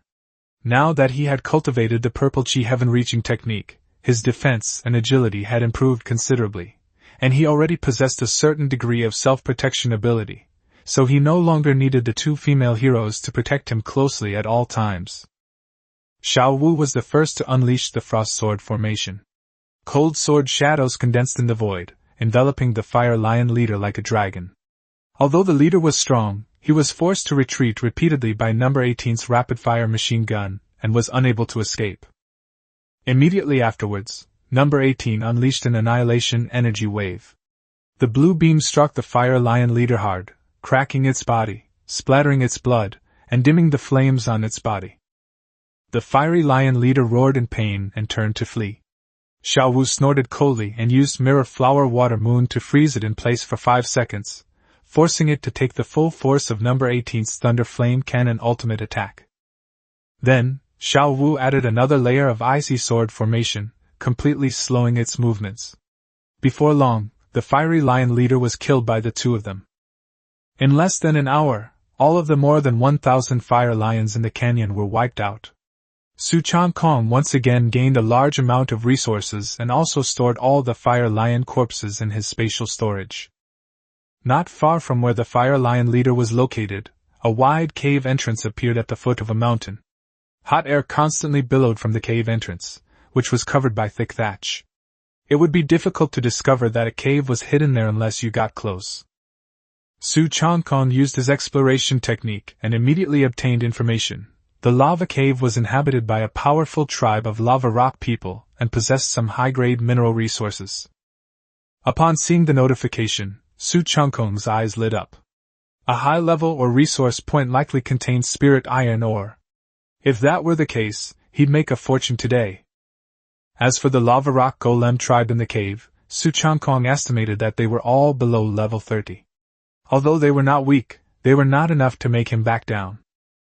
He immediately led number 18, Xiao Wu, and De Jun into the cave. The interior space was very spacious, and a wave of heat hit them. The further they went in, the higher the temperature became. Not long after they started walking, Su Changkong stopped. Ahead of him appeared a group of stone figures, each 3 or 4 meters tall. They were covered in thick rock armor, as if cast from lava, with hot magma flowing over their bodies, and they were covered in hard barbs. These lava stone golems had bloodshot eyes, filled with rage and bloodlust. After investigating, Su Changkong discovered that they were all monsters level 28 or higher, with extremely high defense and immunity to some magical damage. However, Su Changkong had a large number of troops and could easily overwhelm them with sheer numbers. Without hesitation, he gave the order. Kill! Xiao Wu, number 18, Green 2, the Dark Lord Big Tiger, along with over 2,000 green demons, numerous ghost swordsmen, and white-winged tiger archers, all attacked simultaneously. In an instant, spells, arrows, and flashing blades rained down on the lava rock golem. The lava rock golem roared in anger, and charged towards the army with heavy steps. A great battle immediately broke out between the two sides. The lava rock golem boss quickly set its sights on number 18, the strongest character in the arena. It charged forward, leaped high into the air, and slammed down with a punch, the terrifying force sending number 18 flying backward.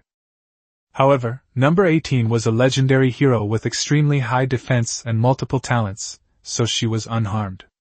She nimbly dodged in the air while simultaneously setting up a rapid-fire machine gun and unleashing a barrage of fire. The sound of cannon fire rang out continuously. Sparks flew from the lava rock leader's body, and his rock armor cracked and shattered. Xiao Wu joined the attack, unleashing powerful attacks continuously. However, this time, the two were clearly unable to resolve the battle as quickly as they had when they killed the Fire Lion leader. Su Changkong could tell that this lava boss was incredibly powerful. However, with number 18 and Xiao Wu working together, they still held the advantage, and defeating it was only a matter of time. He then looked at the ordinary battlefield. With the continuous support of Xiao Wu Taiyin's power, their own troops could constantly regenerate health and were basically in no danger. On the contrary, the lava golems were being blasted into rubble one after another. After confirming that the battle situation had stabilized, Su Changkong used a detection spell in the vicinity to search for treasures and ores. Soon, he found a small pile of spirit iron ore on the ground, about a dozen pieces. Su Changkong immediately collected it, and not far away, he found another pile of spirit iron next to the corpse of a lava rock golem. Spirit iron ore is an important material for forging spiritual weapons. It is extremely tough and also very rare. Su Changkong was in high spirits and continued searching the cave, storing all the spirit iron ore he found into his spatial storage. The army fought a fierce battle in the cave for an hour, finally annihilating all the lava stone golems. Afterwards, Su Changkong ordered everyone to search, and they surprisingly found over 1,000 pieces of spirit iron ore inside the cave.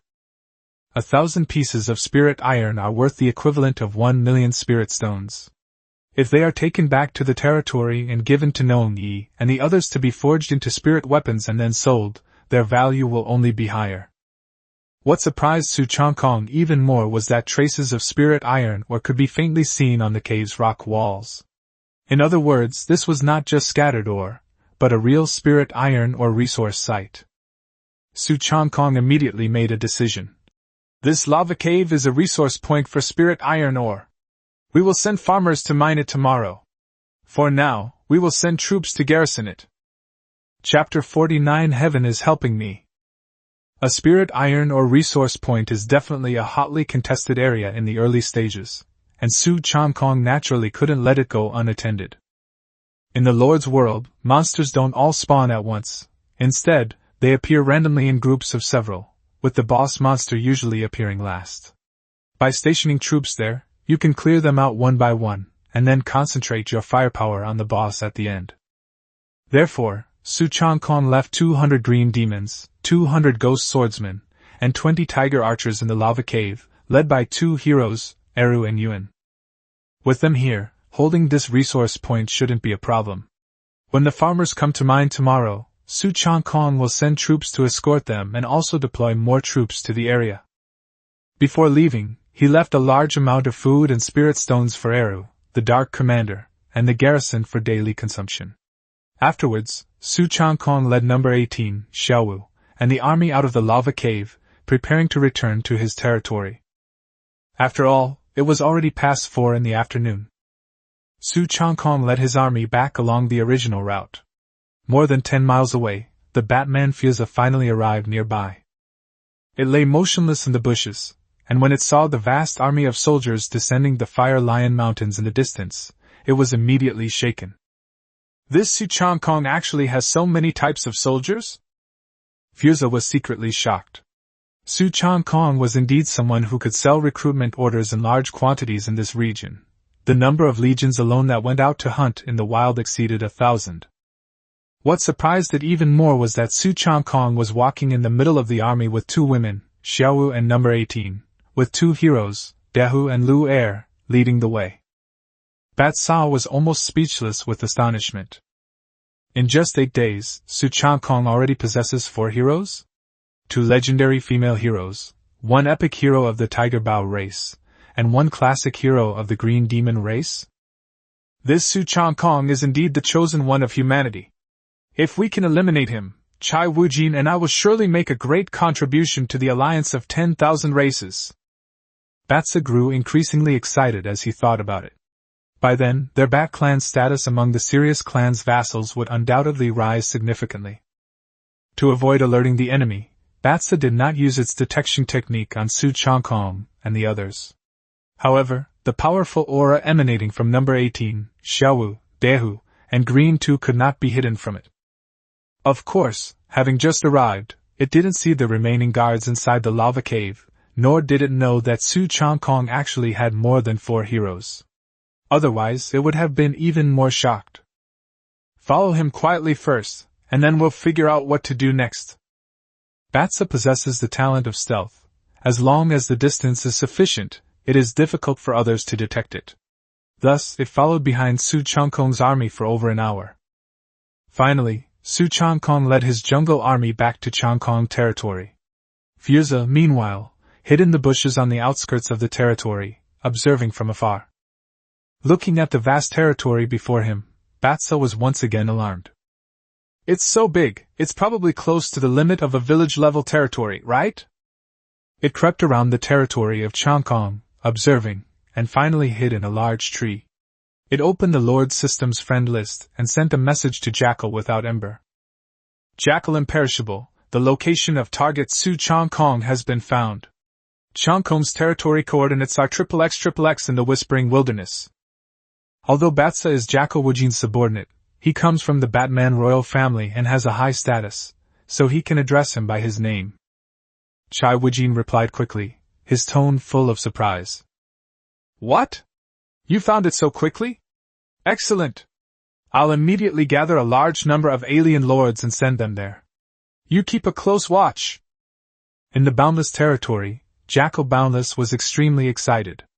Now that Su Changkong's territory had been exposed, it meant that the alien races finally had a chance to eliminate this human prodigy ahead of time.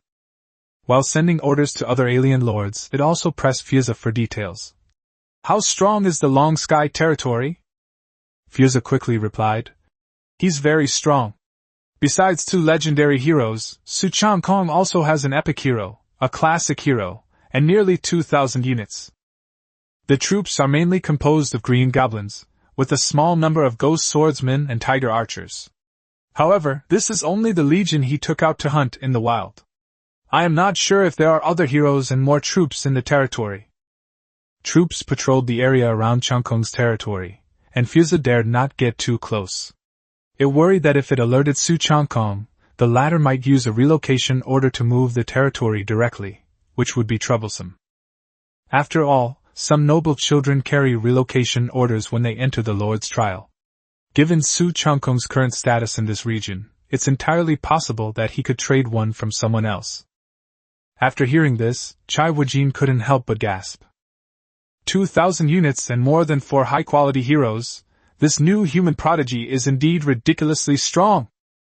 Immediately, a ruthless glint appeared in its eyes. It seems we must mobilize more troops to encircle and annihilate him. However, the stronger he is, the greater his value becomes. If we eliminate Su Changkong, the fortune of the entire human race will be damaged, and it will be difficult for such a monstrous talent to appear again within 100 years. Chai Wujin said excitedly. You continue to keep an eye on the Changkong territory tonight. In addition to mobilizing the alien army, I will also contact Ji Zi'an and work together with the Ji family's Imperial Prince. Okay. Batsa immediately agreed. It also understood the Ji family's way of doing things, and was even more aware of the feud between Ji Zi'an and Su Changkong. Ji Zi'an wanted to use the alien race to deal with Su Changkong, but wasn't the alien race also using Ji Zi'an? As for whether Ji Zi'an will grow powerful in this region after Su Changkong's death, and become a new threat to all races. Ultimately, the alien races didn't take Ji Zi'an seriously at all. Meanwhile, within Himiko's territory, Ji Zi'an had just returned from a hunting expedition with his territory's army when he received a message from Chai Wujin. The next moment, he couldn't help but burst into wild laughter. Ha! Su Changkong's territory has finally been discovered by the alien race. A cold glint flashed in Ji Zi'an's eyes, his excitement almost uncontrollable. Heaven is on my side! I'll wipe out Su Changkong tomorrow. No, I'll act at midnight tonight, to prevent him from growing any stronger. Su Changkong's rapid development has made Ji Zi'an feel extremely uneasy, to the point that he is unable to eat or sleep properly. Now that he finally has the chance to get rid of Su Changkong, how could he not be excited? Ji Zi'an immediately sent messages to his trusted confidants, including Tian Yu and Liao Feiqi, and began to make arrangements. However, he was naturally suspicious and worried that Su Xiaolu would secretly inform Su Changkong, so he did not tell her about it. In Ji Zi'an's view, this was a battle of annihilation. With his legion and numerous followers, plus the overwhelming force of the alien lords, even a god couldn't stop them. Losing one of Su Xiaolu's territories won't have any impact at all. Chapter 50 Ding. Ji Zi'an declares war on you. Upon returning to Changkong's territory, Su Changkong immediately instructed the busy farmers to put down their work and rest early. Afterwards, he took out 10 million spirit stones and handed them to Steward He, and also authorized him to use the Lord's shop, so that he could purchase materials at the Lord's steel in the future, which would be used for territory expenses and monthly allowances. The Lord's shop now includes basic necessities like firewood, cooking oil, salt, and common food, ordinary equipment, and items and buildings such as arrow towers, fire towers, and wooden fences. Both stewards and heroes can use the shop, but only with the Lord's authorization. Steward He was overjoyed and immediately knelt down to express his gratitude. "Thank you for your trust, my lord." After making these arrangements, Su Changkong said to everyone, "Today we discovered a spirit iron mine resource point. Tomorrow we will send farmers there to mine." Farmer Team Leaders 1, 2, and Zhang San readily agreed. Farmer Team Leader 1, in particular, was especially excited upon hearing about the spirit iron mine. With sufficient ore, the territory could produce a large number of spirit weapons. Su Changkong then looked at Huatua and asked about the progress of the pill workshop. Huatua cupped his hands and replied that the pill workshop had already refined tens of thousands of low-grade wound medicine pills today, but lacked higher-grade spiritual herbs and could not refine mid-grade or higher wound medicine pills for the time being. After speaking, Huatua handed over more than 10,000 basic wound medicine pills to Su Changkong. After examining them, Su Changkong discovered that the medicine could heal wounds quickly and restore 2% of his health. He nodded in satisfaction and patted Huatua on the shoulder. "Not bad, the alchemy workshop is really great. In the future, I will definitely get you even higher grade medicinal materials so you can refine medicines." The medicinal herbs used in the alchemy workshop now mostly come from the forests of the logging camp: dandelion, honeysuckle, hemostatic herbs, ginseng, lingji, as well as the bone marrow and essence of some exotic beasts. It's quite impressive that they can refine so many basic wound medicines in a day. These medicines can be given to troops and heroes for their own use, or Su Changkong can use them on the wounded through the Lord system interface.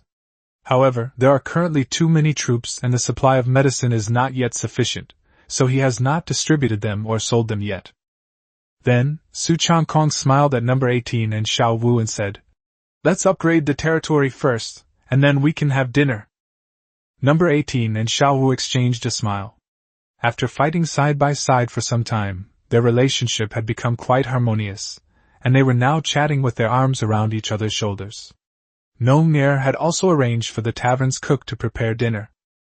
While wiping out the lava rock golem tribe in the lava cave during the day, Su Changkong happened to obtain a 5-star village blueprint.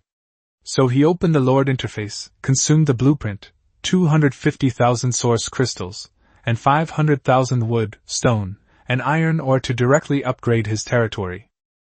The next moment, the sky territory completed its upgrade amidst a rumbling sound, undergoing another astonishing transformation. The territory became larger, and more medicinal herbs appeared in the logging camp forest. The original wooden fence was replaced by a more defensive and durable stone wall. Looking at his newly transformed territory, Su Changkong felt a great sense of accomplishment. His territory had finally reached the level of a 5-star village. The next step was to become a town-level territory. Wow! Our territory has been upgraded to a 5-star village! Long live the Lord! Long live the King! Throughout the entire territory, heroes, soldiers, and farmers alike cheered. Their sense of belonging to the Changkong territory grew stronger, and their respect for Su Changkong deepened. Little did Su Changkong know that outside his territory, Fuza was staring in disbelief at the commotion of Changkong's territory being upgraded. After the initial shock, Fuza immediately sent a message to Jackal Wujing. "Su Changkong's territory has just been upgraded again, and it's now a 5-star village." Chai Wujing quickly replied, "This person must not be allowed to live. I will try my best to gather more troops and rush over." That evening, dinner in the Changkong territory was a whole roasted lamb feast. Not long after everyone finished eating, the monster horde descended once again that night. The monsters that came this time included more than 300 two-headed tiger goats, more than 300 fire lions, more than 300 lava rock golems, and a fire lion leader. Under Su Changkong's command, the people of Changkong territory easily dealt with this wave of monsters. The final assessment was only difficult, but they still obtained a 4-star village blueprint and a large amount of resources. After Su Changkong had everyone clean up the battlefield, he went to rest, leaving only the ghost swordsman to continue patrolling around the territory. Back at the Lord's Manor, Su Changkong, number 18, and Xiao Wu sat in the living room, served tea and water by several maids. Su Changkong was also contemplating the future situation. With the introduction of events such as hero battles and Lord Co-op, the difficulty of monster hordes in later territories will gradually decrease. In fact, the nightly monster hordes may eventually be replaced by weekly monster sieges. However, once you get past the initial stage, you no longer need to rely on monster hordes to acquire resources. Entering a Lord Co-op dungeon even once will yield considerable rewards. Looking at the 4-star village blueprint in his hand, Su Changkong decided to ask Yan Yorong if she wanted it. If she already had one, he would give it to Zhao Debiao. Anyway, he didn't lack spirit stones and was too lazy to sell blueprints again. He opened his friends list and contacted Yan Yorong. She quickly replied, "Send me the 4-star village blueprints. Of course I want them. Thank you, Brother Su Mwa." In fact, Yan Yorong had already reached the level of a 4-star village, but the blueprints she had previously obtained were a gift from her sister, Rening. Now that Su Changkong was her new boyfriend, she naturally wouldn't be polite and simply returned the blueprints to Rening. Su Changkong smiled and replied, "Little girlfriend," before initiating a transaction, trading her the blueprint for a 4-star village for 1 spirit stone. The two chatted for a while longer, taking the opportunity to strengthen their bond. In the living room, number 18 and Xiao Wu were chatting and eating fruit with 6 maids. However, Su Changkong hadn't set up speakerphone, so they couldn't hear the voice message Yan Yorong sent. After the chat ended, everyone went back to their rooms to rest. However, that night, the entire 10086 newbie zone was turbulent and far from peaceful. At 11 p.m., Ji Zi'an, Tian Yu, Liao Feiqi, and the large army of their many followers from the Ji and Tian families quietly set off towards the coordinates of the Changkong territory. Ji Zi'an's territory was more than 2,000 miles away from Changkong's territory. In order to speed up the journey, he specially purchased a basic marching talisman from the system shop, which gave the Legion 10 times the marching speed for 10 hours. This item allows up to 100 troops and 5 heroes to march at a faster pace, making it a powerful tool for conquering other territories. However, it is extremely expensive, costing 4 million spirit stones per item. Because there was a limit to the number of marching tokens, Ji Zi'an only brought 100 troops this time, along with 2 heroes, a feathered priest and a poison dragon commander. Tian Yu, Liao Feiqi, and the other followers were in similar situations. They dared not bring too many people, firstly because of the restrictions imposed by the marching tokens, and secondly because a large army would be too noisy and easily alert other lords along the way. Now, almost every territory has a night patrol team, and if someone leaks information in the chat channel, Su Changkong is likely to find out in advance. At the same time, Chai Wujin also summoned dozens of alien lords not too far from Changkong territory, each leading their legions to arrive in a grand procession. As for the lords 3,000 or 4,000 miles away, even with the use of basic marching tokens, they might not arrive in time by the next day. All night long, Ji Zi'an and Chai Wujin's forces were on the move. They didn't meet at the agreed location until after 7 in the morning. The location was only 20 miles away from Changkong territory. After a brief exchange of pleasantries between the two lords, Ji Zi'an looked at the massive army before him, roughly estimating that there were at least 15,000 troops, and was immediately filled with excitement. He said to Chai Wujin, "Brother Chai Wujin, I will issue a war order to Su Changkong now, so that the brat won't escape with the city relocation order."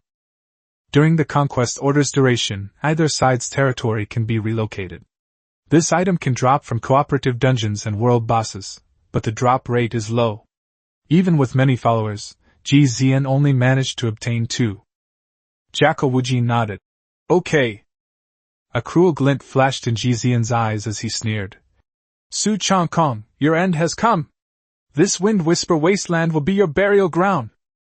Immediately afterwards, Ji Zi'an issued a conquest order to Su Changkong's territory.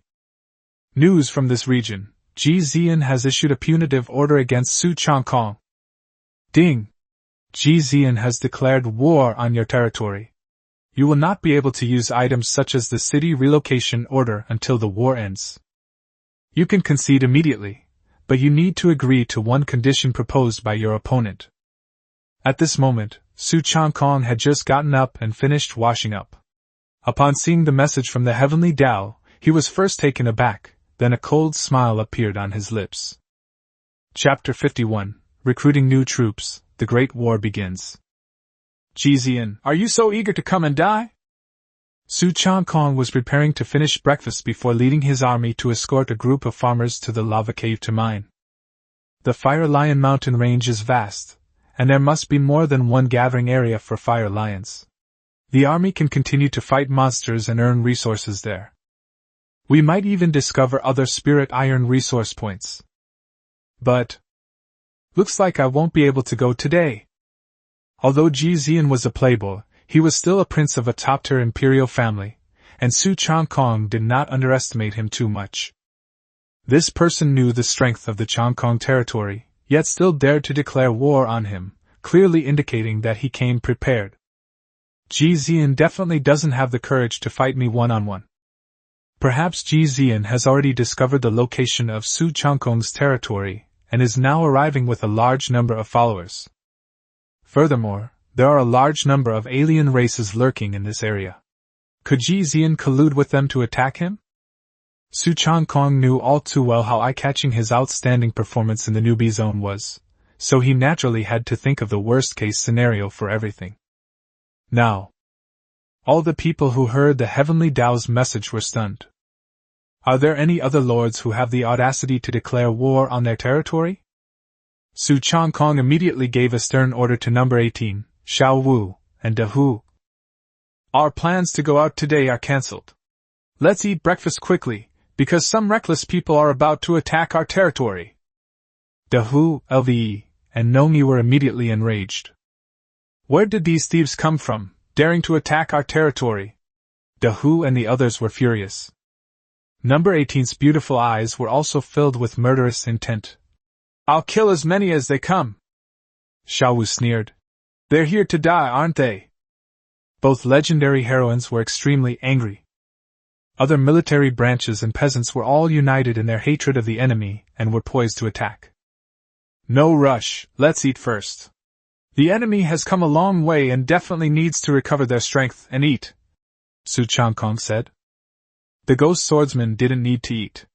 Su Changkong ordered the remaining ghost swordsmen from the territory to go out and join the group of ghost swordsmen patrolling outside the territory, preparing for battle. After Su Changkong and the others hurriedly finished their meal. For the first time, our Changkong territory is facing a challenge from other lords. The enemy may not be just one lord, there may be 50 or even more than 100 lords coming to attack. With the strength of our territory, and by waiting in ambush, we can absolutely annihilate any invading enemy. Su Changkong spoke loudly and made some arrangements. All the farmers gathered in the square, and under the leadership of Steward He and Nongi, they guarded the Lord's stone tablet. Hua Tuo was skilled in healing arts and also possessed offensive abilities. As a legendary farmer, his strength was no less than that of some legendary heroes, so he volunteered to follow Su Changkong. They can heal troops at any time and protect the Lord's safety. Number 18, Xiao Wu, Da Hu, San Hu, Green 1, and Green 2 all naturally had to be mobilized to fight the enemy. As is customary in the Long Sky territory battles, Number 18 and Xiao Wu will be in charge of controlling the situation and dealing with the enemy's stronger members. Green 1 and Green 2, of course, lead the Green Demon Clan troops. Da Hu led the Tiger Archer troops. Of course, since the Dark Lord is stationed in the lava cave, the Ghost Blade Master unit is now led by the epic hero 3 Tigers. Upon receiving the order, San Hu immediately flew out of the territory, leading 300 ghost swordsmen to scout out the enemy's situation. Everyone in the Changkong territory was eager to fight and had made all the necessary preparations. A major battle is imminent. Su Changkong then produced a large number of intermediate and advanced recruitment orders and began recruiting more troops. Su Changkong didn't have time to check the chat channel for the time being. The moment Ji Zi'an posted his message about the conquest in the chat channel, it caused an uproar. Many lords who had a habit of checking chat in the morning were discussing it heatedly. What? Something terrible has happened. What's the big deal? I just finished breakfast and took a moment to come up and watch the channel. A system message just passed by. It seems to be Ji Zi'an issuing a war order to Su Changkong. There was that system message. Those of us who got up early were just talking about it. Has Ji Zi'an finally made his move against Boss Su? Has their Imperial Clan found the location of Su Changkong's territory? They should have found it by now. Now that he's issued a conquest order, he can prevent Su Changkong from relocating his territory. So, Ji Zi'an and his men have already marched a large army to invade Su Changkong's territory overnight? Someone speculated. That's right, otherwise Ji Zi'an alone would never dare to declare war on Boss Su, would he? No wonder my patrol troops spotted what appeared to be troops from other territories passing by in the early hours of last night. Marco. At 5 a.m. my patrolman also discovered that other people's troops were taking a detour, but I didn't think much of it. Wan Xiaobu. It seems that Ji Zi'an and his men started mobilizing a large number of troops last night. Xiao Yan. The Ji family's imperial son is so shameless. What kind of skill is it to bully the weak with numbers? Rening. Ji Zi'an is utterly despicable. Ji Zi'an came prepared. Boss Su is probably in trouble this time. After all, one man can't fight against many men. I hope Boss Su is alright. I rely on his recruitment notice to survive. Same as above, I also traded quite a few of Su Shin's recruitment orders and equipment. The numerous new lords in this area were discussing it, but most of them sided with Su Changkong. After all, the recruitment orders and magical artifacts sold by Su Changkong provided a large number of new recruits and combat power to the region. On the other hand, Ji Zi'an, as the imperial son of the Ji family, was of no help whatsoever to the many commoner newcomers. Undoubtedly, this incident ignited the entire 10086 newbie zone. After all, the two main protagonists of the incident are Ji Zi'an, the famous imperial son of the Ji family, and Su Changkong, the strongest lord in this region, and possibly the strongest prodigy of the human race in this year's Lord trial. As soon as Ji Zi'an issued his order to conquer, countless people paid attention. Su Changkong, you're definitely going to cry this time. No matter how talented or heroic you are, you will be destroyed under the iron hooves of the Ji family Imperial Clan. Although Ji Zi'an didn't tell me about this operation beforehand, even if I had known, it would have been impossible for him to send you a message to remind you. This isn't because I, Su Xiaolu, am heartless. It's because you, Su Changkong, have repeatedly offended Sister Ji. In Xiaolu's territory, Su Xiaolu had just received a message from Ji Zi'an, and her expression became relaxed and relieved. Su Xiaolu understood the Ji family's style of eliminating any potential threats completely, so she didn't blame Ji Zi'an for not informing her in advance. Of course, even if Ji Zi'an had informed Su Xiaolu in advance to lead troops to wipe out Su Changkong, she still wouldn't have gone. After all, she and Su Changkong were once in love. At the same time, Su Xiaolu's feelings were somewhat complicated. Deep down, Su Xiaolu didn't want to see Su Changkong die, but he had no choice but to die. If Su Changkong hadn't died, it would have been a question mark whether Su Xiaolu would have been able to successfully marry into the wealthy Ji family. Su Changkong's rise to power has indeed threatened her current boyfriend, Ji Zi'an. Rose territory. Yan Yurong, who had just received a message from Rening, was very worried about Su Changkong. You despicable Ji Zi'an, how dare you touch Changkong's territory? If it were Su Changkong, I would never let you off the hook. Sister Yan got angry and lashed out. Su Changkong was the only man she could stand, and also her first boyfriend. At the same time, Yan Yurong also felt a sense of powerlessness. Because Ji Zi'an only notified his trusted subordinates to go to the siege of Su Changkong this time, and the news did not leak out. The Yan family followers were not informed in advance. Therefore, Yan Yurong only learned about this now. If she wanted to bring troops to the rescue, she would have to bring troops from many of her sister's territories, but it was already too late. Traveling takes a lot of time. Furthermore, Ji Zi'an must have gathered a large army of followers to dare to issue a conquest order against Su Changkong. Also, Yan Yurong was not a woman who was big-breasted but brainless. She could naturally imagine that, in addition to Ji Zi'an's underlings, many alien lords were also very likely to be involved. Perhaps Ji Zi'an was able to obtain Su Changkong's territory coordinates because they were provided by the alien race.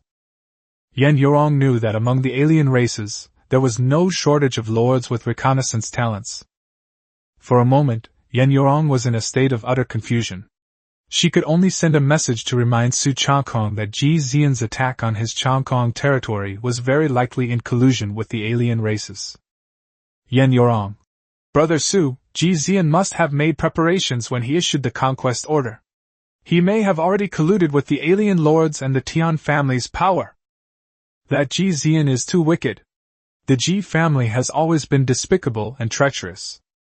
On this side of Changkong territory, Su Changkong recruited more than 2,500 green demons, more than 500 ghost swordsmen, and 50 white-winged tiger archers, but still no heroes. He temporarily suspended recruitment. Currently, the total military strength of the Changkong territory is as follows. Green demons have more than 5,000 troops, ghost swordsmen have more than 1,000 troops, and white-winged tiger archers have 100 troops, including 3 tiger archer heroes. More than 2,000 farmers. However, there are already 200 green demons, 200 ghost swordsmen, and 20 tiger archers stationed at the Spirit Iron Mine under the leadership of 2 tigers and the Dark Commander. That lava cave can also be called the Spirit Iron Mine Cave. Su Changkong and Hua Tuo were standing on the stone wall at the entrance of their territory, gazing at the dark mass of enemy troops in the distance. Lords such as Ji Zi'an, Tian Yu, Chai Wijin, and Fu Sa did not appear behind enemy lines. However, through the shared vision of number 18, Su Changkong naturally discovered that the enemy forces not only consisted of numerous human lord legions, but also a large army of alien lords. Ji Zi'an and the allied forces of the alien races combined numbered at least 15,000. Heroes such as number 18, Xiao Wu, De Hu, and LVE have already led their respective units out to meet the enemy. The two armies have officially begun their battle. Su Changkong finally had time to reply to Yan Yurong's message. He replied, Sister Yan, don't worry. My army is already engaged in battle with Ji Zi'an and the allied forces of the alien races. I am absolutely confident of victory in this battle. There were only 15,000 enemy troops, and most of them were low-quality units below level 16. Su Changkong's current troops are all level 20, and even the worst green demons are of excellent quality. He was completely unafraid of the combined forces' encirclement and suppression. Chapter 52 Ji Zi'an releases conquest video. A sure thing? That's great! Go Sugij, crush these bastards! Yan Yurong replied that after hearing Su Changkong's incredibly confident voice, half of her worries were relieved. Yan Yurong knew that Su Changkong's strength was unmatched. Not only did he possess 2 legendary heroes, but he also had an inexhaustible supply of recruitment orders. Ji Zi'an and his group might not necessarily win this battle. The man she has her eye on is an unparalleled genius. How could he be so easily defeated? Yes, my territory now has more than 6,000 troops, all of which are of superior quality or above. Although Ji Zi'an and the allied forces of the alien races have a large number of troops, their quality cannot compare to mine. Su Changkong slightly revealed his secrets to Yan Yurong. Yan Yurong was shocked to hear this, but felt even more at ease. Besides her good looks, Zhao Debiao also sent a private message. As Su Changkong's good brother, Zhao Debiao was also very worried about this battle. He even asked Su Changkong if he had enough recruitment orders, and if not, he would trade all the ones he had. Su Changkong naturally told Zhao Debiao not to worry, replying that he had plenty of recruitment orders. Since Su Changkong still needed to command the battle, Yan Yurong and Zhao Debiao didn't talk to him much. Now, outside their respective territories, the two armies were already locked in fierce combat. Boom! Whoosh whoosh whoosh! The dashing mechanical girl number 18 and the charming rabbit girl Xiaowu each flew in the air, leading their own armies in a great battle against the attacking GE alliance. Within a 10-mile radius outside the Changkong territory, at the point where the two armies clashed, dazzling skills rained down, their explosions deafening. The space was filled with various energy fluctuations and a bloody aura. Unlike the Sky territory, its main troop types are only the Green Demon Clan, the Ghost Swordsman Legion, and a small number of White-Winged Tiger Archers. Ji Zi'an and the allied forces of the foreign tribes had a wide variety of troop types. There are many low-class units such as kobolds, gnolls, pig-headed men, lizardmen, centaurs, rat soldiers, black maggots, and hyena soldiers, accounting for more than 35%. Stronger, superior quality units such as Minotaur, Jackal Warrior, Murloc, Fish-Eating Beast, Treant, and Griffin make up about 50% of the total. The remaining less than 15% consist of units of classic quality or higher, such as Barbarian Warriors, Sirens, Stone Golems, Death Knights, Firebirds, Serpent People, Elves, Ghost Dragons, and Wyverns. In fact, the total number of troops in Ji Yi's allied forces has now reached more than 20,000. Because some of the Lord's legions have only just arrived. These lords had no time to rest and went straight into battle. Therefore, the Ji Yi alliance has about 3,000 units of classic rank or higher, but the vast majority of them are classic units. Only a few powerful lords, such as Ji Zi'an, Tian Yu, Chai Wujin, and Fu Sa, brought some epic-level troops with them. When Batman Batsa first came to scout, he didn't bring any troops with him. However, it can issue orders remotely, allowing troops from its own territory to rush over overnight. Rain of Flaming Arrows! White-Winged Arrow Rain! Thunder Flame Cannon! Frost Sword Formation! In the sky, Big Tiger, 3 Tigers, number 18, and Little Dance flew through the air, occasionally unleashing powerful attacks in areas where enemy forces were concentrated. Each of their ultimate attacks can wipe out large numbers of allied troops. More than 800 Ghost Swordsmen and 77 White-Winged Tiger Archers also took to the air to intercept enemy flying units. In particular, the epic unit White-Winged Tiger Archer, each of them is as powerful as a classic hero. The two classic heroes, Green 1 and Green 2, led nearly 5,000 green demons in ground combat. Thanks to the talents of Lord Su Changkong, number 18, Xiao Wu, and other heroes, our troops seem to be invulnerable, with high defense and high health. One by one, they fought bravely and fearlessly against the enemy. In particular, Xiao Wu's Taiyin Power talent allows all heroes and troops to continuously regenerate 1% health per second. The effects are even more powerful.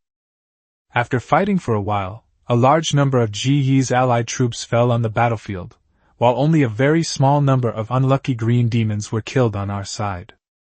However, this time, Ji Zi'an's side brought more than 60 lords, while Chai Wujin's side brought more than 120 alien lords. The lords who were nearby brought more than 100 troops. The allied forces also have a large number of heroes, at least 300 or 400. After the first encounter, while marveling at Su Changkong's terrifying strength, Ji Zi'an, Chai Wujin, and other lords also came up with some countermeasures. Ji Yi's allied forces adopted a strategy of attrition warfare, with soldiers fighting soldiers and generals fighting generals. They sent heroes of classic rank and above, along with epic units, to besiege and entangle heroes from the Long Sky territory such as number 18 and Xiaowu, as well as the epic White-Winged Tiger Bao. We must prevent high-output heroes and high-quality troops like Su Changkong from wantonly slaughtering the Allied forces' low-quality troops. Meanwhile, the Allied forces' low-grade troops, with a numerical advantage, could overwhelm Su Changkong's Green Demon Clan and Ghost Swordsman army. Due to the high defense and health of heroes and epic units above the classic level, coupled with the support of various lords and hero talents. On the Changkong territory side, powerful figures like number 18 and Xiaowu naturally couldn't achieve the goal of quickly and instantly killing enemies. For a time, both armies entered a phase of protracted attrition warfare. Upon seeing this, Su Changkong ordered heroes number 18 and Xiaowu to lead their troops in a slow and orderly retreat, preparing to defend the territory's gate and stone wall. That way, we can utilize the firepower of the arrow towers and fire towers. We can also utilize Hua Tuo's group therapy technique. The rear of Ji Yi's allied forces. The lords from various territories stood on opposite sides, divided into two factions, humans and other races, discussing amongst themselves. Only Ji Zi'an, Tian Yu, Chai Wujing, and Fu Sa stood in the center. Su Changkong's hero lineup is truly terrifyingly strong. Not only does he have 2 legendary heroes, but also 2 epic heroes and 2 classic heroes. Tian Yu exclaimed in amazement. As the son of the Tian family Imperial Clan, he had only recruited 1 epic hero. Fuza was also shocked. Su Changkong must have a legendary hero who can continuously heal all units by a percentage, at least at a frequency of 1% healing every 3 seconds. Jackal Wujin nodded. Only in this way can we explain why almost all of his soldiers are immortal. Throughout the history of the myriad worlds, countless lords have recruited many legendary heroes, but very few have possessed such a superior talent that can continuously heal troops. Even some legendary heroes with continuous healing talents typically only heal 1% every 6 to 10 seconds. Su Changkong's legendary hero status is clearly more than that. Only he can quickly heal his troops, making them extremely difficult to kill. Ji Zi'an gazed ardently at number 18 and Xiao Wu in the sky, finally fixing his gaze on the alluring Xiao Wu. That mechanical girl's attack power is even more terrifying. I guess it's because this rabbit girl has such a powerful healing ability. Watching the 2 female heroes battling in the heat of battle, their headlights trembling, Himiko drooled uncontrollably. Tisk, so beautiful. Su Changkong's 2 legendary female heroes are both incredibly beautiful and powerful. It would be so satisfying to subdue them. Tian Yu also had a lecherous look on his face, his gaze shifting back and forth between number 18 and Xiao Wu. Ji Zi'an patted Tian Yu on the shoulder and smiled at him. Brother Tian, don't worry, just like we agreed before, as long as we take down Su Changkong, we'll each take one of these 2 heroines. I want this rabbit girl. Brother Tian, you want the mechanical girl with the stronger attack? As for the other spoils of war from Su Changkong's territory, they belong to the other brothers and the alien brothers. As Ji Zi'an chatted and laughed, it seemed as if he had already divided up all the benefits of the Changkong territory. I'll listen to Brother Ji. Upon hearing this, Tian Yu glanced at the dazzling G-wagons on number 18 and wiped his drool.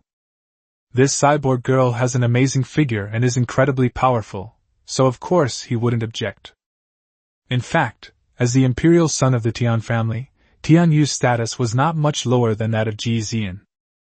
He was willing to listen to Ji Zi'an's plan to besiege Su Changkong, not only because he had a good relationship with Ji Zi'an, but also because he had taken a liking to Su Changkong's heroine. Of course.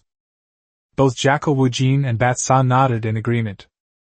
Their alien lord's goal was to destroy Su Changkong. The others are secondary. Su Changkong is ungrateful. He refused to sell me the legendary heroine back then, and he's doomed today. Ji Zi'an felt that victory was within her grasp. Although Su Changkong's heroes and troops were very strong, they could only meet a bitter end under the siege of their 20,000-strong allied army. With this in mind, Ji Zi'an recorded a video of a battle between the 2 armies and then sent it to the chat channel. Ji Zi'an added a message after the video showing the 20,000-strong allied army launching a fierce attack and Su Changkong's legion being forced to retreat to the edge of the territory, with the entire Changkong territory in the background. Ji Zi'an. This is the consequence of offending me, Ji Zi'an. Su Changkong will be removed from the Lord World today. When Ji Zi'an recorded this video, he deliberately moved closer to the battlefield with Tian Yu and Liao Feiqi, so as not to record the group of alien lords behind them, to avoid giving others a pretext to criticize. As soon as the video was released, the chat channel in District 10086 immediately went wild. Look! Ji Zi'an has released a video documenting his conquests. Does Ji Zi'an have that many followers? His army is vast and mighty, covering both the sky and the ground. There must be at least more than 10,000 of them, right? What kind of eyes do you have? Ji Zi'an's camp clearly has 20,000 troops. My God, how many lords must have been gathered? Wow, Su Changkong's territory is incredibly strong. How can a single territory have so many different types of troops? There must be 5,000 or 6,000 of them, right? Have you forgotten that Boss Su specializes in selling recruitment notices? Boss Su is too strong. His legion was not defeated by the pressure of 20,000 troops, but only retreated slowly. Yes, in this video, although Su Shin's army is retreating, we don't see any casualties.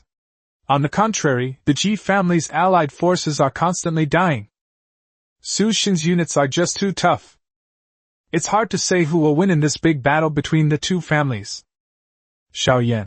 It's impossible for Ji Zi'an to have gathered so many troops overnight.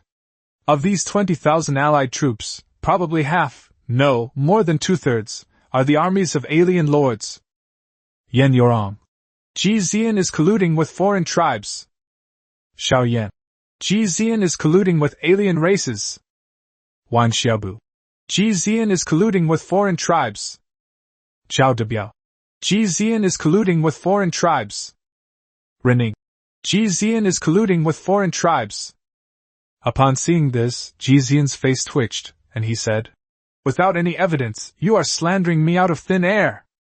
Ji Zi'an retorted, "I brought people here to deal with Su Changkong, so naturally I can't control other lords or alien races who dislike Su Changkong and also attack him."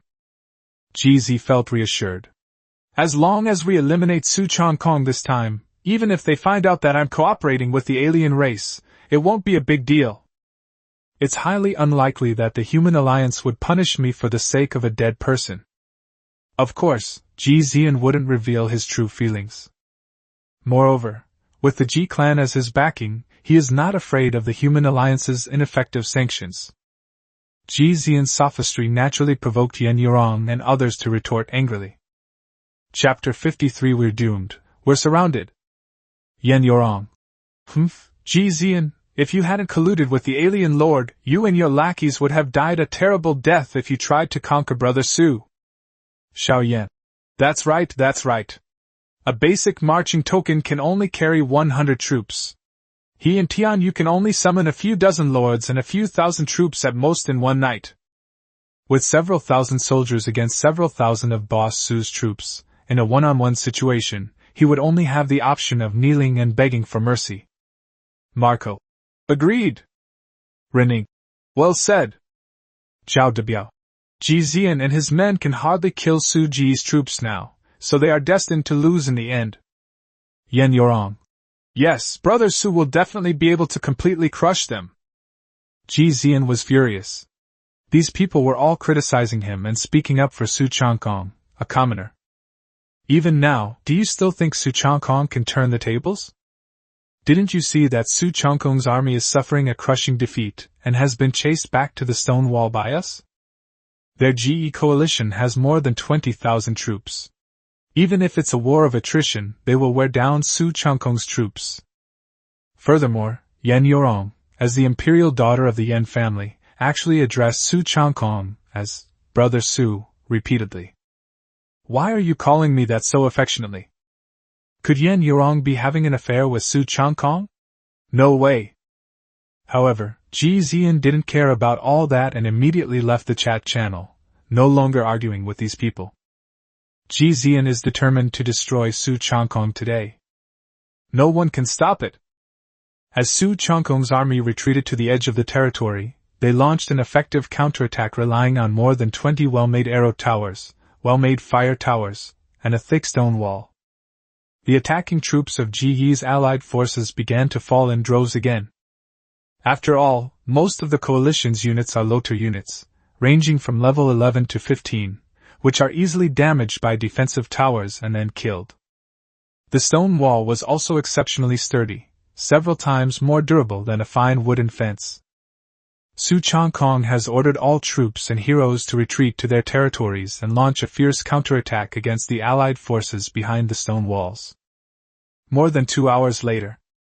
Despite the fierce attacks from the Changkong territory, Ji Yi's allied forces finally managed to destroy all the defensive towers at the cost of more than 6,000 troops and more than 100 heroes. And it even caused that thick stone wall to collapse. Good. We've finally destroyed his defensive towers and stone walls. Let's storm his territory, wipe out Su Changkong, and capture the two legendary heroines alive. Ji Zi'an was overjoyed at the sight. Tian Yu and Liao Feiqi also looked delighted. In their view, the coalition forces still have more than 14,000 troops and numerous heroes. Victory is in sight. Su Changkong still has over 5,000 troops, with no sign of losses? Fuzhou was shocked. It turned out that Su Changkong had already secretly instructed Hua Tuo to use his Qingnang healing technique from time to time to treat soldiers who were in danger during battle. Qingnang healing technique, a large area group healing technique that also eliminates fatigue, allows the recipient's wounds to heal quickly, and immediately restores 10% of their health, restoring 2% of their health per second for 10 seconds, 30-second cooldown. Hua Tuo's Qingnang treatment technique was incredibly effective. He truly deserves the title of a divine healer. With Hua Tuo present, and Xiao Wu's talent of regenerating 1% health per second, almost none of Su Changkong's troops and heroes died.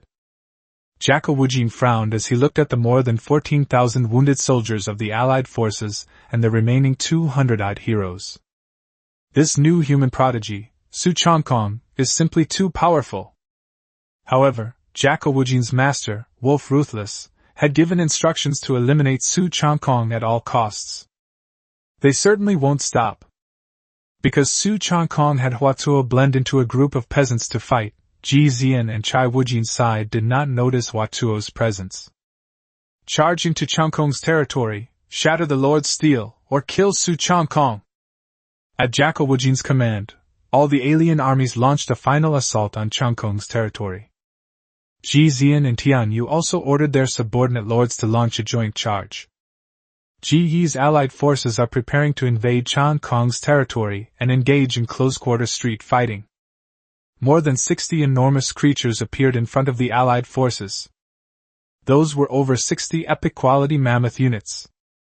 Each of these mammoths was over 5 meters tall, covered in thick armor, with a pair of tusks like giant blades, and their feet were like 4 stone pillars, making them fierce and ferocious. This herd of mammoths was a siege unit cobbled together by alien lords such as Jacko Wujin and Batsa. They had high defense, high health, and immense strength. It is a war machine used to storm enemy territories, barracks, residences, lords' mansions, lords' monuments, and other buildings. In the battle just now, Jacko Wujin didn't even dare to use these mammoths. Now it's finally their turn to shine. Boom! The ground trembled violently as numerous mammoths trampled through the soil, rocks, and trees, crushing their way into the sky territory.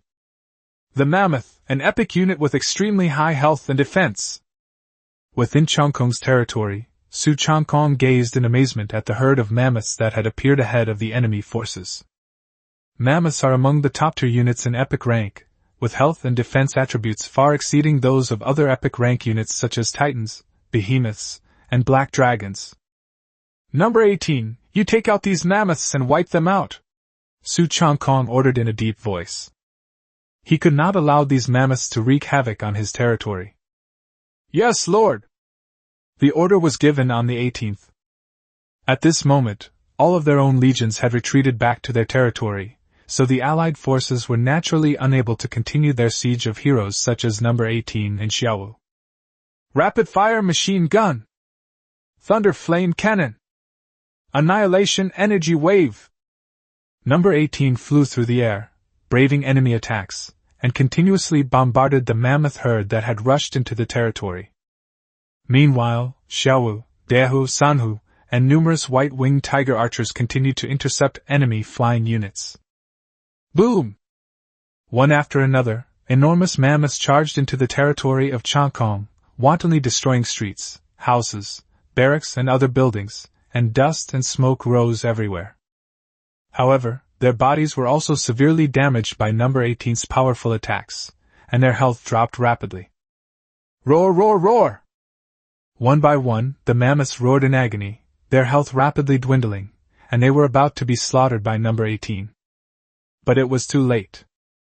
The remaining 14,000 troops of the Allied forces, led by 200 heroes, had already stormed into the Changkong territory and were heading towards the Lord's Steel in the central square. More than 5,000 troops from Changkong territory also rushed into Ji Yi's allied forces.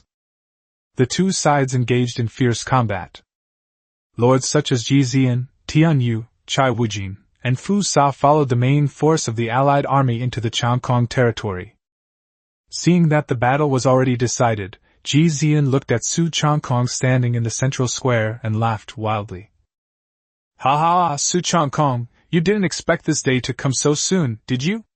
The 20,000-strong allied army that I, Ji Zi'an, have brought will soon crush your territory. After stealing Su Changkong's school beauty girlfriend, Ji Zi'an had always wanted to kill Su Changkong to eliminate any future trouble. However, after entering the Lord's trial grounds, Su Changkong always far surpassed him in both strength and reputation. This was simply unacceptable to Ji Zi'an.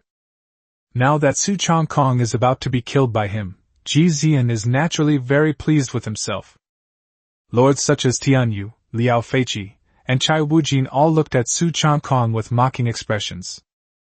They all believed that Su Changkong's defeat was inevitable.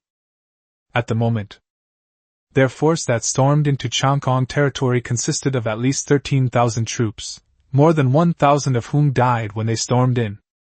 Meanwhile, the troops and heroes of the Long Sky territory are clearly showing signs of fatigue.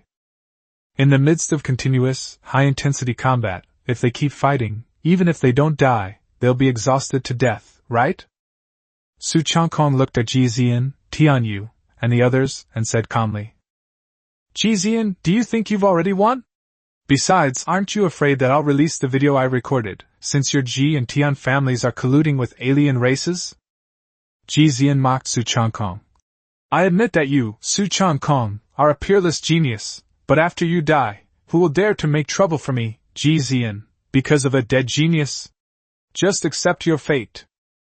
However, if you kneel down and admit defeat now, and trade your two legendary heroines to me and Tian Yu, we can swear to withdraw our troops and spare your life. Ji Zi'an glanced at number 18 and Xiao Wu, who were engaged in battle, with burning eyes, and patted his chest to assure them. Of course, Ji Zi'an would never let Su Changkong go. He planned to play tricks on Su Changkong first, and after he had tricked the legendary heroine, he would have the alien race destroy Su Changkong. After all, the oaths made by Ji Zi'an and Tian Yu do not represent the alien race. Tian Yu also threatened. Su Changkong, did you hear me? Kneel down now and agree to this condition. Otherwise, once we destroy you, your legendary heroine won't die so easily. She too will fall into our hands and become our plaything. The various lords around them, including Liao Feiqi, Chai Wujin, and Fuza, all stared at Su Changkong, eager to see him kneel and beg for mercy. Unexpectedly, Su Changkong suddenly burst into laughter. You want me to kneel down and betray the heroine? You're so naive! You really think you've got the victory in the bag? From the moment you entered the Changkong territory, you were already surrounded by me. After Su Changkong finished speaking, he directly issued orders in the Lord's system. Kill them! Kill! Kill! Kill! Protect our territory! Slaughter all the invading enemies! Suddenly, countless troops emerged from barracks, residences, and even taverns and blacksmith shops. There were over 4,000 green demons, and over 1,000 ghost swordsmen. This group of fresh troops were all newly recruited by Su Changkong after the war began, and were specially ambushed in the buildings. Su Changkong deliberately waited until Ji Zi'an and many lords entered Changkong territory before releasing this fresh force, just to wipe them out in one fell swoop. We must prevent them from escaping when things go wrong. As soon as this large wave of new troops appeared, they roared and pounced on the invading enemy. They even dispatched several hundred green demons to surround a group of lords from Ji Yi's allied forces. Now, with the original 5,000 plus combat troops plus 5,000 fresh troops, Su Changkong's territory now has more than 10,000 troops. They're all level 20. Su Changkong hasn't even recalled the troops stationed at the Spirit Iron Mine yet. Because there's no need for them to come back yet. What? There are still thousands of troops of various specialties hidden in Su Changkong's territory? These new recruits are all level 20. Damn it, we're surrounded! Ji Zi'an, Tianyu, Liao Feiqi, and the others turned ashen-faced, almost scared out of their wits. Chapter 54 Boss Su, please spare my life. The alien lords, such as Jackal Wujin and Bat Sa, also secretly sensed something was wrong.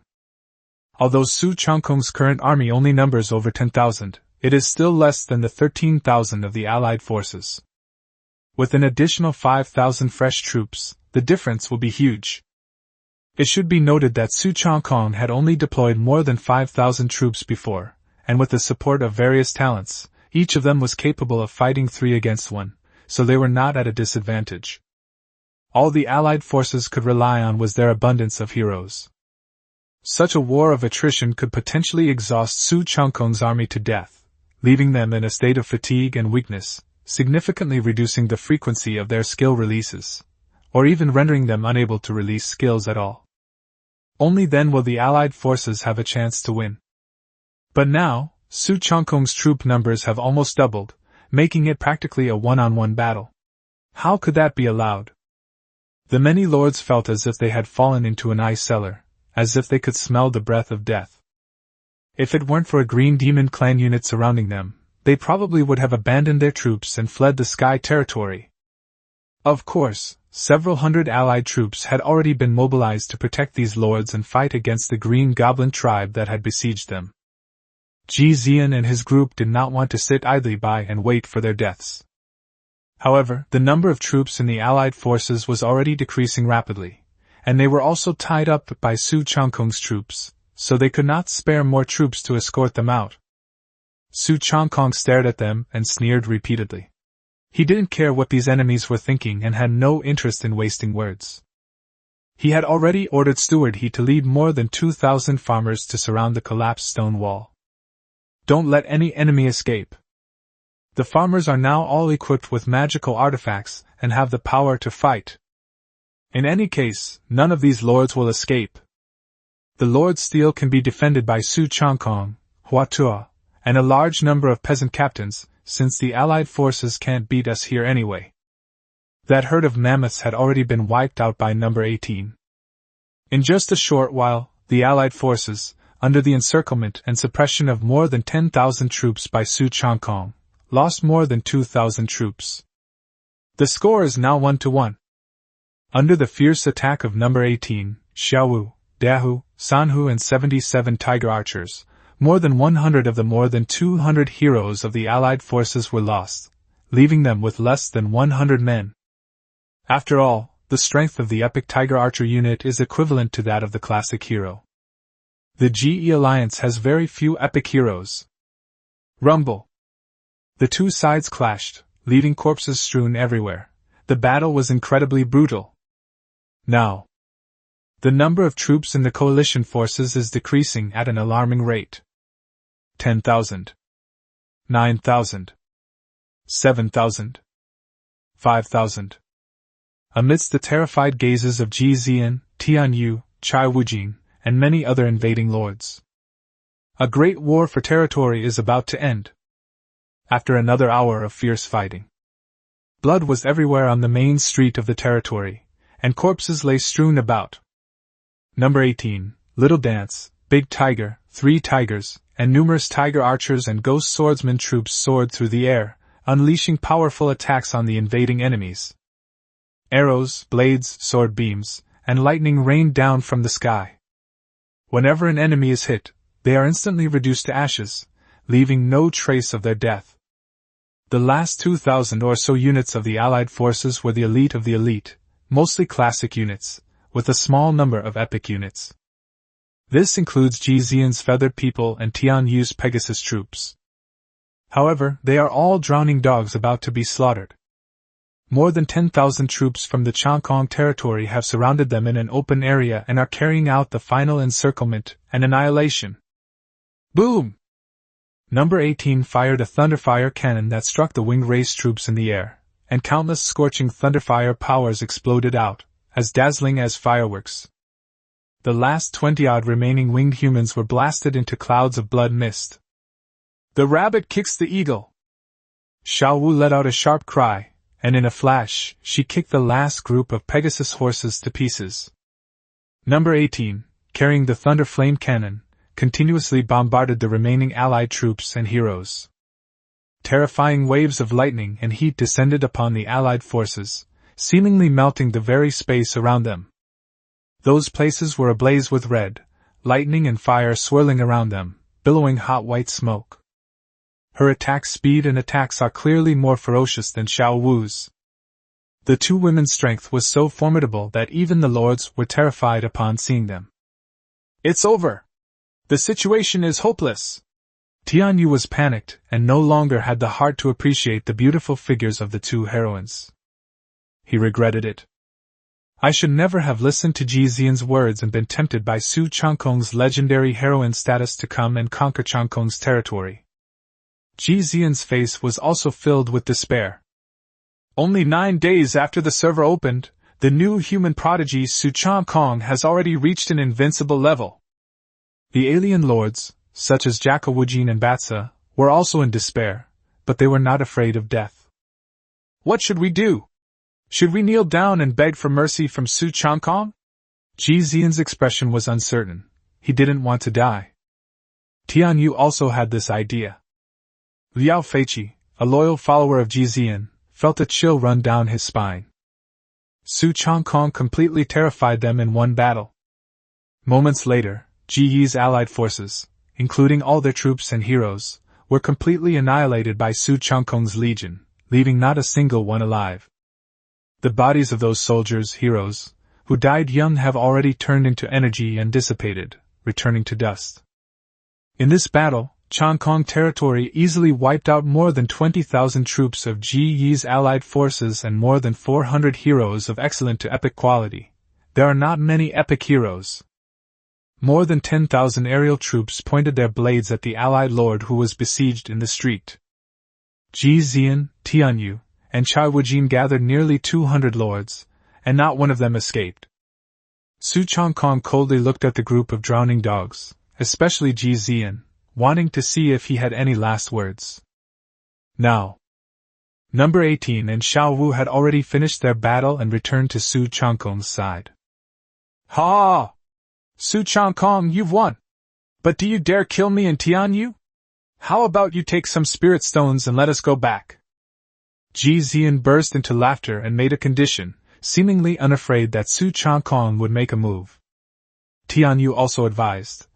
Boss Su, Ji Zi'an and I admit defeat today, but we are backed by two of the most powerful Imperial clans in the Myriad Realms continent. I suppose you wouldn't dare to really kill us, would you? We're willing to each pay 10 billion spirit stones, no, 20 billion spirit stones, to buy our lives. We'll give them to you once we reach the intermediate level training grounds. As for those alien lords, whether you kill them or not is entirely up to you. Tianyu and Ji Zi'an were willing to accept a life-saving fee of 2 billion spirit stones, or even more, since they only had one life. However, they naturally didn't have that many spirit stones in the beginner area, so they could only contact their families to get them after entering the intermediate trial grounds. Tianyu and Ji Zi'an only mentioned the two of them. Their group of lackeys were naturally abandoned by them. Their subtext is, Su Changkong could kill those alien races, as well as the lords under Ji and Tian, to vent his anger. This is a move to sacrifice a pawn to save the king. Upon hearing this, the alien races such as Jaka Wujin and Batsa remained silent, knowing they had no right to beg for mercy. Boss Su, please spare us. We know we were wrong. We shouldn't have come to attack you. We're willing to pay the price to save our lives, and from now on we'll never oppose you again, Boss Su. Liao Feiqi and the others, who had been abandoned, panicked and all knelt on the ground, crying and begging Su Changkong that they were willing to spend money to save their lives. These lackeys of the Haim and Tian families also deeply resented Himiko and Tianyu for abandoning them. But they dared not curse their master. Seeing this scene, Su Changkong couldn't help but sneer. Are peak Imperial Clans so terrifying? Are 2 billion spirit stones a lot? Do you think I, Su Changkong, am a coward? Do you think I need your money to buy my life? Now that you've said your last words, it's time for you all to go together. To be honest, Su Changkong has supreme talent, so it's not too difficult for him to farm resources, especially spirit stones. He really doesn't care about their life-saving money. Besides, Su Changkong naturally understood the principle of not letting the tiger return to the mountain.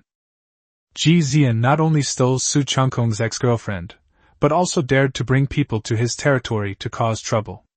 Naturally, he couldn't be let off the hook. Tian Yu and his gang of lackeys dared to come with Ji Zi'an to attack him, so they are also his enemies. Needless to say, any number of foreign lords who dare to invade will be killed. Kill! Kill! Kill! Chapter 55 The Wrath of the Ji Family Imperial Clan. Upon hearing Su Changkong's words, seeing the cold killing intent in his eyes, and witnessing tens of thousands of soldiers around him raising their weapons, Ji Zi'an and Tian Yu immediately became anxious. Su Changkong really dares to kill them. Boss Su, spare me! I promise I'll never be your enemy again. I, Ji Zi'an, shouldn't have stolen your first love, Su Xiaolu, but I can return her to you. I haven't slept with her yet. Faced with a life-or-death situation, Ji Zi'an, the Wanku, a spoiled and dissolute young prince, imperial prince, was finally terrified, bursting into tears, kneeling on the ground, and kowtowing for mercy. He even dumped Su Xiaolu. In Ji Zi'an's opinion, Su Xiaolu may be good, but how can she compare to his own life? As long as you're alive, there are plenty of beautiful women in all the worlds. Now Ji Zi'an truly feels fear and regret towards Su Changkong. He was truly blinded by beauty back then, actually provoking such a terrible enemy for the sake of Su Xiaolu. It's only been 9 days since the server opened, and Su Changkong's strength is already so overwhelming that it's despair-inducing. Their Ji allied forces, which had gathered nearly 200 lords, were still easily crushed. Not to mention his brother Ji Zi'an, even his father, Emperor Ji Zi'an, couldn't compare to his power back then. Su Changkong is absolutely a godlike figure among all the new lords. Ji Zi'an secretly vowed that if Su Changkong let him go this time, he would never provoke Su Changkong again. Stay as far away from him as possible. Damn, we can't afford to mess with him. These new lords of the Imperial Clans, though stronger than ordinary newcomers, how could they possibly oppose a god? Tian Yu, Liao Feiqi, and others also disregarded their image and kowtowed to beg for mercy. It's not that they lack backbone. Rather, they had just entered the Lord's world and had only been lords for a few days, and none of them wanted to die. Upon hearing Ji Zi'an's pleas for mercy, Su Changkong said with utter disdain, Su Xiaolu? What use is such a trashy woman? Aren't my 2 heroines better? Isn't Yan Yurong better? Ji Zi'an was stunned. Su Changkong really had an affair with Yan Yurong. Compared to number 18, Xiao Wu, and Yan Yurong, the fickle Su Xiaolu is obviously trash. After Su Changkong finished speaking, he didn't bother with any more words and directly ordered Green One. Drag all of these trash out of the territory and kill them all, leave no one alive. Su Changkong didn't want to dirty his territory by killing them here. Yes, sir. Green One commanded the Green Demon Clan troops, and with ferocious expressions, dragged all the invading lords, including Ji Zi'an, Tian Yu, and Chai Wujing, out of their territory and began a massacre. Kill me, and you'll regret it. My Ji family Imperial Clan will never let you go. My Imperial Tian family will also retaliate against you. Before dying, Ji Zi'an and Tian Yu roared in anger. Jackal Wujing also left behind his last words. Su Changkong, our alien race's plan has failed this time. When you enter the intermediate trial grounds, my master, Wolf Ruthless, will personally take action. Screams echoed from outside the territory. All the invading lords, including Ji Zi'an, Tian Yu, Liao Feiqi, Chai Wujing, and Fiza, were executed one by one. They were all chopped to pieces and blasted into dust by the Green Demon Clan. Then they set fire to the body to destroy the evidence. The imperial princes of the 2 great imperial clans, Ji and Tian, along with a large number of lackeys and numerous foreign lords, perished and vanished. After resolving the matter, Su Changkong breathed a sigh of relief. In this battle, Ji Zi'an and the main force of the alien race lurking in this area were wiped out in one fell swoop. From then on, he was free from any hidden dangers in this 10,086 newbie zone. As for the revenge from the Ji and Tian families, and the ruthless threat from the Heavenly Wolf Clan's Emperor Prince Lang, Su Changkong didn't pay too much attention to them. In the world of lords, Su Changkong is not afraid of anyone's revenge. Su Changkong had learned from the information provided by Yen Yorong that there was a prodigy from another race in this trial named Lang Wuqing, who was the imperial son of the Tianlang clan. It is also very strong. I just heard what Jackal Wujin said. The alien races on their side are all under the command of Wolf Ruthless. Su Changkong silently noted this debt down. It's past noon now. Under the command of Green One and Steward He, various military units and farmers cleaned up the battlefield and repaired their territories. In the territory square, several maids brought out sofas.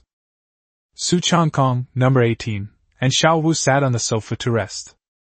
Su Changkong sent the war video that the Lord system had just recorded to the chat channel. In particular, after the battle, a video of Ji Zi'an and others kneeling and begging for mercy was also uploaded. Su Changkong declared, "The video is proof that Ji Zi'an and Tianyu colluded with a large number of alien lords to invade my territory. Now I, the Lord, have annihilated all the invading enemies, and killed Ji Zi'an, Tianyu, and others." The release of these two videos immediately caused a huge uproar. Originally, many lords had no intention of going out to hunt today and were paying close attention to news about this battle. Now, Su Changkong will come up and announce the final results. This is truly unexpected. Ji Zi'an, the imperial son of the Ji family, and Tianyu, the imperial son of the Tian family, these two powerful lords of this region led their troops to conquer Su Changkong, but ended up perishing. This is absolutely huge news. The message released by Su Changkong shocked countless lords. What? Ji Zi'an and Tianyu are both dead? Wow, there are so many troops under Boss Su in the video, at least tens of thousands. Boss Su is awesome. He actually dared to kill two imperial princes. He's incredibly brave. Ha! Ji Zi'an and Tianyu, those two playboys, actually colluded with foreign races. They deserve to die. Xiao Yan. Well done! That was so satisfying. Wan Xiaobu. Tisk, Ji Zi'an and Tianyu showed their ugly side before they died, even kneeling down to beg for mercy. Ji Zi'an even offered to give away his girlfriend as a condition, but Su Shen refused. As Su Shen said, compared to Su Shen's heroine, Su Xiaolu is just trash. Hey, Boss Su also mentioned, isn't Sister Yen attractive? Could it be that Sister Yen has already been won over by God Su? No way, Sister Yen has always had high standards. I guess Boss Su is saying that a woman like Sister Yen is the kind of woman he's looking for. Oh no, my biggest rival in love is actually Boss Su. Why don't you take a piss and look at yourself in the mirror? You think you're worthy of being Boss Su's rival in love? Yes, Yen Yorong, Sister Yen, please come out and say something. Yen Yorong. I'm not telling you, it's a secret. Su Changkong. I'll just give Sister Yen upstairs a quick lick, and then I'm out of here. Yen Yorong. Stop right there, hands on hips emoji, don't run away. Xiao Yan. I think I saw something. What? Boss Su and Sister Yen are actually showing off their love. Did Su Shen already start dating Sister Yen? Is it confirmed? The entire chat channel in District 10086 was in an uproar. Many people were discussing it, creating quite a stir. Besides Su Changkong, other big names from this region, such as Yen Yorong and Xiao Yan, also appeared. Rose territory. Yen Yorong looked at Su Changkong's message in the chat channel, breathed a sigh of relief, and her cheeks flushed. A smile appeared on Sister Yan's lips. Brother Su really gave me a big surprise. Facing the encirclement and suppression of so many lords, he was able to turn the tide and kill Ji Zi'an, Tianyu, and many alien races. This time, Brother Su has truly shown the qualities of an emperor, which is truly impressive, Sister Yen said with a smile, in a very pleasant mood. The stronger the potential that Su Changkong demonstrates, the more the Yen family Imperial Clan, and even the entire human alliance, will value him in the future. Yen Yurong sent a private message to comfort Su Changkong. On Su Changkong's side, not only Yen Yurong, but also Zhao Debiao and Xiao Yan sent him messages. Su Changkong responded to each of them. Xiaolu's territory. Su Xiaolu slumped down in the territory square. After her boyfriend Ji Zi'an was killed by her ex-boyfriend Su Changkong, Su Xiaolu felt as if her entire body had been skinned and dismembered. A wave of weakness washed over me, and tears streamed down my face uncontrollably. Su Xiaolu stared blankly at the chat channel. And Ji Zi'an's name has faded into the background in my friend list. Su Xiaolu's heart pounded with pain. No! Absolutely impossible! Ji Zi'an, how could you be dead? Su Changkong, how could you possibly defeat the combined forces of so many lords and even kill Ji Zi'an? Su Xiaolu simply cannot accept this. After entering the Lord's world, Ji Zi'an was the sky above her. But now, the sky has fallen. Her dream of marrying into a wealthy family was shattered. Especially when Su Xiaolu saw Su Changkong say about her in the video. Su Xiaolu? What's the use of such a trashy woman? And Su Changkong and Yen Yurong flirting in the chat channel. This made Su Xiaolu grit her teeth and couldn't help but curse. Su Changkong, why don't you just die? At the same time, Su Xiaolu is also worried about her fate. After Ji Zi'an's death, not to mention that in this cruel world of lords, she lost a powerful ally and immediately faced difficulties. What she couldn't even imagine was, after Ji Zi'an's death, besides seeking revenge on Su Changkong, will the Ji family Imperial Clan also vent their raging anger on Su Xiaolu? It might even implicate her family. After all, Su Xiaolu was Su Changkong's ex-girlfriend, and Ji Zi'an's death was largely due to her. If it weren't for her, Ji Zi'an wouldn't have gotten involved with Su Changkong, that ruthless person. Thinking of this, Su Xiaolu felt as if she had fallen into an ice cellar, her whole body turning cold.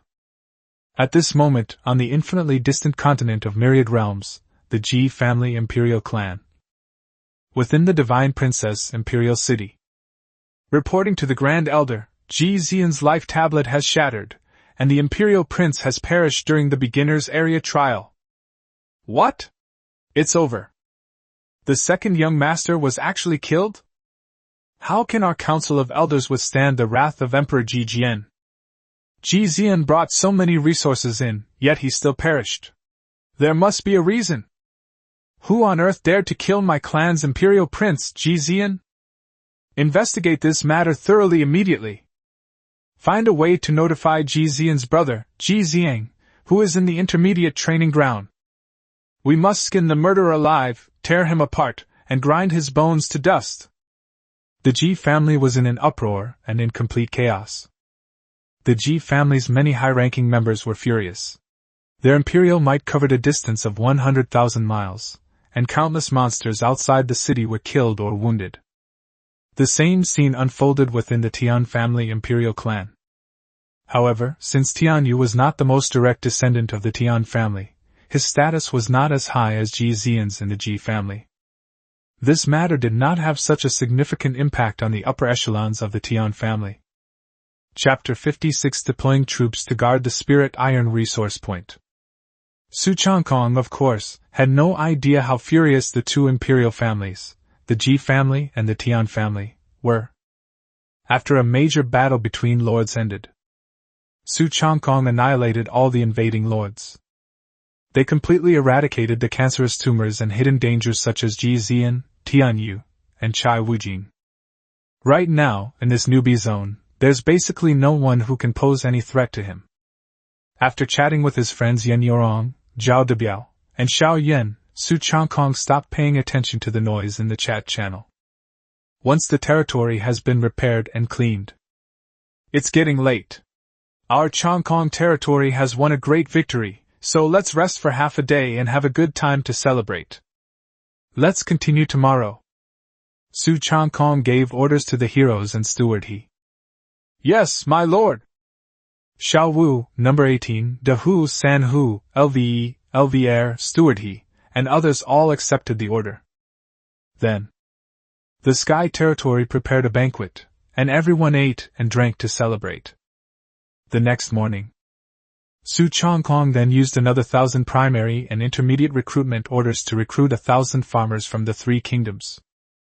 Among them was a very muscular, rugged middle-aged man named Zhao Lu. Once all the soldiers and farmers in the Changkong territory who needed food and drink had finished their sumptuous meat breakfast, Su Changkong, Xiao Wu, and number 18 had also finished breakfast. Su Changkong called Zhao Lu over and said, Zhao Lu, you will be the mine captain, specifically in charge of the mineral resource points outside the territory. Thank you for your trust, my lord. I, Zhao Lu, will certainly serve you well. Zhao Lu bowed deeply in gratitude, his face beaming with joy. In his previous life, he was a mining team leader, and his special abilities were mining and managing miners. In this lifetime, I have come to the Changkong territory, a paradise where I have no worries about food and clothing.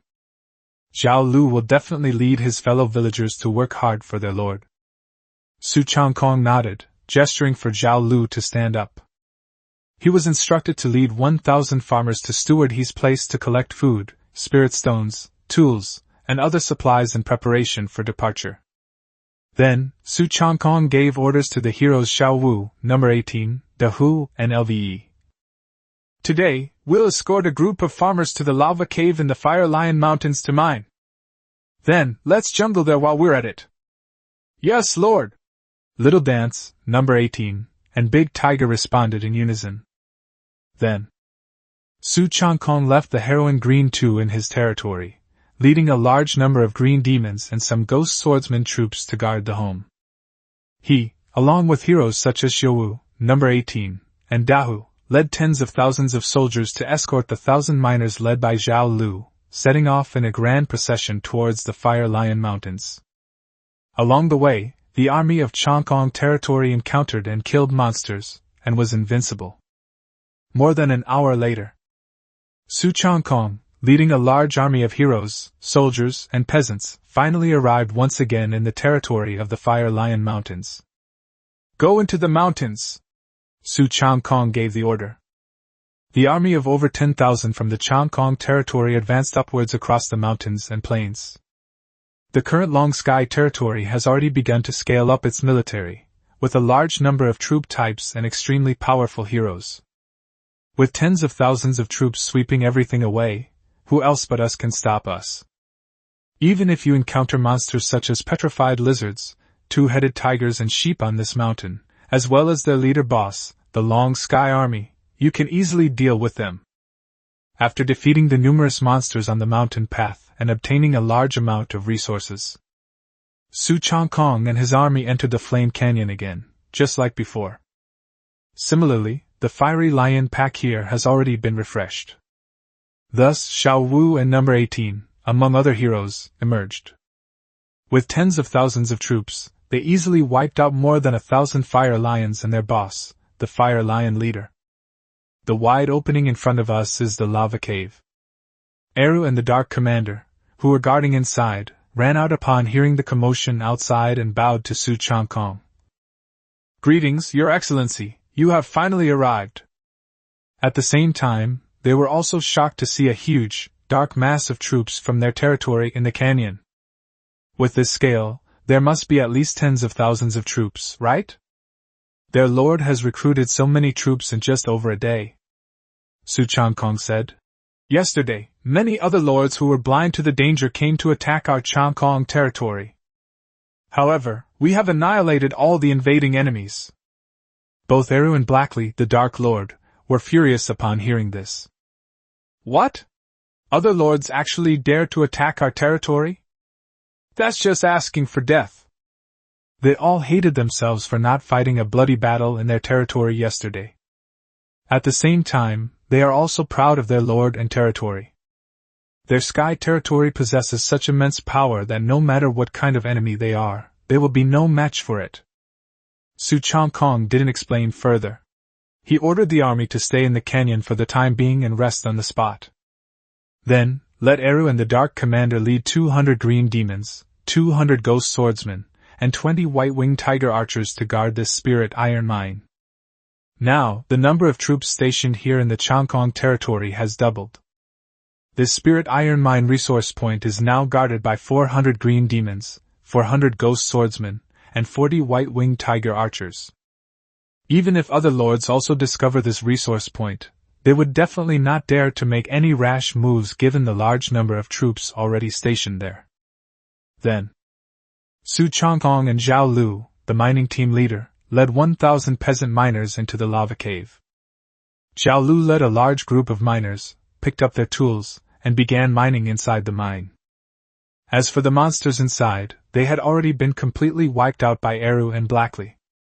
Even if 3 or 5 lava golems spawn from time to time, they will soon be wiped out by concentrated fire from numerous units.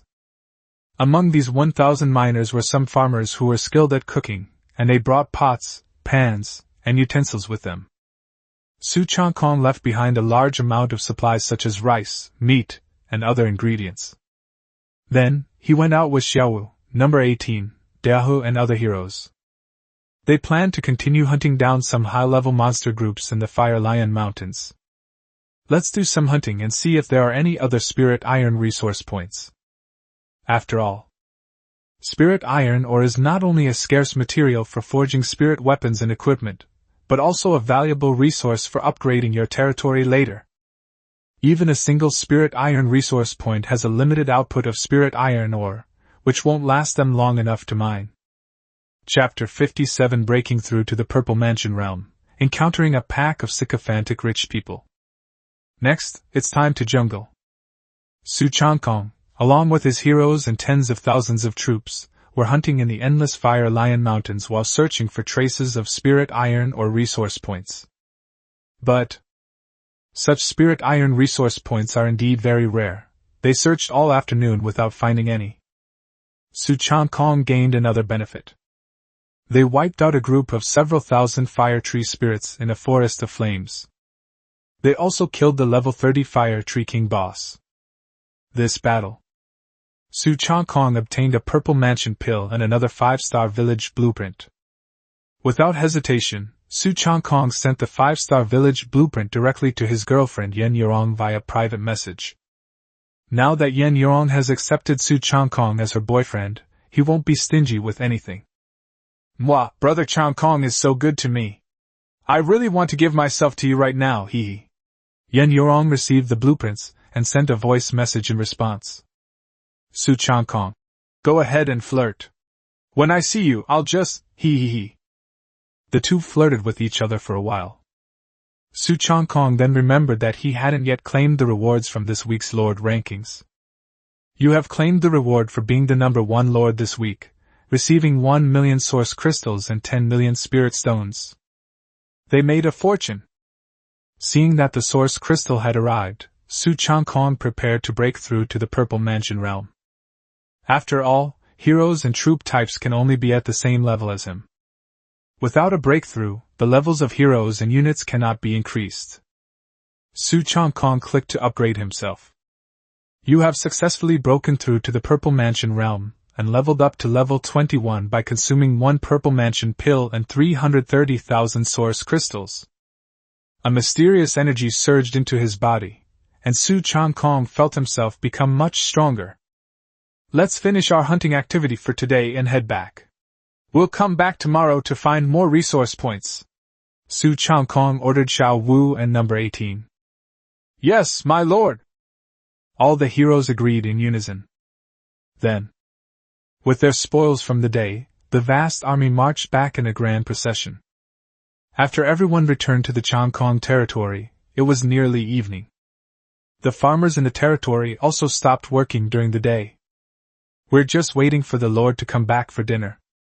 Steward He and Huatua led a large contingent to welcome the Lord and his army back. From now on, there are no more monster invasions at night. So after everyone finished their sumptuous dinner and chatted for a while, they all went back to their rooms to rest. Currently, there is only a monster siege once a week. This monster siege is a large-scale event that lasts for a whole day. There are multiple waves and various monster groups, as well as numerous bosses attacking the city, and the drop rate will be doubled. The Heavenly Tao had previously announced that a large-scale monster siege event would be held the day after tomorrow. The following day, events such as hero battles and Lord Co-op will begin. In short, I'll be busy again the day after tomorrow. However, the busier you are, the greater the rewards you will reap. Su Changkong also needs to improve the strength of his territory and heroes as soon as possible during this beginner's area, so that when the newbie zone is released and the territory descends into a higher-level intermediate trial world, we won't be at a disadvantage.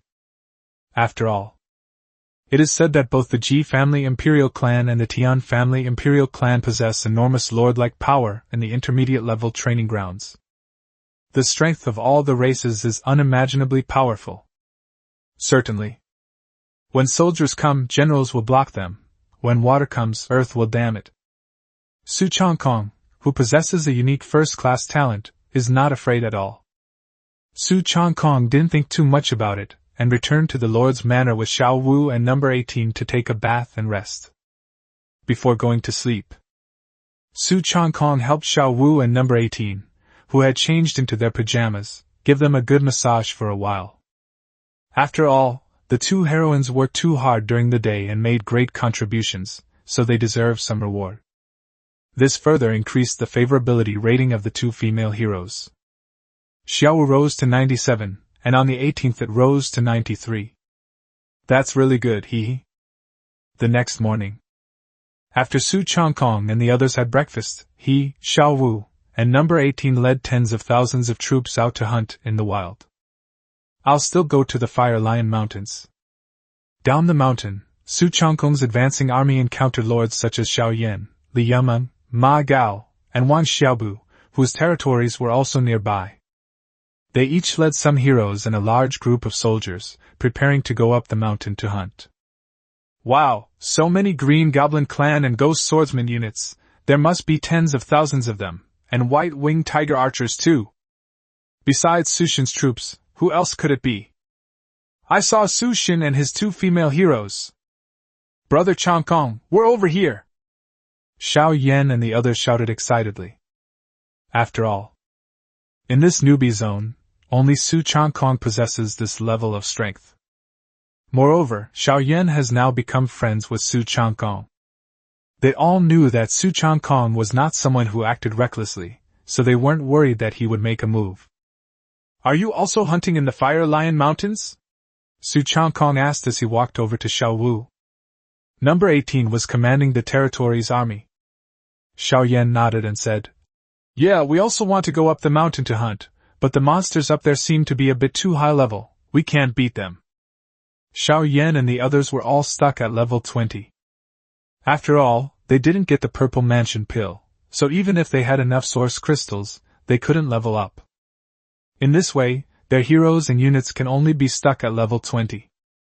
With the strength of Xiao Yan and his companions' troops and heroes, they can only fight monster groups and bosses of level 20 to 27. At most, they can only fight their way up to the middle of the mountain. It would be quite difficult to face the fiery lion monster horde and the boss.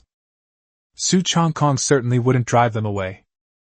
After all, the Fire Lion mountain range is very large, with a large number of monsters, and the respawn rate is quite fast.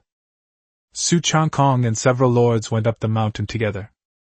The monster siege event starts tomorrow. This event is quite difficult, but for you, Brother Su, it's practically no challenge. As Xiao Yan walked alongside Su Changkong, he asked with a smile, Brother Su, do you have any more advanced recruitment orders? Give us some at market price too. Li Yameng, Ma Gao, and Wang Xiaobu also looked at Su Changkong expectantly. Su Changkong laughed heartily and readily agreed. Yes, but not many. I'll sell each of you 10 advanced recruitment tokens at the market price. Then I thank Brother Su very much. Xiao Yan was overjoyed. We thank God Su so much. Li Yameng, Ma Gao, Wang Xiaobu and the others were also very excited. Although Su Changkong always had no shortage of beginner and intermediate recruitment orders for sale in the trading house. However, he has never been seen selling advanced recruitment orders. The drop rate for this thing is extremely low. It is also an indispensable rare treasure for recruiting high-quality heroes and high-quality troops. At this stage, even with spirit stones, it's very difficult to buy them. So, no wonder they were happy. At present, Su Changkong traded 40 high-level recruitment orders with the 4 of them, each at a market price of 1.5 million. Su Changkong used to sell his beauty and charm for 1 million yuan a month. Selling it to a few of them will, of course, be a bit more expensive. Since this is a face-to-face transaction, the Lord's system does not deduct any fees. Su Changkong suddenly had 60 million spirit stones in his hands. This huge sum of money is enough for Changkong territory to live on for quite some time. It has to be said that the wealth of the imperial family's children is truly immense. What a bunch of rich dogs. After earning 60 million, Su Changkong was not satisfied. He discovered that his shop's beginner and intermediate recruitment notices had already been snapped up by the new lords in the area. After all, tomorrow is the day the monsters will siege the city. If you're still in college, tomorrow is like taking an exam. Everyone should definitely prepare more recruitment orders to defend their territory, wipe out monster hordes, and win the monster siege and obtain treasures. Then, Su Changkong then put 300,000 basic recruitment orders and 100,000 intermediate recruitment orders up for sale with a single click. The pricing remains the same as before. Anyway, he has countless of these things now. After completing these steps, Su Changkong then led his army and parted ways with Xiao Yan and his group. Xiao Yan and the others stayed halfway up the mountain to wipe out the two-headed tiger-sheep monster horde there. This group of monsters would definitely be considered a good resource for them. This place is quite far from the Flame Canyon over there. Su Changkong wasn't worried about them. They could find his spirit iron resource point. Moreover, the pack of fire lions in Flame Canyon outside that resource point is not to be trifled with. It's hard to say whether Xiao Yan and his group can even manage to defeat them. Besides, even if they find out, it won't matter. There are heroes and soldiers stationed there. The Lord can directly see which lord other players' troops and heroes belong to. I doubt they'll do anything reckless. Su Changkong, along with Xiaowu and number 18, led the army up the mountain, quickly fighting monsters while searching for spirit iron resource points. I'm having good luck today. In the afternoon, Su Changkong discovered a new spirit iron resource point in a fire wolf cave. This time, Su Changkong did not send troops to garrison the area, he simply recorded the coordinates. Because the monsters are going to siege the city tomorrow. In general, the stronger a territory is, the more likely it is to attract a stronger horde of monsters to attack it. There is no need to disperse too many troops. And the Fire Wolf Cave is hidden somewhere deep within the Fire Lion Mountains. Su Changkong also discovered that apart from him and Xiao Yan, there were no powerful lords in the vicinity. In addition, there have been many events recently. Therefore, Su Changkong was not worried that this new spirit iron resource point would be snatched away by someone else. Then, after noting down the coordinates, Su Changkong led the heroes and soldiers back home. Get ready for a full day of monster siege tomorrow. Chapter 58, The Alliance Fails? Monster Siege begins.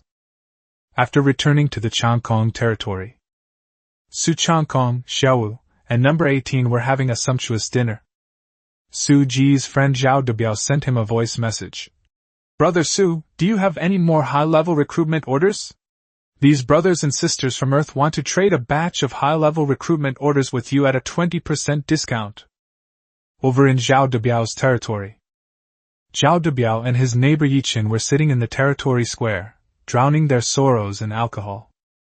Zhao Debiao's expression was full of frustration and speechlessness.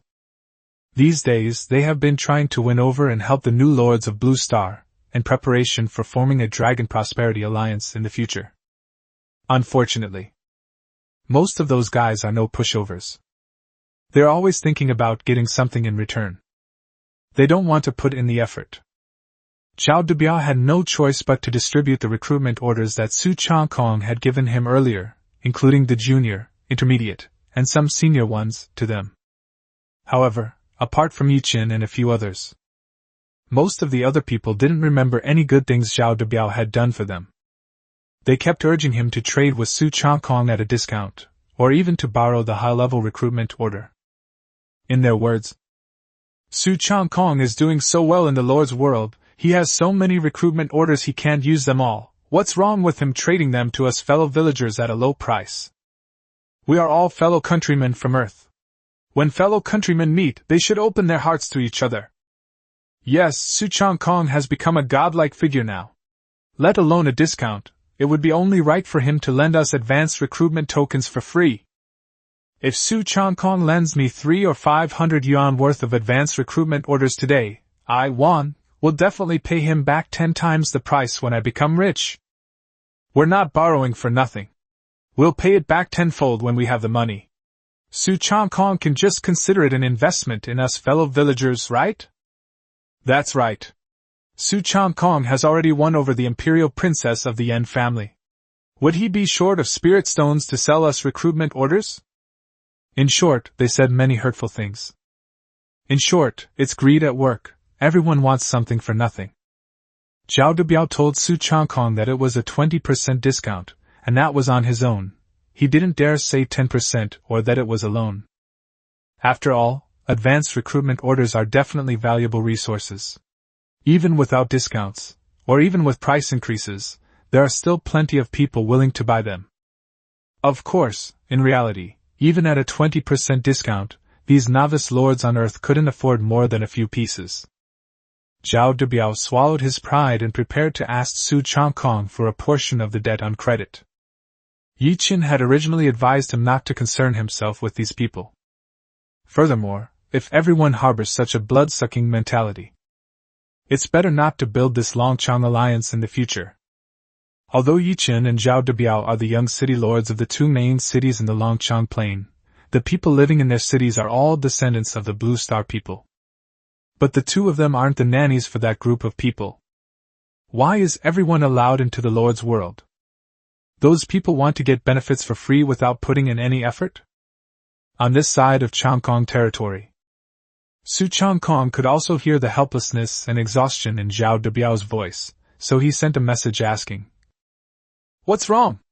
Why are those people so greedy? They're asking for high-level recruitment orders all the time? I've sold quite a few high-level recruitment orders already. I don't have many left. This thing has such a low drop rate, and they still want to trade it for half price? Are you hiding something from me?" Su Changkong had some vague guesses. Su Changkong had already given Zhao Debiao some high-level recruitment materials beforehand. However, it's for Zhao Debiao's own use, but of course, he can also share some with his brother Yi Qin. Moreover, Su Changkong currently has a limited number of advanced recruitment orders.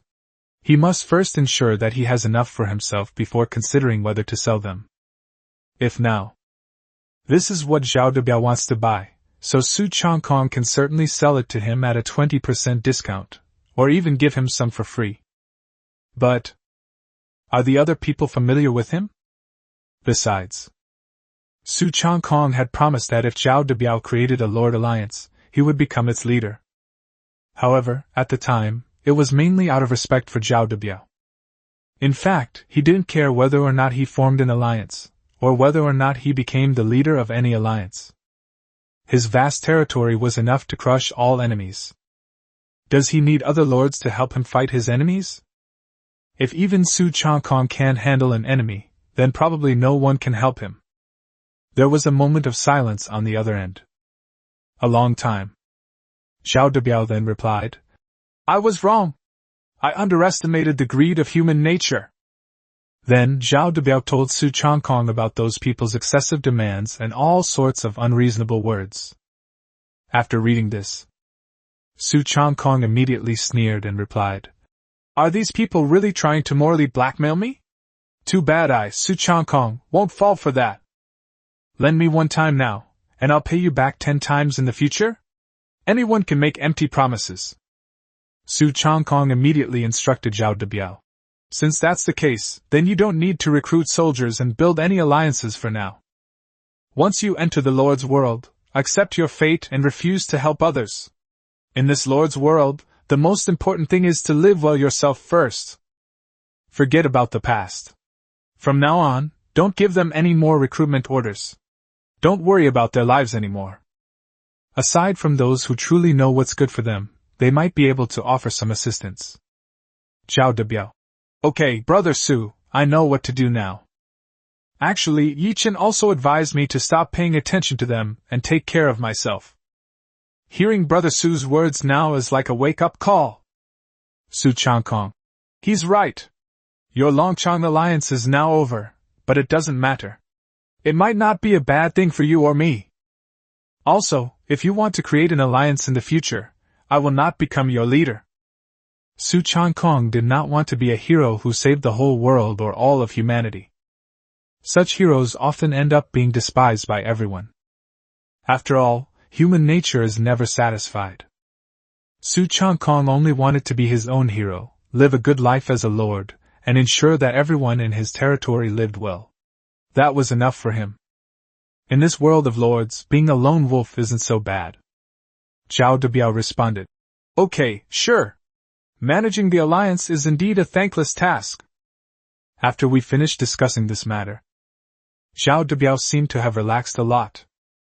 Su Changkong had also added Yichen as a friend before. Because there will be a monster siege event tomorrow. So Su Changkong asked him and Yichen how their preparations were going. You can invite a few friends from your friend list to create a temporary chat room. The three of them then discussed the monster siege event. Seeing that they weren't very confident, Su Changkong said that there were still some high-level recruitment orders. But now, he no longer wants to give it directly to Zhao Debiao and Yichen. After all, we can't let them develop a dependency. Besides, friends are friends, brothers are brothers, but money needs to be kept separate. The quick-witted Yichen said, How about you sell us the advanced recruitment order at a discount, Brother Su? A 50% discount is fine. Ideally, each person could trade for 10 advanced recruitment tokens. However, we may not have enough spirit stones, so we'll have to buy some on credit. Zhao Debiao was no fool, of course, and said, Yes, that's what I think too. We can't always get something from Brother Su for free. Su Changkong laughed and said, Alright, I was just testing your character. But I did sell my secret techniques to my rich girlfriend Yen Yorong before, and it was almost at market price. So, I won't let you get them for free. How about this? I'll sell it to you at 20% of the market price, and you can pay me back later if you need more money. Yichen. Great! Brother Su is so generous. Zhao Debiao. Yes, I'll definitely pay it back. Brother Su is so generous. So Su Changkong made a deal with his two friends, buying them at 20% of the original price and selling them each 10 high-level recruitment items. After settling things with the two of them, we cannot favor one over the other.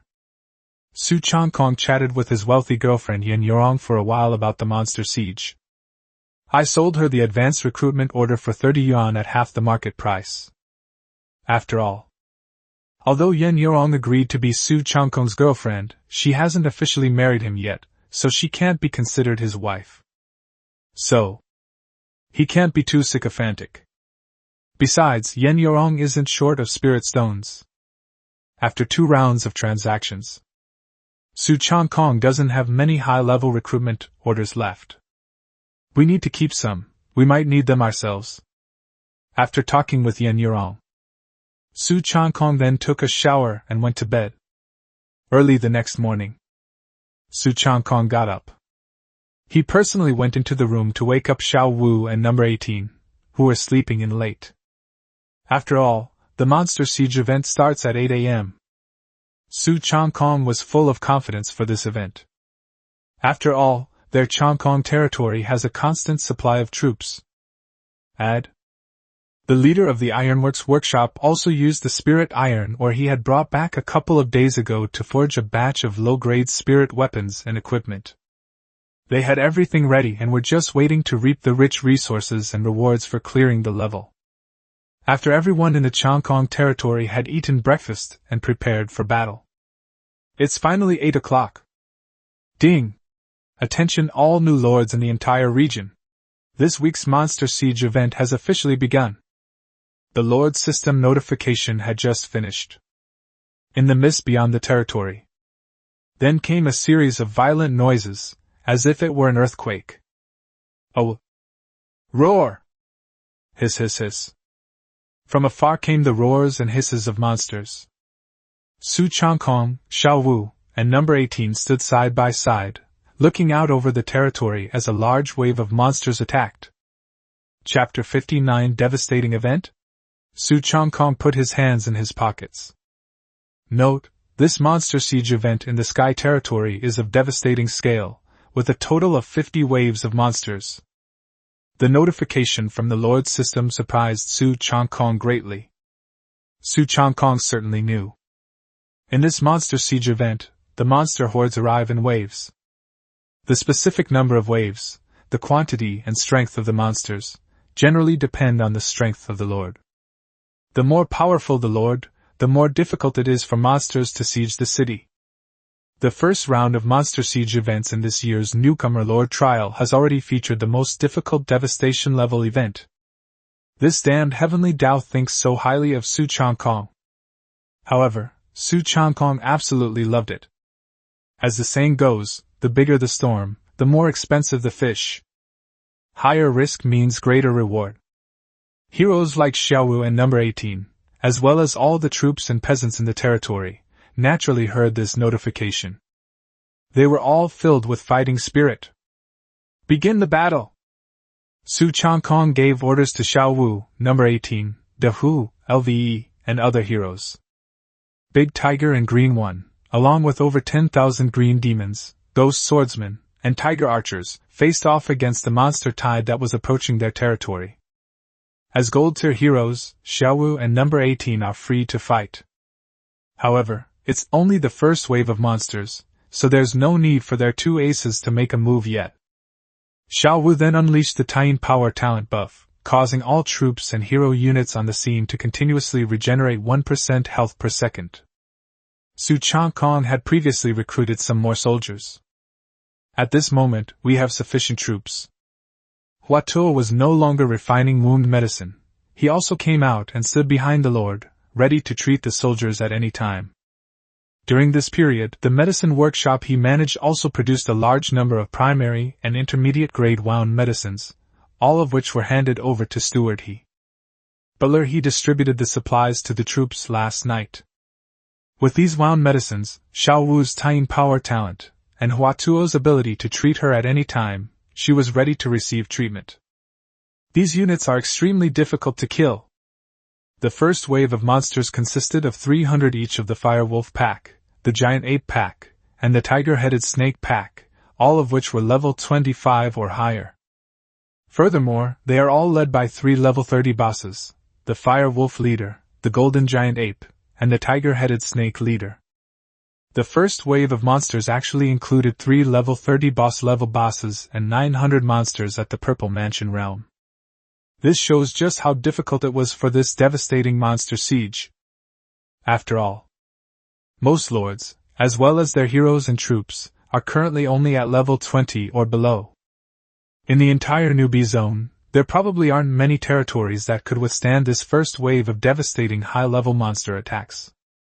Even if they can barely withstand the first wave, or even the second and third waves. But what about the even stronger fourth wave, fifth wave, and even the 50th wave at the final stage? But this first wave of devastating monsters is difficult for others. For Su Changkong, it was a piece of cake. Big Tiger easily blocked the Fire Wolf leader, 3 tigers easily blocked the Golden Giant Ape, and Green 1 and Green 2 also easily blocked the Tiger-Headed Snake leader. There are also a large number of troops nearby, assisting these heroes in battle. The remaining troops, numbering a dozen or so, easily surrounded and wiped out the Fire Wolf pack, Giant Ape pack, and Tiger-Headed Snake pack. In addition, some defensive towers in front of the territory gate are also playing a role, attacking the monsters. The first wave ended in about 10 minutes. 5 minutes later, the second wave of monsters will spawn. A system notification sounded. Nong'er, quickly lead the men to collect the fire wolf corpses. We don't need the tiger-headed snake corpses or the giant ape corpses. Standing on the stone wall, Su Changkong gave orders to Nong'er, the head chef. Xiao Wu and number 18 stood gracefully to Su Changkong's left and right. Yes, my lord! Nong'er hurriedly led a group of cooks to pick up the fire wolf's corpse. Farmer Air originally wanted to pick up the tiger-headed snake and the giant ape as food, but the lord didn't want them, so he gave up. Of course, Su Changkong didn't allow them to pick it up because the two beautiful heroines beside him disliked snake meat and giant ape meat, so they didn't want it. The first wave of monsters also yielded a lot of good items. Source crystals, spirit stones, skill books, iron ore, black iron, high-grade and top-grade magic weapons, and even a small number of low-grade spirit weapons and treasure chests. The source crystal went directly into the panel, and Su Changkong put all the other dropped items into the lord's space. Soon, the second wave of monsters has arrived.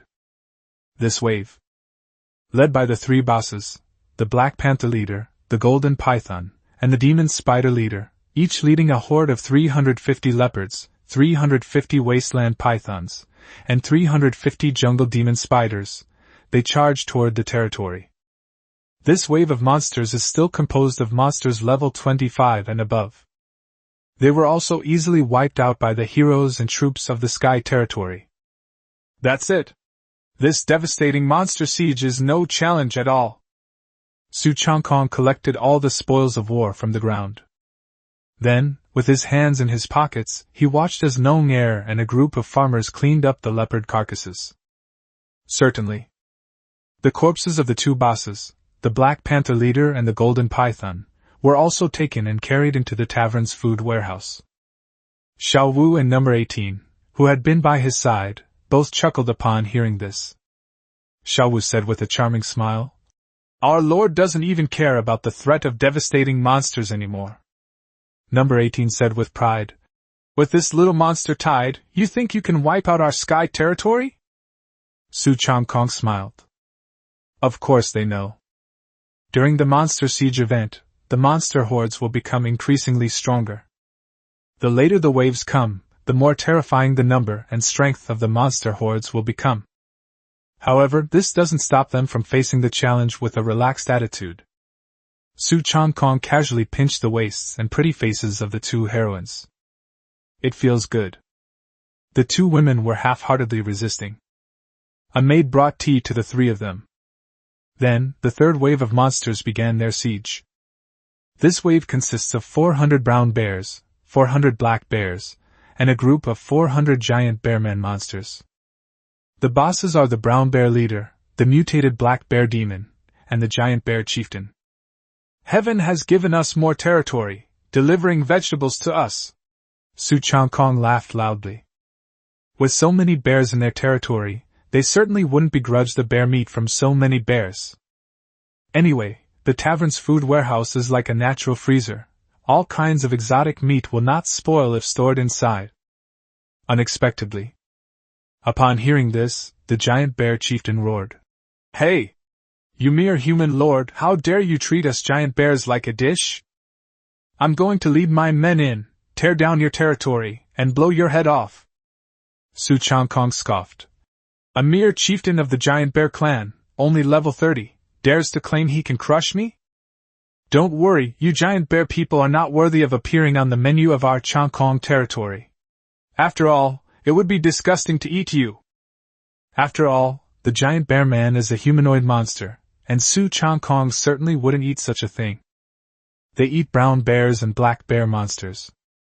This giant bear chieftain is an intelligent alien boss. During this wave of monster siege, the other two bosses and monsters all obey its commands. It was furious upon hearing this.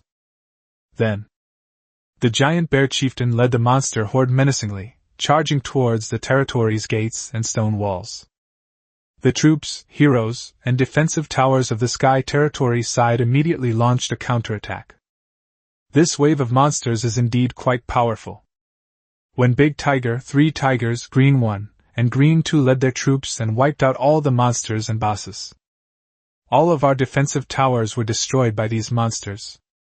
But when monsters reach the Purple Mansion realm, low-level defensive towers such as archery towers and fire towers are no longer very effective against these high-level monster groups. Su Changkong was too lazy to spend spirit stones and resources to repair these defensive towers. Anyway, he has plenty of different types of troops. This wave of monsters brought Su Changkong an unexpected little surprise.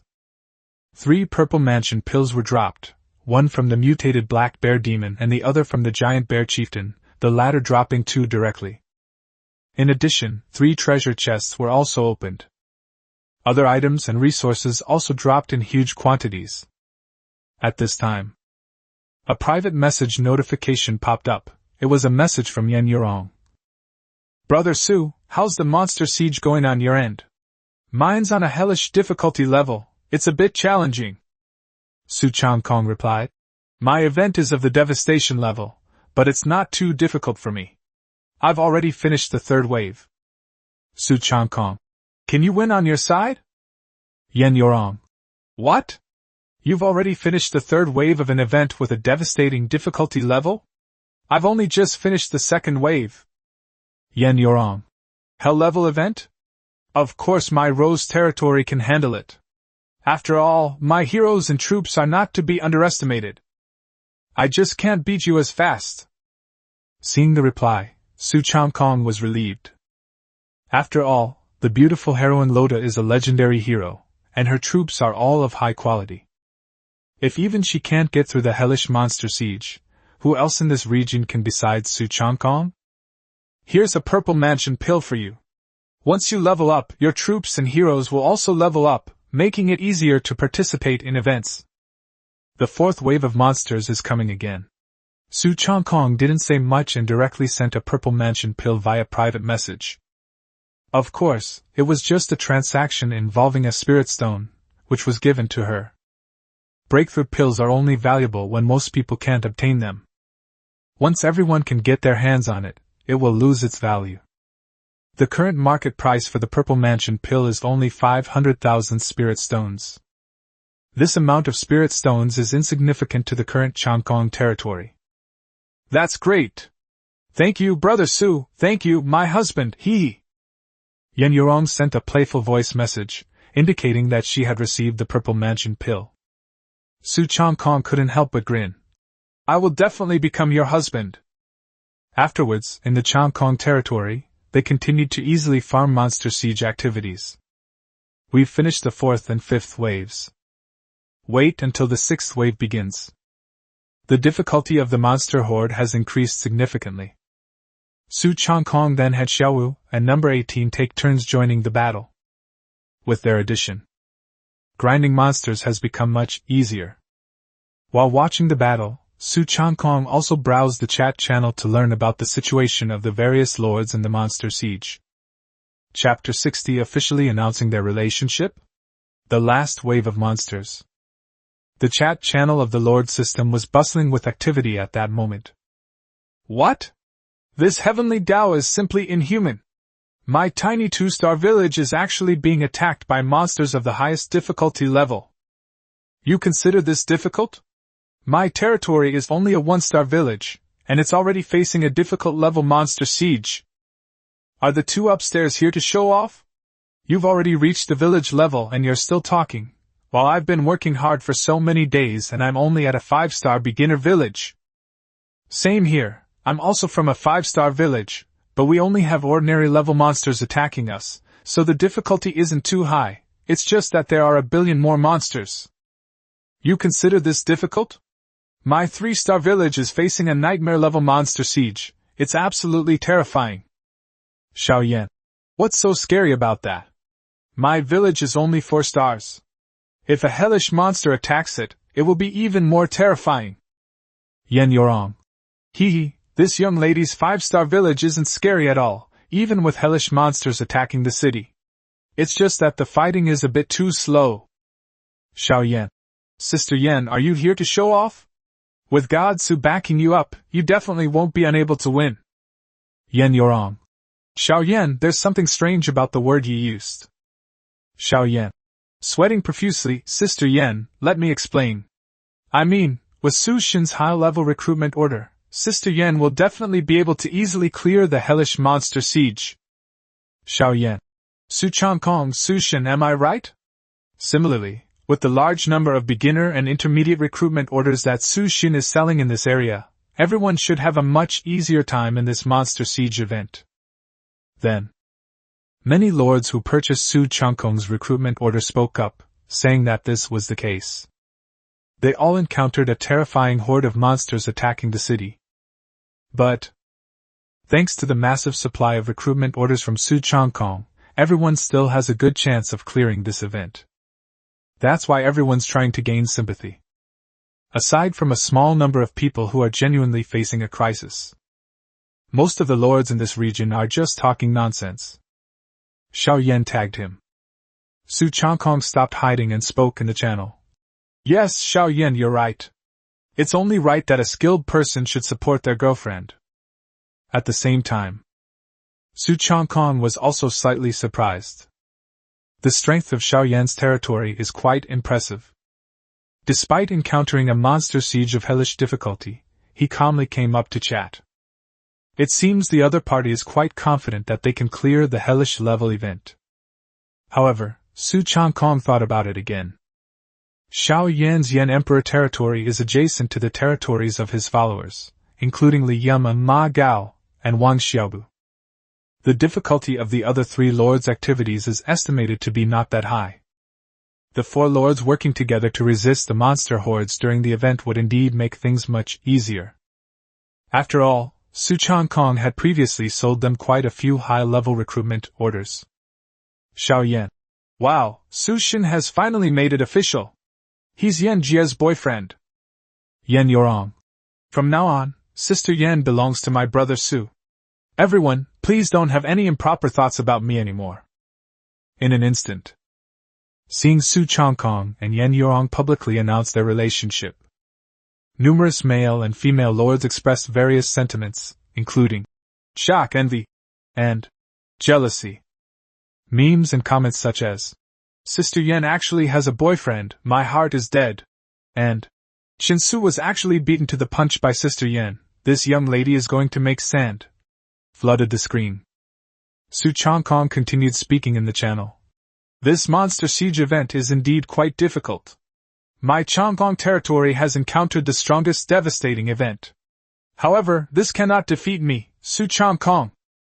If anyone still has difficulties, I'll put another batch of recruitment notices and basic and intermediate wound medicines on the shelves.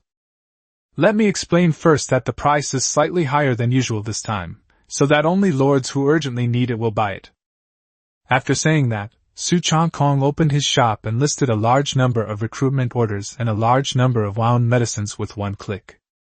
Brother Su is mighty! Yan Yorong immediately cheered. Su Shin is so domineering. He even said it was no problem when facing a monster attacking the city with a devastating level of destruction. Xiao Yan also flattered him wildly. Su is awesome! Wow, this guy is awesome! Su Shin is amazing! He actually has so many healing medicines. The Great God Sky territory is not only a place to run a recruitment token shop, but also a place to run a pharmacy. I admire no one but God Su. Once he sells his recruitment orders and healing potions, many fewer lords will die in this region. Yes, I had almost given up hope, but now that the healing medicine has arrived, the troops and heroes are all back to their energetic selves. At this stage, these pills are undoubtedly the hope for clearing the level. Even though Boss Su was involved in a devastating operation, he didn't keep any golden wound medicine for himself, but sold it to us instead. I am extremely grateful. Thank you so much, God Su, for saving me. Some lords who had no hope of participating in the event expressed their gratitude after purchasing the healing potion. Su Changkong only left one sentence. This is just a transaction, no need to be polite. Then, there was no further response. The heroes and various troop types of the Sky Territory continued to annihilate wave after wave of monster hordes. They harvested a large amount of source crystals and resources. In addition, some recruitment orders and healing potions are specifically for trading with source crystals. Su Changkong now has more source crystals again. After completing 30 waves, Su Changkong used the source crystal to level up several times, until he reached level 26 before stopping. Meanwhile, heroes like Xiaowu, number 18, and Daho have already reached level 26. The troops in the Changkong territory have all basically reached level 24 or above. If the Long Sky territory only faces a siege by hell-level monsters, then after defeating these 30 waves, the event can end and the completion rewards can be distributed. But Su Changkong encountered an event with a devastating level of difficulty. There are still 20 more waves of monsters to come, each more difficult and numerous. Certainly. Undeterred, the Sky territory continued to unleash its monster hordes. After fighting all the way to the 40th wave, a monster wave that Su Changkong considered slightly challenging finally appeared. This wave. 4 powerful bosses have arrived, leading 4 groups of level 30 monsters in an attack. The 4 bosses are the Fiery Lion Leader, the Lava Rock Man Leader, the Flame Bird King, and the Magma Monster Leader. Each of them led 2,250 Fire Lions, 2,250 Lava Giants, 2,250 Firebirds, and 2,250 Magma Monsters, and they came in a mighty force. Such a huge formation! For level 30 bosses are attacking with 9,000 minions. If it were any other lord, they would probably be scared out of their wits. Even Su Changkong couldn't help but click his tongue in amazement. However, he knew the subsequent waves of monsters will be even more terrifying. That is, Su Changkong, who has more than 10,000 soldiers and a group of powerful heroes. Only then can they be unafraid of such a terrifying monster tide. Other lords, at this stage, absolutely could not possibly possess so many powerful heroes and armies. Charge! Kill them! There are only 10 more waves of monsters left. Once we take them down and finish the event, we can go home for the day. Xiao Wu and number 18 shouted and led the charge. The other heroes, along with numerous green goblin, ghost swordsmen, and white-winged tiger archer units, all felt their morale soar upon hearing the words. Off duty! They all charged forward fearlessly. By the 40th wave, in order to avoid too many casualties among the troops, Xiao Wu and number 18, the 2 leading female heroes, are also about to take the stage. After the event, we'll go home. Su Changkong told the 2 female heroes, of course. Frost Sword Formation. Rapid Fire Machine Gun. Green Demon Sword Technique. Whirlwind Slash. White-Winged Arrow Rain. Heroes and soldiers fought bravely against the enemy. Monsters fell to the ground one after another, dropping piles of resources. Each of the 4 bosses in the monster horde has a hero to fight against them. Having reached the Purple Mansion realm, Xiao Wu is now far stronger than before. Facing a higher-level lava giant leader, they actually managed to send the opponent flying through the air with rocks and flames, forcing it to retreat step by step.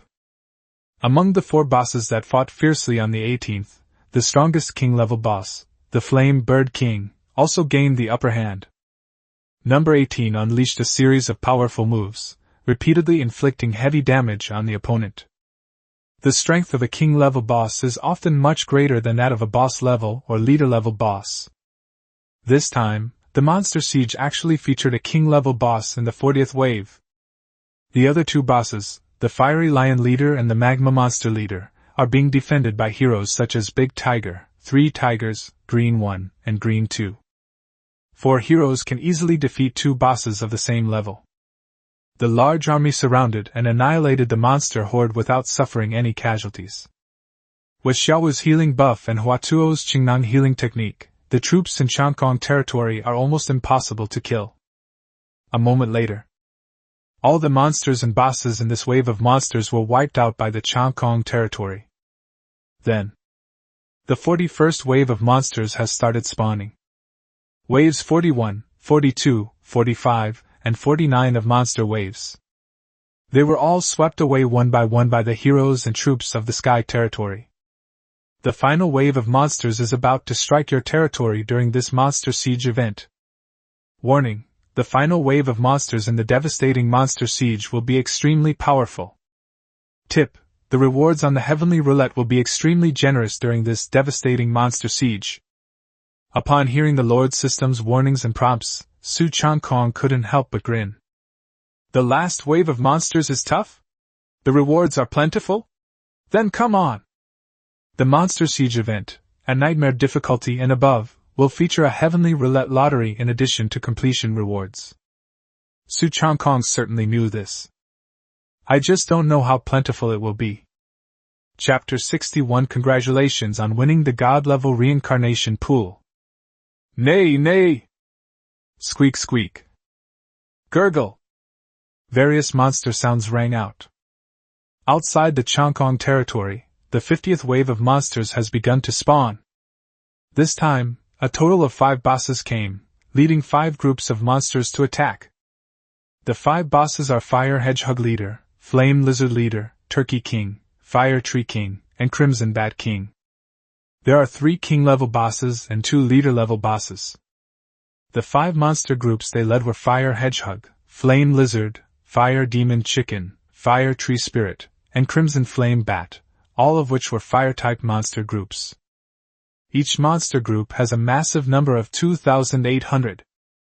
In other words, the final wave of monsters, consisting of 5 groups, numbered a staggering 14,000. Su Changkong was almost certain that Heaven's Dao had no intention of allowing anyone to clear this devastating monster siege event. After all, after wiping out 49 waves of high-difficulty monsters in one territory, resulting in a huge loss of troops. And then they managed to pull off such a terrifying lineup. At this stage, besides Su Changkong, who else can clear this devastating event? The final wave of monsters is here. The Lord's reward will depend on everyone's efforts. Su Changkong cheered on his heroes and soldiers. Xiao Wu and number 18, the 2 heroines, nodded and said in unison in sweet voices, "Please rest assured, Lord." They led all the heroes and troops to meet a monster horde that outnumbered their own. The heroes led their armies in close combat against the hordes of monsters that surged into their territory like a tidal wave. The final battle has begun. Whether the sky territory is shattered or the army wipes out all the monsters and obtains the rich rewards for clearing the level, it all depends on this battle. Xiao Wu and number 18 each took on a king-level boss, facing off against the Fire Tree King and the Crimson Flame Bat King respectively. Big Tiger and Green One are the 2 to deal with Turkey King. 3 tigers confront the leader of the Fire Hedgehog. Green 2, leading a group of ghost swordsmen, is resisting the leader of the Fiery Lizard. The other troop types were each dealing with the monster hordes. It seems that Changkong territory has no advantage whatsoever, and is even at a disadvantage. But don't forget, Xiao Wu's healing buff and Huatuo's Qingnan healing technique are incredibly powerful. In addition, heroes such as number 18, Big Tiger, and Green One can also provide buffs to the troops. Furthermore, due to Su Changkong's innate talent, troops and heroes receive a 5-fold experience bonus. After defeating the first 49 waves of monsters, all the heroes and troops in the territory have now reached level 30. The 5 bosses and the monster horde no longer have a level advantage. Since Xiaowu and number 18 are heroes of the Golden Legend, their strength far surpasses that of their opponents. Once they have killed the Fire Tree King and the Crimson Flame Bat King, they can then deal with the other bosses and monsters. Victory for Changkong territory is assured. But even if Changkong territory wins the final victory, its troops may suffer considerable casualties. After all, the number of monsters already exceeds the number of troops by 2,000 or 3,000. Su Changkong would certainly not allow such a thing to happen. He has plenty of recruitment notices. Therefore, Su Changkong immediately began using intermediate and advanced recruitment orders to recruit a new batch of troops for his territory. This recruitment involves specific troop types. Su Changkong used a total of 40 high-level recruitment tokens and 4,000 mid-level recruitment tokens to recruit 200 white-winged tiger archers, 1,000 ghost swordsmen, and 3,000 green demons. Unfortunately, although my luck wasn't bad this time, as I recruited all the epic units, tiger archers, with the advanced recruitment orders, it wasn't too good either, as I didn't recruit any hero units. Let's leave it at that for now, Su Changkong said, clicking his tongue. Hero units are not easy to recruit, especially epic heroes and above. This large contingent of fresh blood was immediately mobilized and joined the battle against the monster tide. Now, the total military strength of the Changkong territory, including those stationed in the Spirit Iron Mine, consists of more than 13,000 green demons, more than 3,000 ghost swordsmen, and 300 white-winged tiger archers. Not counting the number of farmers. Of course, the troops stationed at the Spirit Iron Mine consisted of 400 green demons, 400 ghost swordsmen, and 40 white-winged tiger archers. However, even if we subtract the number of these types of troops, at this moment, the army in the Changkong territory still numbers over 15,000. It exceeded the number of 14,000 monsters in the last wave of monsters. In addition, there are mechanisms for healing and restoring health. The Sky territory now undoubtedly holds a huge advantage over the monster tide. Fire chickens, fire hedgehogs, flame lizards, fire tree spirits, and crimson bats were quickly killed by the troops of the Sky territory. As the Crimson Flame Bat King and the Fire Tree King were successively killed by number 18 and Little Dance. The two heroines then freed themselves to help 3 tigers and Green 2 deal with the other 3 bosses. The morale of all the troops has also greatly increased. Victory is in sight for Changkong territory. After another period of fighting, the Sky territory has finally wiped out all the attacking monster hordes and bosses. We won the final victory in this monster siege. The monster siege is over. Congratulations on your successful completion of this devastating monster siege event. Rewards are now being calculated. Completion rewards: 1.5 million source crystals, 5 million spirit stones, 1 one-star town blueprint, 20 classic chests, 10 epic chests, and 30 advanced recruitment orders. Announcement to all regions. Congratulations to Changkong territory for achieving a perfect clear of the devastating monster siege event. We encourage territories that have not yet cleared the event to keep up the good work. Seeing the rewards for clearing the level in the Lord's space, Su Changkong was filled with excitement. This wave of rewards truly deserves the word generous. This wave of events has even produced blueprints for a one-star town. As for being featured in the district-wide announcement, that can be considered an honor for the Changkong territory. Xiao Wu and number 18, who had returned to Su Changkong's side, were also very excited. They could certainly hear the system's prompts. This isn't over yet. Now, the heavenly roulette draw will begin. Because your territory has perfectly cleared the devastating monster siege, the Lord has been granted 3 chances to draw from the purple gold heavenly roulette. A huge heavenly Dao wheel suddenly appeared in front of Su Changkong, its purple gold light shimmering. The purple gold heavenly Dao roulette? What? I've struck it rich this time. I've hit the jackpot. Su Changkong couldn't help but shout it out. He rubbed his hands together, very excited. After all, this is a purple gold heavenly Dao wheel that is a level above the golden heavenly Dao wheel. Last time, Su Changkong and Yan Yurong teamed up to fight a devastating level ruined dungeon, but in the end, all they got was a golden roulette wheel. They have already reaped huge rewards. This time, the Monster Siege event even featured a more advanced purple gold heavenly path roulette. This was something he really hadn't expected. At present, Su Changkong quickly clicked on the lottery on the purple gold heavenly Dao roulette. Congratulations on drawing the God Tier special building, the Rebirth Pool. 2 more chances to win. Resurrection Pool, God level building can revive all units, peasants, and heroes who died in battle, requiring a certain amount of source crystals and spirit stones. Ha! Great! Excellent! This is fantastic! Su Changkong laughed heartily, then slapped his thigh, feeling unsatisfied. He then patted Xiao Wu and number 18's thighs hard. The purple gold heavenly path roulette is awesome. On my very first draw, I actually got the God to Rebirth pool. The Changkong territory now has this reincarnation pool. From then on, soldiers and peasants will not die in battle. And Su Changkong's heroes, his beloved Xiaowu and his beloved number 18, will never have to worry about them dying again. After all, if there is no reincarnation pool, whether it's a soldier or a hero, once someone is killed, they are truly dead. And then the reincarnation pool came into being. He only needs to pay the price of some source crystals and spirit stones to revive them. Xiaowu and number 18 were also very happy. This means that as long as the sky territory exists, they will be able to live forever. Xiaowu and number 18 stepped forward and gently embraced Su Changkong, each giving him a sweet kiss as a reward. Stop messing around, I still have 2 more draws to go.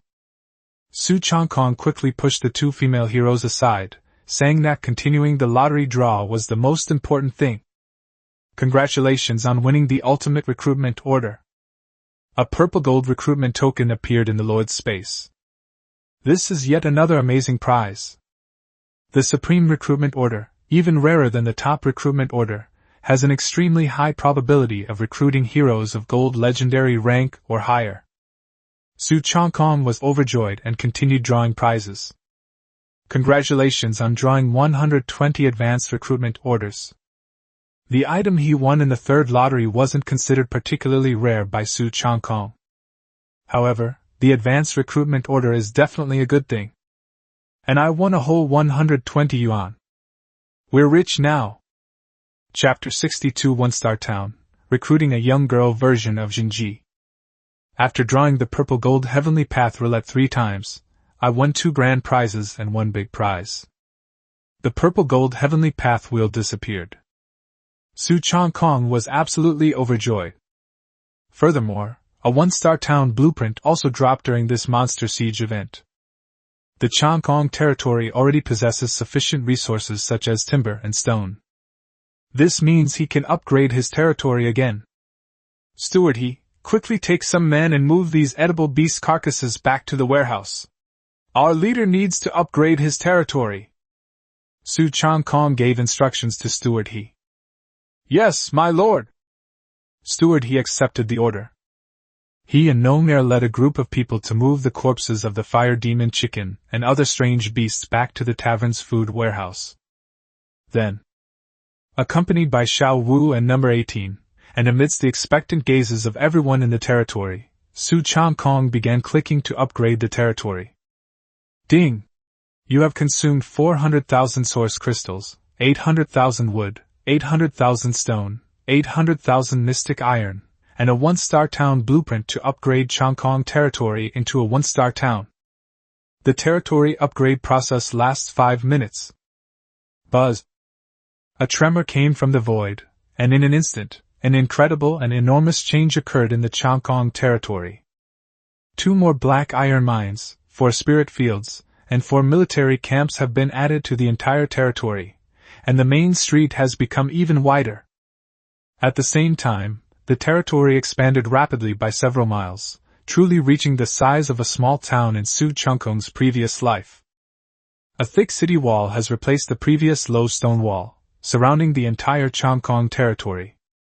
Under Su Changkong's observation from the perspective of a lord, all sorts of wild medicinal herbs appeared everywhere, including in the woods, vegetable gardens, and herb gardens. Huatuo's medicine shop has been filled with a great many medicinal herbs. A special building, the Rebirth Pool, has been detected in the Lord's space and is being placed automatically. This enormous reincarnation pool was built by the system on the edge of the territory plaza. The Rebirth Pool shimmers with rosy light, flowing with a mysterious and unpredictable life energy that can revive all troops, peasants, and heroes within the territory. The territory upgrade ended 5 minutes later. Because your territory is the first in countless newbie zones to upgrade to a 1-Star Town, you will be rewarded with 100 advanced recruitment orders and 20 legendary hero fragments. Announcement to all regions. Congratulations to Changkong territory for being the first among all newbie zones to upgrade to a 1-Star Town. We hope other lords will strive to catch up. All regions will be notified. Once 1,000 towns are created in all newbie zones, they will all be moved to the intermediate trial grounds. This reward is really great, 100 advanced skills plus 20 legendary hero fragments. Su Changkong was overjoyed. Xiao Wu and number 18's pretty faces were also full of joy. As long as the Lord obtains enough legendary hero fragments, they will have the opportunity to advance to a higher supreme quality. What? Not only did Boss Su clear the devastation level event, but his territory has actually been upgraded to a 1-star town. I'm not surprised at all that it was the first town in the entire region to upgrade to a 1-star level. It's even the first town in all the newbie zones to upgrade to a 1-star level. 666. Su Shin is awesome, I'll only say it once. Su Shin, take us flying! Clinging tightly to Su Shin's leg and refusing to let go. Clinging tightly to Su Shin's leg and refusing to let go. I'm a pretty girl, I can be both cool and cute, and I'm clinging tightly to Su Shin's leg. Look over here, God Su. This cute girl is just as sweet and sassy as you are. I'm clinging to God Su's leg and won't let go. Yen Yorong. Get lost, you sluts upstairs. Only Sister Yen can hold on to Brother Su's thigh. Xiao Yan. No way, I'm going to cling to Su Shin's leg too. Yen Yorong. You should also get out of here. Su Changkong glanced at the noisy chat channel and a slight smile crept onto his lips. Su Changkong also looked at the profile pictures of the girls who said they were clinging to powerful figures and found that several of them were indeed goddess-level beauties. In her previous life, she was no less famous than a female celebrity. However, no matter how pretty these girls are, they are still quite different from his girlfriend, Yen Yorong. Besides, Su Changkong isn't the kind of person who falls in love with every woman he meets. Of course, these girls were probably just joking. After all, everyone already knows about his relationship with Yen Yorong. Su Changkong. I already have a girlfriend. Only Sister Yen can hug my thigh and my body. Xiao Yan. Wow, Su Shin's words are so cheesy, he's feeding us dog food again. Yen Yorong, hee hee hee.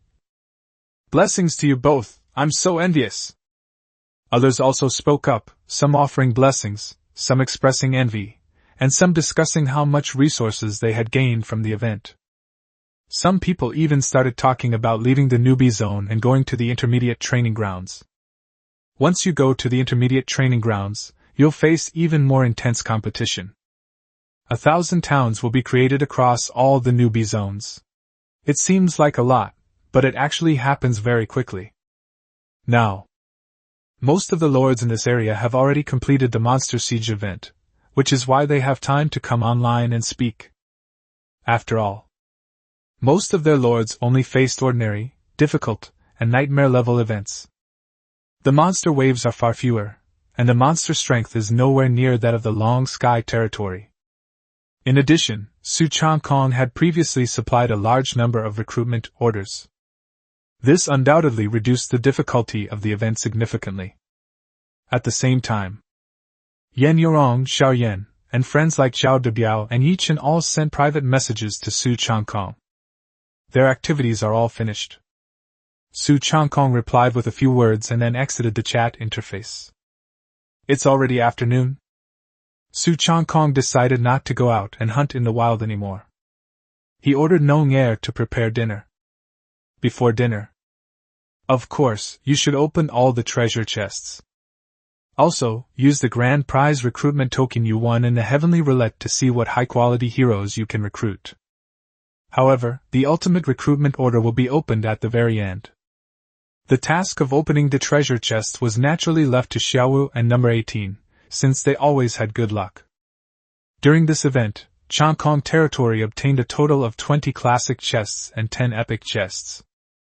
Su Changkong sat in the territory square, watching them open the treasure chests. 2 female heroes, each driving half. Xiaowu opened the classic treasure chest and obtained 10 excellent hero fragments. Open the classic treasure chest on the 18th to receive 100,000 source crystals. Xiaowu opened the epic treasure chest and obtained 300,000 spirit iron.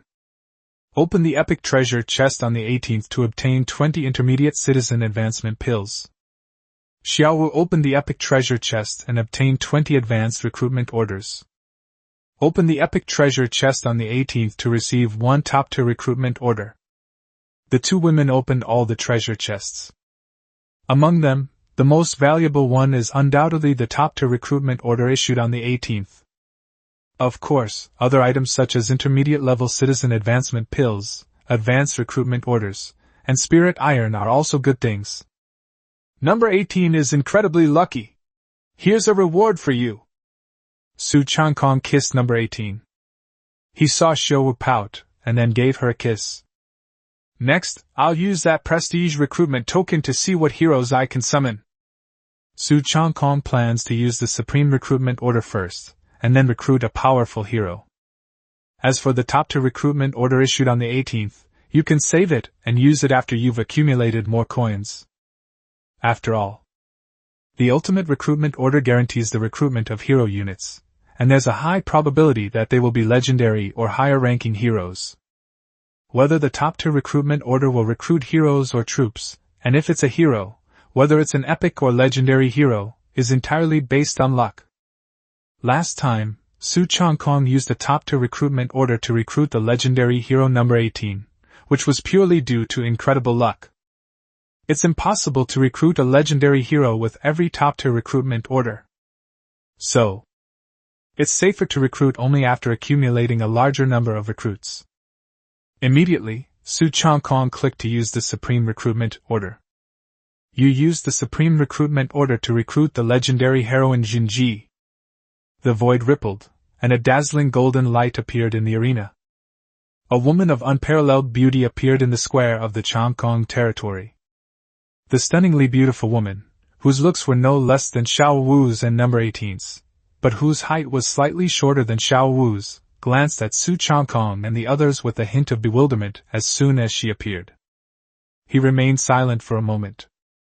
She seemed to be processing the vast amount of information left to her by the Lord's system. Great! They actually recruited a female version of Jinji from a certain game. Not bad at all. Su Changkong couldn't help but shout his approval, very satisfied. The real Jinji, known as the goddess of the Luo River, was one of the most famous beauties of the Three Kingdoms period, whose beauty was no less than that of Diaochan and the two Qiao sisters. Although she was once the daughter-in-law of a trader named Chao. But the Lord system resurrects Jinji as a young girl before she got married. Moreover, they are characters from a game. Then it doesn't matter. This humble servant, Jinji, greets my lord. At this moment, the young girl Jinji walked over gracefully and gave Su Changkong a deep bow. No need for formalities. From now on, this Changkong territory will be your new home. Su Changkong smiled and helped Jinji up, carefully examining the peerless beauty and attribute panel of this new legendary heroine. Chapter 63 Jinji's Exceptional Talent, Hero Battle.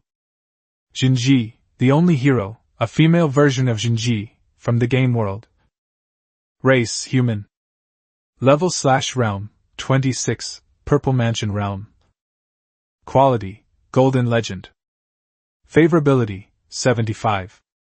Talent 1, Alluring Beauty, reduces all damage taken by 40% and grants all friendly units a 20% damage reduction buff. 2, Luotian, increases own attack and defense by 1x, and all friendly units on the field by 20%, increases the production of mines, forests, spirit fields, and herb gardens in her territory by 50%. Skills 1, Frost Snowball 2, Ice Whirlwind 3, Sighing Stream 4, Goddess of the Luo River.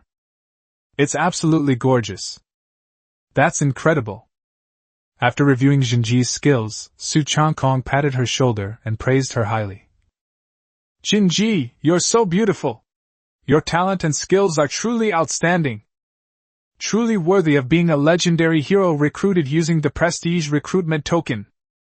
Because Su Changkong had taken the time during the event to use source crystals to raise himself to level 26. Therefore, Jinji was already level 26 as soon as she was recruited.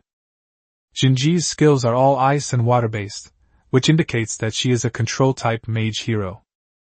The descent of the goddess of the Luo River is when Jinji uses her magic to summon a temporary clone of the goddess of the Luo River to fight. This goddess Luo's abilities are 100% inherited from Jinji. This means that when Jinji fights other heroes or bosses, she can fight 2 against 1, giving her a huge advantage.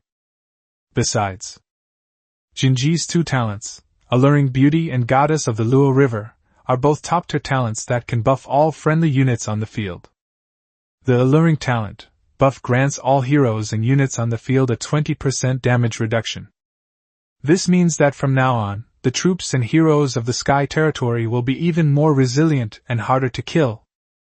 There's also Luotian, who, in addition to increasing the attack and defense of all allies, can also increase the production of the territory by 50%. As expected of a female hero from the game world.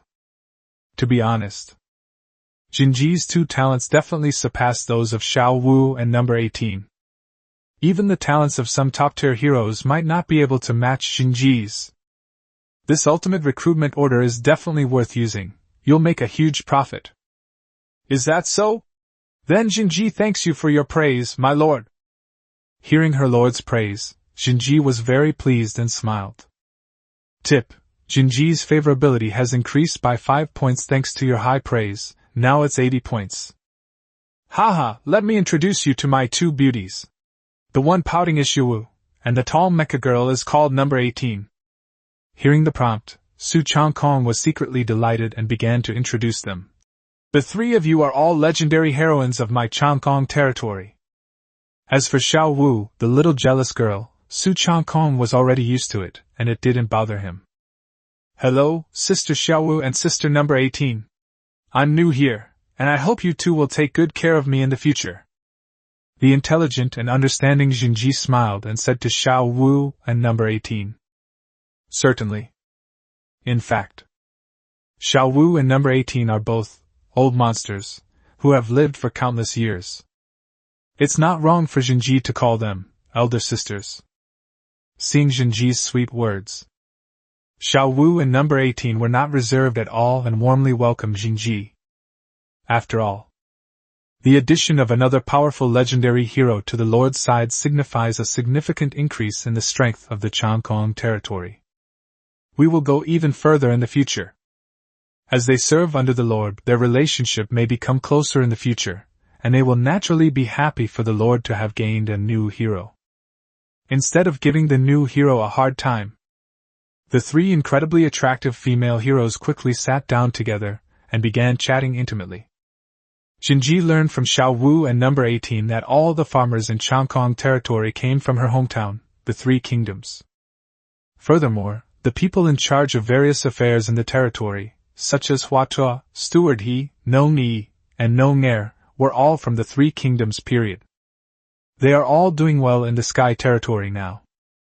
Jinji was also very surprised when she heard the news. At the same time, my favorability towards Su Changkong increased by 5 points. I've only been here a short while, and my favorability has already reached a high of 85 points. Soon, Nong Er came up to report that dinner for everyone was ready. Then, Su Changkong then ordered everyone to prepare for dinner. Before the meal begins, Su Changkong also gave a special introduction to Jinji to Huatua, Steward He, Nong Yi, Nong Er and other high-ranking farmers. When these farmers from the 3 kingdoms period learned that the stunningly beautiful young woman before them was actually the legendary Jinji, they were all stunned. Huatua, in particular, was extremely shocked. He knew Prime Minister Chao very well. Isn't Jinji Chao's daughter-in-law? How did she end up in this world, and even become a young girl? But Huatua thought for a moment.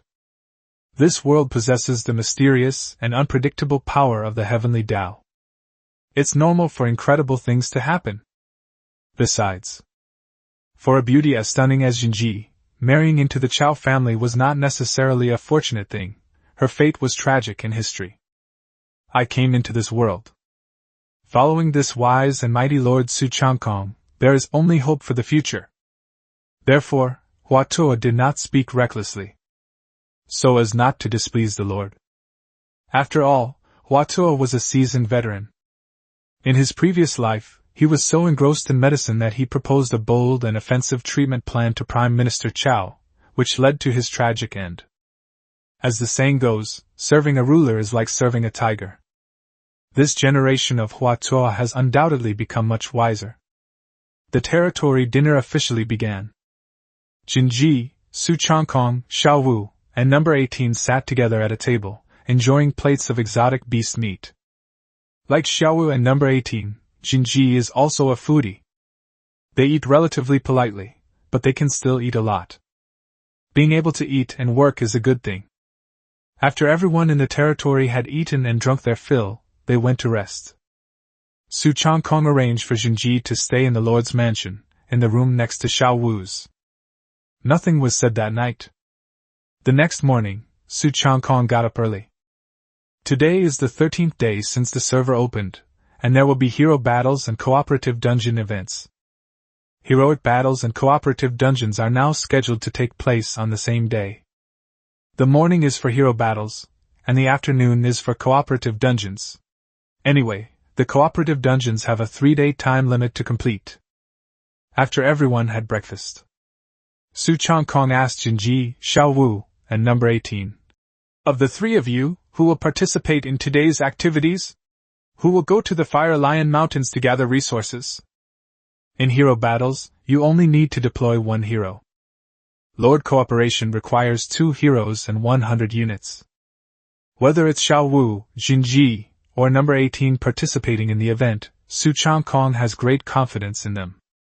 The reason for asking their opinions is that they are all important heroes of the territory, and as the saying goes, listening to both sides leads to enlightenment. Upon hearing this, number 18 volunteered, saying, "My lord, let me lead the troops to hunt for resources. After all, I was the one who hunted for resources in the last event, so I'm more familiar with it. My 2 younger sisters are more suitable for lord." Because number 18 is very tall, has great strength, and a powerful aura. Therefore, both Xiaowu and Jinji call her elder sister. Jinji's strength lies in her innate buffs. In a real battle, she might not be a match for number 18. Of course, this older sister isn't a fixed person. When even more powerful female heroes arrive in the future, perhaps they will have to re-establish their sisterhood. Anyway, Su Changkong doesn't care about this. Xiao Wu and Jinji were also quite moved by what they heard about number 18. After all, none of them wanted to spend their time alone leading troops to fight for resources in a tedious way. Wouldn't it be better to stay by the Lord's side? Alright, number 18, you will lead Green 1, Green 2, and 3 tigers to hunt for resources.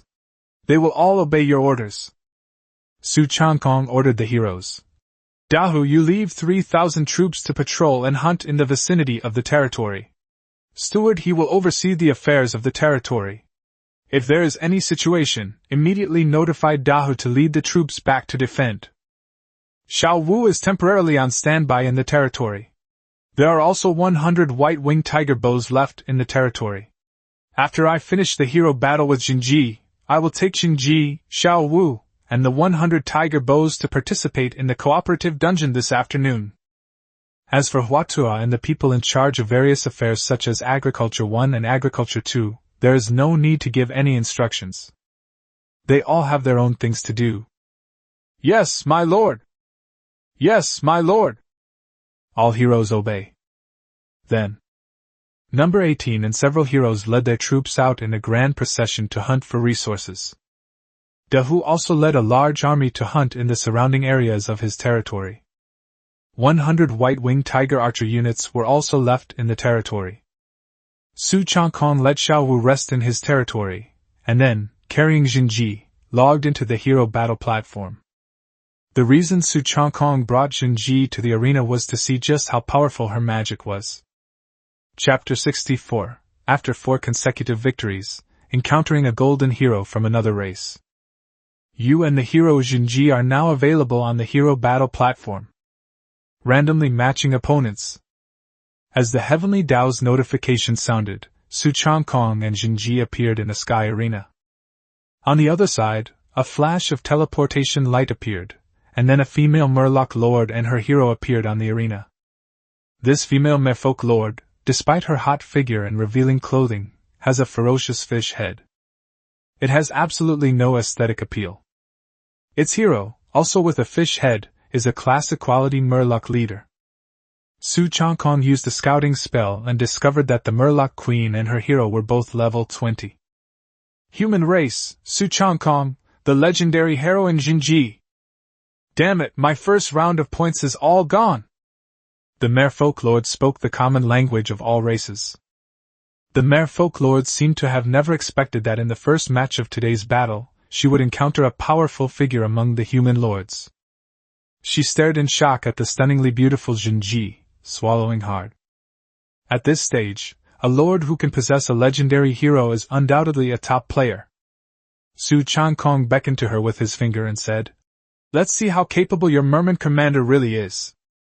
"Human leader, you're too arrogant."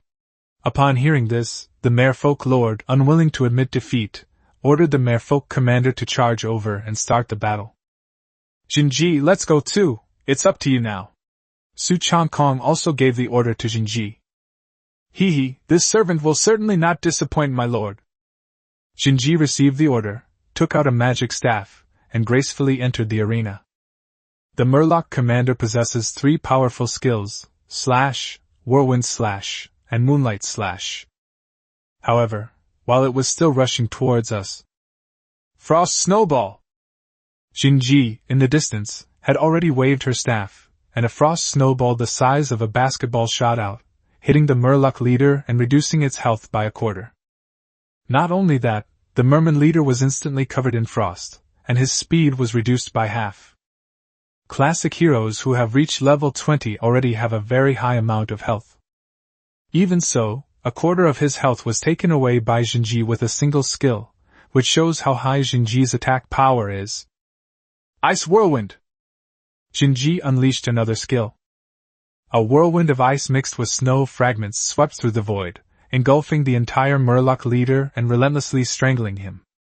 By the time the Murloc leader broke free of the ice whirlwind, its health was down to only a quarter. Frost Snowball! Ji swung her staff again, killing the Murloc leader. Legendary heroes are truly amazing!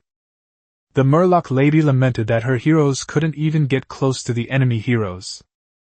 Subsequently, the Merman Lord was teleported out by the system. Ding! This match has ended. Your hero has won perfectly, and you have gained 2 points. I've earned 2 points from today's first match. Su Changkong clicked to continue the challenge. The arena scene changes.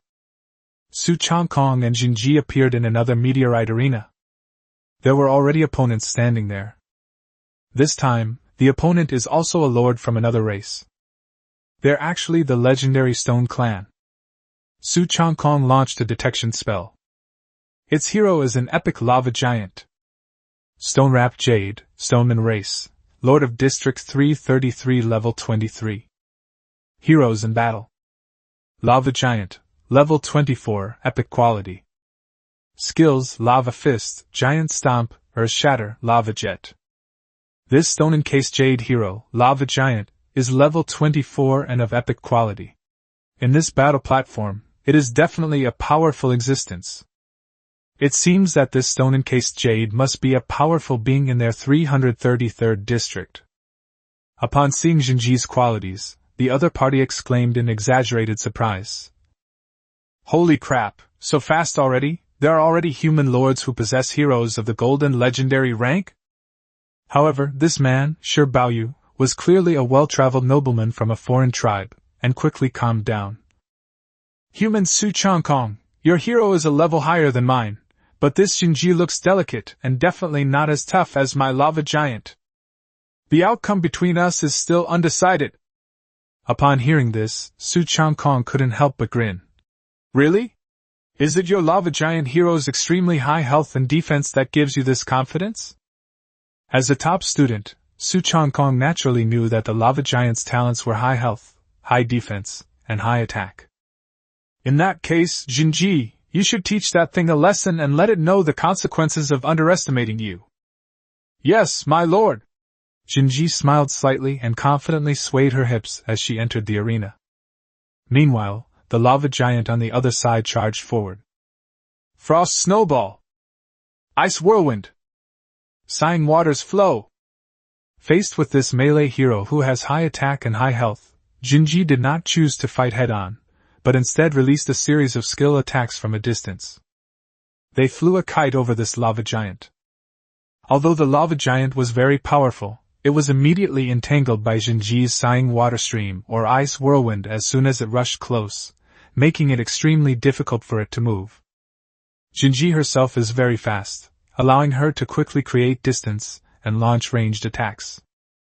Despite Jinji's legendary quality and damage reduction talent, she is not afraid to fight head-on with the opponent. However, she is used to casting spells from a distance to eliminate others. It has to be said. A level 24 epic quality lava giant has high health and defense. Even Jinji couldn't defeat her opponent in just a few moves. After a dozen or so rounds, the lava giant was finally brought to low health by Jinji. This battle, Jinji did not use her strongest skill, the descent of the goddess of Luo, since it was completely unnecessary.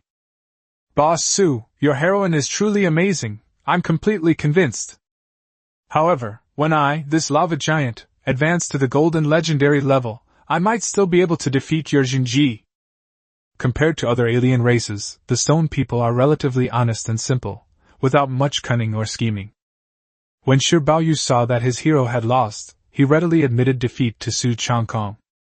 Then let's have another match sometime in the future, Su Changkong said with a smile. He didn't tell the other person that he now has more than one legendary hero. After a while, he might be able to obtain enough legendary hero fragments to upgrade Xiaowu to supreme quality. Jinji's final frost snowball depleted the lava giant's health. The stone-wrapped jade was teleported out by the system. Ding! The battle is over. Your hero has won perfectly. Battle points +2. Su Changkong clicked, continue challenge, in the arena? This time, he and Jinji were not teleported to other arenas, but remained here. A lord and his hero were matched into the game. This is a human lord from another newbie zone. His hero is also just average, a classic quality snake man archmage. The opposing team was equally shocked to see that Su Changkong's Jinji was a gold tier hero. However, he did not admit defeat outright, but chose to fight.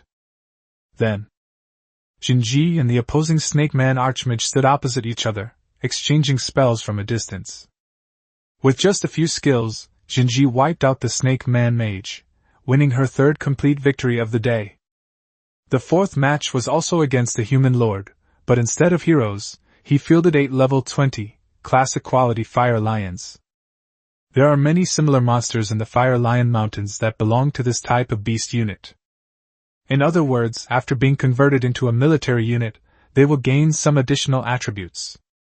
However, it's still not very strong. Although Jinji has never killed the fiery lion, she can still deal with it with ease. The sighing water flowed out and immediately entangled them, making it impossible for them to move an inch. Then, Jinji killed them one by one. And even if Jinji is attacked by them, it won't matter. After all, the quality and grade are too different. None of them can break through Jinji's defenses. The match is over. Your hero has won perfectly, and you have +2 points. Next up is the 5th game. Su Changkong and Jinji have finally encountered a formidable opponent. This is a mermaid lord, and her hero is the legendary Mermaid Queen. Caroline, Mermaid, Lord of District 222 level 24. Heroes in battle. Mermaid Queen, level 25, gold legendary quality. Skills: Ice Arrow, Freezing Current, Queen's Bubble Bomb, Ocean Tide. Goodness! This Mermaid Queen looks like someone you shouldn't mess with. He's so much stronger than the Murloc Overlord I encountered in the first game. But Su Changkong had a lot of confidence in Jinji. After all, her ultimate move was no joke. The merfolk and the fishmen in this world are two different races. This Mermaid Queen, Caroline, has the appearance of a human body with a fish tail, high breasts, and a charming appearance. Of course, her head is also human-shaped. It is said that advanced mermaids can transform their tails into legs at any time. Chapter 65 The Goddess of the Luo River descends, entering the destruction level ruins again. Caroline's heroine, the Mermaid Queen, is also graceful and exceptionally beautiful. Your hero is also a golden legend. The merfolk Lord Caroline cast a detection spell on Jinji, then opened her beautiful eyes wide and looked at Su Changkong in surprise. Su Changkong smiled and said, "It's just luck. This merman lord, you're quite lucky too." Unexpectedly, the other party seemed somewhat dejected. "I thought that having a mermaid queen would allow me to keep sweeping all the victories and win every single one. I never expected to encounter another Lord's Gold hero so soon." However, Caroline's discouragement came and went quickly. "However, I am very confident that my mermaid queen will be able to defeat even a golden hero." Su Changkong chuckled. "You're confident, that's great, so am I. Let's let them fight." Thus, the two golden heroes went to war. Frost Snowball, Ice Arrow, Sighing Waters Flow, Queen Bubble Bomb, Ice Whirlwind, Ocean Tides. Both of the gold heroes are mage-type heroes, and both are skilled in ice and water skills. They each stood on one side, remotely firing at each other. Due to Jinji's talent, she is immune to 40% of damage. Therefore, the damage Jinji inflicts on the opponent is definitely much higher than the damage the opponent deals. But the opposing mermaid queen seems to possess a talent similar to Xiaowu's, rapid health regeneration. Jinji was also unable to kill the opponent quickly. In addition, the mermaid queen's ultimate skill, Ocean Tide, is a terrifying skill that deals continuous damage over a wide area. Even Jinji was struggling to cope with this ultimate move, and her health was dropping rapidly, bit by bit. In just a short while, his health dropped to half. It has slightly less health than the opponent. "Jinji, use your ultimate move too, don't hold back anymore," Su Changkong shouted to Jinji. This little girl, she's not going to use her special skill. The descent of the goddess of the Luo River. It's really getting a bit frustrating. "Yes, my lord." Jinji gave a crisp reply, her expression finally becoming serious. She thought that with her high defense and high damage reduction, she could defeat the golden heroine without even having to use her ultimate move. Now it seems they are not to be underestimated. They are heroes of this world. The goddess of the Luo River has descended. With a delicate shout, Jinji summoned a stunningly beautiful figure from the void, the goddess of the Luo River, that was almost identical to her. This goddess Luo possesses the same talents and skills as Jinji, and her beauty is equally stunning, though she appears somewhat ethereal and unreal. Frost Snowball, Frost Snowball, Sighing Waters Flow, Ice Whirlwind. In an instant, Jinji and Luo Xin each took a position, making it 2 against 1. One powerful spell after another was launched at the Mermaid Queen as if they were free. "So your hero Jinji's descent of the goddess skill is actually about summoning clones to fight?" Caroline was taken aback. Although Caroline had already used her detection skill to see Jinji's skills, she could only see the skill names and could not know the specific effects. Jinji had never used the goddess of the Luo River skill. She thought it was a useless skill. Who knows? It can actually summon a clone whose strength is no less than that of Jinji herself. How can we fight like this? As the saying goes, 2 fists can't beat 4 hands. The Mermaid Queen's attack power was originally inferior to Jinji's, and she could only last a little longer because of her fast health regeneration. In terms of overall strength, she is actually on par with Jinji herself. Now she is being attacked from both sides by 2 Jinji's, and her health is dropping rapidly, so she can't heal herself at all.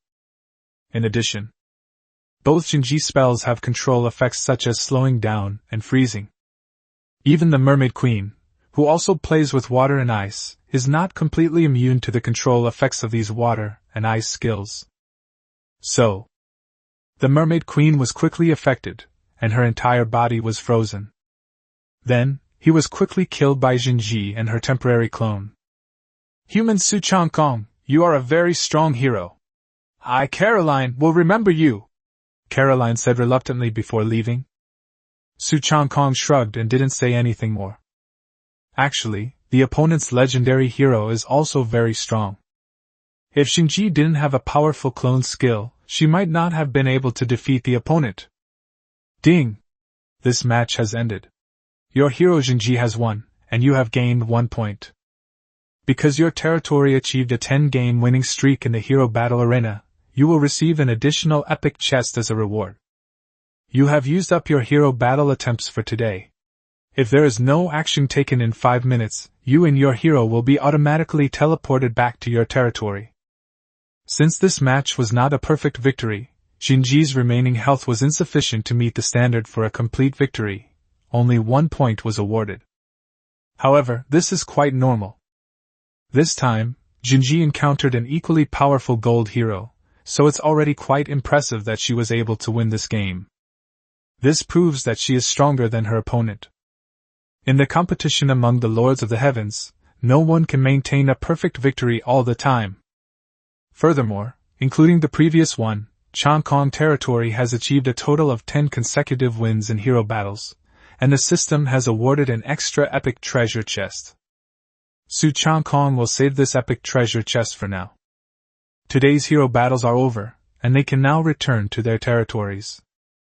My lord, was Xingji a little careless with her opponent just now?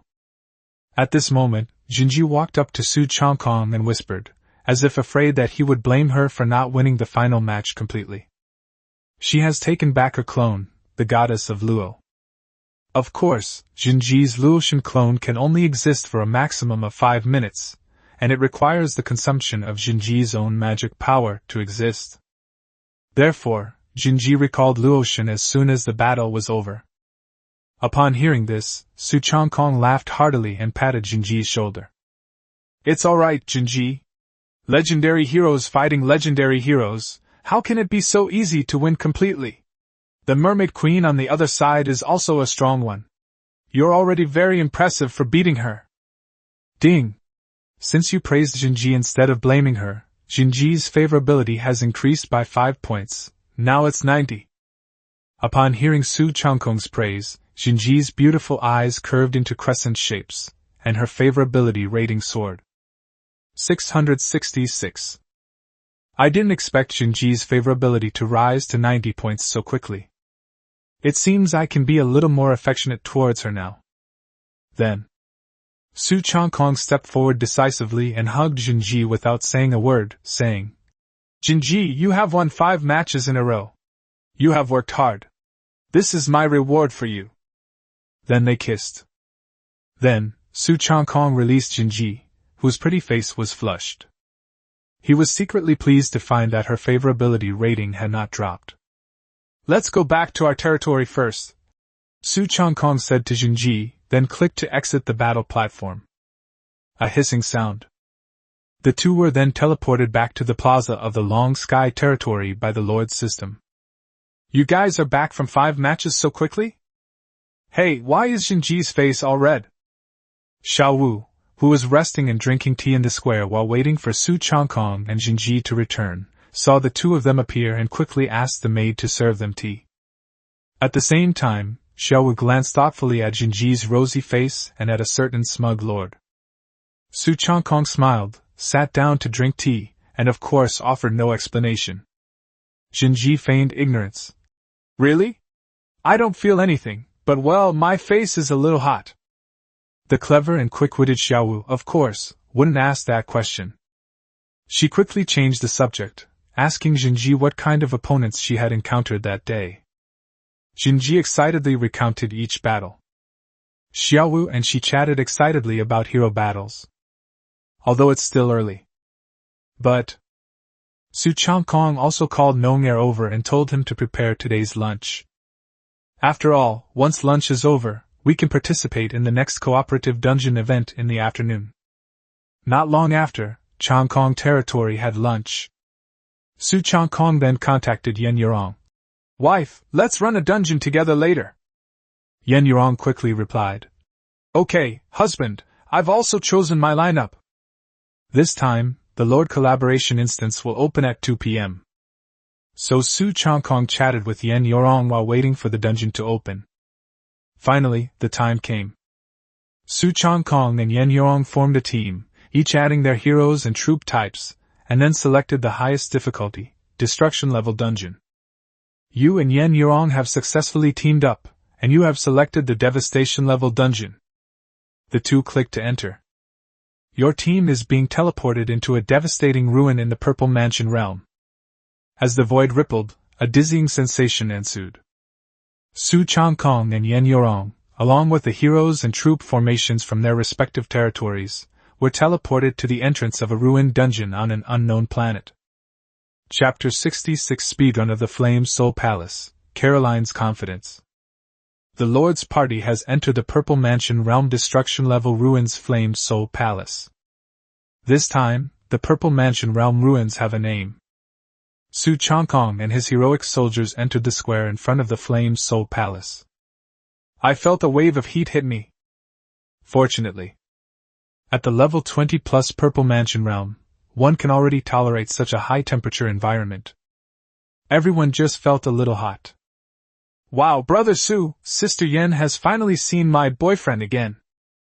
It's so hot here.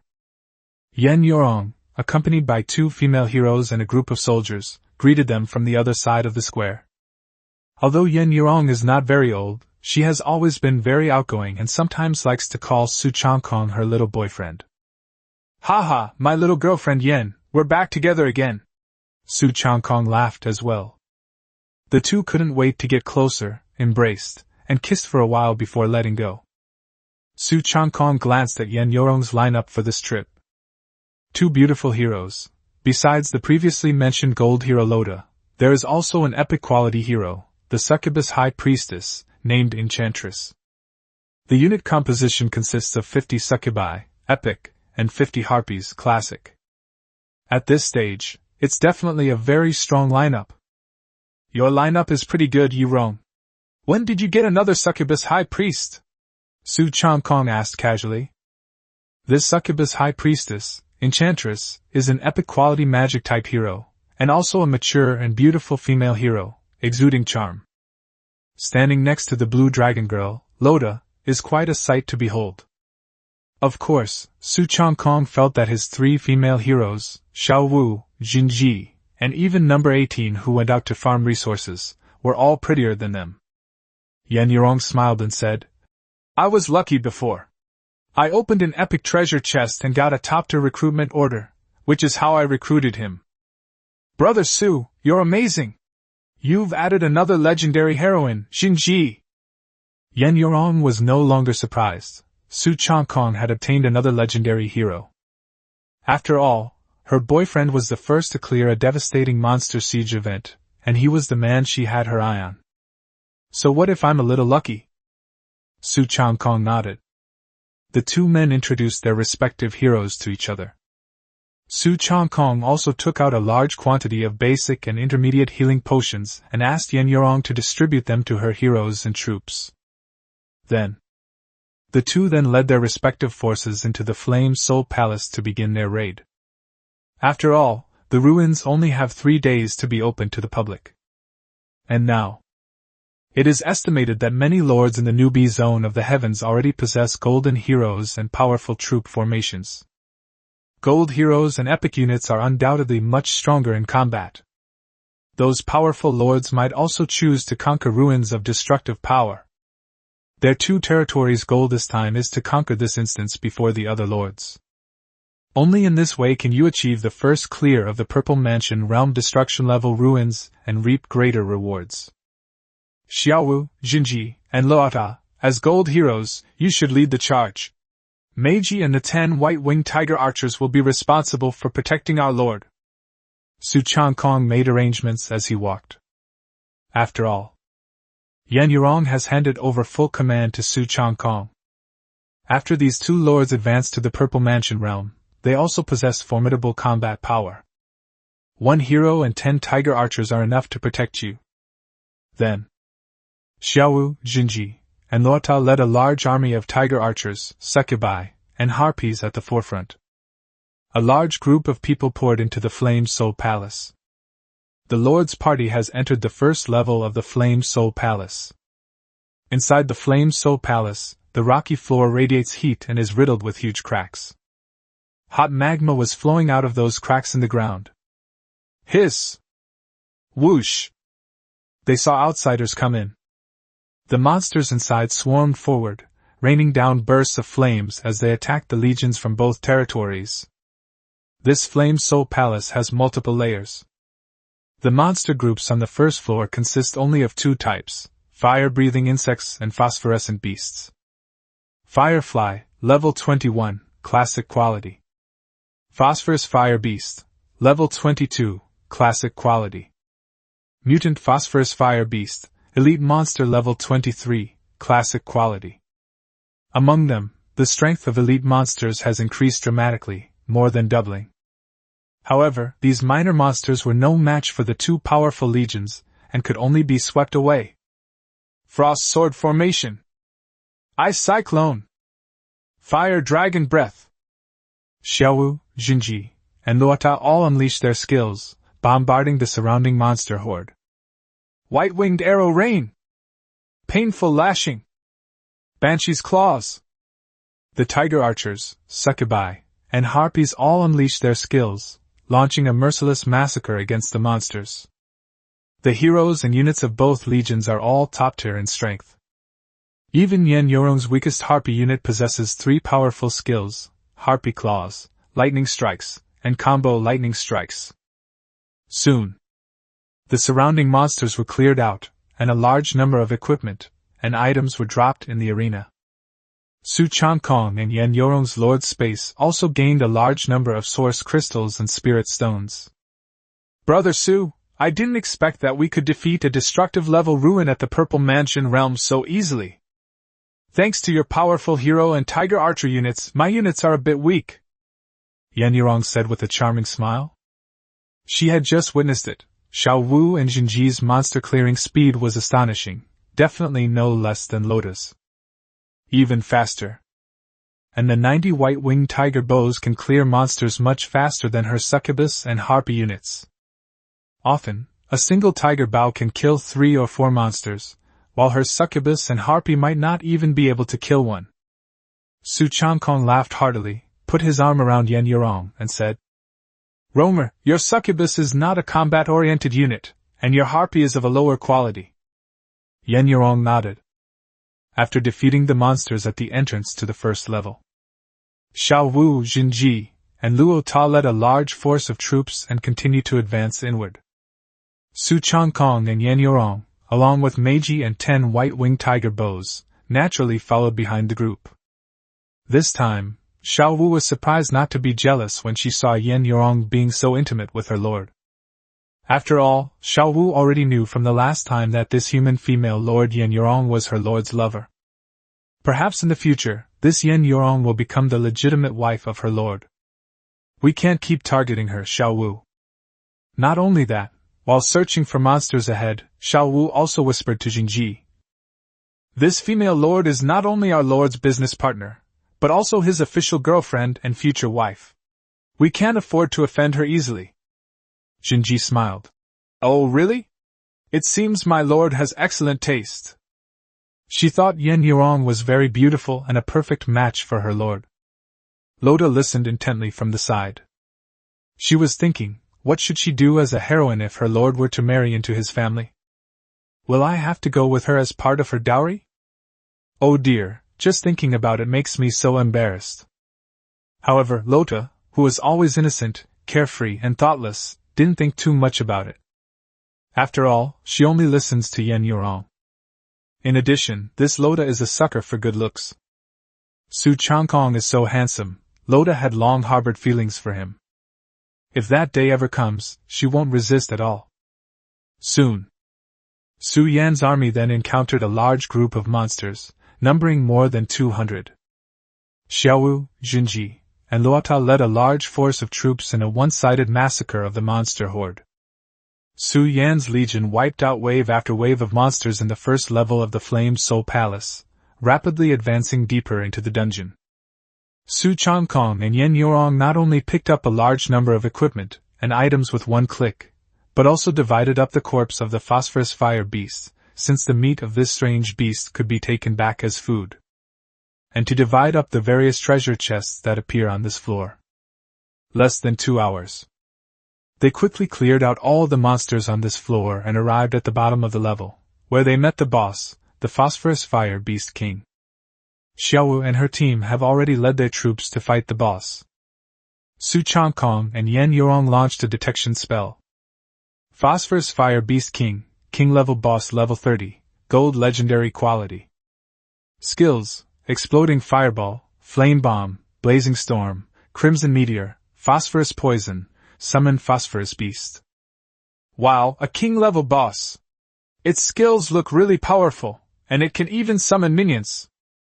Yen Yorong couldn't help but gasp in astonishment. Su Changkong also said, "Let's step back a little. This phosphorus flame poison of the Phosphorus Beast King should be a terrifying skill that can continuously reduce health." Su Changkong pulled Yen Yorong back a little. After all, they carried wound medicine, so they weren't afraid even if they were infected with the fire poison. However, once promoted to Lord, one certainly cannot put oneself in danger. Leave the fighting to the heroes and the troops. Frost Sword Formation. Sighing Waters Flow. Frosty Dragon Breath. Because Xiaowu, Junji, and Luotao were unleashing Ice-type ultimate skills, they were able to freeze the Phosphorus Fire Beast King from time to time, greatly reducing its movement and attack speed. Units like the White-Winged Tiger Archer, Succubus, and Harpy won't die even if they are occasionally hit by the Beastmaster's area of effect attack. After all, it wasn't a series of consecutive infections. For those with low blood volume, take medication and travel further to replenish blood. The Phosphorus Beast King truly lives up to its reputation as a king-level boss in the Golden Legend series. Its health and defense are ridiculously high. Even when surrounded by so many heroes and troops, it held out for half an hour. He was finally killed. During this time, it also summoned several waves of Phosphorus Fire Beast minions. Each wave has hundreds of them. However, these monsters were quickly wiped out by the troops. No casualties were inflicted on Su Yan's army. After defeating this powerful king-level boss, Su Changkong and Yen Yorong split the spoils equally. Then, the two led their territory's legions through the portal at the end of the level and entered the second level of the Flame Soul Palace. The second level contains two types of monsters, flame serpents and fire demons. These are also classic mobs around level 20. Su Yan's legion is on the second floor, and they also speed farmed it. Soon, they wiped out all the small monsters on this level and encountered the king-level boss guarding the bottom of the second level. King of Flames, king-level boss level 30, gold legendary quality, skills omitted. Xiaowu, Junji, and Luo Ta led their troops into battle against the powerful Flame Demon King. Su Changkong and Yen Yorong directed the battle from the rear. On the other side, Caroline, the Mermaid Lord of District 222, and another powerful Merman Lord are also conquering the Flame Soul Palace, a destructive ruin in the Purple Mansion realm. However, they are still fighting the first floor's boss, the Phosphorus Beast King. The two lords each possessed a powerful legendary hero and an epic hero, and a powerful troop composition. Therefore, defeating this Phosphorus Fire Beast King is a piece of cake. The merfolk female lord, whose beauty was no less than Caroline's, was still saying, "Although this Phosphorus Fire Beast King's phosphorus poison skill is terrifying, my golden mermaid has healing abilities for allies. The two of us should be able to clear this dungeon on our first try, right?" Her mermaid heroine possesses healing abilities, which is the source of their confidence in clearing this devastating dungeon for the first time. After all, in the beginner area, very few lords own a medicine shop. Those lords who own pill workshops may not have the strength to conquer the devastating dungeon of the Purple Mansion realm. Also, their heroes and troops are all very powerful, and they have already taken away most of the Phosphorus Fire Beast King's health. Only 30% of health remains. Therefore, this female merman lord was very confident. Caroline nodded. We have a very good chance of being the first to clear this dungeon and obtain generous rewards, but we should not underestimate the Lord of the World. Caroline remembered the human lord Su Changkong she had encountered in the hero battle. The opponent also possesses a powerful golden hero, Jinji. This led to her first major defeat in life. But even Su Changkong, who teamed up with other powerful lords, was still conquering this dungeon. Even if we do, we might not be able to keep up with their pace. After all, in this dungeon, the strength of just one hero is far from enough. We also need to consider the strength of other heroes and unit types, as well as the issue of healing. Su Changkong, Caroline, lost to you last time. This time, I will definitely beat you and become the first to clear this dungeon. Caroline muttered to herself. She's a mermaid with a very strong competitive spirit. Chapter 67 is all about entering the destruction dungeon? Then I'll speedrun the dungeon. Not just Caroline's team in District 222. The mechanical prodigy from the 997th newbie zone, is also conquering the devastating ruins of Flame Soul Palace with his teammates. Their strength is about the same as Caroline's team. Especially X, a legendary hero known as the Golden Legendary Hero of the Heat Machine Warrior, whose firepower is extremely fierce. Its teammate is an Autobot, who also possesses a Golden Hero tank with extremely high defense. The two lords themselves possessed considerable combat strength, enough to protect themselves. Meanwhile, the two Golden Heroes, the Heat Machine Warrior and the Vajra tank, led a group of mechanical race and robot dog units, and swept through the enemy lines, also reaching the Phosphorus Fire Beast King on the first floor. Their team's only regret is that after each battle, they need to rest to recover their health and repair their wear and tear. Unlike Su Changkong and Yan Yorong's team, which not only has Xiaowu to continuously heal teammates, but also has the ability to use potions to heal. Their heroes also lack the healing abilities of the female merfolk heroines. Therefore, their progress was slightly slower than Caroline's team. However, X's eyes flashed red, and he was very confident. Our heroes are powerful, progress is incredibly fast, and there's a 99.999% chance we can conquer this devastating dungeon. There is a 62% chance that the strategy can be completed within 2 days. Even if that human prodigy Su Changkong and that Yen family imperial daughter cooperate again, it will still take them at least 2.5 days to conquer this devastating dungeon, right? X believes that Su Changkong and Yan Yurong were able to conquer the destruction-level ruins last time mainly because of the strong combat power of that mecha girl, number 18. As for the rabbit spirit Xiaowu and the little dragon girl Lota, they are probably no match for their mech warriors and Vajra tanks. The Autobots roared. Of course, our goal this time is to defeat all the lords of the top races, including humans, merfolk, orcs, dragons, giants, stone men, and insectoids, and win the first clear of this Purple Mansion Realm destruction-level dungeon. The Autobots are classified as a mechanical race in the Myriad Worlds. However, within the mech race, the Autobots are considered equals to the mechs due to their superior strength. Their status far surpasses that of mechs, robots, and cyborgs. No wonder they swelled up. Since they got lucky and acquired the two golden heroes, the mech warrior and the Vajra tank, they have also gained a batch of powerful units. They felt that even the most outstanding talents in the world were nothing special. In District 32239, the Sky Wolf Clan's prodigy, Wolf Ruthless, and his little brother, Dog Talent, are also rapidly clearing the destruction-level Flame Soul Palace. During this period of time, Wolf Ruthless was in high spirits. Not only did I obtain 10 legendary hero fragments, but I also upgraded my epic hero to a legendary hero. This gave it 2 legendary heroes. Meanwhile, Dog Talent, the prince of the dog-headed tribe, unexpectedly opened a top-tier recruitment order from an epic treasure chest and recruited a gold hero. These 2 lords were accompanied by 3 legendary heroes, 1 epic hero, and a large troop of powerful units. Even when tackling the devastating Purple Mansion Realm dungeons, it's still necessary to take breaks and rest to recover health. However, their progress is faster than that of Caroline's team and X's team. At this moment, they have already killed the Phosphorus Fire Beast King on the first floor. They are taking a short rest. A king-level boss is really hard to kill, but the two of us should be the fastest team to take it down, right? Wolf Ruthless said excitedly. The dog subtly offered a compliment and boasted. With our current lineup, we can definitely be considered a catastrophic genius among humans and all other races. Of course, Brother Wolf, your strength is even more frightening. Ha ha ha, you're really talented, dog. Wolf laughed heartlessly, patting Dog hard on the shoulder.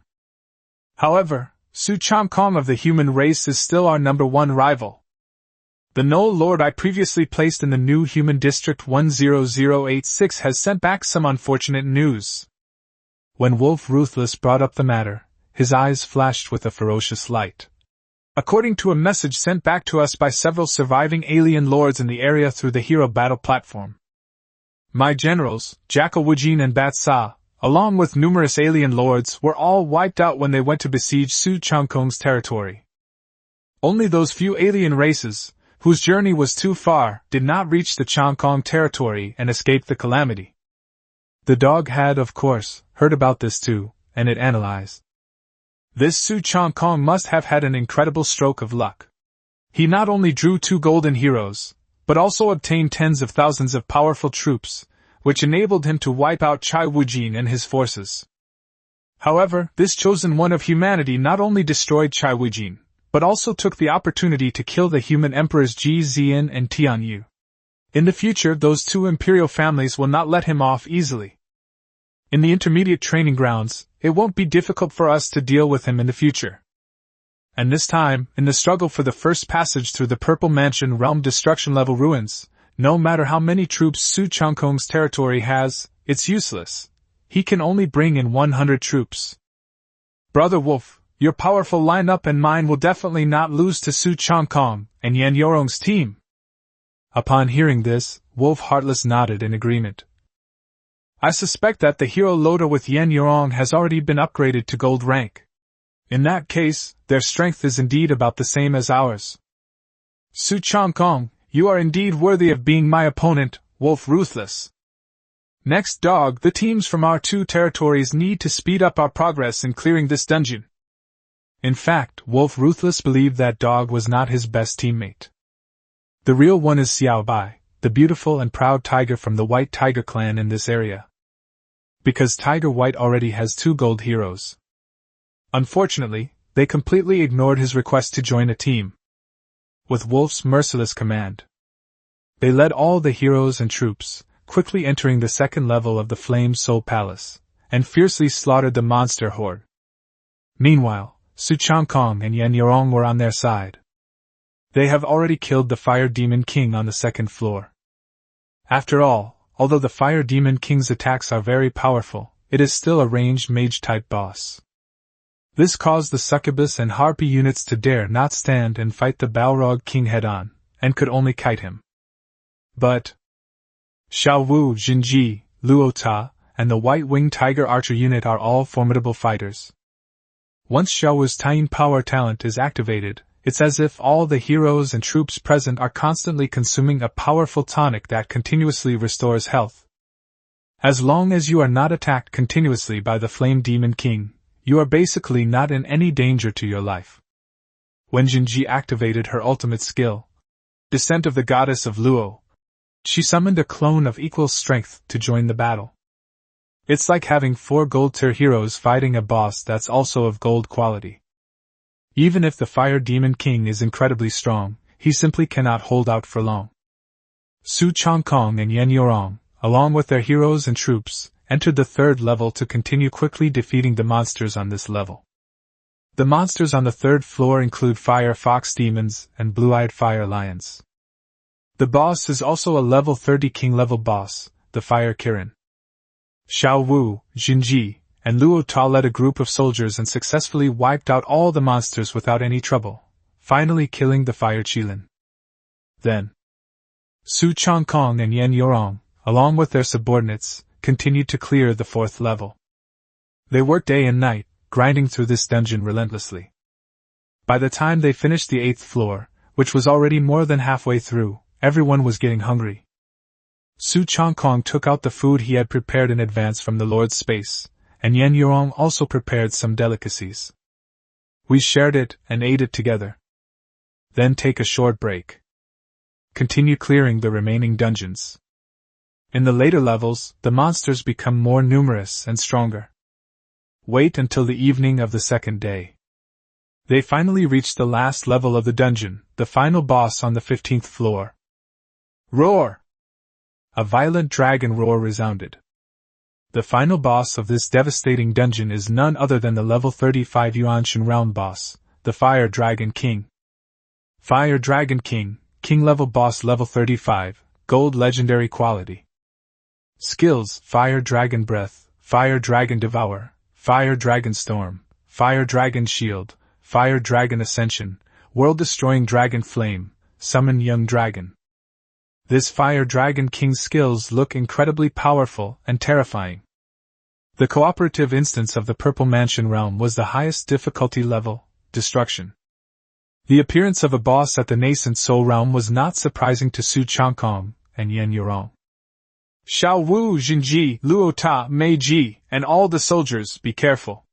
Once we kill this final boss in the nascent Soul realm, we'll complete this mission. Su Changkong gave the order in a deep voice. Yen Yurong had already handed over command of the team to Su Changkong.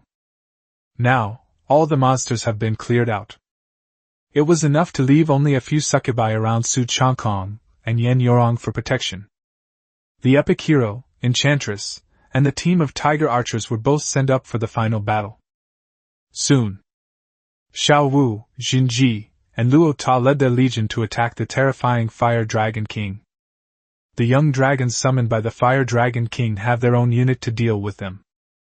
The two sides engaged in a fierce battle. Su Changkong and Yen Yurong watched the battle from a distance. It has to be said. This Fire Dragon King has extremely high attack power. Even the Enchantress, an epic hero of the succubus race, suffers a sharp drop in health if she is hit by the Fire Dragon King repeatedly. You need to retreat further away to recover your health. The troops dared not approach and stand and fight. The only way to attack the Fire Dragon King is from a distance. Su Changkong simply instructed Meiji to retreat a little further away after each round of skill casting, and just kite the Fire Dragon King. After all, Xiaowu, Junji, and Luota all have extremely high attack power, drawing the Fire Dragon King's aggro to the maximum, so it rarely pays attention to the ants standing in the distance. As for Xiaowu, Junji, and Luota, they are all legendary heroes, and with Xiao's tiny power buff, they all carry golden healing potions. You can drink the red medicine anytime. The Fire Dragon King's attack wouldn't pose any real danger to them. In addition, Jinji summoned the avatar of the goddess of the Luo River. Another powerful output hero has been added to the roster. More than 5 hours later, this monstrous Fire Dragon King exhausted its life points and died on the spot, killed by them. Ding! Congratulations to your legion for successfully clearing the devastating Purple Mansion Realm dungeon. Because your team was the first to clear the Lord's Purple Mansion Realm destruction level dungeon this year, the rewards are doubled. Chapter 68 Shocking All Sides, Sister Yen wins the Resurrection Tower. Completion rewards: 2 million Source Crystals, 10 million Spirit Stones, 3 1-star Town Blueprints, 5 Purple Mansion Pills, 40 Advanced Recruitment Orders, Mystic Eye/Skill, Blizzard Skill, Shockwave Cannonball Skill, Triple Shot Skill. This is Su Changkong's reward for clearing the level. Yen Yurong's reward is similar, but may be a little less. Congratulations to both lords. Each of you will receive an additional first clear reward of 20 legendary hero fragments and 6 epic chests. Announcement from all realms. Congratulations to Lord Su Changkong and Yen Yurong's team from server 10086 for being the first to clear the destruction level ruins in the Purple Mansion realm. The voice of heaven resounded. In addition to the generous completion rewards, they also received an extra first clear bonus. Especially the 20 legendary hero fragments, those things are extremely valuable. Su Changkong originally had 40 legendary hero fragments, and now he has a total of 60. One of his legendary heroines can be upgraded to the supreme quality. Yan Yurong has obtained 20 legendary hero fragments, which can also upgrade her epic enchantress to a legendary hero. As for their appearance on the world announcement, and on television again, that doesn't really matter. Anyway, there's no real reward. Of course, this isn't the end of it. The Heavenly Roulette Lottery will now begin, with each of the two lords having 3 chances to draw the purple gold prize. A purple gold Heavenly Dao wheel appeared before Su Changkong and Yan Yurong. Hee, our rewards are already so generous, and there's even a lottery on the purple gold Heavenly Dao roulette. Yan Yurong was incredibly excited, staring at the rewards on the purple gold roulette wheel, almost drooling. Su Changkong laughed and said, "We are the first to clear the game perfectly, so it's only right that we get the purple gold roulette for the lottery. Let's start the lottery." Let's not even talk about the two of them winning a prize. Caroline's team in District 222 is at a crucial moment in their quest to defeat the final boss of the 14th floor of the Flame Soul Palace. Now, this level 30 king level boss is almost at its lowest health by them. Keep going, everyone! Once we defeat this boss, we'll only have one more floor left. Our two teams are definitely the fastest. Yes, let's conquer the 15th floor. The generous rewards for the first clear will be ours. And the purple gold Heavenly Dao wheel. Caroline and the merfolk female lord both waved their pink fists and shouted excitedly. It was as if they could already see the dawn of victory. The golden heroes, the mermaid queen and the mermaid, led 2 other heroes and their troop legions, putting in a final burst of damage against the boss, who was left with only a sliver of health. Even the 2 lords will also occasionally take action, unleashing ranged skills to increase their damage output against this boss. Right at this moment.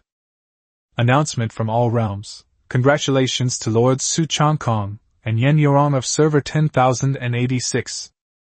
The voice of heaven suddenly rang out. The still excited Caroline and the Mermaid Lord were both stunned. Fortunately, none of their heroes and troops hesitated. Their final, powerful attack just managed to kill the boss. How is this possible? Is it that human Lord Su Changkong and Yan Yurong's team again? Did I hear this announcement from all realms correctly? You heard me right, I heard it too. Our lineup is already so strong that we basically don't need to rest. We've only just finished defeating the boss on the 14th floor.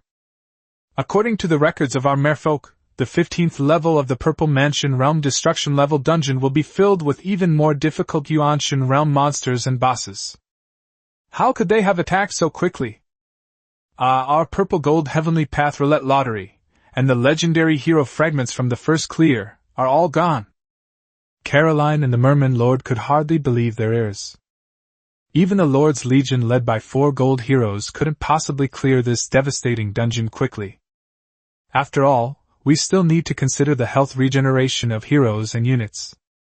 Rushing forward will definitely result in huge casualties for the Legion. It could even lead to failure in the final level. However, they certainly wouldn't suspect that the Heavenly Dao system was erroneous, since a human team has already cleared the Flame Soul Palace. They had already missed their chance to win the prize from the purple gold roulette. Then they won't be in a hurry. Achieving a perfect clear and earning a chance to draw from the golden roulette wheel would be great. On the other side, in District 997, in the 13th floor of the Flame Soul Palace, the X-Team, who had just finished defeating the boss guarding this level, were equally shocked when they heard the announcement from the multiverse. How much time has passed? Only 36 hours, 11 minutes, and 33 seconds have gone by. In just 1.5 days, Su Changkong's team cleared the Flame Soul Palace? Our golden hero, who is as strong as the Mechanical Soldiers and Robot Dog Legion, has only just finished the 13th floor. There are still the 2 most difficult floors to go.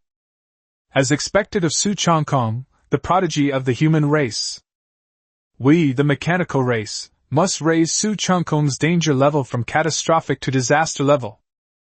And his teammate, the Empress of the Yen family, can't be weak either. She's tentatively classified as a disaster level. Especially Su Changkong, a god-level figure like him. Even if he goes to the intermediate trial grounds, his growth potential is enormous. Since he has already offended the Ji and Tiandi clans of the human race, as well as the Tianlang clan of the demon beasts, then we, the mechanical race, should remain on the sidelines for the time being. X and the Autobot Lord have reached an agreement. In District 32239. Wolf Ruthless team has cleared out all the monsters on the last floor of Flame Soul Palace, and is preparing to fight the final boss, Fire Dragon King. They heard the announcement from the heavenly Tao that covered all realms. Wolf Wucheng's face was ashen. Dog Kai also looked incredulous. Both princes of the two demon beast clans looked as if they had swallowed flies, their faces extremely ugly. After all, at this moment, their team only had one boss left. After defeating this boss, they can obtain coveted legendary hero fragments, and a chance to win prizes on the purple gold heavenly path roulette. Pity. All of this has gone down the drain. Damn it, Su Changkong! I didn't expect that this time you would steal my first clear of the Purple Mansion realm destruction level dungeon again. Wolf's ruthless triangular eyes flashed with a fierce light. Once we get to the intermediate training grounds, I'll show you, Su Changkong, why the flowers are so red. Previously, Wolf Ruthless thought that the first clear reward for this dungeon would almost certainly be his. To everyone's surprise, Su Changkong's team still easily defeated their team. Now, the Ruthless Wolf and the talented Dog's Legion have launched a fierce attack on the powerful nascent Soul Realm boss, the Fire Dragon King. But this Fire Dragon King's attacks are terrifying. The troops don't dare to get close at all. Moreover, their heroes, though powerful, can act as meat shields. However, they lack healing abilities and have no healing potions available, so they need to take turns running out of the battle area to recover health. Their forces could only slowly whittle down the Fire Dragon King's health. It will take at least another 10 hours to kill this Fire Dragon King. Therefore, without a doubt, Su Changkong's team was absolutely crushing them. Dog Kai also said, "This human, Su Changkong, is indeed a huge hidden danger to our demon beast unification of all the heavens and myriad realms." Faced with Su Changkong's team's overwhelming victory, Goatsai had no choice but to admit defeat. Not only Su Changkong, but also Yen Yorong, the princess of the Yen family, has made tremendous gains this time. In the future, she will also be a hidden danger for us. Hearing the dog's reminder, Wolf Ruthless chuckled coldly. Of course I won't underestimate this Yen Yorong. When we move the intermediate training ground, I'll kill Su Changkong first, and then find an opportunity to kidnap her. Just thinking about such a stunningly beautiful human female prodigy falling into my clutches in the future excites me. It's not just them. In the numerous newbie zones across the myriad realms, countless lords of the human and other races were all discussing the announcement from the myriad realms. They were talking about Su Changkong and Yen Yorong. The chat channel in Area 10086 was especially lively. The screen was flooded with comments of shock and amazement from numerous lords. Many people are speculating about what big prize Su Changkong and Yen Yorong will win on the purple gold heavenly Tao roulette. On Su Changkong's side, he was unaware that the novice lords of all races were in an uproar because of this announcement from the myriad realms. He and Yen Yorong started drawing prizes, using up their 3 chances in a row. Congratulations to Yen Yorong for winning 100 advanced recruitment orders. Congratulations to Su Changkong for drawing 40 intermediate citizen advancement pills. Congratulations to Yen Yorong for drawing 100 epic troop chests. Congratulations to Su Changkong for winning 50 epic hero fragments. Congratulations to Yen Yorong for winning the Resurrection Tower, purple gold. Congratulations to Su Changkong for winning the Advanced Alchemy Manual X1. As soon as the two finished drawing their prizes, the purple gold roulette wheel began to fade and disappeared. Wow, I'm rich! I actually won a Divine Tower! Yen Yorong jumped up excitedly. Su Changkong smiled and congratulated her. Congratulations, Ronger, you are really lucky. You have drawn the Divine Tower, especially the Resurrection Divine Tower. He himself was also happy about the 3 treasures he had drawn. Both the Intermediate Citizen Advancement Pill and the Epic Hero Fragment are good items. In particular, that advanced alchemy manual could be given to Hua Tuo to study, and then he could teach it to the alchemists in the pill workshop. This means that from now on, the Changkong territory will be able to refine high-grade healing medicine. Certainly. Yen Yorong's Resurrection Tower is even more rare. After all, it is a tower with god-level special effects. It's almost comparable to the reincarnation pool that Su Changkong drew before. The special effects of Yen Yorong's Resurrection of the Divine Tower. Resurrection Tower, purple gold quality, a tower building built in your territory.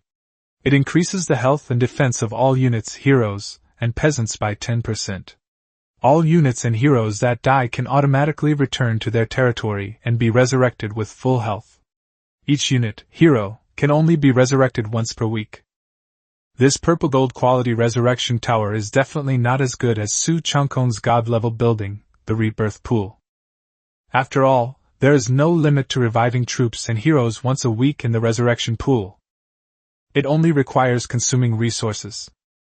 However, it's already quite good that Yen Yorong was able to obtain this resurrection tower. This represents her hero and her unit, and from now on, she will have an additional guarantee of life. Furthermore, this kind of divine tower can be upgraded later on. Now, Loda, Enchantress, and the Succubus and Harpy units were very excited to learn that their territory had obtained the Resurrection Tower, and they cheered and jumped for joy. Yen Yorong hugged Su Changkong and gave him a sweet kiss. "I won the grand prize this time, and you deserve the most credit, Brother Su." If they hadn't teamed up with Su Changkong, their Rose territory would never have been able to win the Purple Gold Roulette Lottery. "Yeah, it's only natural for me to team up with my girlfriend. Besides, your territory is strong enough." Su Changkong kissed Yen Yorong. "One must be strong to forge iron." Of course, this is only true if Yen Yorong's territory is too weak. Even if Su Changkong cooperates with her, he may not be able to achieve the first clear of the Purple Mansion Realm Destruction level dungeon. After all, this is an era that produces many outstanding talents. In the myriad realms, there are far too many geniuses and lords among all races. "Brother Su, let's not rush back. Sister Yen will let you see just how beautiful my enchantress has become after reaching the golden legendary level." Yen Yorong released Su Changkong and said playfully. Su Changkong smiled and said, "Oh, then I'll experience Meiji's charm first, and then upgrade my little dance." Su Changkong also has 60 legendary hero fragments. He plans to upgrade Xiaowu to the purple gold supreme quality first. This was something he had promised Xiaowu before. "I definitely won't forget." Then, Yen Yorong then opened the Meiji Hero interface and began to operate it. Ding! Teammate Yen Yorong has upgraded her epic hero Succubus High Priestess to a gold legendary Succubus Queen. In an instant. Suddenly, the succubus's appearance changed. She put on a crown and transformed from a succubus high priestess into a more noble and aloof succubus queen, exuding a seductive aura. Chapter 69, Xiao Wu advances to Supreme, De Wu advances to Legend. After Meiji was promoted to the golden legendary succubus queen, her appearance and temperament became even more beautiful and alluring. Its strength has also increased significantly. "Not bad, the succubus queen's looks have improved a whole level.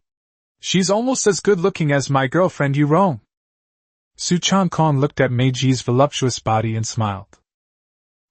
Another beautiful plus-size woman, and her appearance and clothing are incredibly alluring. "Thank you for your guidance, Sister Yen." Meiji knelt on one knee before her lord, Yen Yurong, and said sweetly. Yen Yurong is usually referred to as Sister Yen by the heroes of their Rose territory. Yen Yurong smiled and said, "Get up. From now on, you will be my second-in-command hero. If we get more legendary fragments later, after Loda is upgraded, the second one will be used to upgrade you." The succubus queen stood up excitedly and, together with Loda, stood behind Yen Yurong. "Also, besides me, Meiji, you should also thank Lord Su. Without him, we wouldn't have achieved such a huge harvest this time. So, reward him with a sweet kiss." Yen Yurong smiled at the succubus queen. Sister Yen makes a lot of sense. This Lord Su is my lord's little boyfriend, and he'll probably be my Meiji's man in the future, so of course he needs to be rewarded properly first. Upon hearing this, the succubus queen, Dingxiang, licked her pink lips with her little tongue and looked at Su Changkong. Su Changkong glanced at Yen Yorong and the equally stunning succubus queen, smiled, and did not say anything to refuse. After all, that would seem too hypocritical. Then, the alluring succubus queen swayed her hips as she walked over and gave Su Changkong a big hug and a passionate kiss. It has to be said. The succubus queen has an amazing figure. Her aura is also very likely to arouse men's desire. Subsequently, under the threat of Xiao Wu's raised pink fist from behind Su Changkong, the succubus queen reluctantly released Su Changkong. Then, Su Changkong opened Xiao Wu's hero interface, preparing to upgrade her rank. You used 50 legendary hero fragments to upgrade the gold hero Xiao Wu to purple gold supreme quality. Hero Xiao Wu's attributes, talents, and skills have all been greatly improved. Under the envious gazes of 3 female heroes, Loda, the succubus queen, and Jinji, Xiao Wu emitted a mysterious purple gold light, making her even more radiant and stunningly beautiful. Its aura also became more powerful, profound, sacred, and noble. Su Changkong glanced at Xiao Wu's panel. Xiao Wu, the only hero. Race, Taiyin Jade Rabbit. Level 30, Purple Mansion Realm. Quality, Supreme Purple Gold. Favorability, 100. Talent, 1 Taiyin Power, increases the health of self and all friendly units on the field by 200%, and continuously restores health by 2% per second. The effect is doubled for rabbit races. 2. Bewitching All, possesses powerful bewitching abilities, appealing to both men and women of all races. Enemies who see Xiao Wu will have their attacks reduced by 20%. Skills 1. Moonlit Sword Chi, 2. Rabbit Kicks Eagle, 3. Frost Sword Array, 4. Mirror Flower Water Moon, 5. Aerial Flight, 6. Ice Meteor. 666. After Xiao Wu was promoted to the supreme quality, her talent received a terrifying boost. First, let's talk about the power of Taiyin. Not only does it heal itself, it also continuously heals all allies by 2% every second. What does that mean? From now on, all of Su Changkong's heroes and troops will be like having taken a powerful tonic that permanently increases their health by 2%. Of course, in the Lord Co-op dungeon, the Lord's Legion can also receive Xiao Wu's buff. Her captivating talent is also incredibly powerful, capable of reducing the attack power of all enemies by 20%. In addition, during the process of upgrading, Xiao Wu also learned a powerful skill called Ice Meteor. This area of effect skill is similar to the Ice Fog Fall skill of Ice-type heroes. It can summon a large area of ice blocks, bombarding a large number of enemies like a meteor shower. In short, those 50 legendary fragments were totally worth it. In addition, Xiao Wu's favorability rating was directly raised to the maximum of 100 points. This means that from now on, Su Changkong can do whatever he wants to her. Thank you for your guidance, Lord. I'd like to give you a reward too. Xiao Wu, who had grown a little taller, felt the changes in herself, and her pretty face was full of joy. Then she took the initiative to step forward and hug Su Changkong. Su Changkong, of course, wouldn't refuse. He kissed Xiao Wu hard before letting go.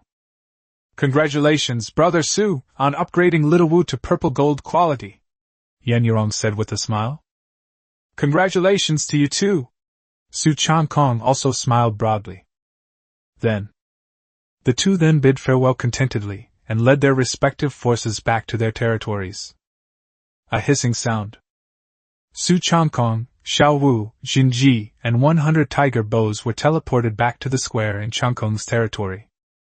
It's a little past 2 a.m. on the 15th day since the server opened. Within the territory of Changkong. Apart from the soldiers and heroes who are on night duty, all the soldiers and farmers were still dreaming. Number 18 and the other heroes who went out to hunt in the wild had long since returned to their territory with their troops to rest. Number 18 was also in her room, fast asleep. Su Changkong did not wake up number 18 or the others. Similarly, the legions that run cooperative dungeons also need to rest. Therefore, Su Changkong ordered 100 tiger archers to go back and rest. He and Xiao Wu haven't done anything bad yet. At the service of the maids in the Lord's manor, they each took a bath and rested.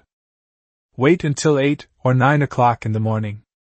Su Changkong and Xiao Wu got up. When the heroes, including number 18, learned that the Lord had returned, they naturally did not go out to farm resources early on.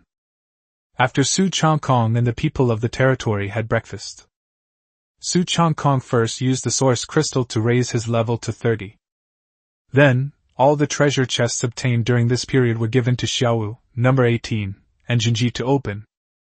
The three women opened a large number of resources, but this time, they did not get any particularly rare treasures. After all, those rare treasures aren't exactly commonplace. Su Changkong put away the items, sat on the sofa in the square, and addressed the people of the territory. Right now, our main task is to improve our territory's strength and resources as much as possible before all the newbie zones are relocated to the intermediate training grounds, in order to meet the challenges ahead. So, starting today, we'll have to work hard to gather resources and mine for minerals again. We will certainly live up to the Lord's expectations, shouted the numerous heroes, soldiers, and peasants. We also won 50 epic hero fragments during this dungeon run. Big Tiger, come here, let me upgrade you to gold quality first. Finally, Su Changkong spoke to Dahu in the heroes formation. Xiao Wu, number 18, and Jinji are Su Changkong's golden heroines and have a closer relationship with him. In the future, there will be an opportunity to become a lord's dependent, or rather, a concubine. Of course, they all sit next to him, without having to stand with the other heroes. Your subordinate thanks you for your kindness, my lord.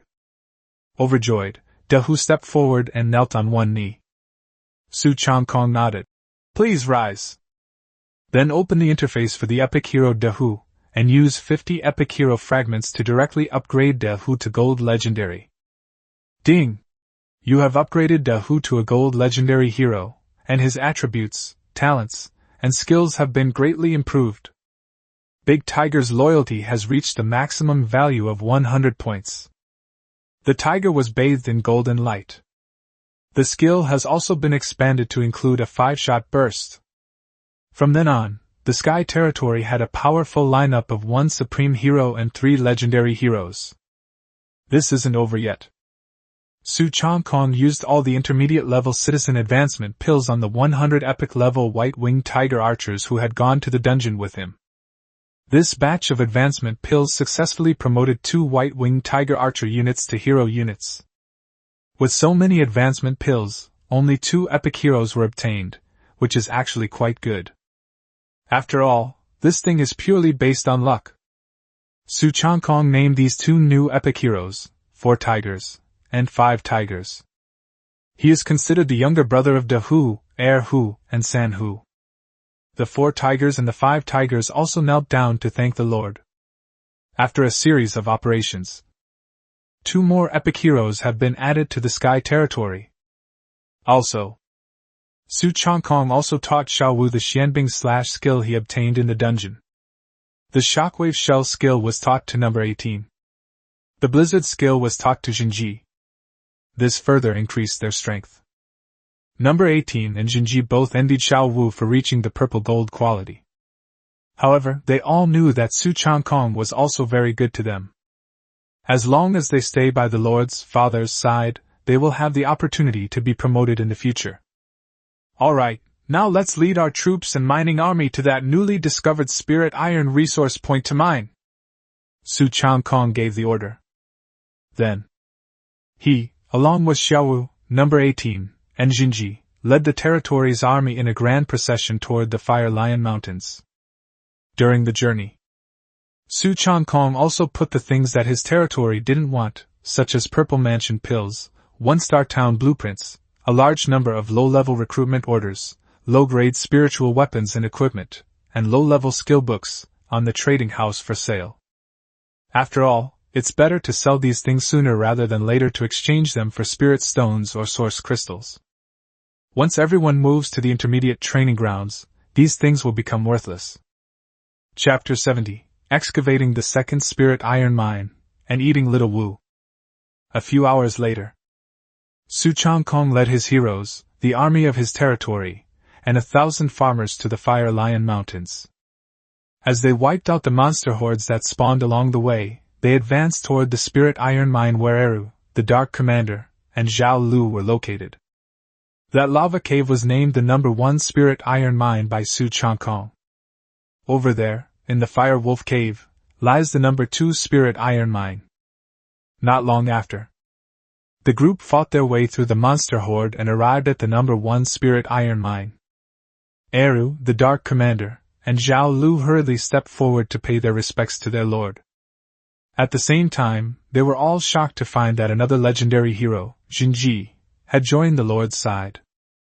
Also, Hero Xiaowu was faintly emanating a powerful purple gold aura, indicating that she had actually advanced to the supreme quality. And Dehu has also been promoted to a legendary hero. This made Eru and the Dark Lord very envious. However, they all knew that as long as they worked hard for the Lord, they would have opportunities for promotion in the future. My lord, the spirit iron in this number 1 spirit iron mine has actually been almost completely mined out. The daily output is now only 1/10 of what it used to be. If we continue mining for a few more days, it will be gone. Zhao Lu reported to Su Changkong. In the Lord's world, mineral resource points do not have unlimited resources. Once it's dug up, that's it. Su Changkong nodded and said, "It's alright. In that case, you can leave 100 miners here and continue digging for 2 more days before heading to the newly discovered mine number 2. Zhao Lu, you lead the other miners and the 1,000 new farmers to the number 2 spirit iron mine. Once you finish digging the second mine, we'll probably have to relocate our territory to the intermediate training ground." "Yes, my lord." Zhao Lu accepted the order and went to arrange the work for those mining teams. After, Su Changkong stored all the spirit iron or resources here into his lord's space. 100 miners remained at the number 1 spirit iron mine, still protected by Eru and the Dark Commander leading their troops. Once they've finished mining the spirit iron ore here, they'll all retreat to the second spirit iron mine in the Fire Wolf Cave. After arranging things here, Su Changkong, Xiao Wu, and others led a large army, protecting Zhao Lu and nearly 2,000 miners and farmers, heading towards the number 2 spirit iron mine. Fire Wolf Cave is located deep within the Fire Lion Mountains. Several groups of monsters block the way. They are all fire-type mythical beasts of the Purple Mansion realm, such as fire wolves, fiery lions, and flamingos.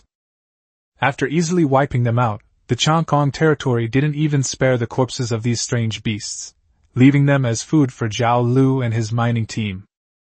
A few hours later, Su Changkong led the mining team to the canyon outside the Fire Wolf Cave. There was also a pack of fire wolves in the canyon, but they were easily wiped out by the army of Changkong territory. "Awu! Awu!" Seemingly hearing the fighting outside, the pack of fire wolves inside the cave began to howl uneasily. Some level 28 mutated fire wolves even broke out and attacked the territory's army. "Dehu, lead your troops in and wipe out all the fire wolves inside," Su Changkong ordered. So Dehu, Lu Yi, and other heroes led an army of 2,000 into the Fire Wolf Cave. After all, this cave can't accommodate too many people. Number 18 also went in to keep watch. Su Changkong, Xiao Wu, Jinji, and the rest of the army waited outside. A small group of fire wolf monsters is not worth the entire sky territory mobilizing. Not long after, Number 18 and Big Tiger ran out to report that they had wiped out all the fire wolves, mutated fire wolf minions, and a level 30 boss, the Fire Wolf King. Then, Su Changkong then instructed Zhao Lu to lead his miners and farmers to begin mining. Afterwards he, Xiaowu, Number 18, and Jinji also went into watch for a while. Su Changkong discovered it. The output of spirit iron ore here is not low, at least comparable to the number 1 spirit iron mine.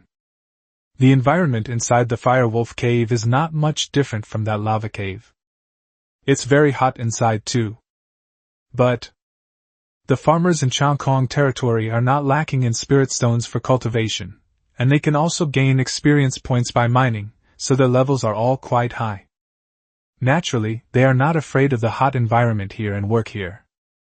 Su Changkong left behind the two epic heroes, Sihu and Wuhu, in the number 2 spirit iron mine, leading a large group of green demons, ghost swordsmen, and white-winged tiger archers to guard the area. To protect nearly 2,000 miners and farmers, including Zhao Lu. After everything is settled here, Su Changkong watched with satisfaction as Zhao Lu led a large number of miners to quickly excavate the spirit iron ore here. Then, Su Changkong, along with Xiaowu, number 18, and Jinji, led the other heroes and troops away from the resource point. Next, our army from the Changkong territory will just hunt around here for a bit, and then head back. Su Changkong gave the order. Yes, my lord! Xiao Wu and the other heroes responded. It was around 4 or 5 in the afternoon. Su Changkong finally finished his jungle clearing for the day, and together with Xiaowu and the others, led the Changkong army on a rapid march. Back in the territory, we ate and rested. Night. The lights in the Lord's Manor were still on. Xiaowu, number 18, and Jinji all went back to their rooms to rest. Su Changkong sat alone on the sofa in the hall, sipping tea while browsing the chat channel and checking what good items were available in the trading house. My lord, it's so late, aren't you resting yet? Xiaowu's sweet, delicate voice rang out. Su Changkong looked up and saw Xiaowu wearing a lace nightgown and a miniskirt, walking out of her room and standing prettily in front of him. Su Changkong.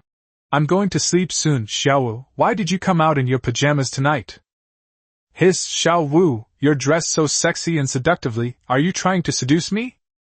This rabbit spirit was born with a pair of long, straight, and agile legs.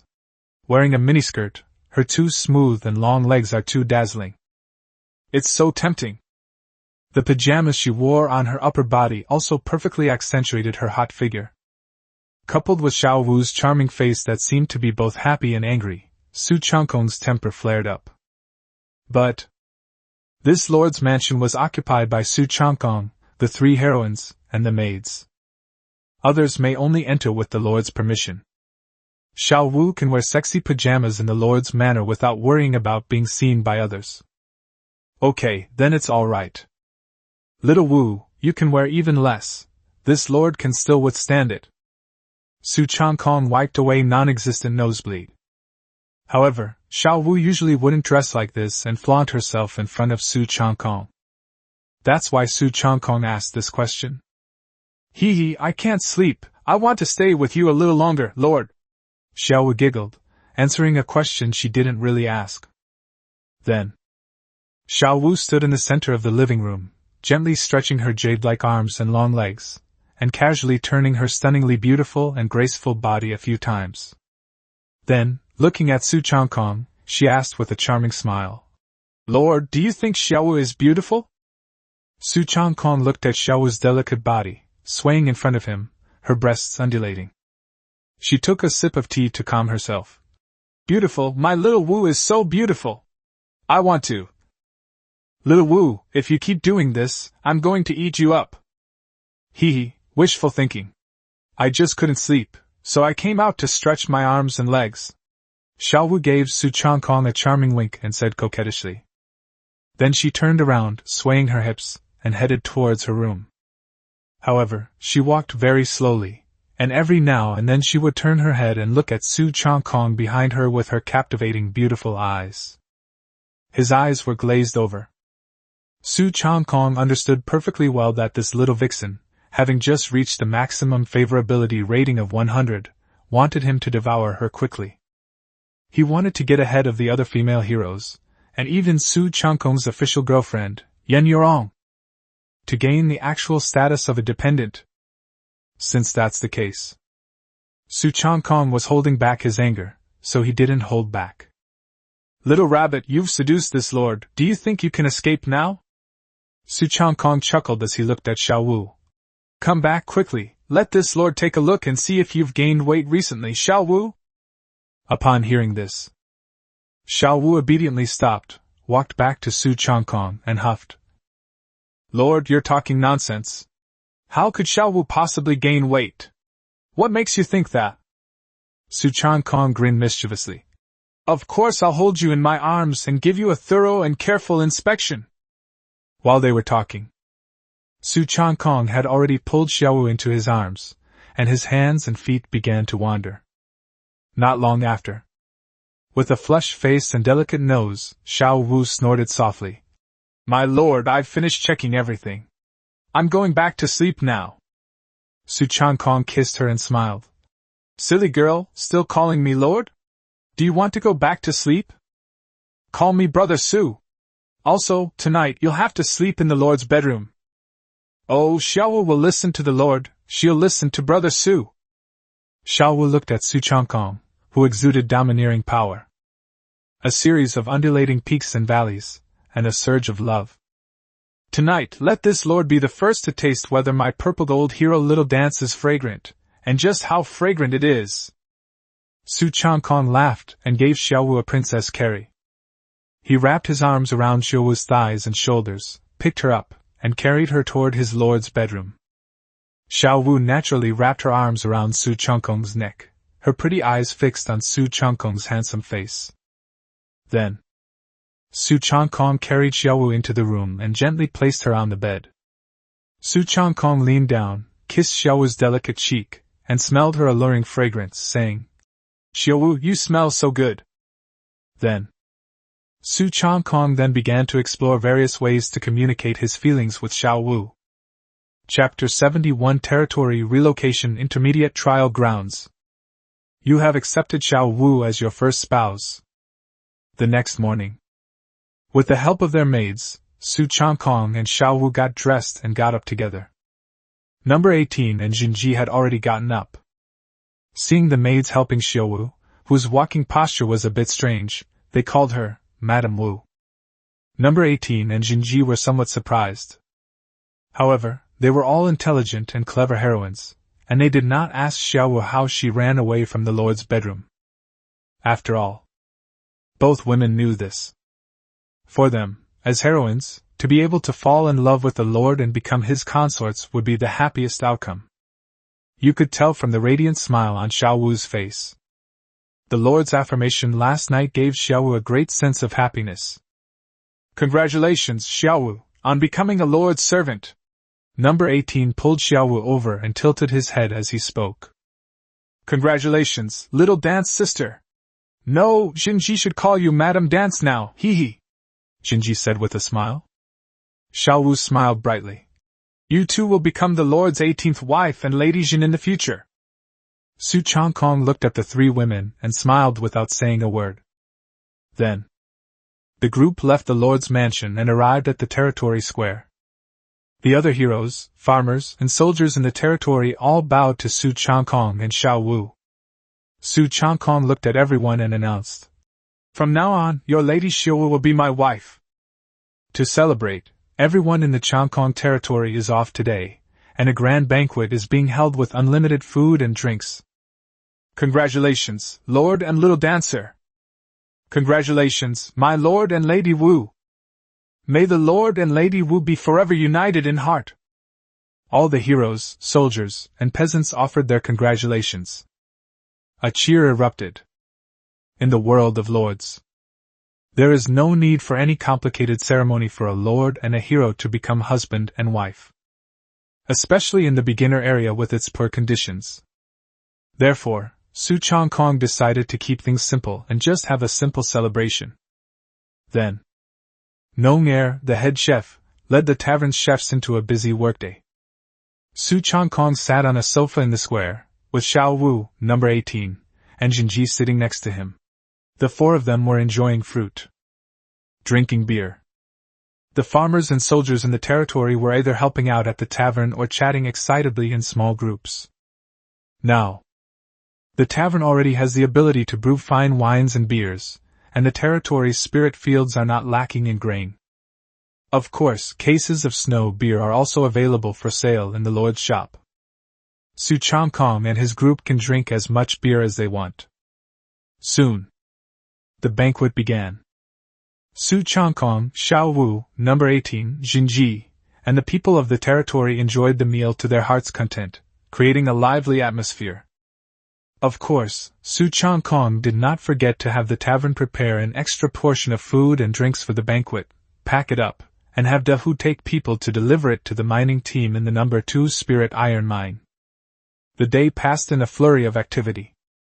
That night, having tasted the sweetness of love, Xiao Wu still ran into the Lord's bedroom and slept with Su Changkong. However, she requested that Su Changkong treat her gently and not be as aggressive as before. Su Changkong readily agreed with a smile. The next day, Su Changkong then led